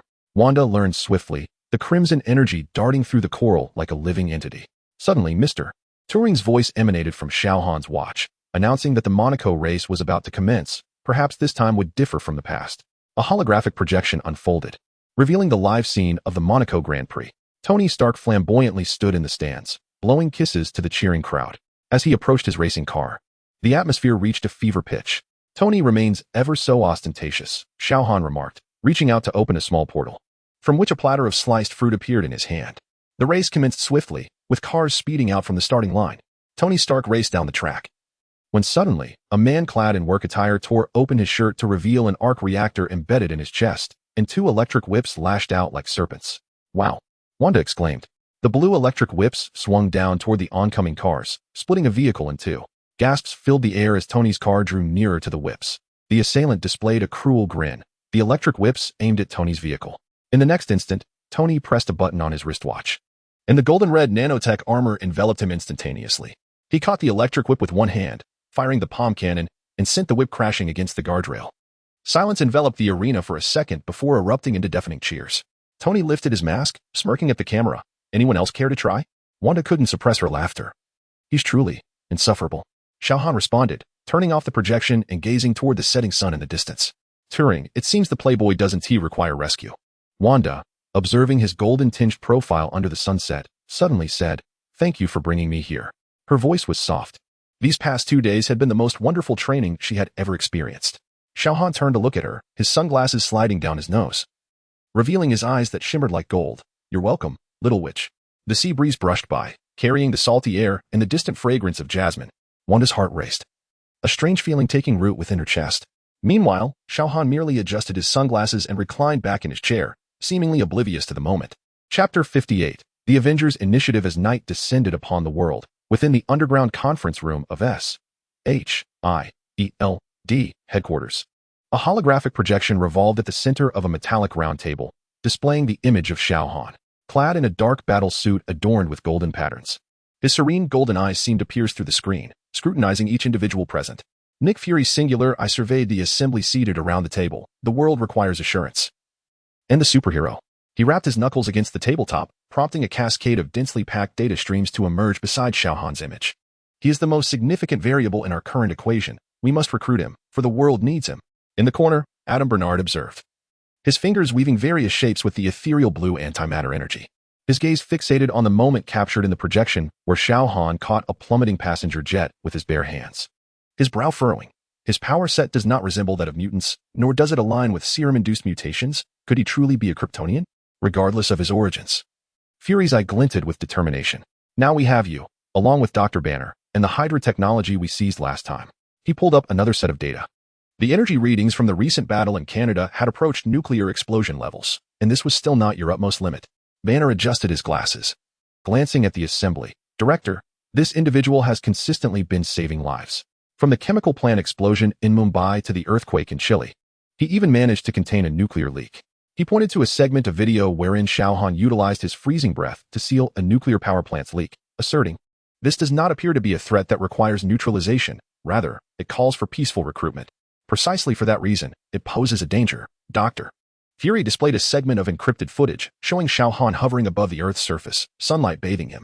If a person can bathe in the cosmos, why would they show kindness to ants? Natasha Romanoff let out a soft laugh. So, is this the moment for a moral debate? She twirled a small knife in her hand, stating, Barton and I are merely on the payroll. The director gives the orders, and we execute them. In the corner, Hawkeye silently examined the ballistics chip of a new type of arrow, not lifting his gaze. I must remind you, Director, that the last time we invited Dr. Banner, we nearly dismantled a large mountain. Fury offered no reply, merely calling forth another image. It was Tony Stark at the Monaco Grand Prix. The nanotech armor enveloping his body in an instant. We need not seek out the superhero directly, Fury remarked with confidence. We can first approach his partner. Adam Bernard crossed his arms, his expression impassive as he regarded the screen. Will Stark cooperate? He will. Fury's eye locked onto Stark's image. Because he is a businessman. And businessmen are adept at weighing costs and benefits. Hawkeye Clint adjusted his earpiece, stating coolly, so the plan is to find Stark first, and then through him. Contact the superhero? Precisely. That individual is elusive and cannot be tracked down. Fury rose, his dark trench coat fluttering behind him. Natasha, you and Barton will be responsible for engaging Stark. Try to be amicable. Amicable? Natasha raised an eyebrow. Are you certain you don't want me to employ my feminine wiles? Fury remained expressionless, stating, if it is effective. Banner interjected, what if Stark refuses? Fury's single eye narrowed slightly, his voice cold and firm, then let him understand that the invitation from S.H.I.E.L.D. has always been one of justice. Adam paused for a moment before speaking. If Superman truly stands with us, the world would be different. Or perhaps worse. Fury replied quietly, an unrestrained deity is, in itself, the greatest threat. The conference room fell into a brief silence. Action time. Natasha broke the quiet. Tomorrow. Fury shut down the holographic projection, stating that Stark would be attending a party in Monaco that night and returning to New York the following day. We'll wait for him at the airport. Natasha rose. A faint smile gracing her lips, let us hope he is not too resistant to a friendly discussion. Fury offered no response, merely turning to the door. His eye narrowing in the shadows. Remember, he paused at the threshold. Whether he wishes to or not, the world needs Superman. And we are the ones to persuade him. Meanwhile, on his home balcony, Xiao Han glanced towards S.H.I.E.L.D.'s direction. Come on, let me see how you plan to invite me. Wanda approached with a platter of fruit, noticing Xiao Han gazing into the distance, golden eyes shimmering with a faint light. What are you looking at? She set the platter on a small table, curiously following his gaze, but saw only the night sky of New York. Nothing, Xiao Han replied, retracting his gaze and casually picking up a piece of watermelon. You should rest. Tomorrow promises a good show. A good show? Wanda tilted her head, her red hair cascading over her shoulder. What kind of show? Xiao Han shrugged. A game of mice trying to catch a cat. Wanda blinked in confusion. But seeing he had no intention of elaborating, she nodded. All right, then I'll head to bed. She turned to leave, but couldn't resist glancing back at him. Xiao Han had already returned his gaze to the distance, his fingertip tracing through the air, silently opening a golden portal, the other side leading to a library. Wanda bit her lip, ultimately refraining from asking further, and gently closed the balcony door. The next day, at New York Airport, Tony Stark's private jet descended slowly. Inside the cabin, he swirled a glass of red wine, casually listening to J.A.R.V.I.S.S. report. Sir, the airport exit hall has detected suspicious individuals. S.H.I.E.L.D. Agents Natasha Romanoff and Clint Barton are awaiting. Tony scoffed, taking a sip of his wine. I thought it was some dangerous element. Turns out it's just this. Pepper set down her tablet, looking at him with concern. Do we need to contact security? Not necessary. Tony waved his hand. Donning his sunglasses, I want to see what Fury is up to this time. Once the plane came to a halt, Tony wrapped his arm around Pepper's waist and strolled leisurely down the aisle. As he stepped into the exit hall, a live figure approached. Natasha Romanoff. Her red hair flowing freely, wore a form-fitting black dress that accentuated her perfect curves, a subtle smile playing at the corners of her lips. Mr. Stark, what a coincidence. Tony halted his steps, his eyes, concealed by sunglasses, appraised her from head to toe before breaking into a grin. Agent Romanoff, has S.H.I.E.L.D.'s salary dwindled to the point that you require a part-time job as a flight attendant? Natasha maintained her smile, though her gaze turned slightly frosty. The director wishes to speak with you. Oh? About what? Tony feigned surprise. If it pertains to the Avengers Initiative, I have already declined that offer. Before Natasha could respond, Clint emerged from the crowd, hands tucked in his pockets, standing beside her. This time is different. Tony raised an eyebrow. What, have you brought reinforcements? No sooner had he spoken than Nick Fury strode in through a side door, his black trench coat billowing, a single eye glinting coldly. Stark, we need to speak elsewhere. Tony scoffed, Turning back to Pepper, he whispered, "Don't worry, darling, it seems our esteemed director is still not giving up." Pepper sighed in resignation but nodded nonetheless. In the airport VIP lounge, Fury leaned on the table, his solitary eye fixed on Tony. "The Avengers Initiative requires you, as a consultant. You will not interfere with your work, only stepping in when absolutely necessary." Tony reclined on the sofa, crossing his legs lazily, shaking his head with disinterest. "Not interested." Fury narrowed his eyes. "The world is changing, Stark. Mutants, extraterrestrial technology, even the existence of gods. We must prepare in advance." "Prepare for what?" Tony shrugged. "A boy band? Sorry, I'm not keen on forming a group." Fury's fist clenched momentarily before relaxing. "What about Xiao Han? What are his thoughts?" Tony removed his sunglasses, revealing a pair of eyes tinged with mockery. "Fury, I've already rejected you once. Do you wish to be turned down again?" Fury's expression darkened. "He is not you, Stark. Perhaps he understands what responsibility truly means." Tony chuckled derisively, donning his sunglasses once more. "Sorry, he is not interested either." Fury could no longer contain himself, his voice cool and stern. "What do you possess beyond that suit? Even Natasha pales in comparison." Tony's movement stilled. He slowly rose, his gaze sharp behind the sunglasses. "Fury, what did you just say?" Fury stood his ground. "I said, you are merely an ordinary man reliant on armor." Tony fell silent for a moment before suddenly laughing. "All right. Since you were so eager to talk." He snapped his fingers, addressing Pepper. "Darling, it seems our itinerary needs a change." Then, turning to Fury, his eyes glinted with amusement. "Now, let us head to my Malibu villa. We shall have a proper discussion." Chapter 59. The battle commences at the luxurious villa of Tony Stark. Nick Fury swiftly led his team into the underground training room via the elevator. As the metallic doors slid open, they beheld Tony Stark leisurely standing atop the boxing ring, his fingers gently tapping against the ropes. Just in time, Tony grinned, extending his arms wide. "Who wishes to warm up first?" Without hesitation, Natasha vaulted onto the platform, her black form-fitting combat suit accentuating her flawless physique. "Ladies first?" she inquired, raising an eyebrow while assuming a combat stance. Tony performed a gentlemanly gesture, of course. "The beautiful lady goes first." Natasha's attack was swift, delivering a high kick aimed directly at Tony's temple. Yet, Tony merely tilted his head slightly, effortlessly securing her ankle with one hand. "Good speed, but lacking in strength," he remarked. With narrowed pupils, Natasha executed a backflip to free herself, immediately launching a flurry of attacks upon landing.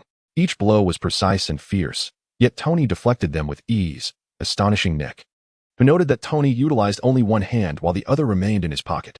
"This is impossible," Hawkeye murmured under his breath, his fingers instinctively clenching. As Natasha threw a straight punch, Tony finally made his move. He expertly grasped her fist and gently pushed her back. The Black Widow stumbled several steps, her back colliding forcefully with the ropes. The training room fell silent. If the genders were reversed, Tony tilted his head, you would be embedded in that wall by now. Dr. Banner exchanged a knowing glance with Adam, the scientist quickly analyzing the situation. His muscle reaction speed is beyond that of an average person, and his strength is extraordinary. Pepper sat on a corner sofa, engrossed in her phone. Natasha glanced at Clint, who leaped onto the ring, forming a pincer attack alongside her. However, even with their seamless coordination, Tony remained unfazed, even adjusting his sunglasses amid the blocks. "Enough," Nick finally interjected. "Stark, what is going on here?" Tony exaggeratedly raised his hands in mock innocence. "What? Even the director of SHIELD has things he doesn't know?" Nick took a deep breath, his single eye narrowing slightly. "We need you to contact Xiao Han, right now." "Oh," Tony raised an eyebrow. "Now you wish to be polite." Adam suddenly stepped forward. "Tony, we simply wish to converse. The world requires guardians like him." Banner echoed, "We come bearing goodwill." Tony scrutinized them for several seconds before snapping his fingers. "Jarvis, connect me to Xiao Han." Meanwhile, in the living room of the Long Island villa, Xiao Han and Wanda were watching this farce via holographic projection. The mechanical voice of Turing resonated.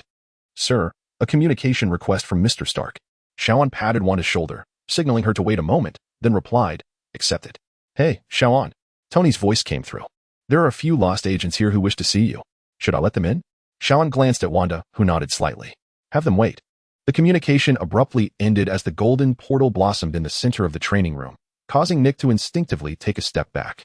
Xiao Han stepped through, clad only in a black shirt and shorts, with Wanda following closely behind. "I hear you." Xiao Han surveyed the crowd, his voice calm. "Are you looking for me?" The atmosphere shifted. Nick Fury regarded Xiao Han, aware that the true negotiation was just beginning. Hawkeye and Natasha quickly stepped back, while Dr. Banner instinctively adjusted his glasses, his expression complex. Adam stood still, his gaze steady, seemingly attempting to discern Xiao Han's essence. Tony whistled and jumped down from the boxing ring. "Xiao Han, you finally arrived. This bunch insisted on seeing you and invited me to join their little superhero club. Xiao Han glanced around the training room. Speak up. You've disrupted my life repeatedly. It seems you don't quite grasp my intentions. Nick Fury stepped forward, his voice low. Xiao Han, we need to talk. About what? Xiao Han replied coolly. If you're trying to recruit me for your Avengers initiative, don't waste your breath. Nick's brow furrowed. The world is facing unprecedented threats. We need a force like yours. Xiao Han chuckled lightly. And then what? Should I follow your orders? Not orders, but collaboration, Dr. Banner interjected earnestly. We simply wish to ensure the safety of the world. Wanda stood beside Xiao Han, her crimson energy subtly pulsating as she warily watched them. You weren't saying that just now. We all saw it. Natasha shot her a glance.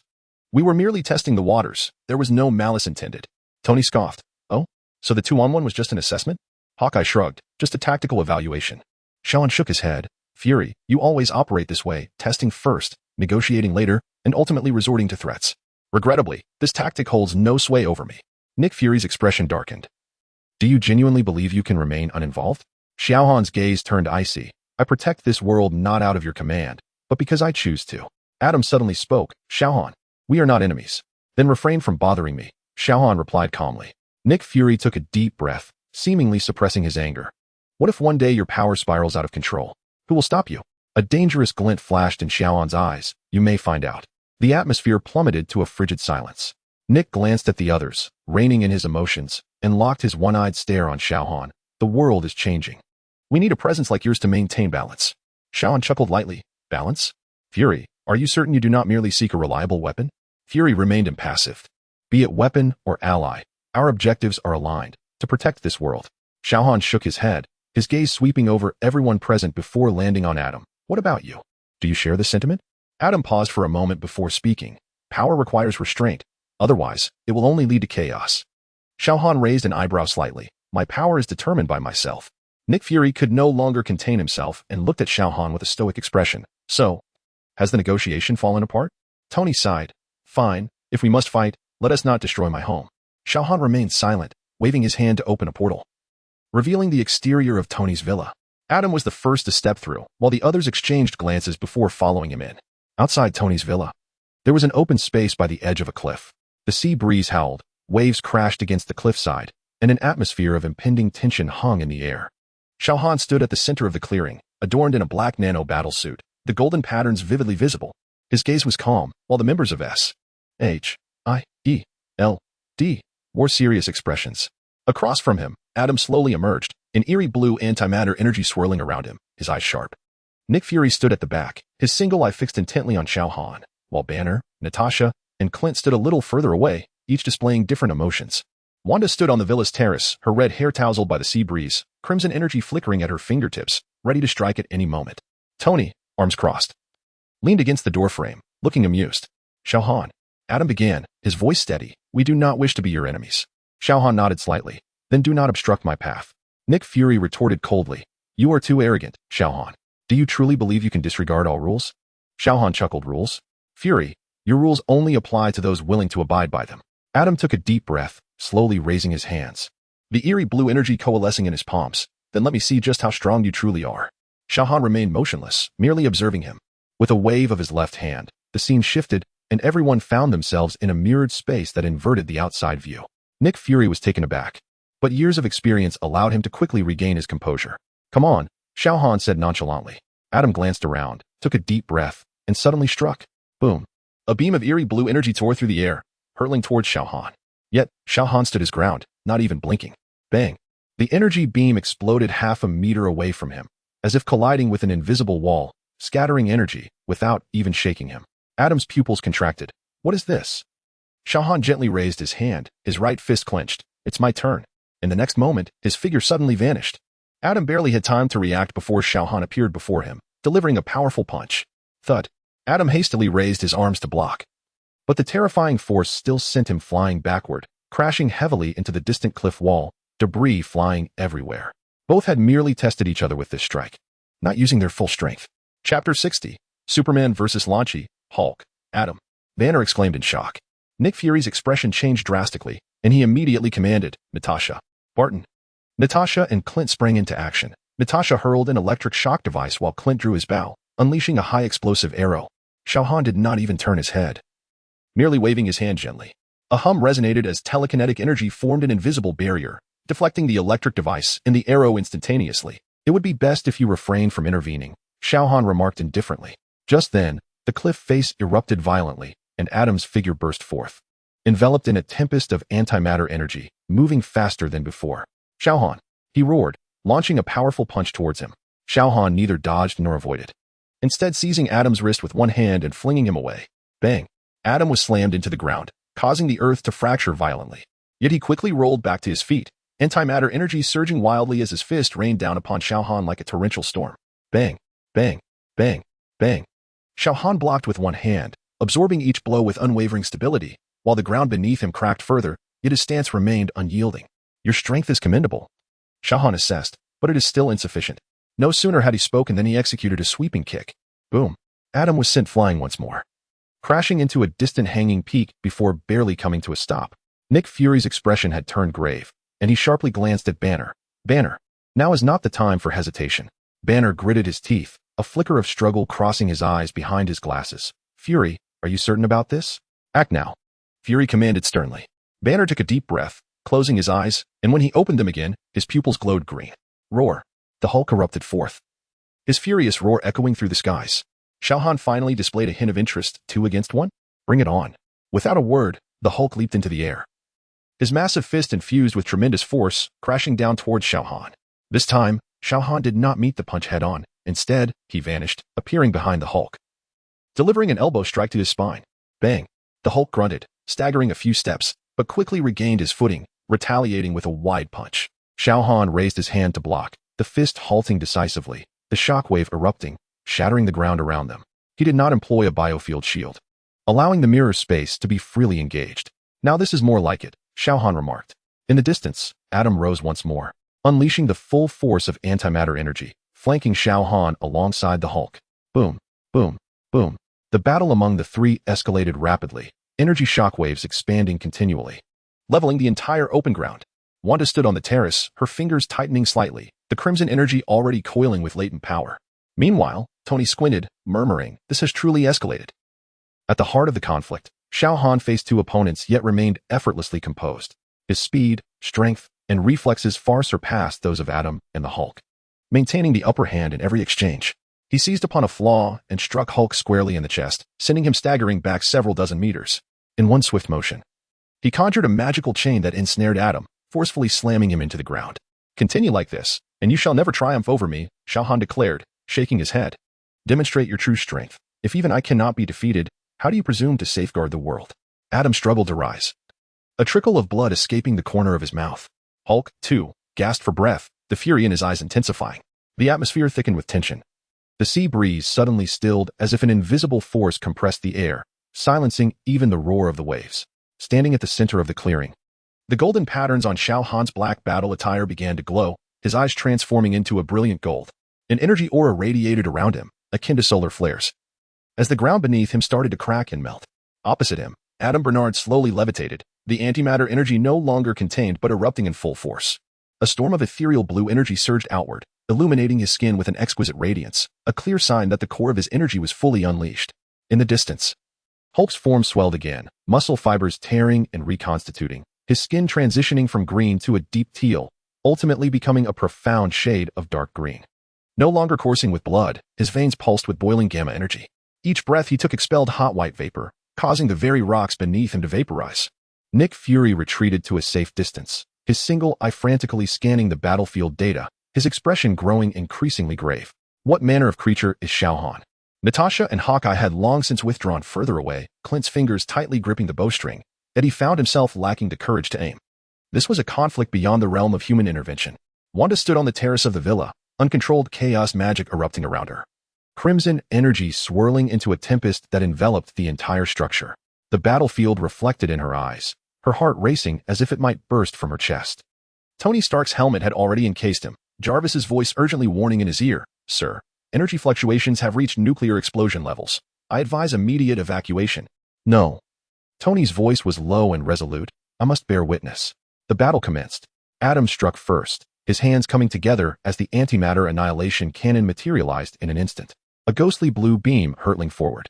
Unflinching, Xiao Han's eyes blazed with golden light as he countered with his heat vision. Boom. At the moment of their energies colliding, a blinding white light consumed everything, the shockwave expanding in a spherical manner. The entire cliff face crumbled, colossal rocks plummeting into the sea and generating towering waves.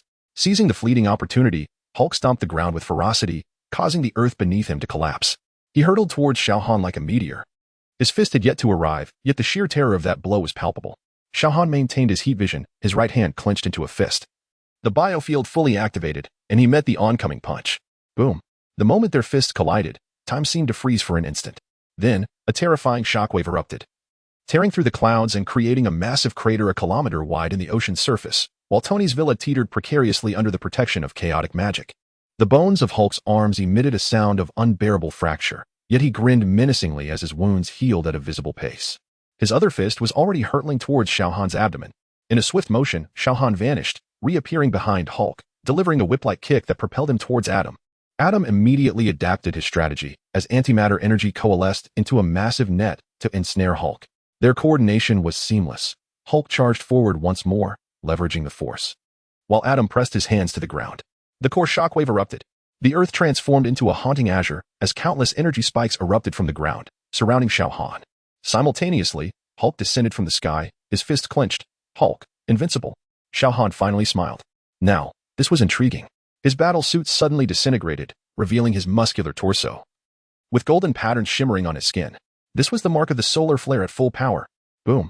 Pure light and heat erupted from within him, instantly vaporizing Adam's antimatter spikes as Hulk was engulfed by the flames, akin to colliding with a star. As the brilliance subsided, Hulk plummeted to the ground, charred and heavy, crashing into the sea. Adam's body bore burns on one side, while the antimatter energy fervently mended his wounds. Xiao Han floated in the air, resembling a deity. He turned to Adam. Shall we continue? Adam wiped the blood from the corner of his mouth and suddenly smiled. Of course.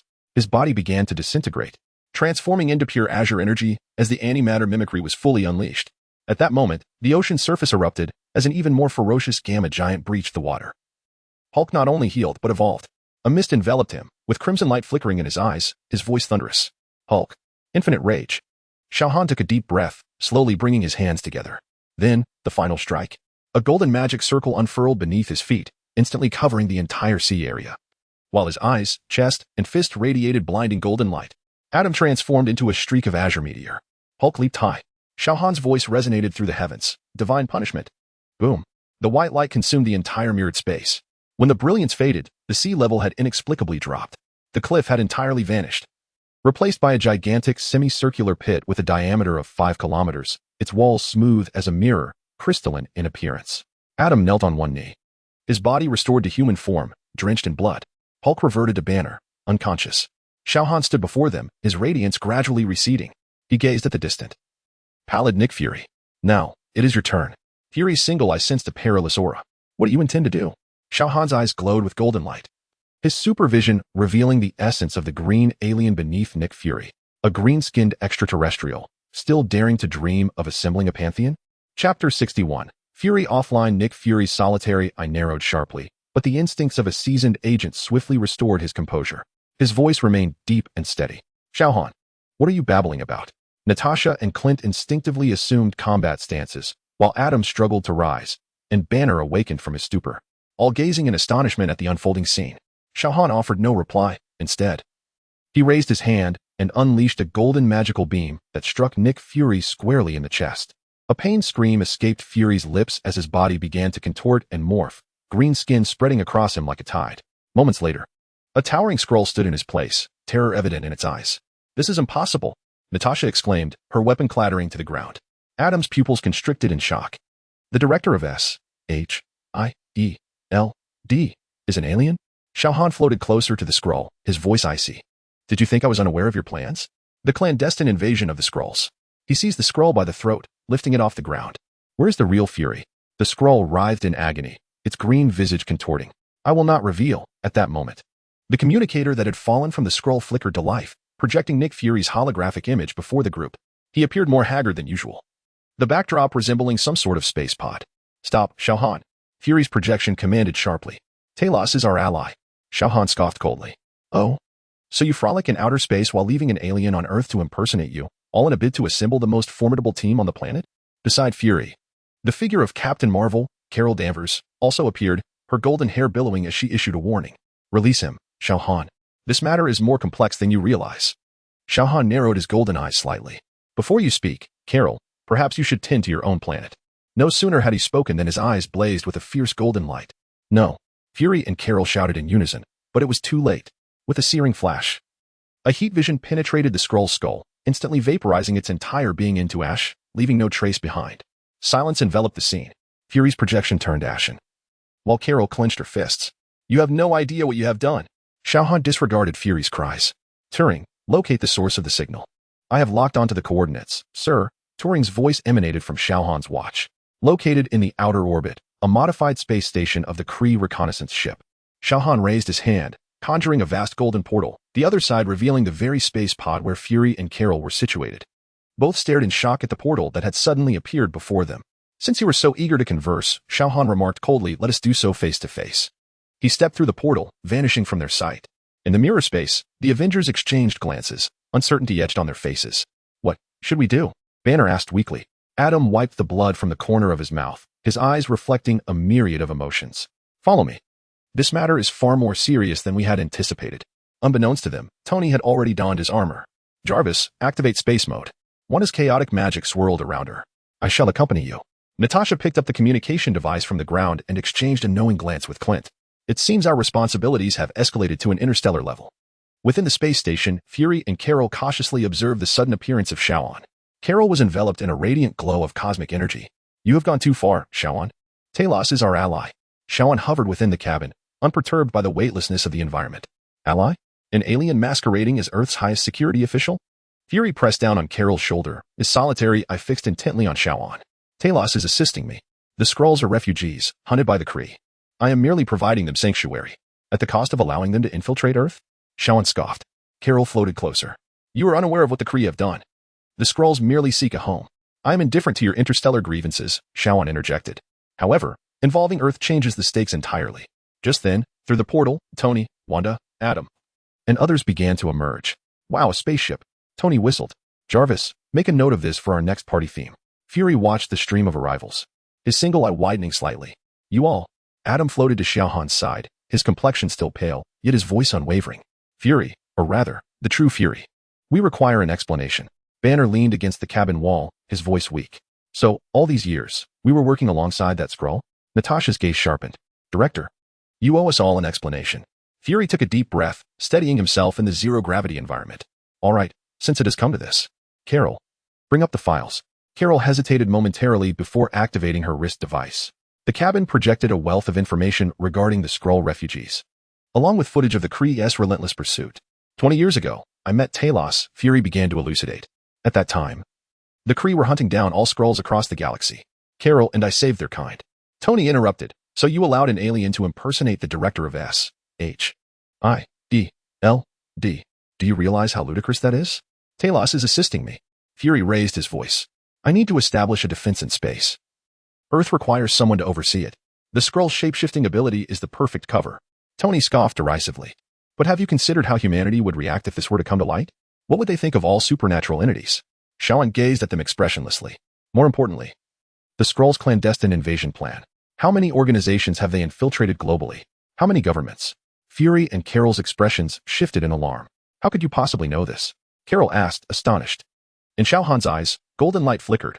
I possess knowledge that far exceeds your imagination, Captain Marvel. He turned to Fury. Now, you are faced with two options. One is to divulge all the key locations infiltrated by the Skrulls, and the other is for me to seek them out personally and reduce them to ashes.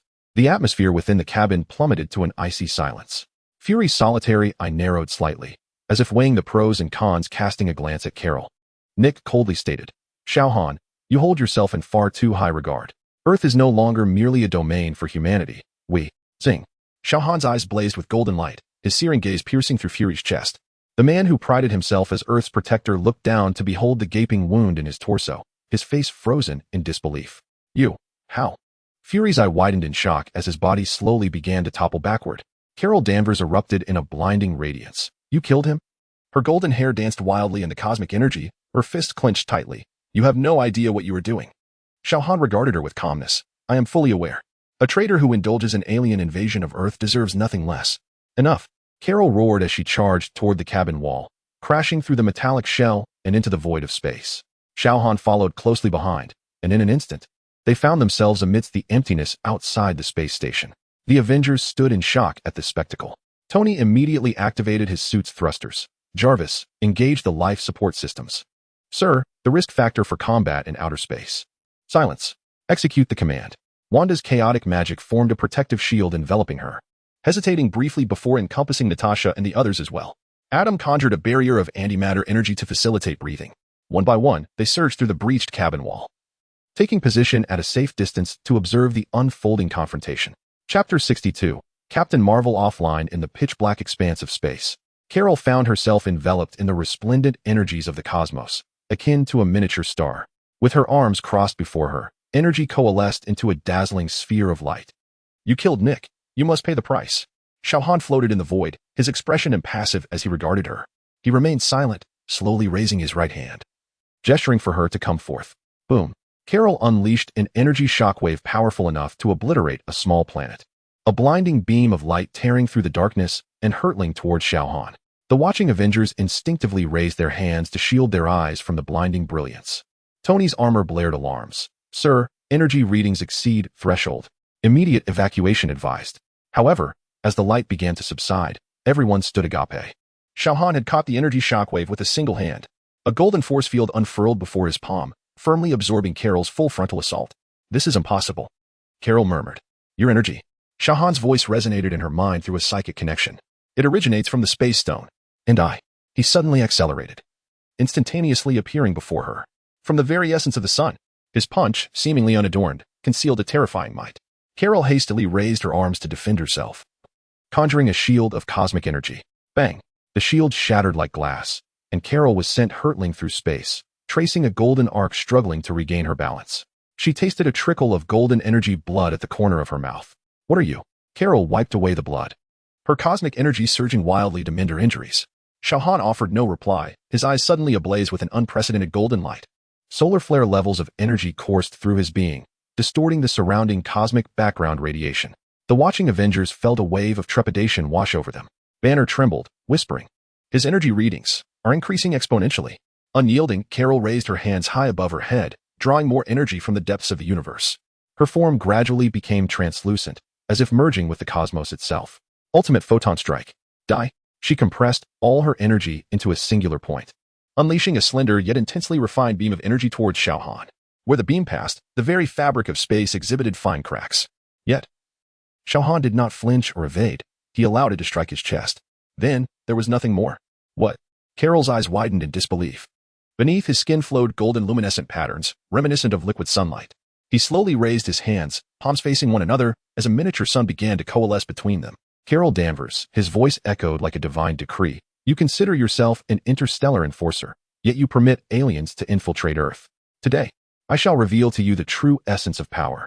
The miniature sun was gently propelled forward, appearing to move slowly, yet arriving in an instant. Carol attempted to evade but found herself ensnared by an unseen force field, immobilized. No, the blinding white light consumed all. As the light faded, Carol floated in the void of space, her battle suit in tatters, her radiance dimmed like a flickering candle in the wind. Her consciousness began to blur, and all she could perceive was the approaching silhouette of Xiao Han. I could have ignored you, his voice echoed in her mind. Yet you desire my demise. He pressed his hand to Carol's forehead, a flash of golden light illuminating the darkness. Sleep now, and in your next life, be a good person. Carol's body drifted softly in the cosmos, her awareness slipping away. The watching Avengers stood in stunned silence. Tony's expression, visible beneath his helmet, revealed shock. Had he just defeated Captain Marvel? An overwhelming triumph? Adam's eyes shimmered with complex emotions. What kind of being were we truly up against? Wanda flew to Xiao Han's side, witnessing him vaporize Captain Marvel with his heat vision. What now? Xiao Han surveyed the group, his gaze ultimately settling on the damaged space station. Now, we must seek out the remaining Skrulls. And, his voice turned frigid, utterly conclude this clandestine invasion. Xiao Han raised his hand, summoning a golden portal, and turned to Adam. You will remain at this space to prevent any Skrull insurrection. Adam opened his mouth, seemingly to protest, but ultimately nodded. Understood. On the other side of the portal lay Tony's villa laboratory. Xiao Han strode in, his black boots echoing sharply against the floor. With a wave of his hand, Jarvis sprang to action, the laboratory's holographic projection system activating automatically, streams of data intertwining in the air. Jarvis, retrieve the biological data of the scrolls. Xiao Han's voice remained composed. Tony whistled, removing his damaged gauntlet. Wow, this is my lab, right? Banner instinctively approached the workbench.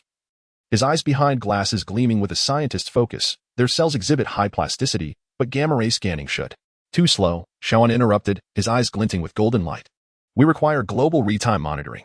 His superbrain operated at lightning speed, fingers dancing across the holographic keyboard. Tony and Banner were quickly drawn into his thought process, the trio establishing a flawless rhythm of collaboration. The difference in refractive index of polarized light. Tony suddenly snapped his fingers. Combine it with quantum resonance. Banner immediately responded. Xiao Han's fingertips coalesced a strand of golden energy, infusing it into the holographic model, and add this. In a mere 20 minutes. Over a dozen silver-gray wristband detectors lay neatly arranged on the workbench. This is simply incredible. Natasha picked up one of the wristbands, gently rotating it. Clint was calibrating a mini detector on his bowstring, so this thing can really identify those green-skinned aliens? Theoretically, it can cover a radius of 2 kilometers. Banner adjusted his glasses. Jarvis is in the process of mass production. Xiao Han tapped his watch. Turing, disseminate the news of the Skrull invasion across all mainstream media and dark web channels. Executed, sir. The voice of Turing echoed through the air, as reports emerged on both the Wall Street Journal and the S.H.I.E.L.D. intranet. Xiao Han stood at the center of the laboratory, his eyes gently closed. His superhuman vision penetrated through layers of buildings, sweeping across the surface of the Earth. He found it. Suddenly, his eyes fluttered open. North Africa, 300 meters beneath the Sahara, the refuge constructed by Fury had now become their headquarters. Tony donned his new armor. Rhodey, and I will oversee the sweep in New York and Washington. Banner and the 2 agents. I will venture to the Skrull's lair. Xiao Han interjected, as a black nanosuit automatically enveloped his body, golden pattern shimmering under the light. Wanda will accompany me. Wanda's fingertips were already entwined with crimson energy, and she nodded in agreement. Tony raised an eyebrow. Just the 2 of you? A subtle smile graced Xiao Han's lips. Is that insufficient? Before awaiting a reply, he sliced open a colossal portal. On the other side lay a blazing desert, where the sun cast its relentless rays upon dunes stretching to the horizon. Wanda followed closely behind Xiao Han as they crossed the portal, her red hair billowing in the hot wind. A shout from Tony reached them. Hey, at least take this. A silver-gray bracelet flew through the encroaching portal, and Xiao Han effortlessly caught it. The heat of the desert assailed them, and the sand grains shimmered under the sweltering temperature. Wanda conjured a barrier with chaos magic, shielding them from the oppressive heat. The underground entrance is over there. Xiao Han pointed towards what appeared to be an ordinary dune. His eyes glowed with a golden light as his thermal vision unleashed a powerful beam. The sand instantly vaporized, revealing a heavy metallic door beneath. Chapter 63. The covert invasion purged. The alarm echoed across the desert as the metallic door began to close slowly. Xiao Han, with a stoic expression, pressed one hand against the ground. Suddenly, a powerful force erupted, lifting an entire dune and exposing the underground base to the sunlight. The metallic structure twisted and contorted, the alarm transforming into a piercing sound akin to metal being ripped apart. Wanda's scarlet energy coalesced into a formidable blade. Is there a need to leave survivors? There is none. Xiao Han's voice was frigid. He raised his hand and unleashed an energy blast of solar flares into the base, and amidst the blinding white light, the entire underground facility began to collapse. Screams erupted as the surviving Skrulls surged from various exits, their green skin stark against the sunlight. Some retained a human appearance while others had reverted to their true forms. Wanda's chaotic magic swept through, engulfing the fleeing Skrulls in a crimson storm. Their bodies contorted and twisted mid-air, ultimately reduced to ashes. Xiao Han hovered above, his thermal vision precisely targeting every remaining escapee. This time, he resembled a harbinger of judgment. In a mere 10 minutes, the entire base had been reduced to ruins. The intense heat melted sand into glass-like crystals, shimmering in the sunlight. Wanda descended beside Xiao Han, her chest gently rising and falling. Is it over? Xiao Han's super hearing scanned a radius of several hundred kilometers. The main stronghold has been eradicated, yet scattered individuals remain. His supervision began its search, and soon, a target emerged. Cairo, Egypt, less than 50 kilometers away. It seems we have more work ahead of us. Xiao Han opened a new portal. Wanda gazed at the ruins in the desert and suddenly inquired, if they are merely refugees, are we justified in our actions? Xiao Han paused momentarily, turning to Wanda.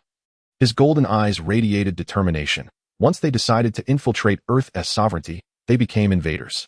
He gently stroked Wanda's red hair, his tone softening. Protecting our home requires no guilt. Wanda inhaled deeply, her chaotic magic dancing at her fingertips. What is our next target? Xiao Han stepped into the portal, a fellow masquerading as the president of Egypt. The two figures vanished amidst golden sparks, leaving behind the slowly collapsing base and a distant, shimmering mirage.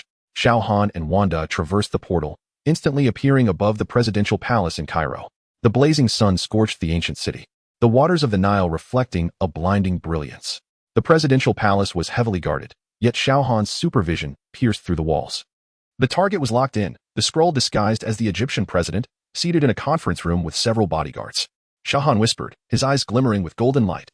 Wanda's scarlet energy flickered at her fingertips. Should we charge in directly? No. Xiao Han shook his head. This time, we shall employ a different approach. He waved his hand, and the mirror dimension unfurled instantaneously, shattering reality like glass, as the entire presidential palace was drawn into the bizarre realm of reflections.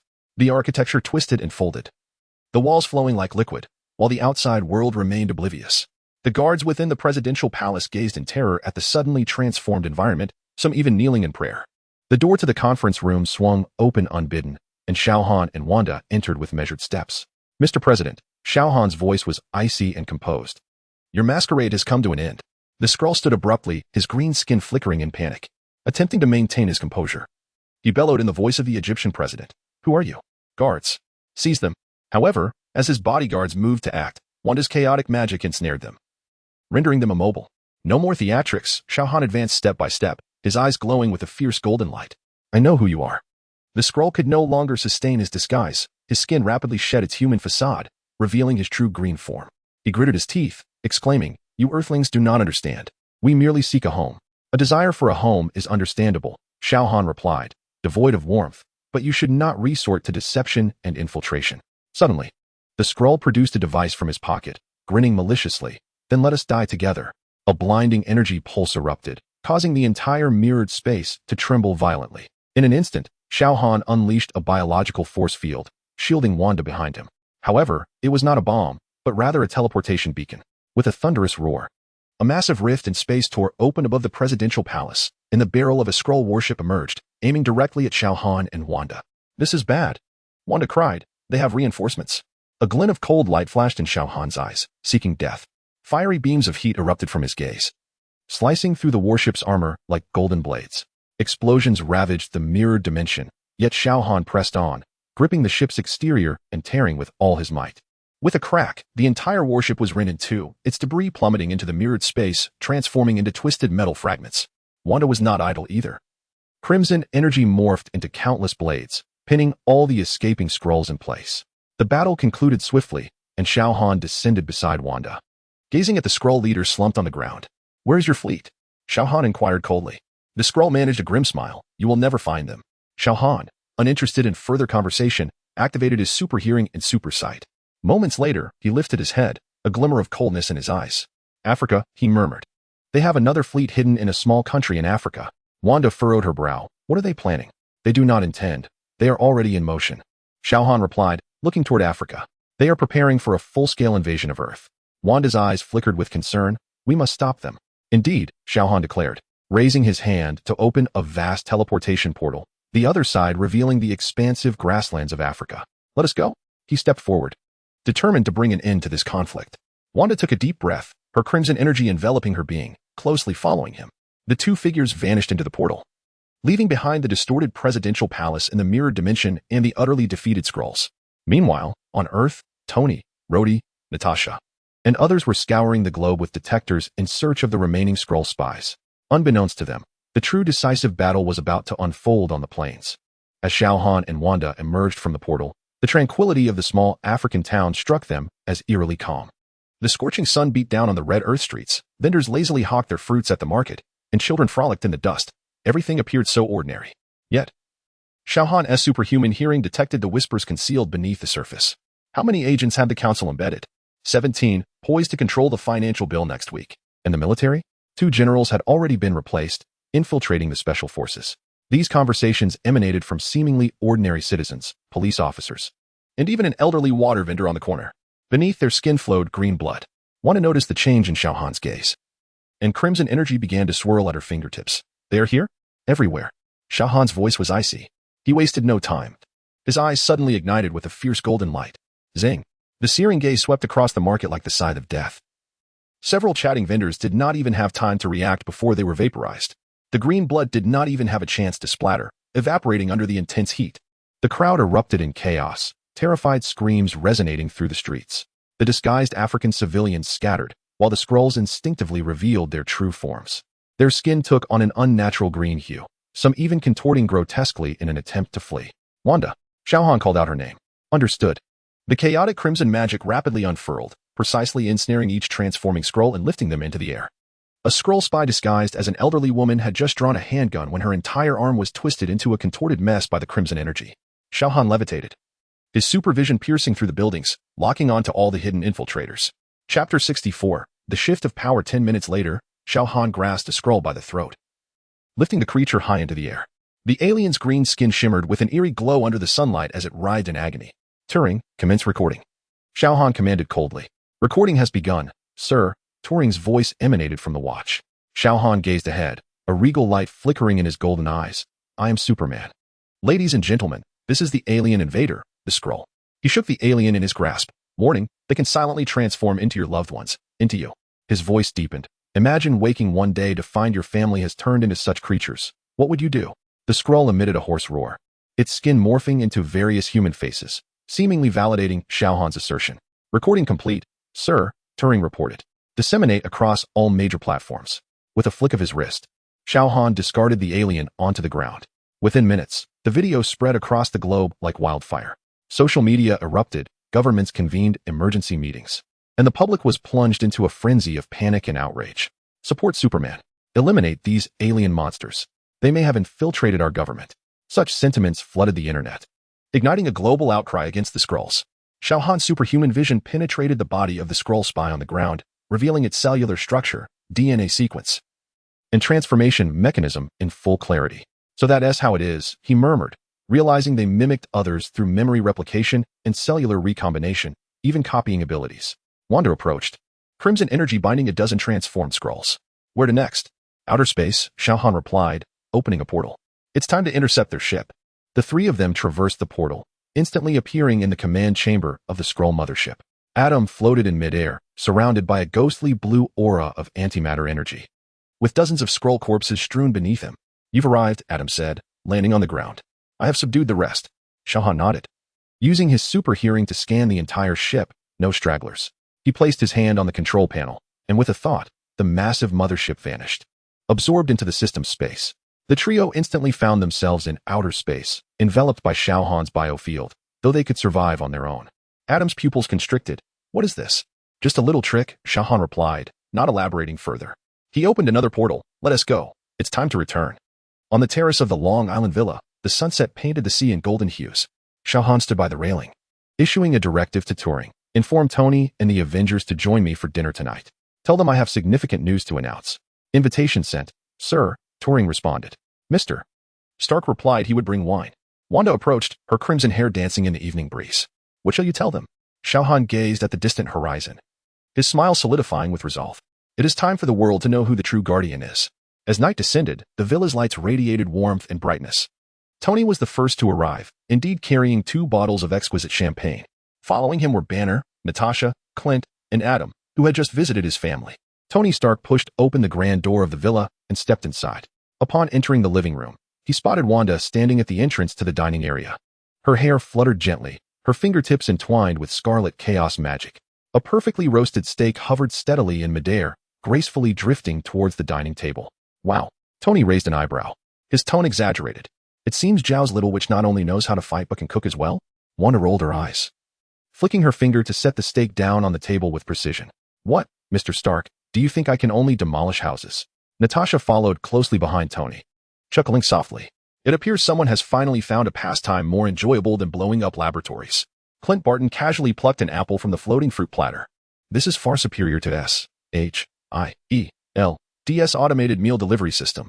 Dr. Banner adjusted his glasses, smiling gently. At least it's safer than having Hulk serve the food. Adam Bernard crossed his arms, a rare smile gracing his face. Quite efficient. Tony shrugged, feigning regret. Had I known magic was this convenient, I would have hired Xiao as my private chef. Natasha, exasperated, picked up a piece of bread and accurately stuffed it into Tony's mouth.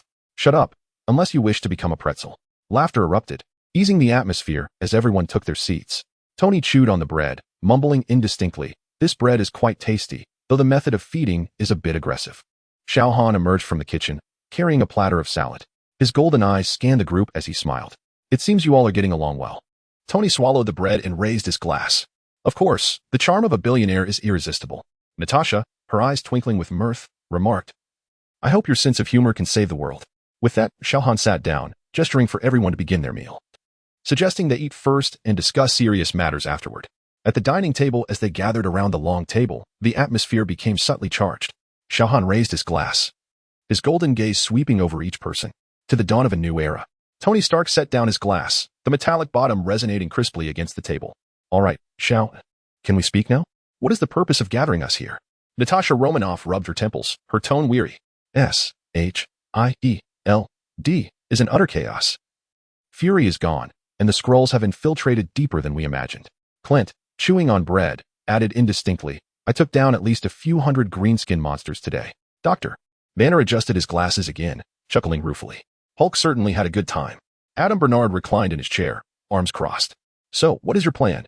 Xiao Han surveyed the room, his fingertips gently tapping the table. First, we shall dine.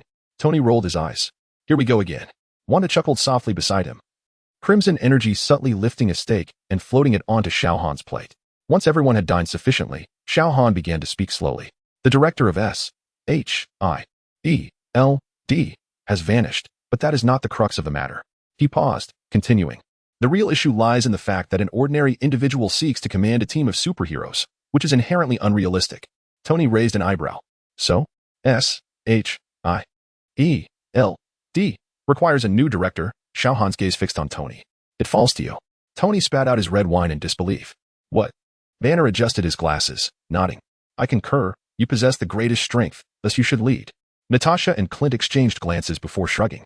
We have no objections. Adam added nonchalantly. I have no objections either. Tony's eyes widened as he pointed at himself. Wait a minute, why me? I'm merely a playboy, billionaire, philanthropist, inventor, and occasionally a world saver. But I have no interest in becoming a director. Xiao Han smiled and pointed at him. S-H-I-E-L-D was initially founded by your father and others. It is only fitting that you take the helm now. Tony raked his fingers through his hair, standing up in agitation. You know what? I despise bureaucracy. But you also detest when others mishandle matters, Xiao Han replied calmly.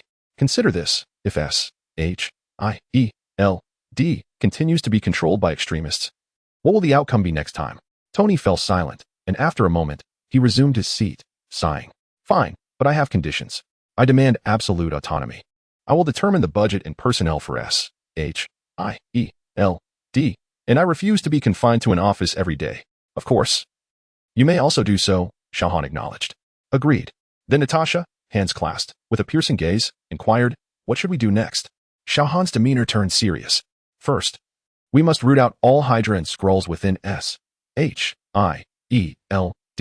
He traced a line with his finger, and a holographic projection unfolded, revealing the intricate internal structure of S-H-I-E-L-D, with certain names highlighted in red.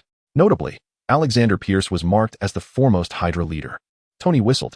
Wow, this is getting interesting. Banner frowned. Should we eliminate him directly? Wouldn't that be too radical? Xiao Han replied coolly, radical? No, that is efficiency. Adam nodded slightly. I will handle the cleanup of the European division. Natasha and Clint shared another glance. We will oversee the headquarters. Tony spread his hands. And what about me? Xiao Han glanced at him. You will serve as director and thoroughly comb through S-H-I-E-L-D's database to ensure there are no loose ends. Tony grimaced. Sounds like menial labor. Xiao Han chuckled lightly. You can enlist J-A-R-V-I-S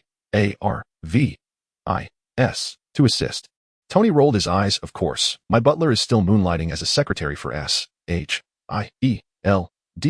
Xiao Han rose to his feet, his golden gaze sweeping across each individual present. The power of S-H-I-E-L-D is shifting, and you all are the executors of this transformation. Tony raised his glass, a resigned smile gracing his lips, to the new era. Chapter 65. The action commences as the evening banquet drew to a close. The sea breeze wafted the faintly briny scent across the terrace of the Long Island villa. Tony Stark stood before the floor-to-ceiling window, his fingertips lightly tapping against the champagne flute. J-A-R-V-I-S. Prepare the highest-level access protocol for the S-H-I-E-L-D database. He tilted his head back and drained the contents of his glass, simultaneously notifying Pepper, I want to wear that deep blue suit tomorrow. Noted, sir. The AI butler's voice emanated from his watch. Ms. Potts reminds you that the Stark family has begun exerting pressure on various legislators. Natasha and Clint strode towards the helipad. The collar of their S.H.I.E.L.D. uniforms fluttering gently in the night breeze. I'll wager $100 that Pierce 1T survived the night, Clint remarked, adjusting the drawstring of his compound bow without lifting his gaze. Natasha's crimson lips curled into a smile. I'll bet 200 that he succumbs to an accidental heart attack. As the engines of the Quinjet roared to life, their figures faded into the deepening twilight. Midnight illuminated Alexander Pierce's residence.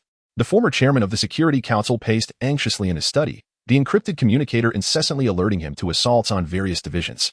When his third attempt to dial failed, the antique clock's hands pointed precisely to midnight. Are you looking for this? Pierce spun around abruptly, spotting Adam Bernard emerging from the shadows, a familiar communicator coalescing in his palm, aglow with eerie blue antimatter energy. You have no idea what you are truly up against. Pierce pressed the alarm button under the desk, only to discover that the mansion's electrical system had already collapsed. Cutting off one head only leads to two more sprouting? Adam gently crushed the communicator, the blue light casting an icy glow upon his face. Give it a try. At this moment, S.H.I.E.L.D.'s Triquin headquarters was engulfed in an unprecedented data tempest. Tony Stark's virtual projection occupied the center of the command room. Thousands of lines of code cascading like a golden waterfall across each terminal. I found you, little snakes. On the holographic map, hundreds of red dots blinked across the various floors. J-A-R-V-I-S. Send Natasha the coordinates. As the morning sun broke through the clouds, a stretcher in the S.H.I.E.L.D. infirmary was draped with a white cloth bearing Pierce's name. Global news outlets broadcasted the shocking announcement of the former Security Council chairman's sudden heart attack. The World Security Council unanimously approved the resolution for Tony Stark to assume the role of director of S.H.I.E.L.D. Sir. Reports are coming in from the European division. Agent Hill briskly entered the new director's office, where the tactical display showcased real-time footage of Adam destroying the 9th Hydra base. Meanwhile, Agent Coulson requested additional Quinjet support. Tony lounged back in the chair that had once belonged to Fury, his fingers spinning the S.H.I.E.L.D. emblem. Send him 5 jets. Also, replace this chair with an ergonomic version. The director's posterior is of great importance. Natasha's voice crackled through the communicator. A Skrull nest has been discovered on the 17th floor. A biological cleanup team is needed. Approved. Tony snapped his fingers, and the holographic projection shifted to reveal the internal structure of S.H.I.E.L.D. Hill. Take your delightful team to inventory the 084 items in the underground warehouse. I wager we can unearth a dozen extraterrestrial pickles. Meanwhile, in a laboratory at Culver University, Bruce Banner was placing a bouquet of white roses on Betty Ross's desk. The professor stared in astonishment at the man who had vanished for years, a test tube slipping from her fingers. This time, I won't run away, Banner murmured, as the gamma radiation detector behind him emitted a steady ticking sound. As night fell once more, the lights at S.H.I.E.L.D. headquarters remained bright as day. Tony stood before the floor-to-ceiling windows, surveying the New York skyline. The newly minted director's badge on his chest reflecting a cold gleam. The holographic screen displayed the day's accomplishments. Globally, 174 Hydra agents neutralized, 586 Skrull infiltrators identified, and 43 pieces of alien technology seized. Sir, Mr. Shaw has sent a message, Jarvis interjected suddenly. He says well done, but to be cautious of a Hydra counterstrike. Tony lifted his coffee cup in a toast to the void. Tell that sunbathing tyrant that this director has no fear of HYRA. Unless they are willing to come and create a limited edition coffee machine. In the glass reflection, the new director's smile gradually faded. Outside, a transport aircraft emblazoned with the Stark Industries logo soared past the moon, its cargo hold brimming with 084 items recovered from a Hydra base. In a dimly lit conference room within a subterranean base in Europe, several of Hydra's most central leaders sat on either side of a long table. A holographic projection hovered above the surface, displaying images of S.H.I.E.L.D. raids on Hydra strongholds around the globe, the glaring red cleared markers strikingly evident. Daniel Whitehall adjusted his glasses, his voice low and somber. Alexander's death was no accident. It was an execution. One of the Hydra leaders scoffed. Tony Stark has just taken office and dares to strike directly? Where does he find the audacity? The HYR matron, Vivian Defrost, lightly tapped her fingers on the table, her crimson nails glinting coldly in the dim light. Because he is not merely Tony Stark, he stands behind Superman. A brief silence enveloped the room. Superman. The name elicited varied expressions among those present. Gideon Malik spoke slowly. We have underestimated him. He not only saw through the Skrull infiltration, but also directly attacked us. H-I-E-L-D, and even. He paused, his gaze darkening. He may have already discovered our existence. Impossible. A leader suddenly slammed the table. Hydra's secrecy far surpasses that of S-H-I-E-L-D. He cannot possess all our intelligence. Yet he has already killed Pierce, Whitehall replied coldly. This signifies that he at least knows Pierce was H-Y-D-R-A. The H-Y-D-R-A matron narrowed her eyes slightly. Now the question is, what shall we do? Lay low. Malik replied in a deep voice. Temporarily cease all operations and await the opportune moment. Await? For Superman to pick us off one by one? What do you propose we do? Shall we plunge into war? Malik countered. Why not? We have our trump cards, came the retort. Are you implying? Whitehall furrowed his brow. The Winter Soldier, Madam Hydra slowly articulated. The atmosphere in the room became palpable. The Winter Soldier, Hydra's lethal weapon, a brainwashed and re-engineered super soldier, had executed countless seemingly impossible missions over the decades. Assassinating Tony Stark? Malik shook his head. Too perilous. Stark Industries wields immense influence. His demise would send shockwaves across the globe and could even incite Superman's wrath. But it remains the most direct approach, Madam Hydra murmured. Once Tony Stark is eliminated, S-H-I-E-L-D would be thrown into chaos, and Superman would lose his representative among humanity. A slight smile graced her lips, moreover. Once the Winter Soldier is unleashed, none can thwart him. But what if we fail? Malik asked solemnly. Fail. Then Superman will understand that Hydra is no mere rabble like the Skrulls. After a moment of contemplation, Whitehall finally nodded in agreement. I concur. Malik remained hesitant. This could ignite a full-scale war. The war has long since begun, Madam Hydra declared as she rose, her tone icy. Now, it is our turn to retaliate. She surveyed the assembly and decisively concluded, deploy the Winter Soldier. Target, Tony Stark. In New York, at S-H-I-E-L-D. Headquarters, Tony Stark reclined in the director's office, casually crossing his legs while a holographic display showcased the progress of eliminating Hydra strongholds worldwide. J-A-R-V-I-S. What is the status in Europe? Mr. Adam has neutralized the bases in Berlin and Paris and is currently en route to Moscow. Tony nodded and turned to Natasha and Clint on the other side. What about here at headquarters? Natasha swiped her tablet. Calling up a report. We have apprehended 37 infiltrating agents, with 12 still at large. Impressive efficiency, Tony remarked, taking a sip of coffee. Yet, I can't shake the feeling that Hydra 1T capitulates so easily. Clint leaned against the table, idly twirling an arrow. They will undoubtedly retaliate. The question is, when and how? Chapter 66. Tony's assault New York. Midnight. A veil of rain enveloped the entire city, and the glass edifice of S-H-I-E-L-D. Headquarters remained illuminated against the night sky. Tony Stark pushed open the door, feeling the cold wind carrying raindrops hit him, although his physique was impervious to the chill. He instinctively tightened his suit jacket. What wretched weather, he muttered, hastening towards the black sedan parked by the curb. The door swung open, revealing the familiar face of Happy Hogan. Boss, get in. The rain's too heavy. Tony slid into the back seat, shaking off the droplets from his hair. Thanks, Happy. Today has been quite a challenge. Those Hydra spies are even better at hiding than I anticipated. Happy started the engine, the windshield wipers tracing a rhythmic arc across the glass. Boss, I've heard Europe has been nearly cleared out too? Yes, Adam is remarkably efficient, Tony replied, reclining in his seat and closing his eyes for a moment of respite. However, I still have a nagging feeling that Hydra won't simply concede. The car glided slowly through the rain-soaked streets, tires splashing through puddles as Tony gazed at the blurred neon lights outside, his thoughts drifting away. Suddenly, screech. Happy slammed on the brakes, and Tony's body reacted instinctively, remaining firmly in place. What is going on? He frowned. Happy's gaze was fixed ahead, his voice taut. Boss. There's someone in front. Tony looked up. Amidst the rain, a tall figure stood in the middle of the road, blocking their path. The person wore a mask that revealed only a pair of icy eyes, golden hair plastered against his shoulders by the rain. Most striking was his left arm, metallic and glinting ominously under the streetlight. Hydra, Tony squinted. Happy's hand moved towards the gun at his waist. Boss, I'll go check it out. No. Tony pressed a hand on his shoulder. Stay in the car. But, trust me, Happy. Tony opened the car door, rain instantly soaking his suit. He stood in the downpour, staring directly at the Winter Soldier, his voice steady. Who are you? A Hydra operative? What do you want? Money? Freedom? I can provide either. The figure remained silent, slowly raising his metal arm, brandishing a long knife that glimmered coldly in the rain. Tony sighed, his right hand discreetly pressing a button on his watch, nano armor rapidly enveloping his arm. It seems negotiations have failed. In the next moment, bang, the Winter Soldier lunged. the blade slicing through the rain as it aimed straight for Tony's face. Yet, the knife was caught firmly in his mechanical hand, motionless. "It appears your blade is not sharp enough," Tony remarked, a hint of mockery in his tone.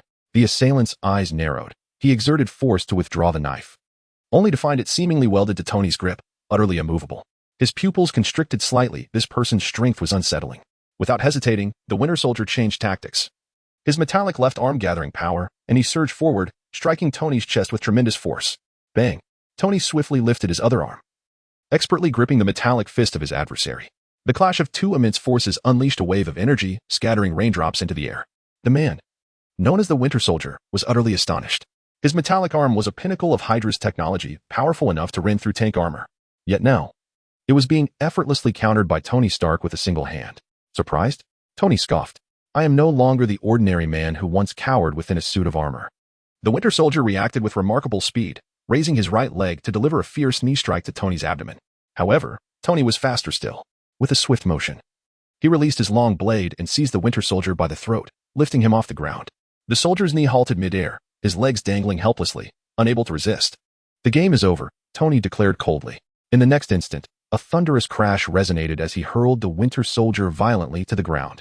The asphalt cracked instantly, and the Winter Soldier let out a muffled groan. Before he could regain his senses, Tony's iron fist came crashing down. Each blow carried a force of several tons. And by the second punch, the soldier's mask shattered, revealing an unfamiliar face, a man with golden hair, one Tony had never encountered before. Tony's fist hesitated for a moment, but soon it continued its relentless assault until the adversary fell unconscious. "Jarvis, scan his identity." Tony stood, shaking the blood from his hands. "Unidentified target, sir. No matching records in the database." Tony furrowed his brow and pressed the communicator. "All Avengers, assemble at S-H-I-E-L-D immediately. I have been attacked. And it appears to be Hydra." A calm voice responded from the communicator. "Natasha, 10 minutes out." Tony's gaze fell upon the unconscious assailant, his expression icy. "Hydra, how many more cards do you have up your sleeve?" At the Long Island Villa, in the underground laboratory, Xiao Han stood before the experimental station. His enhanced vision penetrating the microscope to examine the scroll genetic samples, their molecular structure vividly clear to him. His super brain functioned at lightning speed, analyzing every arrangement of the base sequences. Indeed, the plasticity of Skrull cells far surpassed that of humans, he murmured, lightly tapping his fingers on the desktop.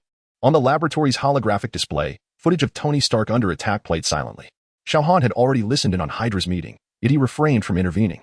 If Tony could not handle this minor inconvenience, then his role as director of S-H-I-E-L-D would be in vain. His focus returned to the experimental data. Gene recombination, memory replication, coupled with the compatibility of Kryptonian cells. Time passed, and the laboratory lights remained bright. Finally, Xiao Han's fingers stilled. A droplet of golden liquid shimmered within the test tube, the serum he had just completed. Perfect. The serum could seamlessly integrate Kryptonian cells and bestow upon him the power to replicate the abilities of others. Of course, this was contingent upon his prior contact with the target, and the replicated abilities would come with certain limitations. For instance, he was unable to replicate abilities of a magical nature, nor could external forces do so, unless the source of such power was genetic. He picked up the syringe and unhesitatingly injected the serum into his arm. The golden liquid coursed through his veins as Xiao Han closed his eyes, attuning himself to the transformations occurring within. Surprisingly, there was no sensation, no pain, no heat, and not even a hint of abnormality. He opened his eyes, slightly furrowing his brow before relaxing again. Indeed, the Kryptonian cells were inherently robust, and such a degree of genetic adaptation would not even provoke a rejection reaction. At that moment, the laboratory communicator chimed. "Mr. Xiao," a call from Tony Stark, Turing's voice announced. With a casual wave, Xiao Han activated the holographic projection, revealing Tony's face on the screen, set against the backdrop of A-S-H-I-E-L-D conference room. His expression was grave, brows furrowed. "Xiao, I've just been attacked." "I know," Xiao Han replied in a flat tone. Tony paused, surprised. "You know?" "Yes," Xiao Han confirmed with a nod. The Hydra agents were merely pawns. Tony fell silent for a moment, then took a deep breath. "I've already incapacitated that guy. He's currently detained in the S-H-I-E-L-D interrogation room. However, his identity remains unverified." Xiao Han glanced at him and stated directly, "Kill him." Tony was taken aback. "What? He is one of the murderers of your parents." Xiao Han revealed a significant secret. Tony's pupils dilated, and his breath caught. What did you say?" On December 16th, 1991, Howard Stark and Maria died in a car accident. Xiao Han held his gaze steady. It was no accident. It was an assassination orchestrated by Hydra. And the person who attacked you today is the very assassin who executed the mission back then. Tony's fist clenched tightly, his knuckles turning white. His voice was low and intense. You knew all along? 10 minutes ago, Xiao Han lied. Is this all true? Absolutely, Tony. Tony fell silent, his chest rising and falling heavily. After a few seconds, he inhaled deeply, his voice icy. Thank you, Xiao. I understand. The communication ended, and the screen went dark. Xiao Han averted his gaze and shook his head. He looked down at his palm, where his fingertips twitched slightly. A faint golden halo appeared on the surface of his skin, signaling the serum's activation. Next, he murmured to himself. It's time to test this new ability. Chapter 67. A more annoying individual than Batoni in a dark, damp alley in New York, gunshots, screams. And the glint of blades intermingled with the scent of blood in the air. Wade Wilson, the Deadpool, twirled and leaped through the crowd, brandishing his dual swords while humming a tuneless ditty. Bang! Just as a gang member raised his firearm, Deadpool severed his head in a swift motion, with blood splattering against the wall. Wow, I call that the decapitation special. He whistled, swiftly plunging a blade into another's throat. And this one is the throat cocktail. The gangsters recoiled in terror, yet Deadpool danced through their ranks, his blades flashing as each swing conjured a flurry of shadows. Hey, you bunch of jerks. Could you not die so quickly? I'm not finished playing yet. At that moment, a searing golden beam of light descended from above, like a sword of divine retribution, sweeping across the alley in an instant. Boom. The gang members barely had time to scream before being vaporized into ashes, leaving a charred trench in the ground. The air thick with the smell of singed flesh. Deadpool stood frozen, slowly looking down at his empty hands. Half of his swords melted away.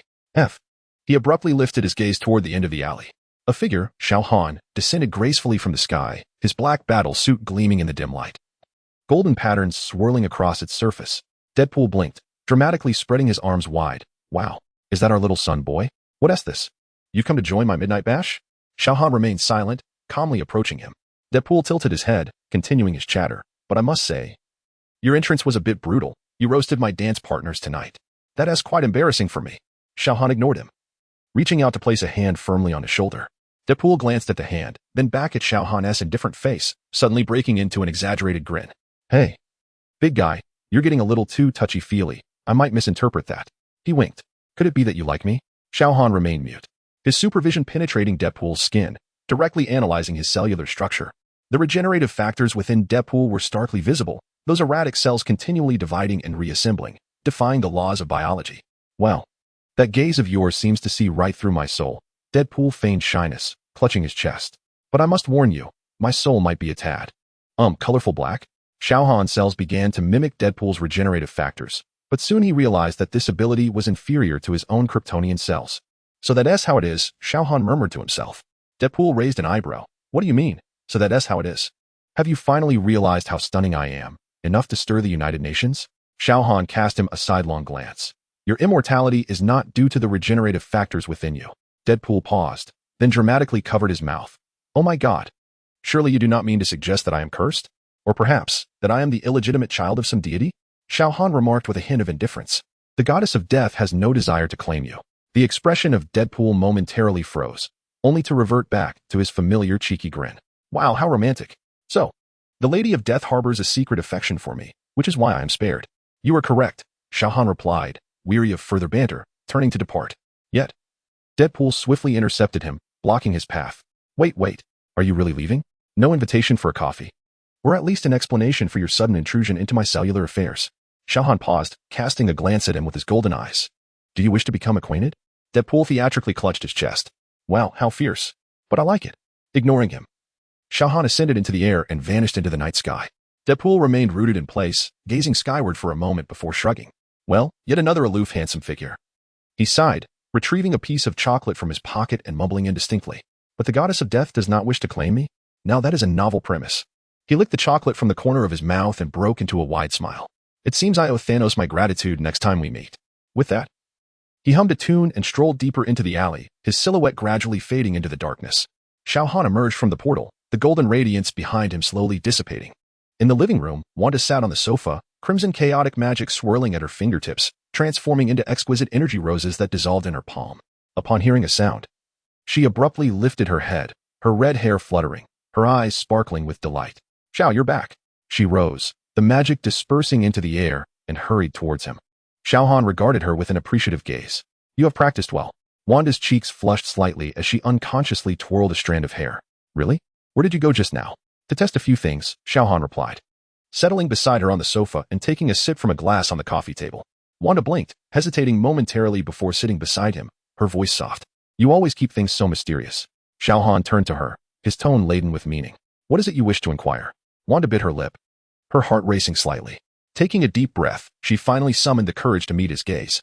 Xiao Han, I have been living here for quite some time. Apart from teaching me magic, do you not harbor any other intentions? Xiao Han raised an eyebrow. Oh? Wanda's face flushed deeper, yet she did not falter. I am not foolish. No normal person would allow a stranger to reside in their home, treating them like a mistress. What are you truly thinking? Xiao Han studied her before breaking into a smile. And what of you? He countered. What are your thoughts? Wanda's breath quickened as she clenched the hem of her garment. She spoke softly yet resolutely, expressing her joy in the time spent together. Aware of her own shortcomings, she devoted herself to mastering magic, hoping to be of assistance. Just days ago, during their battle together, she hesitated, her eyes shimmering with fervent light. Perhaps I have fallen for you? You may doubt this. But the books say that emotions manifest in such ways. At that moment, the air seemed to freeze. Xiao Han gazed at her silently, his eyes drifting from her own to her slightly trembling lips. In the next heartbeat, he leaned down and kissed her. Wanda's eyes widened in surprise, her entire being frozen in place. Xiao Han's lips were warm and assertive, enveloping hers with an irresistible force.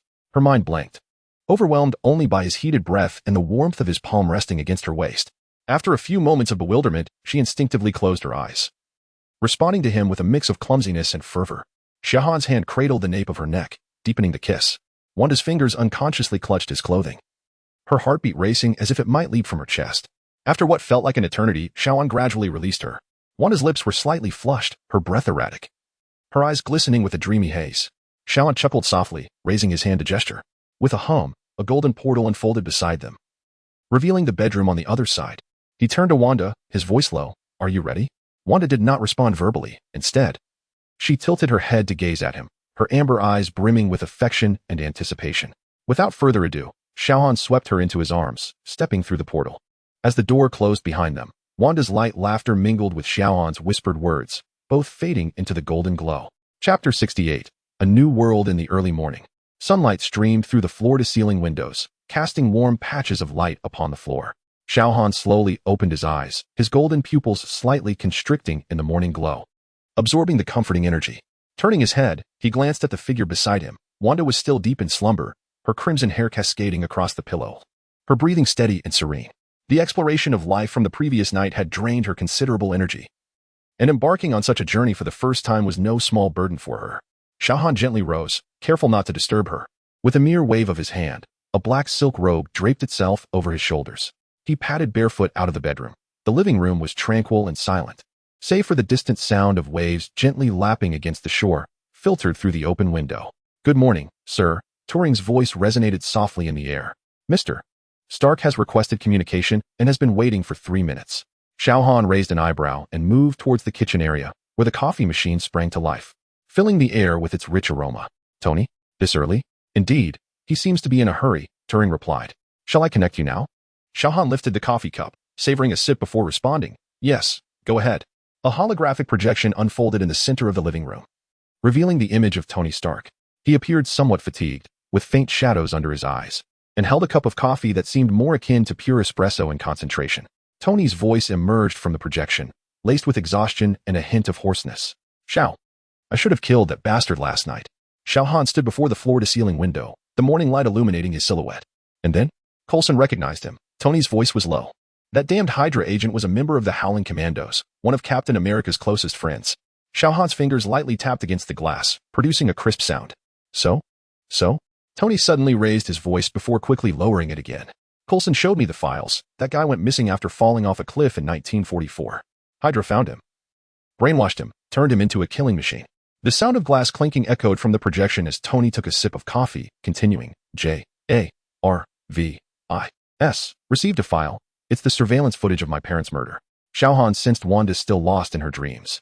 You watched it? I did. Tony's voice took on an eerie calmness. I watched every frame.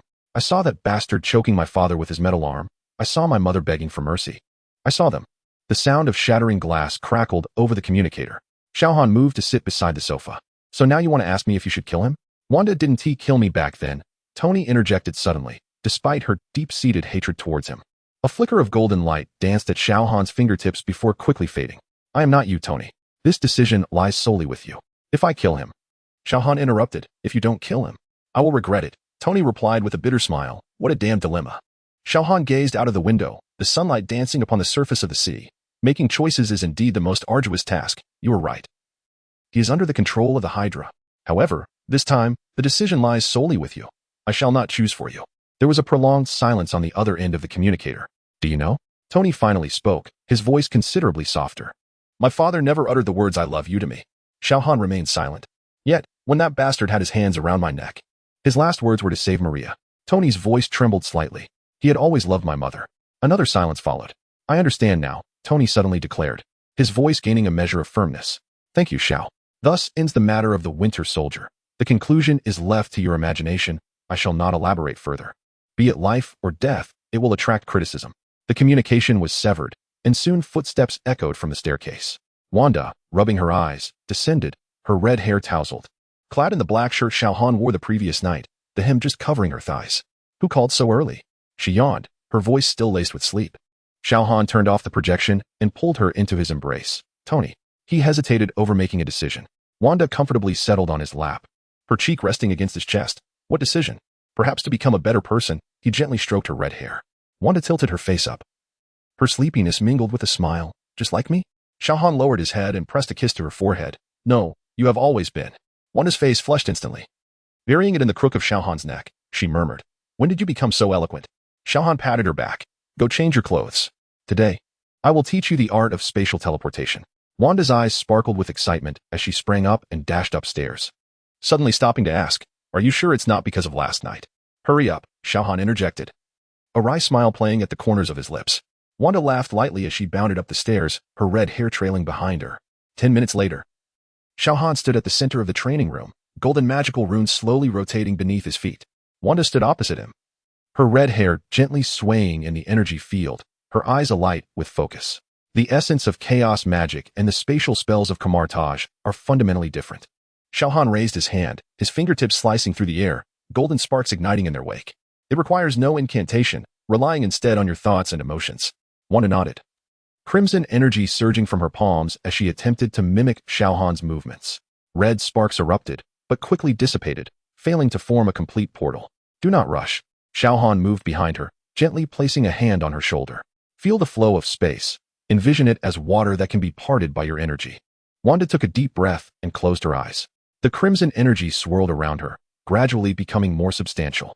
She lifted her hand once again, this time. The red sparks were intermingled with a scarlet glow, an unstable portal slowly taking shape, but soon twisted and closed. I cannot do it. She opened her eyes with a hint of frustration. Xiao Han chuckled softly, remarking that achieving spatial fluctuations on her first attempt was quite commendable. Standing behind her, he placed his hands over hers, guiding her movements. Try again, but this time, do not focus on controlling it. Allow it to respond to you naturally. Wanda felt the warmth of his presence, her heart racing slightly, yet she quickly centered her thoughts and made another attempt. This time, her crimson energy intertwined with sparks of red, forming a complete portal before them, the other end leading to the opposite side of the training room. I did it. Wanda exclaimed in delight, turning around and nearly colliding with Xiao Han. He smirked slightly. Not bad, but there is still much to improve. With a wave of his hand, he enlarged the portal, explaining that genuine spatial transportation required traversing dimensions, rather than merely revolving within the same room. Wanda playfully challenged, then why don't you demonstrate? Without a word, Xiao Han raised his hand and created a new portal, the other end revealing a snow-capped mountain peak, frigid winds rushing in. Where is this? Wanda inquired. Intrigued. The Himalayas, Xiao Han replied nonchalantly. The sorcerers of Kamartaj often find themselves accidentally stranded there when first learning the art of teleportation. Wanda couldn't help but laugh. So, you fallen there too? Xiao Han shot her a glance. I mastered it on my first day. Wow, Wanda pouted, but her admiration was unmistakable. Continue practicing?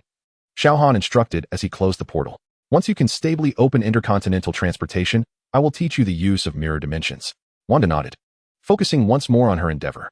Her fingertips glowed crimson again, red sparks swirling and intertwining in the air.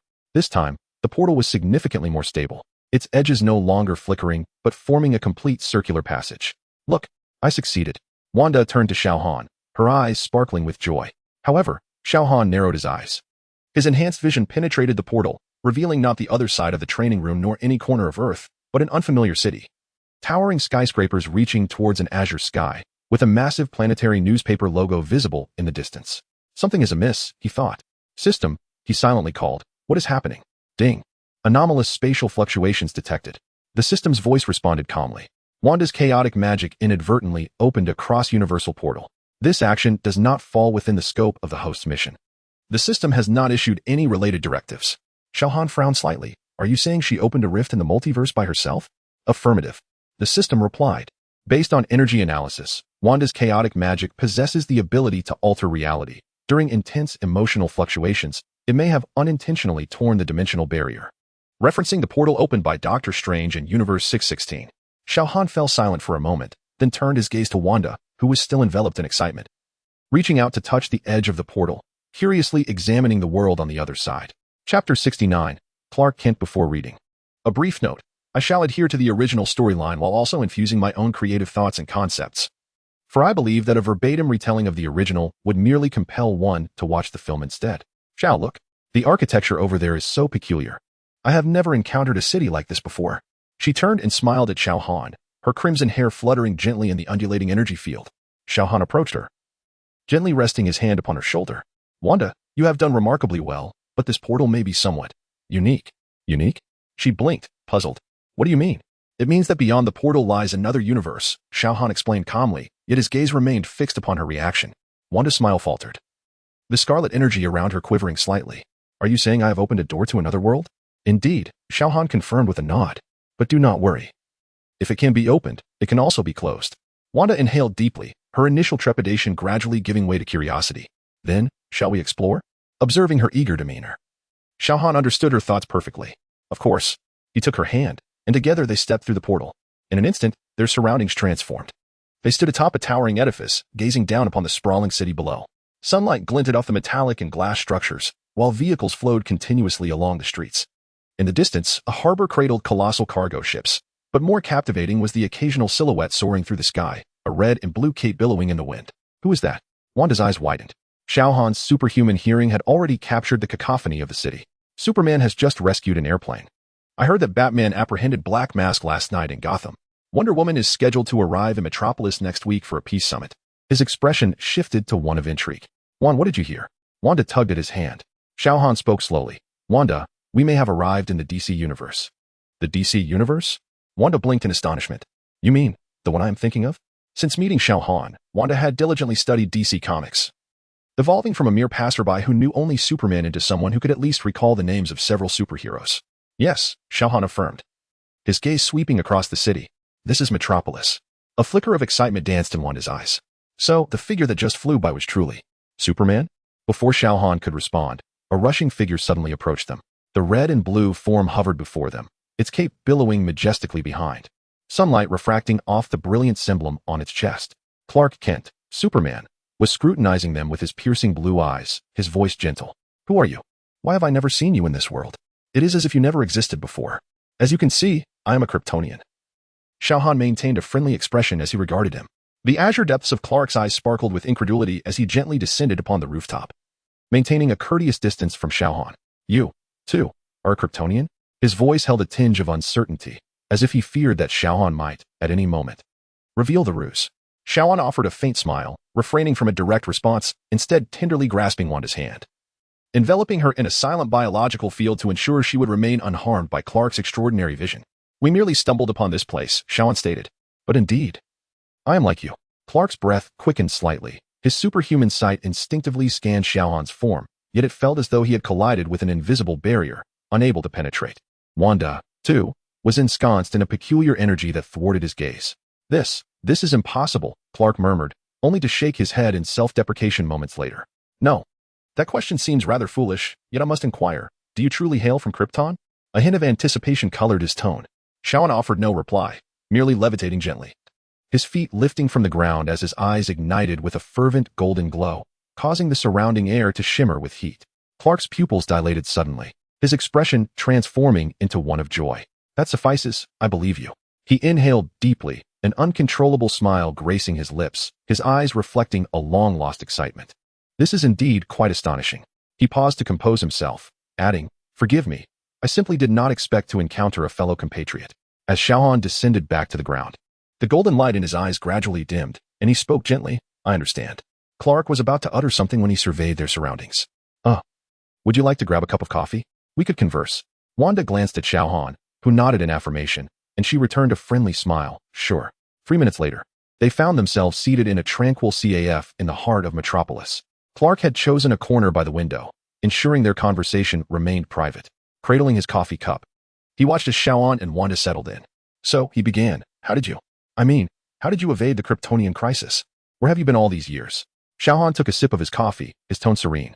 "My escape pod left Krypton long ago, but the trajectory veered off course due to unforeseen circumstances. I drifted through the cosmos for an extended period before ultimately landing on another Earth." "Another Earth?" Clark blinked, then quickly grasped the implication. "Right, you come from a parallel universe." Wanda stirred her coffee gently, adding, "In our realm, there is no Superman, nor is there a Metropolis." A flicker of complexity crossed Clark's gaze, soon replaced by exhilaration. "So, your abilities also stem from the yellow sun?" Xiao Han nodded. "Indeed, just like you." Clark inhaled deeply, as if finally finding a confidant, and the floodgates of conversation opened. 2 years ago, General Zod arrived. His voice lowered. He aspired to transform Earth and reconstruct Krypton. But I thwarted his ambitions. His fingers traced the rim of his cup, and his gaze dimmed slightly. I had no choice but to take his life. He was the last Kryptonian I encountered, until today. Xiao Han listened quietly, refraining from interruption. Clark swiftly regained his composure and continued. "Later, I joined the Justice League, protecting Earth alongside Batman and Wonder Woman. Bruce, that is Batman, I am uncertain about what transpired. He is not particularly amicable towards me now." His tone lightened somewhat, even tinged with a hint of mirth. "Diana, Wonder Woman. She often claims that I am too gentle and should adopt a more assertive stance." Wanda could not help but chuckle. "It sounds like you share a good rapport."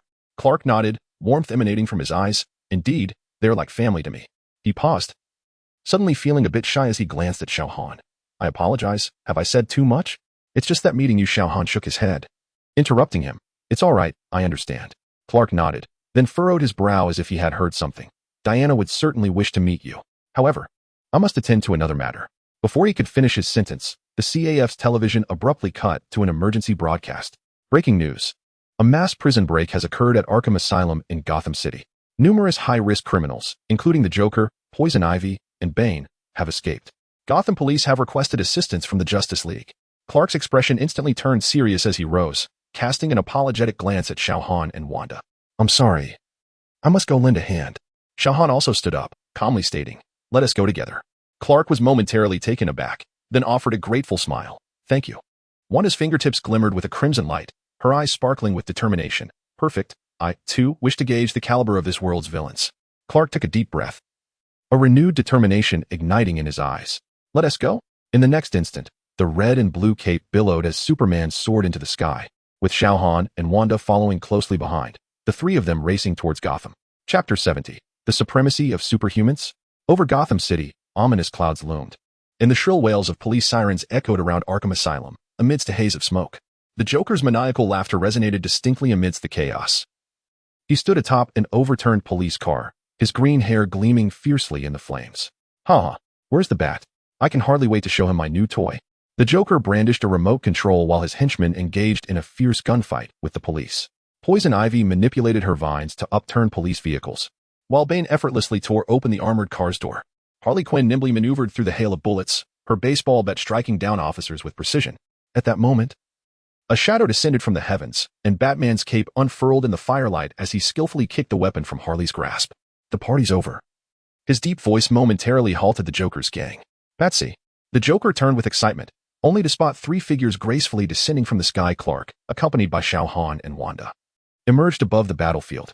Batman glanced upward, his brow furrowing slightly beneath his mask, yet he remained silent, focusing on subduing the adversaries before him. Clark cleared his throat awkwardly, poised to act, but Xiao Han raised a hand to halt him.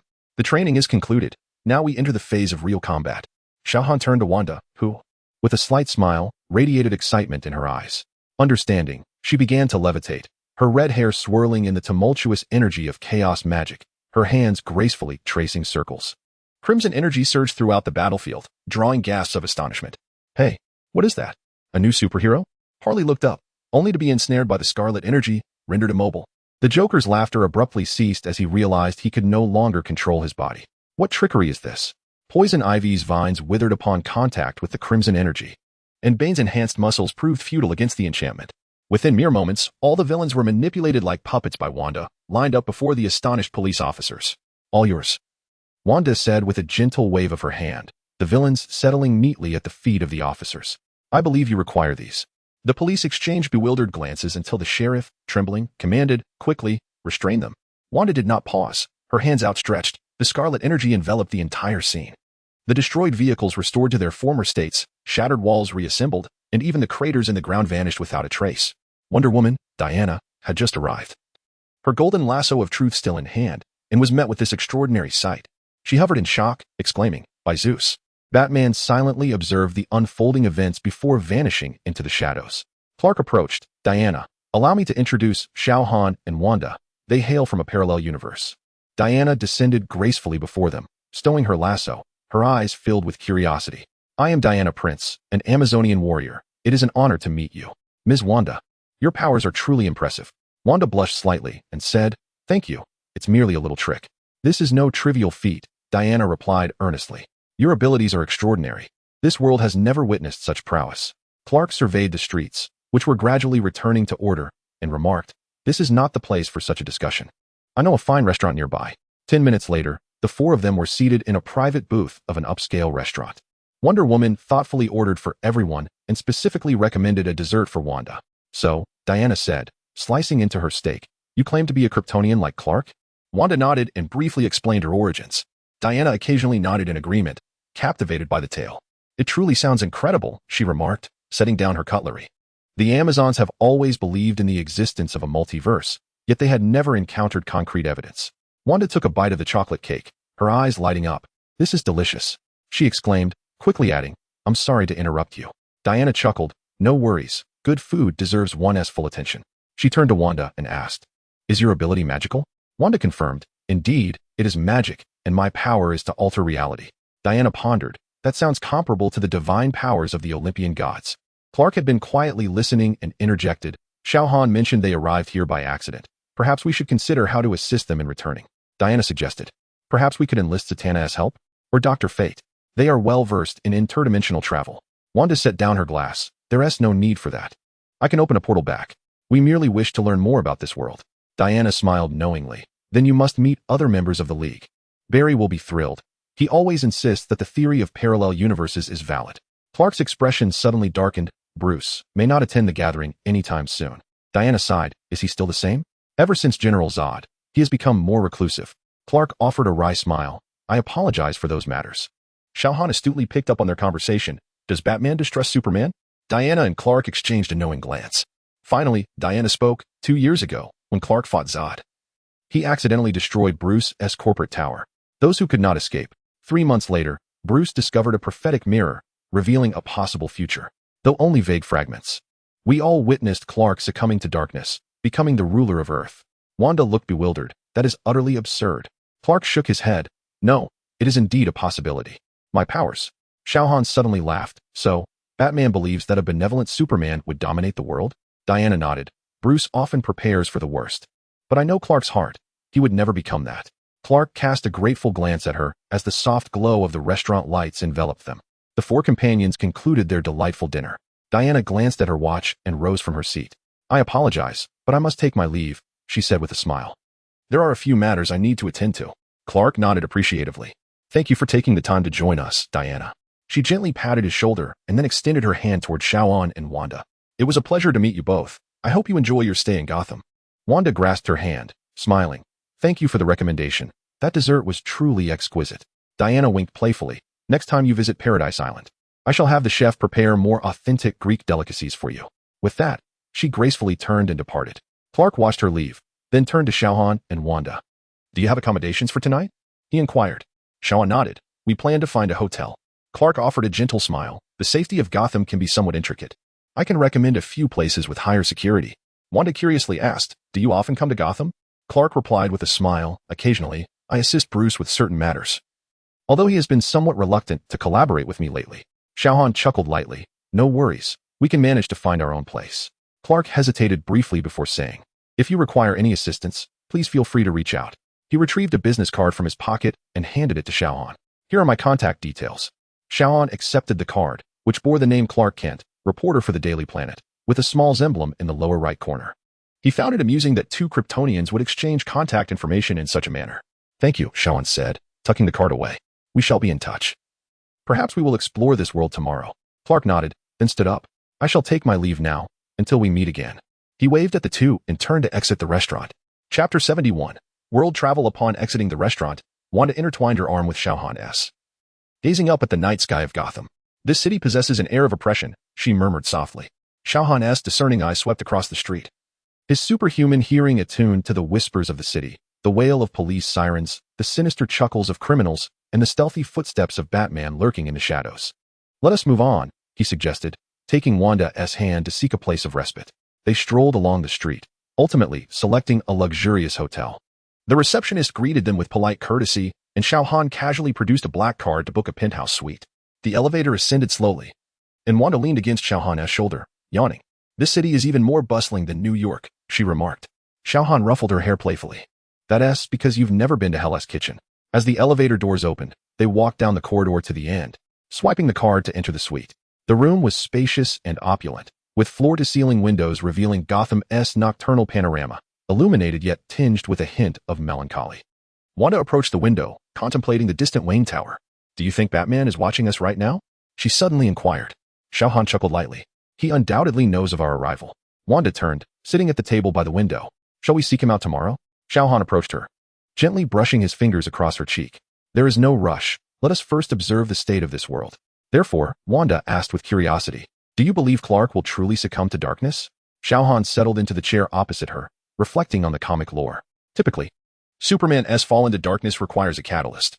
Such as? Wanda tilted her head in inquiry. The death of Lois Lane, Xiao Han replied nonchalantly. In most parallel universes, Superman's descent into darkness stems from the loss of her.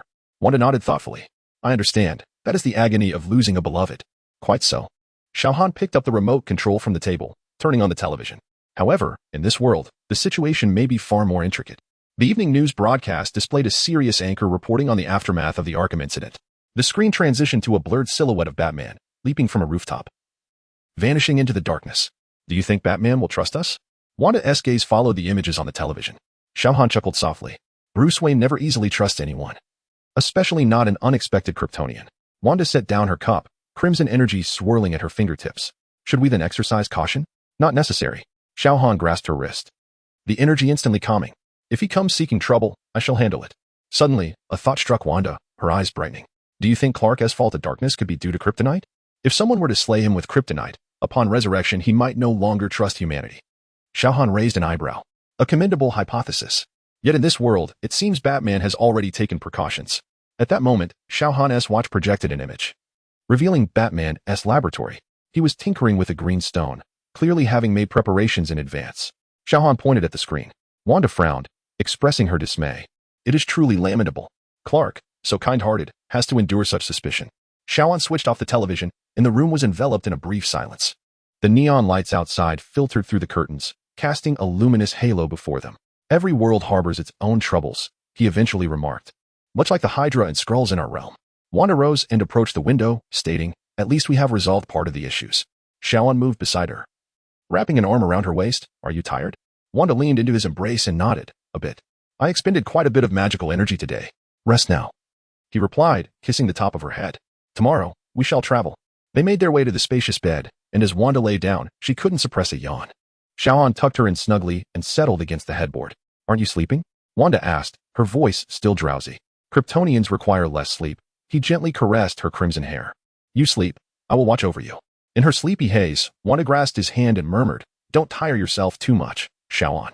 Morning sunlight streamed through the floor-to-ceiling windows of the Gotham Hotel suite, casting a soft golden hue across the room. Wanda turned over on the plush bed, her red hair cascading over the pillows, her eyelashes fluttering slightly. Slowly, she opened her eyes to find the space beside her vacant, though the sheets still held warmth. Propping herself up, the silk duvet slipped from her shoulder, revealing a few enticing red marks on her fair skin. Xiao Han?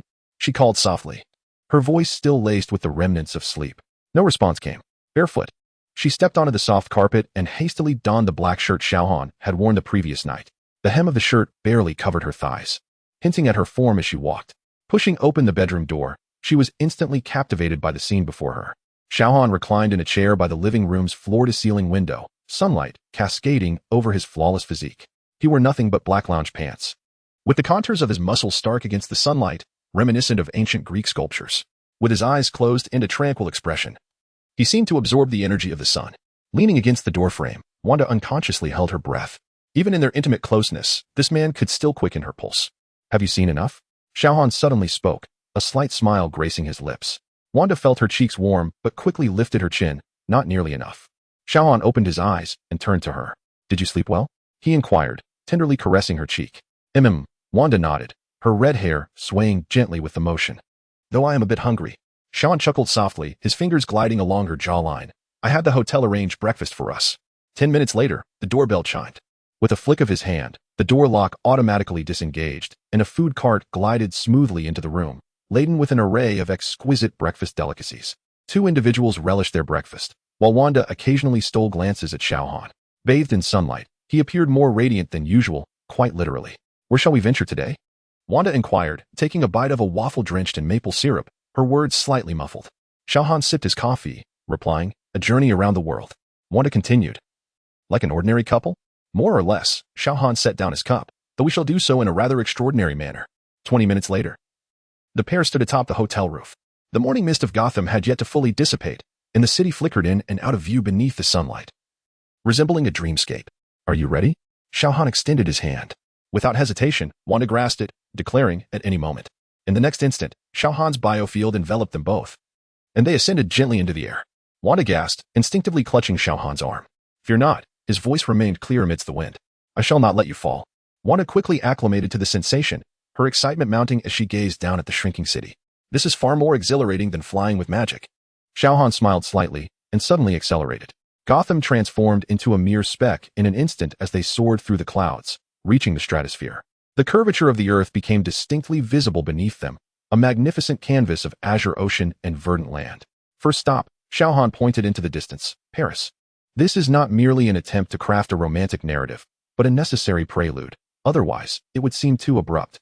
In the next chapter, a new female lead will make her appearance. Can anyone guess who she might be? Chapter 72. Did they not say there was only one Kryptonian? They traversed Europe, ascending while reveling in the splendid vistas. The snow-capped Alps sparkled under the sun. Xiao Han and Wanda alighted upon the summit of the Matterhorn, surrounded by an endless expanse of snowy peaks and glaciers. "It's breathtaking," Wanda murmured softly, her breath crystallizing in the frigid air. Xiao Han's biofield shielded her from the cold, allowing her to comfortably appreciate the magnificent scenery. They wove through the snow-capped summits. As Wanda conjured a massive heart in the snow with her magic, Xiao Han guided her into the azure cave beneath the glacier, where ice crystals refracted a dreamlike blue light. They even encountered a group of snow leopards, these graceful felines displaying curiosity rather than fear at the sudden appearance of the two. At midday, they descended to a quaint village at the mountain's base, indulging in steaming cheese fondue at a wooden cabin restaurant. Outside the window lay a snowy mountain panorama, while inside, warmth radiated from the fireplace amidst delectable cuisine. "Where to next?" Xiao Han inquired over his coffee. "Siberia. I've always wanted to see it," Wanda replied, twirling melted cheese with her fork. Xiao Han glanced outside. "Siberia does sound intriguing." Wanda blinked. "Do you know what's there?" "To be honest, I haven't been." After lunch, Xiao Han took to the skies once more with Wanda. They soared eastward at supersonic speeds, the landscape beneath them transforming from Europe's snowy peaks to the vast Russian plains, ultimately arriving at the Siberian wilderness. Under the moonlight, Siberia presented a desolate yet majestic scene. Endless coniferous forests swayed in the cold wind, with the distant howls of wolves echoing occasionally. Xiao Han descended in altitude, landing beside a frozen lake with Wanda. "It's so quiet here," Wanda observed, her gaze sweeping the surroundings. Xiao Han remained silent, suddenly looking into the distance. "There's a base over there." Following his gaze, Wanda spotted some low buildings and barbed wire fences at the foot of the mountains. "How could there be a base in such a desolate place?" she asked, puzzled. Xiao Han's eyes glimmered with golden light as his supervision penetrated the layers. "I don't know, but there's a cage underground, holding a girl." "A criminal?" Wanda frowned. Xiao Han's expression turned serious. "No, she is also a Kryptonian." "What?" Wanda's eyes widened. "You mean Supergirl?" Xiao Han nodded. Kara Zor-El, another Kryptonian. "It seems she exists in this world as well." Wanda immediately clenched her fists, crimson energy swirling at her fingertips. "We must rescue her."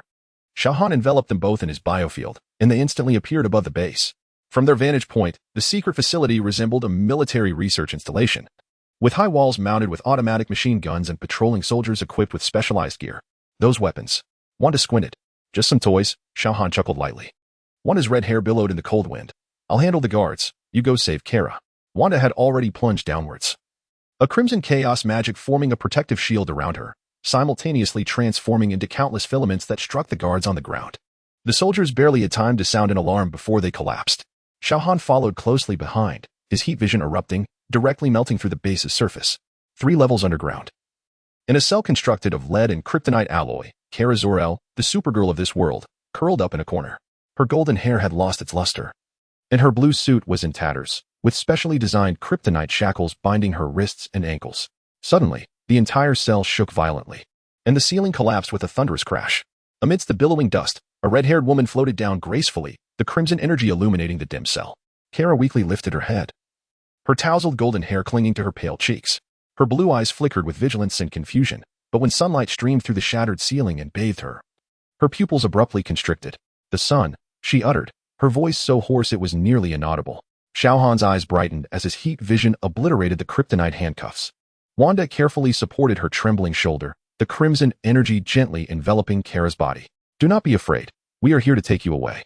Xiao Han stood beside them, his supervision scanning Kara's physical condition.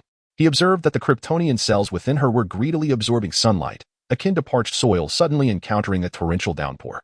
However, prolonged imprisonment had left her severely malnourished, her cellular activity less than 1/10 of that of a normal Kryptonian. Her condition was worse than he had anticipated. We must replenish her energy immediately, Xiao Han remarked with a furrowed brow. Suddenly, Kara grasped Wanda's wrist with astonishing strength, her voice laced with urgency. Who are you? Her English bore a peculiar accent, as if she had not spoken it for a long time. We are here to help you, Wanda replied, not pulling away but instead gently stroking her back. Can you stand? Kara attempted to move her legs, but stumbled, nearly falling. Xiao Han instantly appeared at her side, steadying her arm. The moment his skin made contact with Kara's, a remarkable resonance ignited between their Kryptonian cells, causing Kara's eyes to widen in astonishment. You are also a Kryptonian? She asked incredulously, staring at Xiao Han. I thought I was the only one. It's a long story. Let South leave this place first.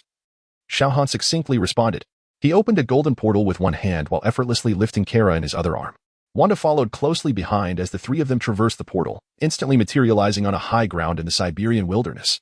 The midday sun poured down unimpeded, and Kara trembled violently in Xiao Han's embrace. Thank you. Please put me down, she weakly implored. Xiao Han gently set her upon a flat rock. Kara immediately curled up, greedily absorbing the sunlight like an injured animal. Her skin began to radiate a faint golden glow, and her once dry hair gradually regained its sheen. Wanda squatted beside her, watching with concern. Will she absorb too much? The cells of Kryptonians possess a self-protective mechanism. Xiao Han stood nearby. Before he could finish speaking, Kara suddenly threw her head back and let out a piercing scream, her eyes ablaze with intense light. 2 beams of heat vision uncontrollably shot towards the sky, scorching the clouds and creating 2 large holes. Restrain her, Xiao Han urged swiftly. Wanda immediately conjured binding tendrils with her chaotic magic, wrapping them around Kara's arms and legs. Xiao Han stepped forward, placing his hands on her temples, channeling his biological energy field into her to help stabilize her surging power. Breathe, take it slowly. He spoke in a deep voice that exuded a peculiar soothing effect. Feel the flow of sunlight, do not resist it, guide it. Kara's chest heaved violently, but the intensity of her heat vision gradually diminished until it completely vanished. She collapsed weakly against the rocks, gasping for breath, her tattered prison uniform soaked in sweat. I can't control it, she managed to say with difficulty. Xiao Han withdrew his hands and retrieved a spare cloak from his system space, draping it over her shoulders. It's common for those experiencing sunlight for the first time to react this way. Your cells have been starved for too long. They need time to acclimate. Wanda released her magical restraints and gently wiped the sweat from Kara's forehead. Why did those humans imprison you? A flicker of anger flashed in Kara's eyes. They discovered my ship and treated me as a test subject. Her English became increasingly fluent, reflecting the potent learning ability of Kryptonians as it returned. Xiao Han and Wanda exchanged a knowing glance. It was evident that the governmental institutions of this world were aware of extraterrestrial life and were conducting inhumane experiments without hesitation. We will take you away from here, Wanda asserted resolutely. Kara offered a faint, weary smile. Thank you, but please wait a moment. You need to recover first. Xiao Han nodded in agreement. Wanda blinked curiously and asked, You are a Kryptonian. When did you arrive on Earth? Kara's voice gained strength gradually. My ship malfunctioned, and I drifted in the Phantom Zone for a long time. It seems I traversed worlds, and by the time I reached Earth, over 20 years had passed. Xiao Han contemplated her words. According to the timeline, Kara must have experienced relativistic effects in the Phantom Zone, resulting in her being physiologically younger despite being older than Superman. As she described, it seems she had inadvertently arrived in this world from a parallel Krypton. What about you? You are also a Kryptonian. I've been imprisoned for over a decade and know nothing of the world outside. Kara looked at Xiao Han. Her curiosity piqued about this fellow Kryptonian. Chapter 73. The onset of catastrophe. As soon as she finished speaking, Kara Zor-El began to ascend slowly. Xiao Han gazed at the suspended figure of Kara. Illuminated by the sun's golden rays, her golden hair dancing in the gentle breeze. As I mentioned, I hail from the parallel universe of Krypton, Xiao Han explained calmly. We accidentally traversed into this universe, initially intending only a brief stay, but upon encountering you, we cannot remain indifferent. Kara gradually opened her eyes. Her blue irises sparkling with wisdom. She gracefully descended to the ground, her feet lightly touching the earth with poise and serenity. I understand, she nodded slightly, her voice soft. My super brain has just scanned this planet and discovered another Kryptonian, Clark Kent, known to humanity as Superman. Yet, curiously, when I first arrived on Earth 20 years ago, he did not exist. She raised her hand, her fingertips lightly stroking her chin as she fell into a moment of contemplation. Based on my deductions, I too may have inadvertently strayed into this world from a parallel universe. My spacecraft encountered some temporal disturbances in the Phantom Zone. Wanda blinked, her curiosity piqued. So, this world's Superman is actually from a different Krypton than yours? Wanda recalled from the comics that Supergirl and Superman typically resided in the same universe only during main events, while in most instances they existed in divergent parallel universes. Kara nodded in affirmation. Indeed, although our Kryptons share similarities, they are not products of the same universe. Xiao Han pondered. It appears that the barriers of the multiverse are more susceptible to breach than one might assume. So, you do not recognize this cow? In your universe? Are you the sole survivor of your lineage? Kara nodded, her gaze reflecting a hint of complexity. Yes, in my Krypton, the Kal-El family has never existed. I am the last survivor of the House of El. My parents were the foremost scientists of Krypton, who foresaw the planet's demise and sent me away. She paused, her brow furrowing slightly. There is no record of him in my memory. Understood, Xiao Han replied, nodding. The multiverse was chaotic but not insurmountable. This was an entirely new, independent version of Kara Zor-El. Kara smiled faintly, extending her hand. Let us reintroduce ourselves. I am Kara Zor-El, one of the last signs of Krypton. Xiao Han grasped her hand, feeling the surging Kryptonian energy within her rapidly revitalizing. Xiao Han, though my tale is somewhat more intricate. Wanda also extended her hand, crimson energy flickering at her fingertips. Wanda Maximoff, practitioner of chaos magic. Kara regarded Wanda with curiosity. Your energy is quite unique. I have never encountered such power before. Note, this universe does not include Marvel Comics. Wanda playfully winked. This is my first encounter with a genuine Kryptonian as well. Xiao Han glanced upward at the changing sky, noticing the clouds gathering ominously in the distance, the Siberian winds beginning to howl. This is not a suitable place for conversation, he suggested. Let us first return to the city and seek a secure location for a more detailed discussion. Kara surveyed her surroundings, her gaze traversing the desolate snowfields and the faint remnants of a military base in the distance, a hint of coldness flickering in her eyes. Those who imprison me shall not relent easily. Xiao Han observed the ruins, a glimmer of golden light crossing his eyes, should they dare to approach. I will ensure they comprehend the consequence of provoking Kryptonians. Kara turned her gaze toward him, a smile gracing her lips. I admire your style. Wanda chuckled softly, her arms outstretched as crimson energy traced an arc in the air. Then let us not squander any more time. She looked at Xiao Han. A portal? Xiao Han nodded, raising his hand with a flourish as golden sparks swirled in the void, rapidly expanding into a stable portal.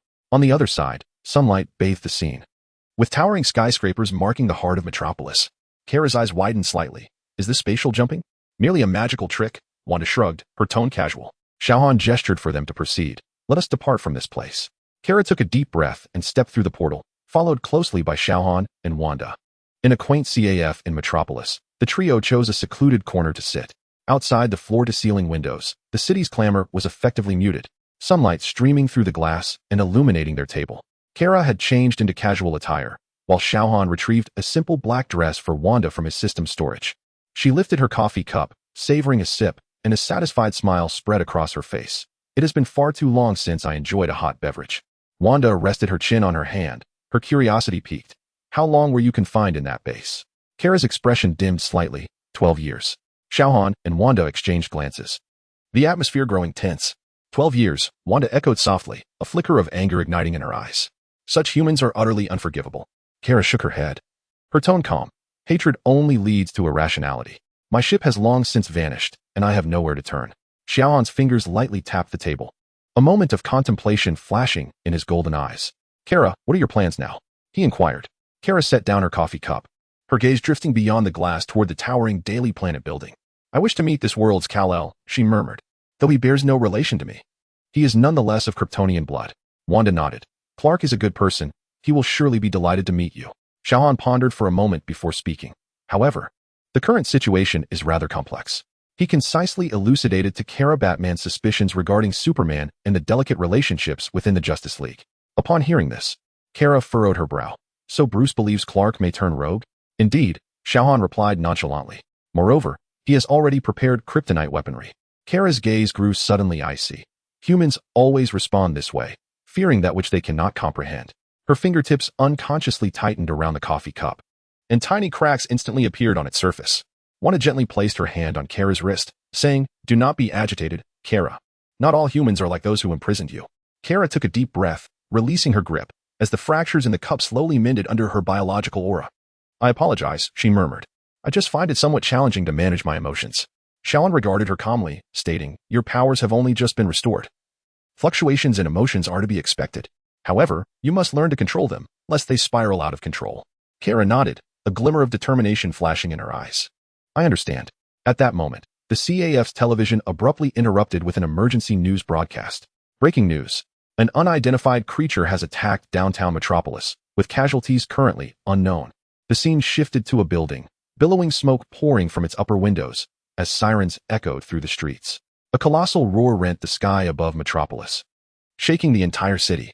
Xiao Han, Kara, and Wanda simultaneously looked up, their gazes piercing through the towering structures to lock onto the rampaging behemoth in the distance. "Go," Xiao Han commanded succinctly. Wanda waved her hands, and crimson energy tore through the fabric of space, creating a vast portal before the trio. Without hesitation, they stepped through, instantly arriving at the heart of the battlefield. Chapter 74, Masterpieces of the World in the Heart of Metropolis. Doomsday roars with fury. Its colossal form is grotesque, with jagged bone spikes protruding ominously from its skin, and its scarlet eyes brim with a primal yearning for destruction. With a thunderous roar, it obliterates a skyscraper with a single punch, sending debris raining down upon the streets below. Amidst the chaos, Superman Clark turns back from the ruins, appearing somewhat disheveled yet resolute. Doomsday bellows with maniacal laughter, seizing a massive stone tablet and lifting it high. The tablet crashes down. Suddenly, a shadow darts forth, intercepting the falling stone with a single hand. Debris scatters and shockwaves ripple through the air. Clark gazes upward, his pupils contracting in disbelief. Standing before him is Xiao Han, effortlessly supporting the weight of the tablet. "You," Clark exclaims in astonishment. Without turning around, Xiao Han calmly instructs, "Step back." In the next moment, with a fierce flick of his wrist, he sends the tablet hurtling back like a cannonball, striking Doomsday squarely in the chest. Doomsday is forced back several meters, crashing through the adjacent building before coming to a halt. Xiao Han does not afford it a moment's respite. In the blink of an eye, he appears before Doomsday once more, delivering a powerful kick. The impact sends Doomsday flying, crashing into a distant power plant, where an explosion erupts in a brilliant blaze. Clark stands frozen, unable to fathom the scene unfolding before him. Kara and Wanda land beside him. "Are you all right?" Kara asks, steadying him. Clark, finally regaining his composure, looks at Kara and inquires, "Who are you?" "Kara Zor-El," she replies with a gentle smile. "Another Kryptonian." A flicker of shock and joy crosses Clark's face. Yet there is no time for pleasantries. With a furious roar, Doomsday emerges from the rubble, its wounds healing at an alarming rate, its presence more ferocious than ever. Xiao Han hovers in midair, fixated on the creature. "Indeed, this beast evolves," he observes. Wanda furrows her brow, stating, "Physical attacks have limited effect. We require magical or energy-based strikes." Kara clenches her fists. "I can attempt heat vision." Clark inhales deeply and descends once more. "Let us act in unison." Xiao Han nods, golden light surging in his eyes. A quick resolution is imperative. 3 Kryptonians unite to confront Doomsday. Its roar echoes throughout Metropolis, and just as it prepares to charge, a golden figure descends from the heavens, crashing heavily before Doomsday. Amidst the swirling dust, Wonder Woman Diana stands resolutely, wielding her divine shield and pointing her sword at the beast. "It seems I have arrived just in time," she proclaims, a fierce smile gracing her face. Simultaneously, the Batwing streaks across the sky, its cannons glowing with blue light. In a flash, the Flash, Barry Allen, appears beside them, grinning broadly and waving. "Hey, new faces?" Kara nods toward him, while Clark smiles, saying, "Barry, Don't run too fast this time. Barry grins widely in response. Don't worry, I'll take it slow this time. Probably. However, Doomsday would not grant them the luxury of idle chatter. With a thunderous roar, it violently shattered the ground and charged forward. Engage! Xiao Han commanded swiftly. Kara was the first to act. Her eyes blazed with intensity as two scorching beams of heat erupted instantaneously, striking fiercely at Doomsday's chest. Doomsday staggered back several steps from the impact, but, with a furious roar, raised its hand to block, enduring the blow with sheer force. Clark followed closely behind. He launched himself forward with incredible speed, delivering a powerful punch aimed at Doomsday's face. Bang! Doomsday's head snapped back, but retaliated with a sweeping claw. Clark quickly retreated, yet still felt the sting as it grazed his shoulder. Wonder Woman leapt into the air, with the God of War's sword raised high. She infused her divine power into the blade and slashed down. Clang! One of Doomsday's bone spikes was severed, but it furiously swung its arm, forcing Diana back several steps. Wanda harnessed the chaotic magic with both hands. Crimson energy swept across the ground, lifting a massive boulder weighing several tons, which came crashing down upon Doomsday. Boom! Doomsday staggered back from the impact, yet it roared in fury, tearing the rock apart and continuing its advance. Xiao Han concentrated magical energy in his palm. A golden energy sphere spun in his hand before he unleashed it with a sudden thrust. Boom! Doomsday was propelled hundreds of meters away, crashing through several skyscrapers. The Batwing unleashed a barrage of firepower. Whoosh! Several specially crafted armor-piercing rounds struck Doomsday with precision, the explosions illuminating the sky. The Flash transformed into a streak of golden lightning. He sped around to Doomsday's rear and delivered a sudden push. Bang! Doomsday was propelled forward by the momentum, crashing heavily into the ground. In that moment, the battlefield froze. Superman, Supergirl, Wonder Woman, Scarlet Witch, Xiao Han, the Flash, and Batman. 7 superheroes struck in unison, suppressing Doomsday's furious roars. A true masterpiece of the world was born here. However, Doomsday's body suddenly convulsed violently, its bone spikes growing frantically. Muscles bulging. It was evolving. We cannot give it a chance. Diana shouted. Stay vigilant. Clark gritted his teeth. Xiao Han began to grasp the magnitude of Doomsday's power and formulated a plan in his mind. Yet, with so many present, he intended to allow them a sense of involvement. With that thought, Xiao Han activated his power instantly, and in the next moment, he kicked Doomsday with force. Bang! Just as Doomsday was sent flying by Xiao Han's kick and had not yet landed, the entire space shattered like glass. In the blink of an eye, everyone was pulled into a bizarre, twisted realm. Where is this? The Flash, Barry, widened his eyes, staring at the upside-down city and contorted buildings beneath him, utterly bewildered. Wonder Woman, Diana, gripped her sword tightly, scanning her surroundings cautiously. Spatial magic? Clark and Kara exchanged glances, shock reflected in their eyes. Xiao Han, you can wield magic? Clark asked incredulously, gazing at Xiao Han. Floating in midair, golden magical runes circulated around him as he calmly replied, just a little trick. Batman's communicator suddenly malfunctioned. Bruce intoned gravely, it appears our new ally possesses considerable abilities. A resounding roar from Doomsday interrupted everyone's thoughts. The creature plummeted from the sky, crashing heavily onto an inverted skyscraper. Before it furiously rose again, its crimson eyes fixed upon the gathered assembly. We must subdue it first. Xiao Han commanded once more. This time, within the mirror dimension, the group cast aside all reservations. Superman and Supergirl Kara no longer restrained their powers, their fists delivering powerful strikes to Doomsday. Bang! Bang! Bang! Doomsday staggered under the relentless blows from the two, its bone spikes fracturing. Wonder Woman Diana wielded her divine sword, each strike slicing through the air, radiating resplendent golden light. Clang! With a single stroke, she severed Doomsday's arm, yet in the next instant, the wound began to regenerate. Its healing ability has intensified. Diana exclaimed. The Flash, Barry, transformed into a golden lightning bolt, darting around Doomsday at incredible speed, disrupting its movements. Hey, big fella, look over here. Doomsday roared in fury, swiping its claws. But Barry had already zipped to its rear, delivering a forceful shove. Bang! Doomsday stumbled back, nearly losing its balance. Wanda's chaotic magic erupted in full force. With a clap of her hands, the structures within the mirror dimension twisted as if alive, colossal stone columns erupting from the ground to strike at Doomsday. Boom! Doomsday was smashed into the warped wall, but soon tore through the rubble, emerging once more. Clark, attack its knees. Diana, sever its spine. Barry, keep disrupting it. The group coordinated seamlessly, forcing Doomsday to unleash furious roars, yet it could not breach their assault. Xiao Han stood aloft, hands forming intricate seals. As a golden magical circle unfurled beneath Doomsday. Spatial confinement. The air around Doomsday suddenly solidified. It furiously swung its fists, but they struck against an invisible barrier. Regardless of how it charged, it merely spun in place. Roar. It bellowed in rage, yet this time, it was thoroughly ensnared. The group descended slowly, gazing at Doomsday trapped within the spatial prison, finally exhaling in relief. The Flash, Barry, collapsed to the ground, panting and laughing. Wow. This is far more exhilarating than our usual missions. Diana sheathed her sword, turning to Xiao Han with admiration in her eyes. Your magic is formidable. Clark approached and patted Xiao Han on the shoulder, chuckling. It seems we owe you one. Wanda came to Xiao Han's side, grinning. Well done. Kara glanced at Xiao Han, her eyes pondering something. Batman, however, remained inscrutable, having not engaged in the battle at all.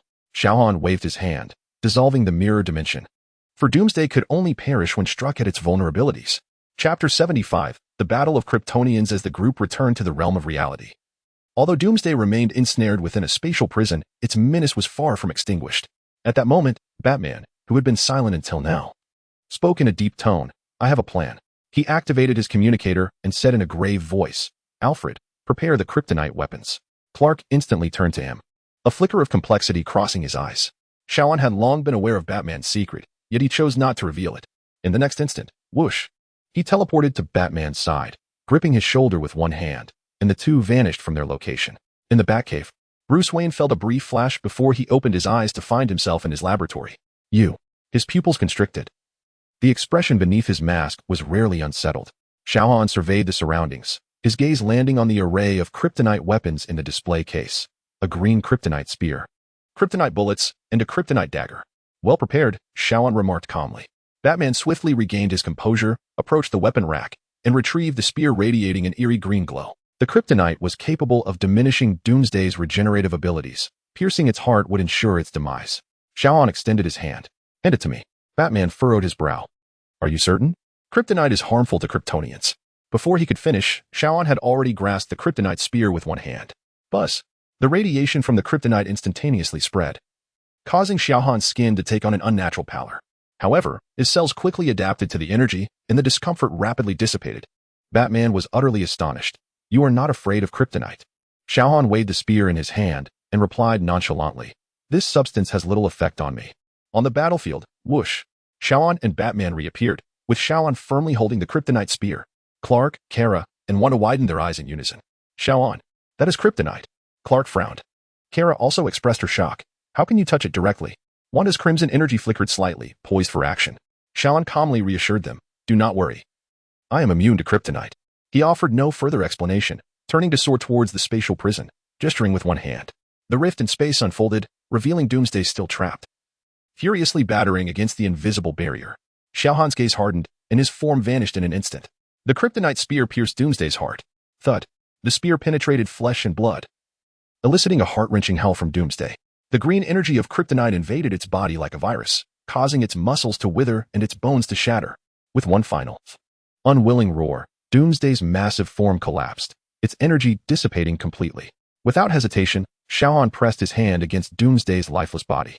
In an instant, the colossal figure vanished, absorbed into the system's space. The Flash, Barry, gaped in astonishment. He just made that enormous creature disappear. Wonder Woman, Diana, tightened her grip on her shield, her eyes shining with surprise. What sort of ability is this? Clark frowned, feeling as though his own powers were somewhat lacking in comparison. Batman paused for a moment, then slowly spoke. Who are you, truly? Xiao Han retracted the kryptonite spear into his system space, opting not to respond, but instead gazed into the distance towards Metropolis. This question held little significance. Our adversary remains unresolved. The others were taken aback, following Xiao Han's gaze. A shadowy figure pierced the sky, ultimately hovering above them. Cloaked in dark armor, the tattered emblem on his chest stained a deep crimson. His eyes no longer bore the gentle blue of Clark, but instead glowed a blood-red hue. A sinister smile curled at his lips, radiating an oppressive aura that was almost suffocating. Clark's pupils constricted sharply. Who are you? The figure chuckled darkly, his voice cold and raspy. I am you, Clark Kent. Merely, I hail from a more authentic realm. Xiao Han narrowed his eyes and directly inquired. Doomsday is your creation? The corrupted Superman sneered, astute. However, it serves merely as a tool for testing the fortitude of this universe's heroes. The Flash, Barry, could not contain himself. What do you intend to do? The corrupted Superman slowly raised his head, channeling a searing gaze of heat vision. Annihilate humanity. Exterminate all who stand in my way. Clark fixed his gaze upon him. Why? A flicker of madness crossed the corrupted Superman's eyes. Because in my world, Lois perished. My father died, and 11 million souls in Metropolis were reduced to ashes by a nuclear blast. all due to humanity's folly, greed, and betrayal. His voice grew increasingly malevolent. I protected them, yet what did they do? They slaughter one another, exploiting my trust and harming everything I cherish. Thus, I awakened to the truth. Humanity does not deserve salvation. The corrupted Superman gradually descended to the ground, his blood-red eyes surveying the assembly. I have slain all who resisted me, including Batman and Wonder Woman. Then, I basked in the sun of space, solely to grow stronger. Until I discovered the means to traverse parallel universes. He abruptly looked up, his murderous intent surging, and the humans of this universe shall meet the same fate. Xiao Han remained impassive. Is that so? The corrupted Superman locked eyes with him, a flicker of trepidation glimmering momentarily before being swiftly replaced by madness. You are formidable. But you are not my equal, for I have slain too many like you. Clark let out a furious roar and charged forward. I will not allow you to harm anyone. Boom. The two Supermen collided instantaneously. Shockwaves erupting and the ground fracturing beneath them. Wonder Woman, Diana, drew her sword and stepped forward. We must stop him. The Flash transformed into a golden lightning bolt, attempting to disrupt the actions of the corrupted Superman. Kara and Wanda exchanged a glance, then struck simultaneously. Boom. Chaos magic intertwined with heat vision, and the battlefield was instantly engulfed in a tempest of furious energy. Meanwhile, Xiao Han began to levitate slowly, his golden eyes ignited. Since you seek death, let me show you what true power is. With a swift motion, Xiao Han's hands traced the air, igniting golden magical runes that blazed into existence. As the mirrored realm unfolded once more, whoosh, all were once again drawn into this distorted world, with the outside reality instantaneously severed. What remained was nothing but the essence of sheer brutality. Boom. The first punch collided, sending tremors through the fabric of space. The shockwave erupted violently, effortlessly shredding the surrounding structures, while the ground collapsed into an abyss. The malevolent superhuman grinned wickedly, his crimson eyes glinting with madness. You are formidable, but not quite enough. Xiao Han offered no response. In the next instant, bang, bang, bang, bang. The figures of the two transformed into mere phantoms, engaging in a frenzied exchange of blows within the mirrored space. Each punch possessed the power to shatter mountains, each kick capable of fracturing the earth. A battle of unadulterated strength. A pinnacle showdown between Kryptonians. Chapter 76, The Fall of the Unjust Superman. Clark, Kara, Wanda, and others stood at the precipice of the mirror realm, awestruck as they beheld the cataclysmic battle unfolding within. The Flash, Barry, swallowed hard and murmured, "Is this truly a conflict we can intervene in?" Batman, after a contemplative pause, replied softly, "No, their power has transcended Clark's level." Kara glanced at her companions, suggesting, "Perhaps we should not merely observe." Wanda remained composed, her gaze fixed on the battlefield, stating, "The mirror realm is Xiao-Han's domain. If we recklessly enter, we may disrupt him." Within the mirror realm, the battle had escalated to a fever pitch. Boom. The unjust Superman was sent crashing into the ground by a mighty blow from Xiao Han. Yet, in the next instant, he erupted into maniacal laughter, soaring into the sky, his heat vision cascading like a blood-red river. Xiao Han crossed his arms, braving the onslaught of heat vision as the ground beneath him evaporated in an instant. "Is that all you've got?" Xiao Han roared, unleashing his power, dispersing the heat vision, and instantly closing the distance to confront the unjust Superman. Bam! A swift sidekick sent the unjust Superman hurtling upwards. Xiao Han offered no respite, his eyes glowing with golden intensity. Solar flare. Thunderous roars filled the air as a blinding column of light shot upwards, instantly engulfing the figure of the unjust Superman. At the edge of the mirror realm, the onlookers recoiled, shaken by the sheer magnitude of energy. Kara whispered, "Is this truly Xiao Han's true power?" A flicker of complexity crossed Clark's eyes as he remarked, "He is far stronger than we imagined." As the brilliance faded, the unjust Superman's armor lay in tatters, blood seeping from the corner of his mouth. Yet the madness in his eyes remained undiminished. "Haha, excellent. At last, a worthy opponent." He wiped away the blood and grinned menacingly at Xiao Han. "But do you know? I have basked in the sun for 5 whole years in space. My cells have transcended their limits." His muscles began to swell, strange energy patterns emerging beneath his skin as his breath surged. "Now it's my turn." Boom. His speed surged, and he appeared before Xiao Han in an instant, delivering a fierce punch. Xiao Han's expression remained impassive. While the unjust Superman was formidable, he still fell short. In Xiao Han's eyes, the opponent's speed momentarily slowed. Bam! Xiao Han seized the unjust Superman's fist with one hand, the shockwave rippling outward. Starting to fight seriously? After their collision, they separated, Xiao Han sensing an increase in the other's power. The unjust Superman's aura continued to escalate, his muscles reaching their limit, his crimson eyes glaring like a demon from hell. "Haha, how much longer can you endure?" He cackled, charging at Xiao Han once more. However, this time, Xiao Han's gaze shifted. Cold, devoid of compassion. "Are you finished playing?" he stated calmly. In the next moment, boom. Xiao Han's figure vanished, reappearing with a fist crashing into the unjust Superman's chest. Crack. The sound of fractured ribs echoed clearly. The unjust Superman's eyes widened as blood erupted from his mouth, his body hurtling backward like a cannonball. Yet, Xiao Han did not relent. Whoosh. He instantly closed the gap, gripping the unjust Superman's face and driving it mercilessly into the ground. Bam! The earth quaked, and the head of the malevolent Superman sank deep into the ground. How could you possibly? The malevolent Superman struggled, a flicker of fear finally surfacing in his eyes. Xiao Han looked down at him from above. His voice as cold as ice. Do you think that basking in the sun for a few years allows you to compare yourself to me? Do you believe that having slain a few heroes from parallel universes makes you invincible? He slowly raised his hand, golden magical runes coalescing in his palm. Ridiculous. Boom. A blinding beam of magical light descended from the heavens, instantly engulfing the malevolent Superman's form. Ah! The malevolent Superman screamed in agony amidst the brilliance. His skin fracturing inch by inch, his cells utterly obliterated by the magical energy. Ultimately, bang. His body turned to ash, dissipating within the mirrored space. The malevolent Superman was utterly vanquished. The mirrored space unraveled. Xiao Han's figure reappeared before the onlookers, his expression calm. As if the preceding battle had been but a casual endeavor. Clark, Kara, Diana, Barry, and the others were all left in a state of shock. The Flash, Barry, stammered. He won. Just like that? Batman remained silent for a long while before finally whispering. It wasn't simple. It was a crushing defeat. After the battle, the group convened at the Justice League headquarters in Metropolis. In the spacious conference room, sunlight poured through the floor-to-ceiling windows, yet the atmosphere was somewhat peculiar. Barry the Flash was the first to break the silence, his excitement directed towards Xiao Han. So, how did you achieve that? That corrupted Superman had no chance to fight back against you. Xiao Han sat on the sofa, his demeanor unperturbed. I merely possessed a slight edge over him. Diana chuckled softly. A slight edge? I thought you were going to shatter that magical space. Clark sat beside them, his gaze towards Xiao Han complex. Then he turned to Kara. Kara, what are your plans moving forward? Leaning against the window, Kara's golden hair shimmered in the sunlight, yet her expression was somewhat dim. This world has disappointed me. She gazed out at the metropolis, her demeanor somber. Humanity imprisoned me, studied me. If it weren't for Xiao Han's rescue, I don't even know what would have happened. Perhaps I should explore another universe. As her words faded, all eyes turned toward Xiao Han and Wanda. Among those present, only they hailed from another world. Wanda's eyes sparkled with excitement as she leaned closer. What is our world like? No Superman, no Kryptonians, entirely different. Kara hesitated slightly before revealing a hint of interest. It sounds rather appealing. Xiao Han did not oppose, smiling as he said, if you wish to go, we would certainly welcome you. Just then, Xiao Han's gaze slowly shifted towards Batman, his voice steady. Bruce, do you still wish to seek an explanation from Superman? In an instant, the air grew tense. All eyes focused on Batman. Clark remained silent, quietly observing him. Bruce Wayne sat in the shadows, his expression concealed beneath the mask. After a lengthy pause, he spoke slowly.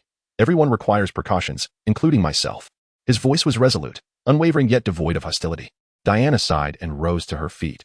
It appears that the superhuman destined to dominate the world, as foretold, is undoubtedly that darkened Clark we just encountered, rather than our own Clark.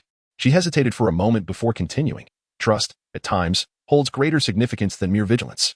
Bruce remained silent, rising quietly to stride towards the door. I will continue my preparations, but not for you, Clark, rather to eliminate them. He pushed the door open and his footsteps gradually faded away. Within the conference room, a brief silence enveloped the atmosphere. Wanda cheerfully patted Kara's shoulder. So, have you made a decision? Coming with us? Kara smiled faintly and nodded. Yes.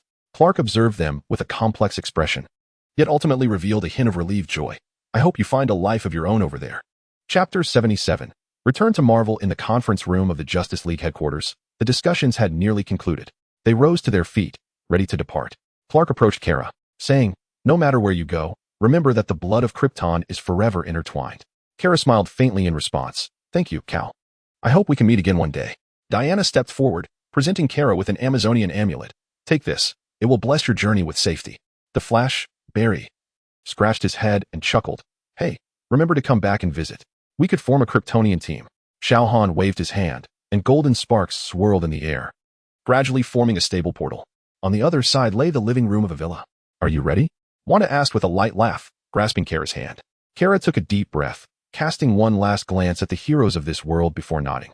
The three stepped through the portal, and a flash of golden light enveloped them. Marvel Universe Long Island Villa. Welcome home, sir, the touring of the villa announced. New visitor detected, permissions updated. Kara stood in the spacious living room, surveying her surroundings. Outside the floor-to-ceiling windows was a breathtaking view of the Azure Sea, while smart home devices adjusted the indoor lighting. And a holographic projection displayed exquisite artworks on the walls.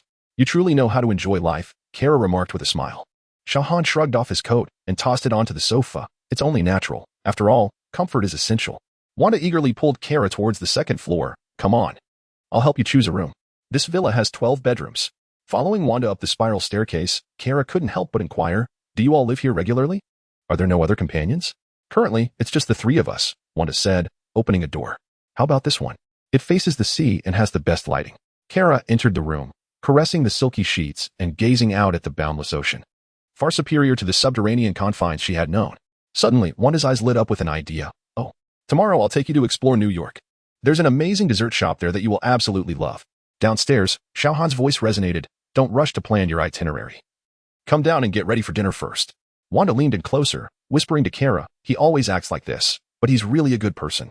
Kara stepped onto the balcony, allowing the evening sun's glow to caress her face. In this unfamiliar world, she felt a long-lost sense of tranquility for the first time. Thank you, Wanda, she murmured softly. And thank you, Xiao Han. As night fell, the three of them sat on the sofa in the living room on the first floor. The night sea shimmering outside the floor-to-ceiling windows.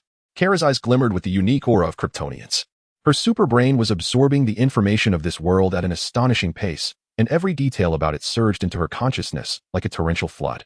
Suddenly, her pupils constricted sharply, her body leaning slightly forward, fingers instinctively gripping the armrest of the sofa.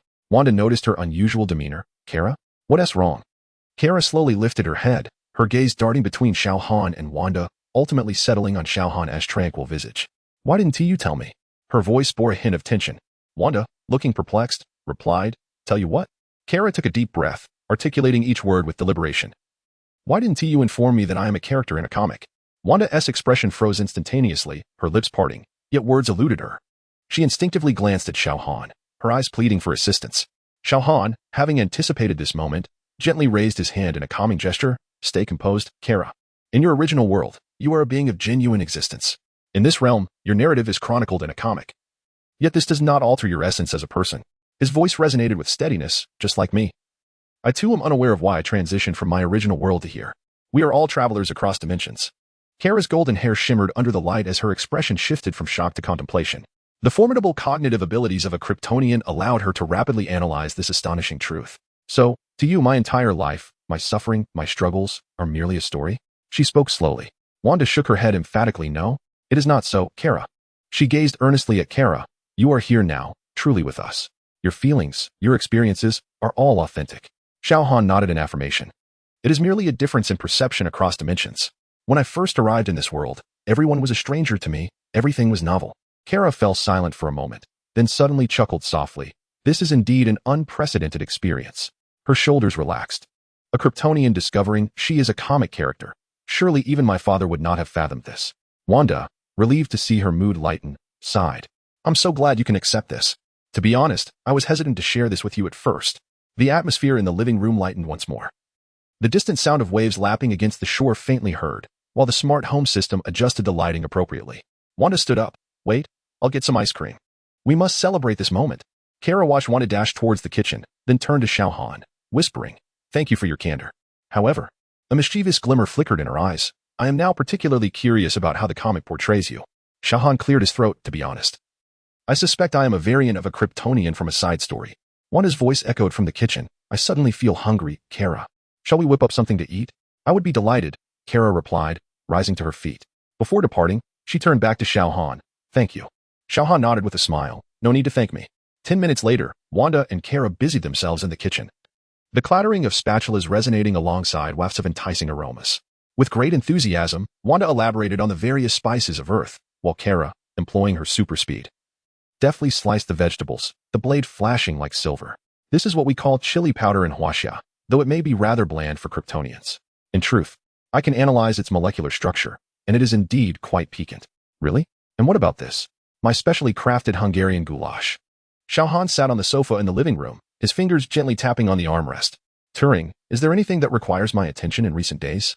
The voice of the AI butler emanated from the ceiling. Sir, Mr. Stark has attempted to contact you 3 times in the past 48 hours. I responded on the grounds of your temporary absence. Xiao Han raised an eyebrow. Tony? What has transpired? Turing continued. It concerns the Hulk, Doctor. Banner was surrounded by General Ross's forces at Culver University the night before last. According to surveillance records, he emerged voluntarily to protect Miss Betty Ross. Chapter 78. The Hulk unleashed. The cheerful banter in the kitchen abruptly ceased. Wanda paused mid-air, her hand gripping a ladle, while Kara turned her head in curiosity.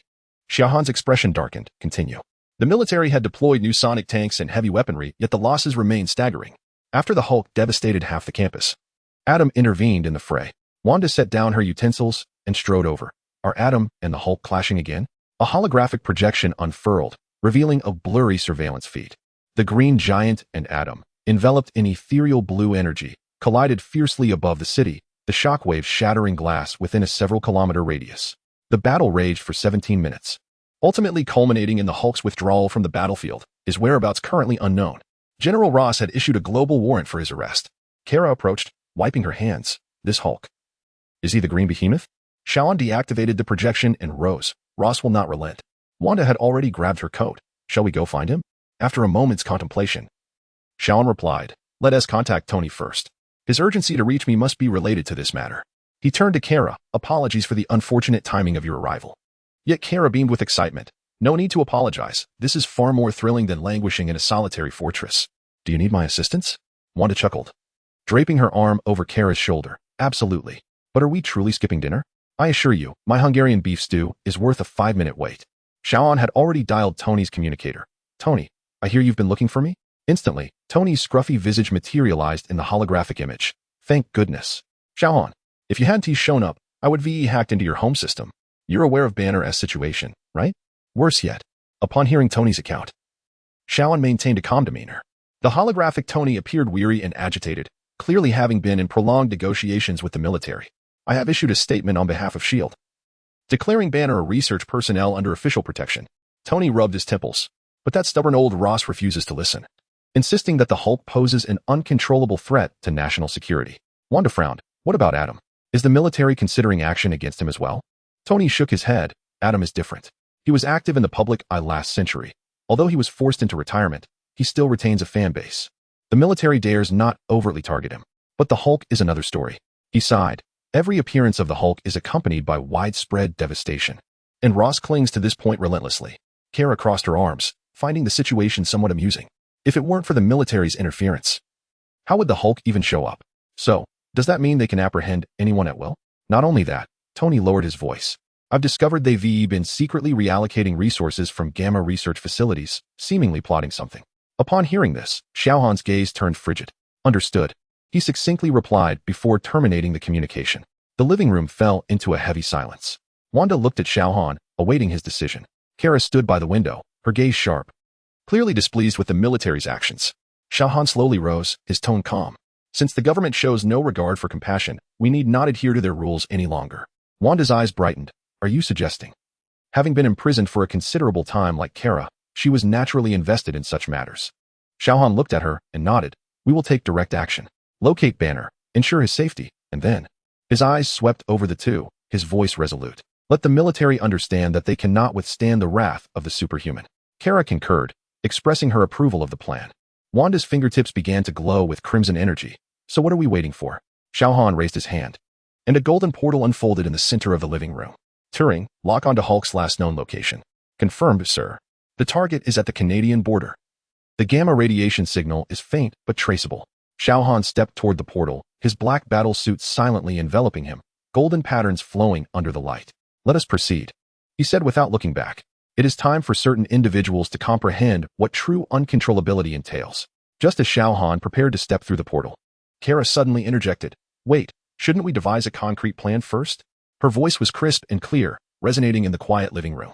In the holographic projection, Tony, who had been ready to end the communication, suddenly widened his eyes. Wait, whose voice is that? His image shook violently, as if he had leaped from his chair. Jarvis, amplify the audio analysis. Xiao, why is there a strange woman's voice in your house? Xiao Han chuckled.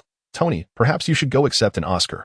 Tony's enlarged face filled the entire projection, squinting as he peered intently toward the virtual camera.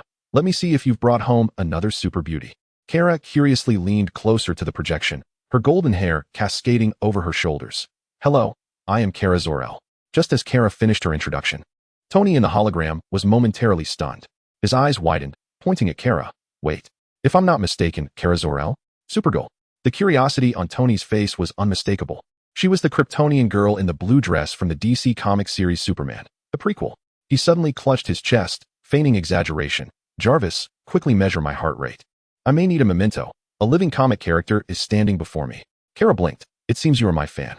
He stroked his stubbled chin, scrutinizing Kara. But honestly, your battlesuit is far more practical than that little skirt in the comics. Wanda immediately positioned herself in front of Kara. Hey, watch your gaze. Xiao Han cleared his throat, interrupting them. Tony. All right. Tony held up his hands in surrender. But this is utterly surreal. I'm discussing how to deal with the U.S. military with Supergirl? This plotline is something DC wouldn't dare to write. He suddenly recalled something. Wait. You can bask in the sun and absorb energy just like Xiao, right? If a fight breaks out later. Kara smiled faintly, her eyes suddenly glowing red. Wow. Heat vision. Tony exclaimed like a child who had just discovered a new toy. How cool. Though I've seen it more than once, could you demonstrate your ice breath? Or perhaps your super speed? Xiao Han, once again exasperated, rubbed his temples and said, Tony. All right. Let's get down to business, Tony replied, his playful demeanor fading. Listen. Since we now have 2 Kryptonians. He glanced at Wanda. Well, counting you, that makes 3 extraordinary powerhouses. I believe we can aim for something substantial. His holographic display abruptly transformed into a 3-dimensional map. General Ross's Gamma Research Facility is located here, and here. Several red dots flickered on the map. However, I recommend you first locate Banner. His current condition is not ideal.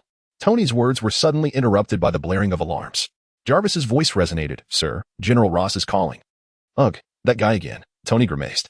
The communication abruptly cut off, leaving the living room steeped in silence. Kara raised an eyebrow. Is he always this lively? Wanda sighed. This is actually quite restrained for him. Xiao Han approached the open portal. Let us go find Banner first. Kara stretched her shoulders. I hope this green gentleman won't resort to violence upon seeing me. Wanda chuckled. Don't worry, Hulk isn't truly frightening, as long as you don't provoke his anger. Chapter 79. General Ross in a secluded village. A golden portal materialized before a dilapidated wooden cabin. Xiao Han, Wanda, and Kara stepped forth. The cabin's door was ajar, and through the crevice, they could see Banner seated at a rickety wooden table, perusing a weathered tome under the flickering light of a kerosene lamp. Upon hearing their approach, Banner looked up, momentarily taken aback by the sight of the trio, then managed a weary smile. Xiao? Wanda? How did you find me here? Well, you were Superman after all. He closed the book and wearily rubbed his brow. Hulk has lost control again. I cannot return to the city. Xiao Han entered the cabin, surveying the surroundings, the mottled walls, the leaky roof, and a rickety wooden bed. Banner's beard had grown unkempt, and his glasses bore a crack. It's all right. I'm not here to offer you comfort, Xiao Han remarked coolly. Only then did Banner notice Kara standing behind Xiao Han, and he furrowed his brow. Who is this? Kara Zor-El. Kara stepped forward, extending her hand. Another Kryptonian? Banner instinctively shook her hand, then widened his eyes in realization. Wait, Kara Zor-El? Supergirl? As he scrutinized Kara, he found the resemblance increasingly striking. He turned to Xiao Han, his expression incredulous. A comic book character? Xiao Han offered no explanation, stating directly, Banner, come back with us. Banner shook his head, stepping back. No, returning will only create more trouble. Ross's army is searching for me, and once Hulk appears, calamity will ensue. Then let us address the source of the trouble, Wanda interjected, crimson energy swirling at her fingertips. The military has overstepped. Kara crossed her arms. After being imprisoned by humanity for so long, I have lost faith in them. How much longer will you hide? Banner opened his mouth, seemingly to counter. But Xiao Han did not afford him the opportunity. Have you hesitated long enough? Xiao Han grasped Banner's shoulder firmly. Let us go. Wait, where to? Banner was still processing the situation. Xiao Han opened another portal, revealing General Ross's military base on the other side. High walls, electrified fences, patrolling soldiers. And the central gray building marked Gamma Research Department. We are going to have a serious discussion with General Ross, Xiao Han declared, pulling Banner through the portal. Military base. The golden portal unfurled high above, with Xiao Han holding Banner aloft, alongside Wanda and Kara, suspended over the military base.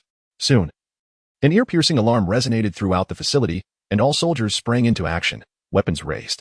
Yet, upon recognizing the visitors, they froze in disbelief. It's Superman. It's the Hulk. Who is that blonde girl? The soldiers' weapons trembled slightly, none daring to make a move. General Ross strode out of the command center, his uniform crisp, his expression grim. He looked up at the hovering Xiao Han, his voice stern and unyielding. Superman, this is a military-restricted area. You have crossed the line. Xiao Han gazed down at him imperiously. Crossed the line? He released Banner, allowing his biofield to keep him suspended in midair. Banner is my ally. Yet you seek to apprehend him. Xiao Han's voice suddenly deepened. You accuse me of overstepping? His laughter dripped with sarcasm in all my endeavors. None have dared to assert I have crossed a line. No one. Before his words had fully dissipated, the weapons of every soldier swiftly aimed at Xiao Han. Yet, Xiao Han's movements were swifter.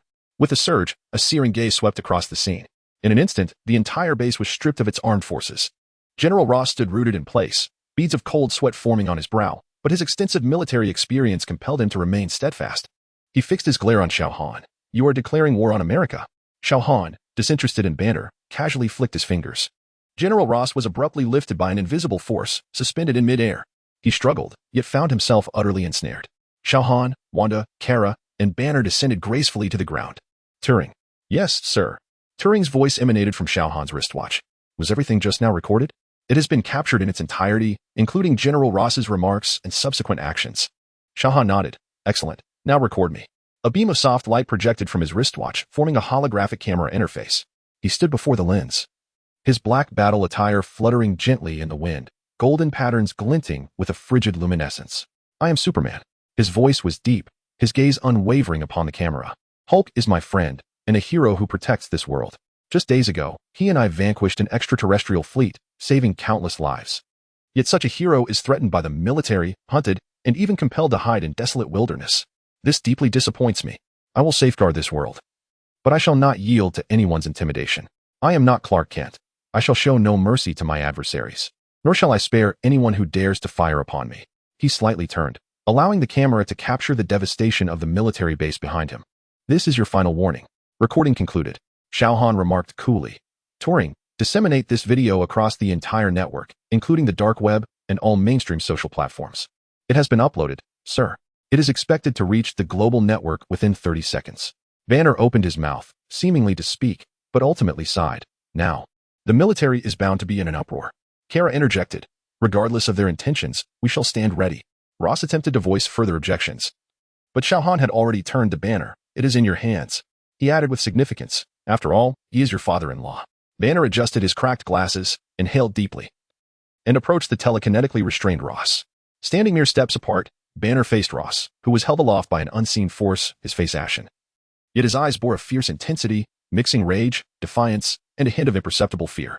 The base was enveloped in silence, save for the distant hum of alarms.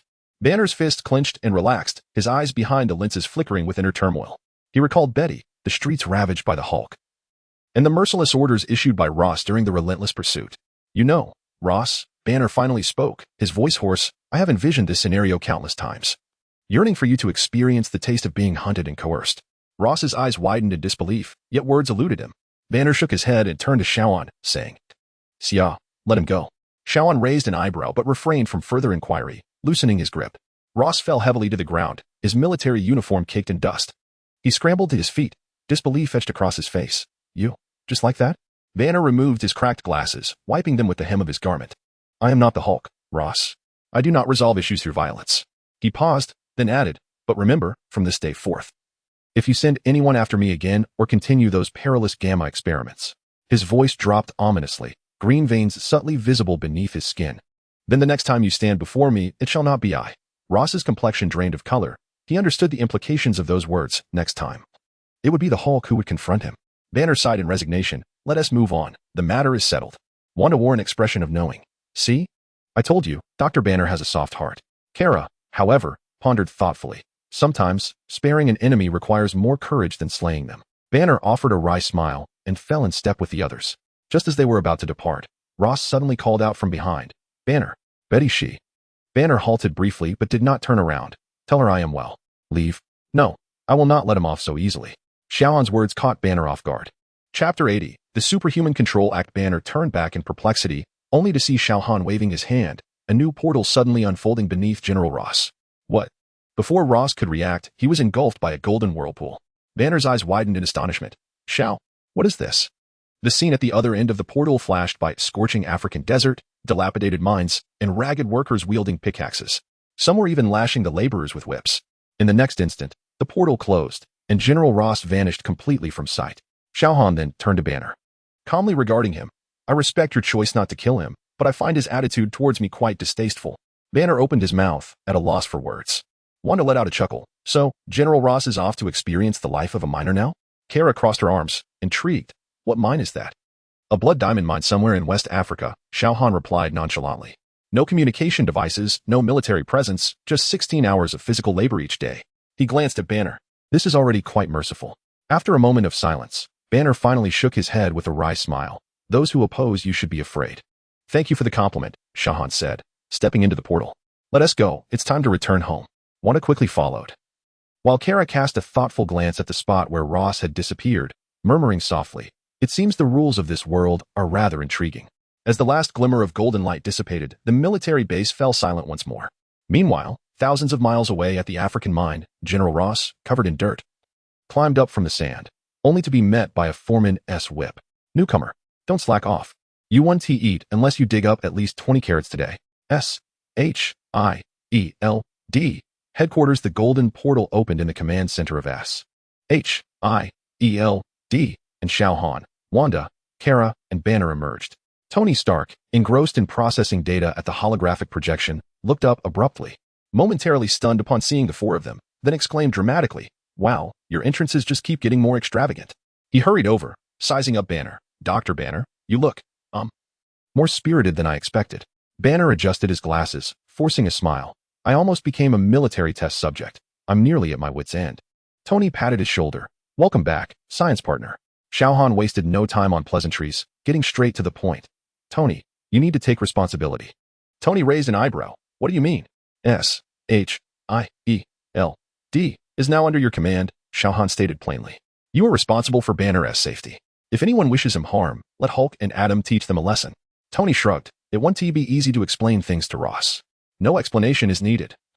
"He won't be coming back," Xiao Han interrupted. "The video has already been released. The entire world knows the military is pursuing a hero who has saved the Earth." Tony blinked. "Wait, what video?" "Jarvis, why didn't you alert me?" Jarvis promptly projected the global declaration recently made by Xiao Han into the air. Tony, upon viewing it, grimaced. "You are increasingly resembling a villain, Xiao." Xiao Han remained noncommittal, replying, "I merely wish for them to confront reality." Standing nearby, Kara surveyed the high-tech facilities of Shield with keen interest. "So, this is the headquarters of your world's Justice League?" "Almost," Tony shrugged. "Though we are a tad cooler. At least we lack any teammates who might turn rogue." Banner sighed. "Tony, what now?" Tony set aside his jesting demeanor, replying earnestly, "It's simple. You will officially join the research division of Shield, and I will grant you access to the most advanced laboratory." He winked. "By the way, we can continue our work on the Hulkbuster Armor 1.0, meant for your personal use." Banner chuckled helplessly. "You are truly persistent." Xiao Han turned his gaze towards Tony. "As for the government, I am ready to send them to meet their maker at any moment." Tony rolled his eyes. "You always resort to such extremes. I am still the director of Shield. If the government dares to act recklessly, I shall discreetly leak the data on military funding misappropriated for human experimentation." Xiao Han nodded. "Excellent." He turned to leave when Tony suddenly called out, "Wait. You are leaving just like that?" Xiao Han glanced back. "Is there something else?" Tony gestured towards Kara. "Aren't you going to introduce this new teammate?" "Though I already know." Kara smiled slightly. "Kara Zor-El, a Kryptonian." Tony dramatically clutched his chest. "Another Superman." "Jarvis, quickly prepare some kryptonite for self-defense." Xiao Han, uninterested, raised his hand to open a portal. "Let us go." Wanda waved at Tony. "Don't forget to treat us to dinner." Kara, curious, glanced at Tony. "You look about 40, yet speak like you're 20. The three figures vanished into a golden whirlpool, leaving only Tony and Banner standing in place. Tony exhaled deeply. "Well, I've been roasted. However, this situation has escalated significantly." Banner adjusted his glasses. "Which part are you referring to? Xiao Han's public threat to the military or our newfound female superhero?" Tony grinned. "Both are rather exhilarating. Wouldn't you agree?" Washington, White House Underground Conference Room. At the Oval Table, President Timothy's face bore a grave expression as he perused a document, his fingertips gently tapping the surface. Opposite him sat several enigmatic figures cloaked in black, their features shrouded in shadows, with only pairs of cold eyes glimmering beneath the dim light. "The Superhuman Management Act?" The president raised his head, his brow furrowed. "Do you comprehend the magnitude of unrest this bill would incite upon its release?" The figure at the center spoke slowly, his voice deep and gravelly. "Unrest? Mr. President, this world is already spiraling out of control. Superhumans, the Hulk, mutants, and various unknown heroes. The powers of these superhumans far exceed governmental control, and they pose a constant threat to national security. The president scoffed. So you want me to sign a bill that mandates all superpowered individuals to register with the government? Those who fail to do so will be deemed criminals? And then what? You will take responsibility for their apprehension? To speak candidly, I have contemplated these matters for quite some time. Indeed, the enigmatic figure leaned forward slightly, revealing a confident smile.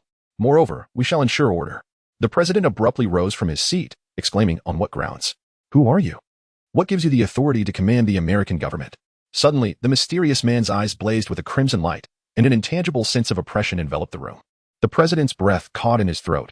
He was acutely aware that uttering another word could lead to his demise. For we possess a clearer understanding than you of what constitutes a genuine threat. The mysterious man's voice shed its pretense, resonating with a chilling echo. The president's complexion turned ashen, beads of cold sweat trickling down his forehead. Trembling, he retreated a step and fell back into his chair. I comprehend. He stammered, struggling to swallow. The bill will be issued shortly.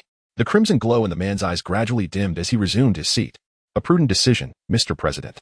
They rose in unison and departed the conference room silently, leaving the president alone, seated in a daze, the documents in his hands now soaked with perspiration. After a brief moment, the president pressed the communicator, his voice hoarse. Prepare the meeting. We must advance the Superhuman Governance Act. Chapter 81. The enactment of the bill. The White House. Half an hour later, within the underground strategic conference room of the White House, the long table was filled with high-ranking military and political officials. The Secretary of Defense, the Director of the FBI, the National Security Advisor, and other key figures wore grave expressions, engaging in hushed discussions. The president had summoned an emergency meeting. What could possibly have transpired? I surmised it must be related to the recent attack by the superhuman on the military base. General Ross's situation had descended into chaos, and he was nowhere to be found. The door to the conference room swung open, and the president entered. His countenance dark and a document clutched in his hand. Instantly, silence enveloped the room. Without any pleasantries, the president slammed the document onto the table. The Superhuman Management Act. His voice resonated with conviction. From this moment forth, all superhumans within the United States must register their identities with the government, declaring their residences, family members, and abilities. Those who refuse to register will be deemed criminals and apprehended by specialized law enforcement units. A heavy silence fell over the room. Secretary of Defense Howard was the first to react. Mr. President, are you suggesting we need to regulate superhumans? Not just superhumans, the president replied, his gaze growing increasingly assured. Hulk, Adam Bernard, and those mutants, all superhumans must be subjected to oversight. The FBI director frowned. However, based on our assessments, the powers of superhumans far exceed the capabilities of conventional law enforcement, especially considering that this superhuman does not adhere to the non-lethal principles depicted in comics. He just obliterated General Ross's entire base today. The president's fingers tapped rhythmically on the table. Thus, we require a more formidable force to counterbalance them. The National Security Advisor could not contain his curiosity. Mr. President, you mean? A specialized task force to confront superhumans, composed of professionals. The president's gaze swept across each individual present. Several high-ranking officials exchanged glances. With all due respect, Mr. President, the Secretary of Defense spoke solemnly. Our current technological capabilities are utterly insufficient to combat beings of superhuman caliber. Unless what? Unless we can procure kryptonite, which is utterly unrealistic. Or create superhuman warriors of equal standing. The Secretary of Defense shrugged helplessly. The president raised his hand in a calming gesture, wearing an expression of understanding. Who says we lack such resources? The conference room fell silent once more. Secretary of Defense Howard looked perplexed. Then, who exactly are we referring to? The president did not respond directly, but instead began. They call themselves the Supreme High Squad, hailing from a parallel universe that has long since been annihilated. There. They were both rulers and judges. The FBI director abruptly stood. Are you suggesting they are not even humans from our world? Precisely. That is why they comprehend the vulnerabilities of superhumans, the president stated coldly. More importantly, they are willing to collaborate with us. The president's tone intensified, reverberating throughout the conference room. The existence of superhumans is a blasphemy against the natural order. We shall rectify this transgression. Observing the reactions of those present, the president pressed the communicator. Bring them in. The door to the conference room creaked open, and a squad of fully armed special agents retreated to either side. Their expressions taut, fingers poised near triggers despite their weapons remaining lowered. Subsequently, 7 figures strode into the room. The first, clad in a form-fitting red suit, wore golden armor that shimmered under the lights, his muscular contours sculpted to perfection, and his eyes radiating a blinding brilliance. His formidable presence compelled everyone present to instinctively hold their breath.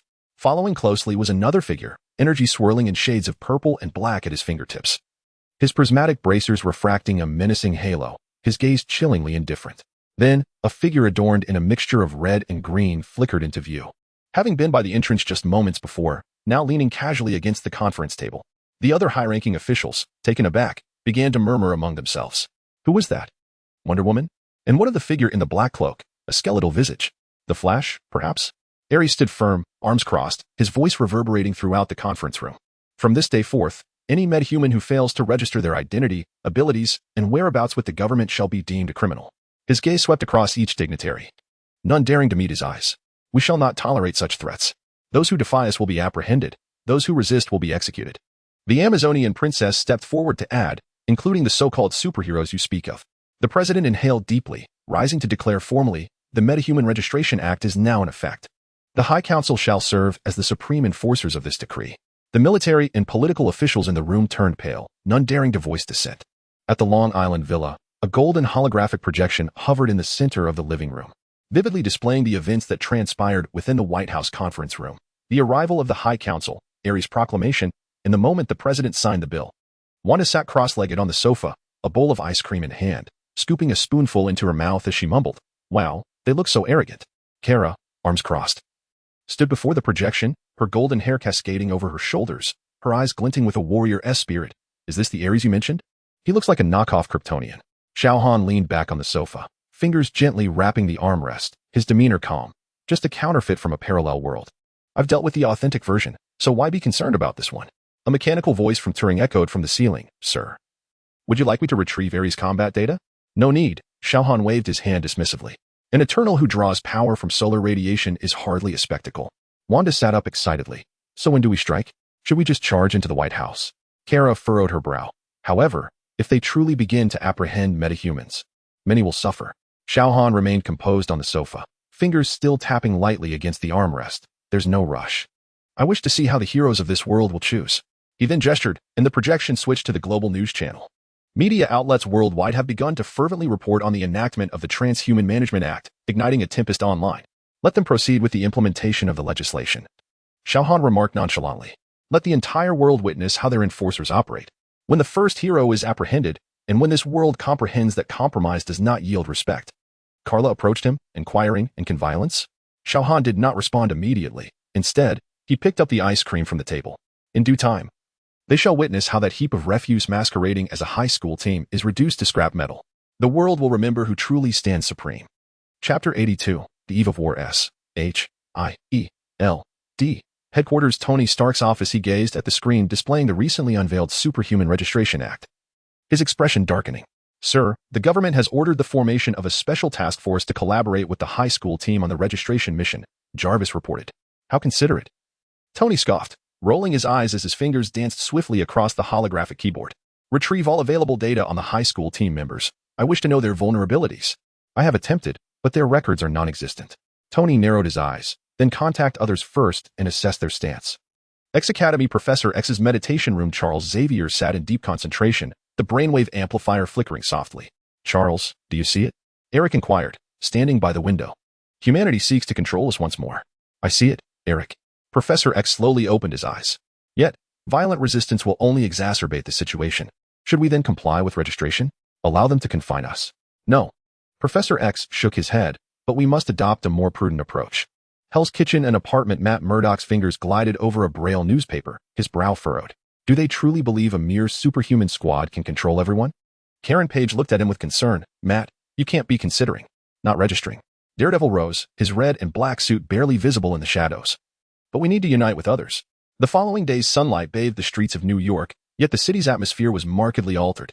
In Times Square, the large screen continuously broadcast the news of the president signing the Superhuman Registration Act, with subtitles emphasizing, "All superhumans must register within 72 hours, or they will be deemed illegal." On the streets, demonstrators brandished placards. "Reject control. Superhumans are also humans." They chanted slogans of this nature, but soon, riot police advanced in formation, tear gas exploding amidst the crowd, screams and coughs merging into chaos. Peter Parker stood at a street corner, a bouquet of flowers in hand. His brow knitted in worry. He was not donned in his spider suit. Aunt May had specifically advised him to stay indoors these days. Yet he felt an irresistible urge to observe the situation outside. "This is madness," he murmured softly. At that moment, a loud bang erupted from across the street. The crowd erupted in panic, screams filling the air. Peter looked up sharply, witnessing an ordinary office worker suddenly contorting and swelling, muscles grotesquely expanding. In the blink of an eye, he transformed into a towering figure, 3 meters tall, his skin exhibiting an unnatural grayish hue. I refuse to be registered. I refuse to be caged. He bellowed, smashing a fire hydrant with a single punch, a geyser of water erupting skyward. The crowd fled in terror as Peter instinctively raised his hand, but before he could act, whoosh, a sleek black fighter jet swooped low, its hatch opening. An lithe figure descended from above. It is indeed the Princess of Divine Power, her silver armor glinting, her long sword unsheathed, causing the ground to tremble ever so slightly upon her descent. Foolishness. She cast a cold gaze upon the mutated enhanced individual, a rebel against the law. Only retribution awaits. The enhanced being roared as he charged at her, his colossal fists descending with a howling wind. The Princess of Divine Power merely sidestepped gracefully, her blade flashing. Flash. The arm of the enhanced individual was severed at the shoulder. Blood gushed forth as the giant fell to his knees in agony. The princess had already placed a foot upon his back, her longsword poised against his nape. One final opportunity. Her voice echoed throughout the street. Register or face death. The enhanced individual trembled, ultimately succumbing. I will register. The Princess of Divine Power smiled, raising her hand to activate her earpiece. Target subdued, prepare for containment. She surveyed her surroundings, her gaze sweeping over the terrified crowd, finally resting on several smartphones capturing the scene. Remember this, citizens. Her voice was cold and clear. Our existence in the high school team is to protect you. Any non-compliant superhuman is a potential criminal, and criminals must be eradicated. With that, she lifted the limp, enhanced individual and leaped back to her aircraft. The craft roared away, leaving behind a scene of devastation and a silent crowd. Peter Parker stood rooted to the spot, his fists instinctively clenching. His phone vibrated. A text from an unknown number. Tonight, 5th Street in Queens, we need to talk. Peter glanced down at the screen, his brow furrowed. This anonymous message was peculiar, but his instincts suggested it was likely connected to today's suppression of superhumans. He quickly scanned the area, confirming there were no suspicious individuals watching, then swiftly darted into an alley. Jen, I have to study at a friend's house tonight. I may not be able to join for dinner. As Peter rapidly composed the message, he remained alert, observing the activity in the street. In the S.H.I.E.L.D.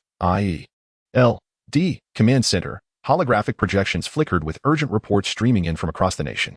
Tony Stark stood before the data flow, his expression grim. Fingers gliding swiftly over the information on the screen. Coulson approached briskly, holding a classified document. Director, the situation is dire. Coulson lowered his voice. Over 87 superhumans across the country have been coerced into registration, with 23 apprehended on-site by the high school team on suspicion of resistance. Tony Stark fixated on the continuously updating data flow on the holographic display. The figures and maps on the screen marked the locations of forced registrations or arrest of superhumans nationwide. While the efficiency of the high school team's operations was disturbingly high, Coulson stood by, reporting in hushed tones. The government has classified S.H.I.E.L.D. as a superhuman sanctuary, and our actions are now severely restricted. If this continues, we might be directly labeled as criminals. Tony remained silent for a moment before speaking. J.A.R.V.I.S. The AI immediately responded, yes, Mr. Stark. Contact Xiao Han. Moments later, the communication was established. In the realm of holographic projection, the figure of Xiao Han materialized, seated calmly upon the sofa of the Long Island villa. Wanda and Kara lingered in the background, seemingly having just concluded a training session.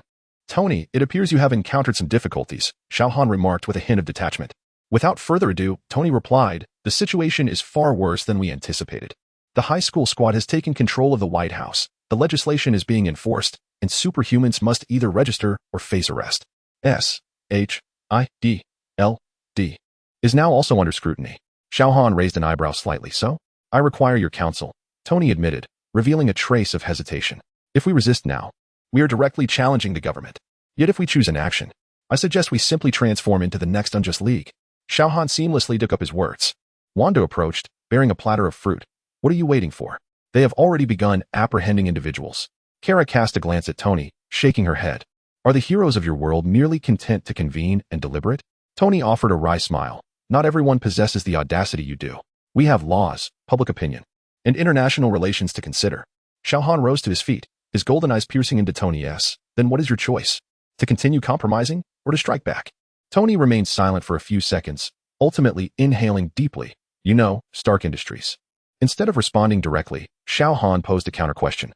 Who do you think the next target of the high school squad will be? Tony S. I sharpened. S-H-I-E-L-D. Or the Avengers? No. Xiao Han shook his head. It is I. They recognize me as the greatest threat, and thus will prioritize eliminating me. And you, Tony, need only to do one thing. As the communication ended, the projection faded away, leaving the command center in silence. Coulson turned to Tony. Sir, what shall we do? Tony closed his eyes, inhaled deeply, then opened them abruptly, his gaze resolute. Initiate the final protocol. Contact all remaining allies. Inform the world. S-H-I-E-L-D stands on the side of freedom. A thought struck Tony, and he called out, J-A-R-V-I-S. Are there any unregistered heroes left in New York? Sir, Spider-Man, Daredevil, and others remain unregistered. Based on intercepted communications, they plan to convene in Queens tonight. Tony took a deep breath, turned to Coulson, and spoke with unwavering determination. Notify the Avengers to prepare for battle. Chapter 83, High School Team versus Superheroes. As night descended, Peter donned his red and blue Spider-Man suit, gracefully weaving through the buildings of Queens. Upon reaching the designated abandoned warehouse, he found several familiar figures standing beneath the dim light. Daredevil Matt Murdock leaned against the wall, his keen hearing already attuned to Peter's light footsteps. You've arrived, Spider-Man, he remarked without lifting his gaze. What is going on? Peter landed atop a shipping container. This so-called high school team is wreaking havoc in broad daylight. The situation is worse than we imagined. A deep voice emerged from the shadows. Peter turned to see Luke Cage leaning against a rusty container, arms crossed, muscles taut. His words had been the ones spoken moments before. Jessica Jones sat atop a pile of wooden crates, half a bottle of whiskey in hand, her eyes weary. Iron Fist Danny Rand sat cross-legged in the corner, hands resting on his knees, a subtle aura of Kunlun surrounding him. Moon Knight Mark Spector leaned against the wall, his silhouette partially obscured by a white cloak. His voice low and somewhat fractured. They're coming, he said. The moon foretold their arrival. White Tiger Ayala Jones crouched atop a high beam, her feline-like pupils narrowing in the darkness. Peter blinked. So, is this an underground gathering of the unregistered faction? Luke Cage scoffed. No. We're the alliance that refuses to be walked like dogs by the government. Jessica took a swig of her drink, in simple terms. We lack Stark's advanced technology and the telepathic abilities of mutants, yet we also refuse to obediently wear handcuffs. Daredevil interjected calmly. Exactly. At that moment, the warehouse door was flung open with a crash. The Punisher Frank Castle strode in, wielding a modified rifle, followed closely by Blade, who adjusted his sunglasses. I hear you're forming a resistance against the government? Count me in. Iron Fist rose, his fists glowing with golden light. So, what's the plan? Fight them to the death. Moon Knight chuckled darkly. Suddenly, Peter's spider sense, along with the heightened instincts of the others, blared in alarm. Bang! The warehouse roof was torn away. Speed Demon hovered in midair, cackling. Found you, little mice. Night Owl hung upside down from a broken steel beam, spinning a short blade on his fingertips. By the provisions of Article 7, you are all now criminals. Power Princess crashed down, her long sword embedding into the concrete floor. Surrender. Or perish. Peter swallowed hard, assuming a fighting stance. Everyone? Should we engage? The Punisher clicked his rifle into place. Luke Cage cracked his knuckles. I've been waiting for this. Jessica smashed her whiskey bottle. Damn. No one is getting out of this unscathed today. With a roar, Luke Cage charged at Power Princess, his iron fists aimed squarely at her face. Bang! The Princess of Power, without even wielding a sword, effortlessly caught his fist with one hand and retaliated with an elbow strike to his chest. Crack! Luke spat out a mouthful of blood, his body hurtling backward until he crashed through a truck and finally came to a halt. Is that all? The Princess of Power disdainfully flicked her wrist, questioning the so-called invulnerability. Meanwhile, Speed Demon transformed into a blur, darting frantically around Spider-Man. Too fast. Peter desperately dodged, his spider sense blaring warnings. Yet he was still struck in the abdomen, sending him flying in a curled-up position. Your speed appears like slow motion to me, Speed Demon sneered, stepping down on Peter's wrist. Are you considering surrendering? Registering might just save your life. Night Owl lingered at the edge of the battlefield, each flash of his short blade eliciting a spray of blood. He coldly flicked the droplets off his blade, gazing at White Tiger. Jessica Jones swung a steel beam at Dr. Spectrum, only to have it effortlessly blocked by an energy barrier. Boring. Dr. Spectrum waved his hand, unleashing a purple energy wave that sent Jessica flying. Iron Fist's golden chi was just coalescing when Arkham's incantation interrupted him. A ghastly green skull clamped onto his arm. Die. Daniel retaliated with a punch. Moon Knight, his white robe stained with blood, gasped for breath as he looked up at the hovering Hawkwoman. The moon says we can't last 5 minutes. Then let's take a few down with us. The Punisher roared as he emptied his last magazine. But all the bullets were deflected by Hawkwoman's metallic wings. Blade Silver Blade finally grasped the shoulder of Speed Demon, only to be seized by the throat in retaliation. A vampire? Speed Demon tilted his head. The bill did not stipulate leaving any survivors. Blade escaped momentarily, plunging back into the fray. The street heroes found themselves in dire straits. Jessica was kicked by the Princess of Power, crashing through several walls before coming to a stop. Blood seeping from the corner of her mouth. The Punisher's modified rifle was severed by Night Owl's short blade. And Blade's silver blade was also repelled by Dr. Spectrum's energy barrier. Spider-Man's web was easily torn apart by the Princess of Power, sending him soaring into the sky before crashing heavily onto a police car. Is this all you can do? The Princess of Power scoffed, her longsword aimed at the crowd. I thought you could last a bit longer. Boom. An energy cannon descended from above, hurling Night Owl into the ground. Everyone looked up to see Iron Man's palm cannon still glowing blue. Apologies for interrupting your little gathering. Adam hovered beside him, stating, it seems we arrived just in time. The Princess of Power narrowed her eyes. Finally, some worthy opponents have arrived. The Hulk's roar echoed from a distance. It appears we have arrived just in time. Natasha's voice emerged from the shadows, as she and Hawkeye stood elevated, bow and firearms simultaneously locked onto their targets. The once hopeless street heroes rekindled their fighting spirit. A green figure plummeted from the sky, crashing before Dr. Spectrum. The shockwave overturned the asphalt of the entire street, and the Hulk's fearsome visage emerged from the swirling dust. High above, a flicker of gravity crossed Heberlong's gaze. I had thought you lacked the courage to arrive. At that moment, a golden portal unfurled at the heart of the battlefield. Xiao Han, Kara, and Wanda stepped forth. Kara's golden locks danced in the night breeze, her eyes already aglow with crimson light. I hear you are seeking Kryptonians? Wanda's chaotic magic swiftly spread. Tonight's game demands a change of rules. Xiao Han floated in the air, arms crossed, surveying the battlefield from his lofty perch. The street heroes rapidly rallied to Iron Man's side, instantly altering the tide of battle. Ladies and gentlemen, this evening, we shall redefine the rules. Tony's helmet sealed shut. Engage. Xiao Han gestured with a wave of his hand. Chapter 84. Total War. The entire New York block has been transformed into a battlefield, with shockwaves erupting incessantly as flames and energy intertwine to weave a tapestry of destruction. Two golden figures engage in rapid combat. It is Kara and Hyperion. Boom. Their heat vision collides, painting the sky a vivid crimson. Kara delivers an uppercut, sending Hyperion soaring into the sky, yet he stabilizes himself mid-air and retaliates with a sweeping beam of heat vision. Is this all you've got? Hyperion sneers. Kara's eyes blaze with the fire of battle, just warming up. Adam and the Princess of Power continue their fierce exchange, a clash of antimatter and divine strength. Adam gathers a cerulean energy in his hands and suddenly unleashes it. Be annihilated. The Princess of Power swings her longsword, golden divine energy colliding with the antimatter wave, tearing the very fabric of space apart. Your power is impressive, she smirks, but it is insufficient to defeat a new god. Hulk, crush him. Nightwing dodges swiftly, his dagger grazing Hulk's back, yet inflicting no wound.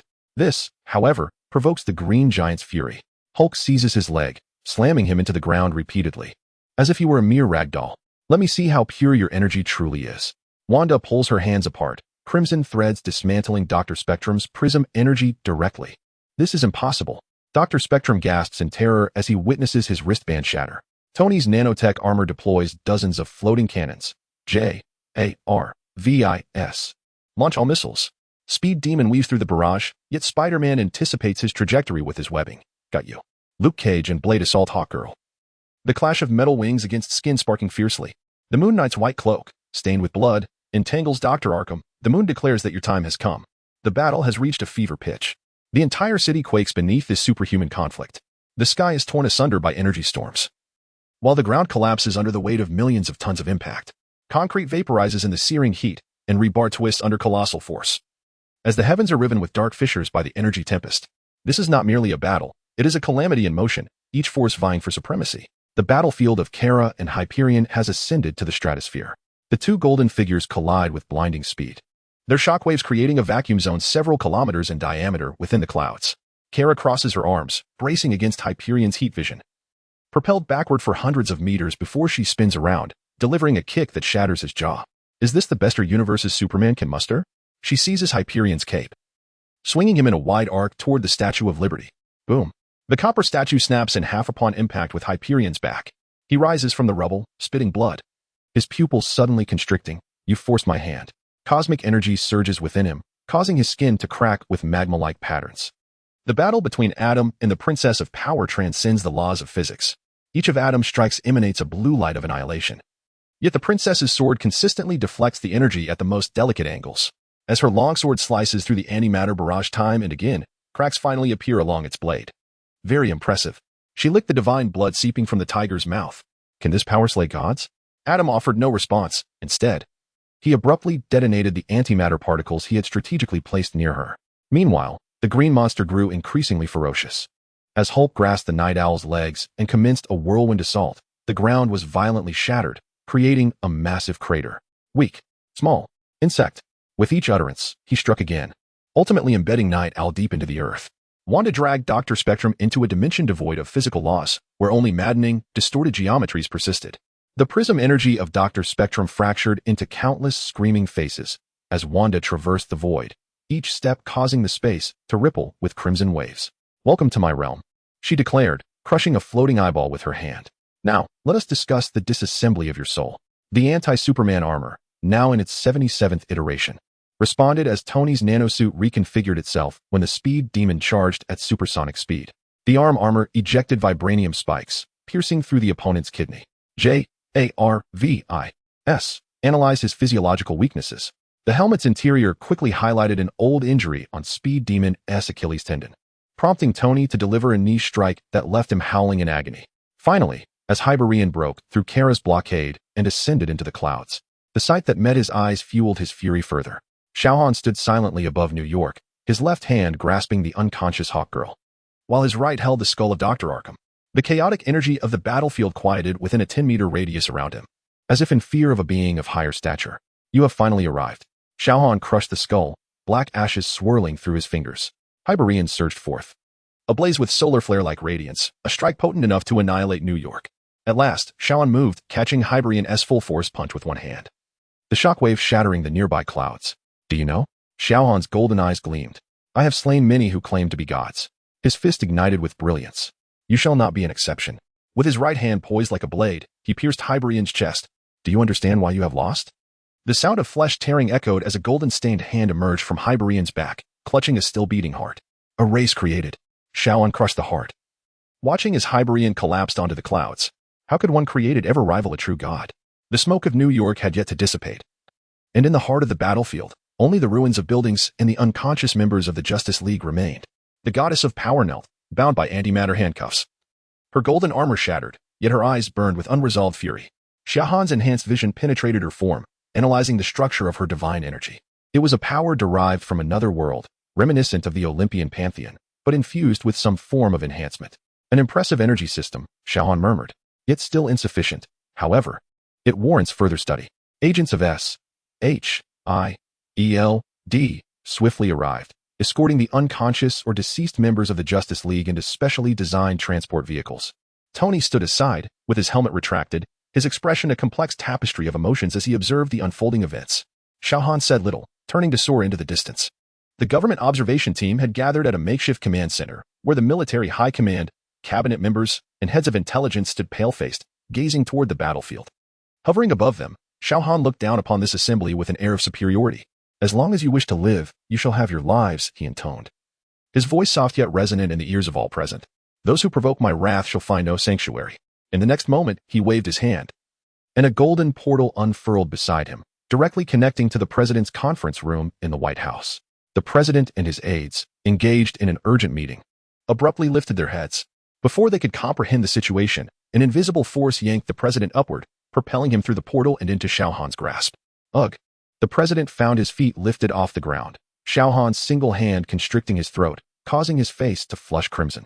Do you seek to control me? Xiao Han's voice was frigid. The president, struggling, managed to stammer out fragmented syllables. I am merely executing. Xiao Han did not allow him to finish. With a crisp snap, the president's neck was broken, and his lifeless body plummeted from the heights, crashing heavily before the government observers. A profound silence enveloped the scene. Military leaders rested their hands on their holsters, yet none dared to draw their weapons. Cabinet members appeared ghostly pale, with several collapsing to the ground in shock. Xiao Han's gaze swept across each of them before he spoke slowly. Find a more obedient president. This is a directive, not a request. With that, he turned and ascended into the sky, followed closely by Wanda and Kara. The Quinjet of SHIELD slowly took flight as Tony Stark gazed down at the president's corpse. He then lifted his eyes toward the direction in which Xiao Han had departed, letting out a deep sigh. Indeed, The world was on the brink of transformation. Chapter 85. The chaotic divine form of magic Te Meipu lay quietly amidst the ruins, his arm ensnared in the shattered asphalt. The street was enveloped in an eerie silence, broken only by the distant wail of fire truck sirens. Hours later, emergency news broadcasts commenced globally. The vice president, pallid and shaken, announced his inauguration and promptly repealed the Inhuman Management Act. Tony Stark stood within the S.H.I.E.L.D. command center, holographic screens displaying urgent communication requests from various state governments across the United States. He massaged his temples. From this day forth, S.H.I.E.L.D. would assume jurisdiction over all matters concerning Inhumans within the nation. No individual would be permitted to legislate autonomously. Tony, are we certain about this? Banner's hesitant voice interrupted from behind. This essentially transforms S.H.I.E.L.D. into the largest repository for Inhuman management. Tony's gaze lingered on the monitor, where the figures of Xiao Han and his companions descended upon the villa in Long Island. We should have realized that when the divine walks among mortals, they are left with only two choices, submission or annihilation. The following day, at the Long Island villa, the morning light streamed through the floor-to-ceiling windows into the living room. Xiao Han sat at the dining table, leisurely finishing the last bite of his fried egg.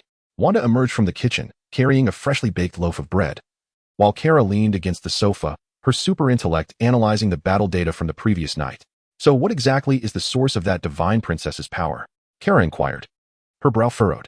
Her energy fluctuations are entirely different from those of Kryptonians. Xiao Han wiped his mouth and rose from his seat. That is precisely what I wish to investigate. He made his way towards the underground laboratory, with Wanda and Kara exchanging glances before following him. In the underground lab, a holographic projection hovered at the center, displaying the body-scan data of the divine princess. Her energy channels, cellular structure, and the flow of divine power were meticulously recorded by Xiao Han's enhanced vision. Her power derives from a certain divine gene, he noted, delicately tracing a strand of DNA. It is not the solar radiation absorption typical of Kryptonians, but rather a direct connection to some higher-dimensional energy source. Wanda leaned in for a closer look, her fingertips aglow with crimson energy. It's somewhat akin to magic, yet far more orderly. Yes, her divine power is bound by rules, unlike your magic which flows freely. Xiao Han replied, accessing another set of data. However, if we can decipher the stable structure of this energy, we might be able to create a serum that grants ordinary humans similar powers. Kara raised an eyebrow. Are you suggesting mass-producing a new divine race? No. Xiao Han shook his head. I merely wish to ascertain whether this power can be reverse-engineered. Wanda's physique is too fragile. It's time for her to undergo an upgrade. As time passed, Xiao Han stood at the center of the laboratory, the holographic projection swirling before him, the energy data of the divine princess flickering incessantly. Wanda entered, rubbing her eyes, a cup of coffee in her hands. Are you still researching? She asked. Take a look, Wanda, Xiao Han replied without lifting his gaze, his fingers deftly reorganizing the data. With a super intellect, enhanced vision, and a touch of magical assistance, it won't be long before we unravel the structure of this energy. Kara floated in, clutching a bag of chips. So is it done? In principle, yes, Xiao Han replied, turning to reveal a test tube shimmering with golden light in his palm. The serum was complete. Yet it required the infusion of divine power and the amalgamation of chaotic magic for stability. Wanda raised an eyebrow. My chaotic magic? Indeed, Xiao Han affirmed. The power of the divine princess emanated from higher dimensional rules, while your chaotic magic could distort reality, drawing from energies of even greater dimensions. Only through their union could the serum truly take effect. Most importantly, the chaotic magic within you exists merely as an energy form, rather than directly augmenting your physicality. Our task now is to harness its full potential. Xiao Han raised his hand, and magical runes crystallized in the air, forming an ancient contract diagram. This magical contract was designed to guide the fusion of divine power and the serum. He looked at Wanda. Are you willing to give it a try? Wanda chuckled lightly, crimson energy surging from her fingertips. Of course. She infused her chaotic magic into the contract, and the runes instantly glowed a vibrant scarlet. Xiao Han suspended the serum at the center of the diagram, intertwining golden divine power with scarlet magical energy. The liquid within the test tube began to bubble, ultimately stabilizing into a brilliant gold-red hue. We've succeeded, Xiao Han declared, grasping the test tube. Now, it can not only bestow you with divine power, but also resonate with your chaotic magic. Wanda accepted the serum without hesitation, injecting it into her arm. Instantly, a tempest of gold-red energy surged through her entire being. Her pupils ignited with divine luminescence, and her muscles, bones, and cells underwent a frenzied evolution. The scarlet magic intertwined with divine energy, forming flowing runes upon her skin. Kara remarked with a smile, Wow, this effect is way cooler than anything from Krypton. Xiao Han smiled back. How does it feel? Wanda clenched her fist, and the air erupted around her palm, as if she could obliterate a building with a single strike. The power is stable, Xiao Han assessed her bodily data, but the serum's potential extends beyond this. Kara, arms crossed, floated nearby. It can get even stronger? Not stronger, but more comprehensive, Xiao Han clarified, projecting a holographic display of the Divine Princess's combat data. Her abilities encompassed not only brute strength but also super speed, nearly invulnerable defenses, flight capabilities, survival in the vacuum of space and extreme environments, the resilience to withstand nuclear explosions, and an extended lifespan. Wanda raised an eyebrow. Are you saying I could acquire all of that? Theoretically, yes, Xiao Han nodded. Your chaotic magic has already fused with divine power, with further guidance. We can unlock your full potential. Why don't we test it? Kara suggested. The trio ventured into the wilderness. Wanda levitated, delivering a powerful punch to the ground. Boom. The nearby earth caved in, shockwaves radiating outward, dust billowing into the sky. Yet Wanda halted the force of the explosion with her chaotic magic. Kara and Xiao Han stood their ground, allowing the gust of energy to wash over them. The recent strike was estimated to possess a force equivalent to 700,000 tons. Merely a casual blow. However, it was imperative to control that power to avoid harming allies, Xiao Han assessed with a nod. Moreover, it appears that your chaotic magic has also been enhanced. Wanda raised her hand, and crimson energy began to surge forth. Reality twisted at her fingertips. A hill vanished into thin air, only to be restored instantaneously. The sensation was exhilarating, prompting her to smile. Let us test her speed, Xiao Han suggested with a grin. Wanda positioned herself in an open area, inhaling deeply as her divine power resonated with the chaotic magic within her. Are you ready? Xiao Han inquired. She smirked slightly. Let us see. Boom. Her figure vanished in an instant, leaving behind a shimmering afterimage of gold and crimson. The sensors of the Turing projection flickered wildly before settling on an astonishing figure, 6 times the speed of light. This is not an exaggeration. One may refer to the comic's depiction of the Divine Princess for validation, which has already been toned down. Kara's eyes widened. Has she already matched my speed? And she hasn't even exerted her full strength. Xiao Han smiled. The chaotic magic distorts space, enabling her to achieve near light speed movement over short distances. In the next moment, Wanda appeared beside him, an experience akin to teleportation. How does it feel? Xiao Han asked. It feels as though time has come to a standstill, she chuckled lightly. However, while running, the world seems to slow down, which is quite fascinating.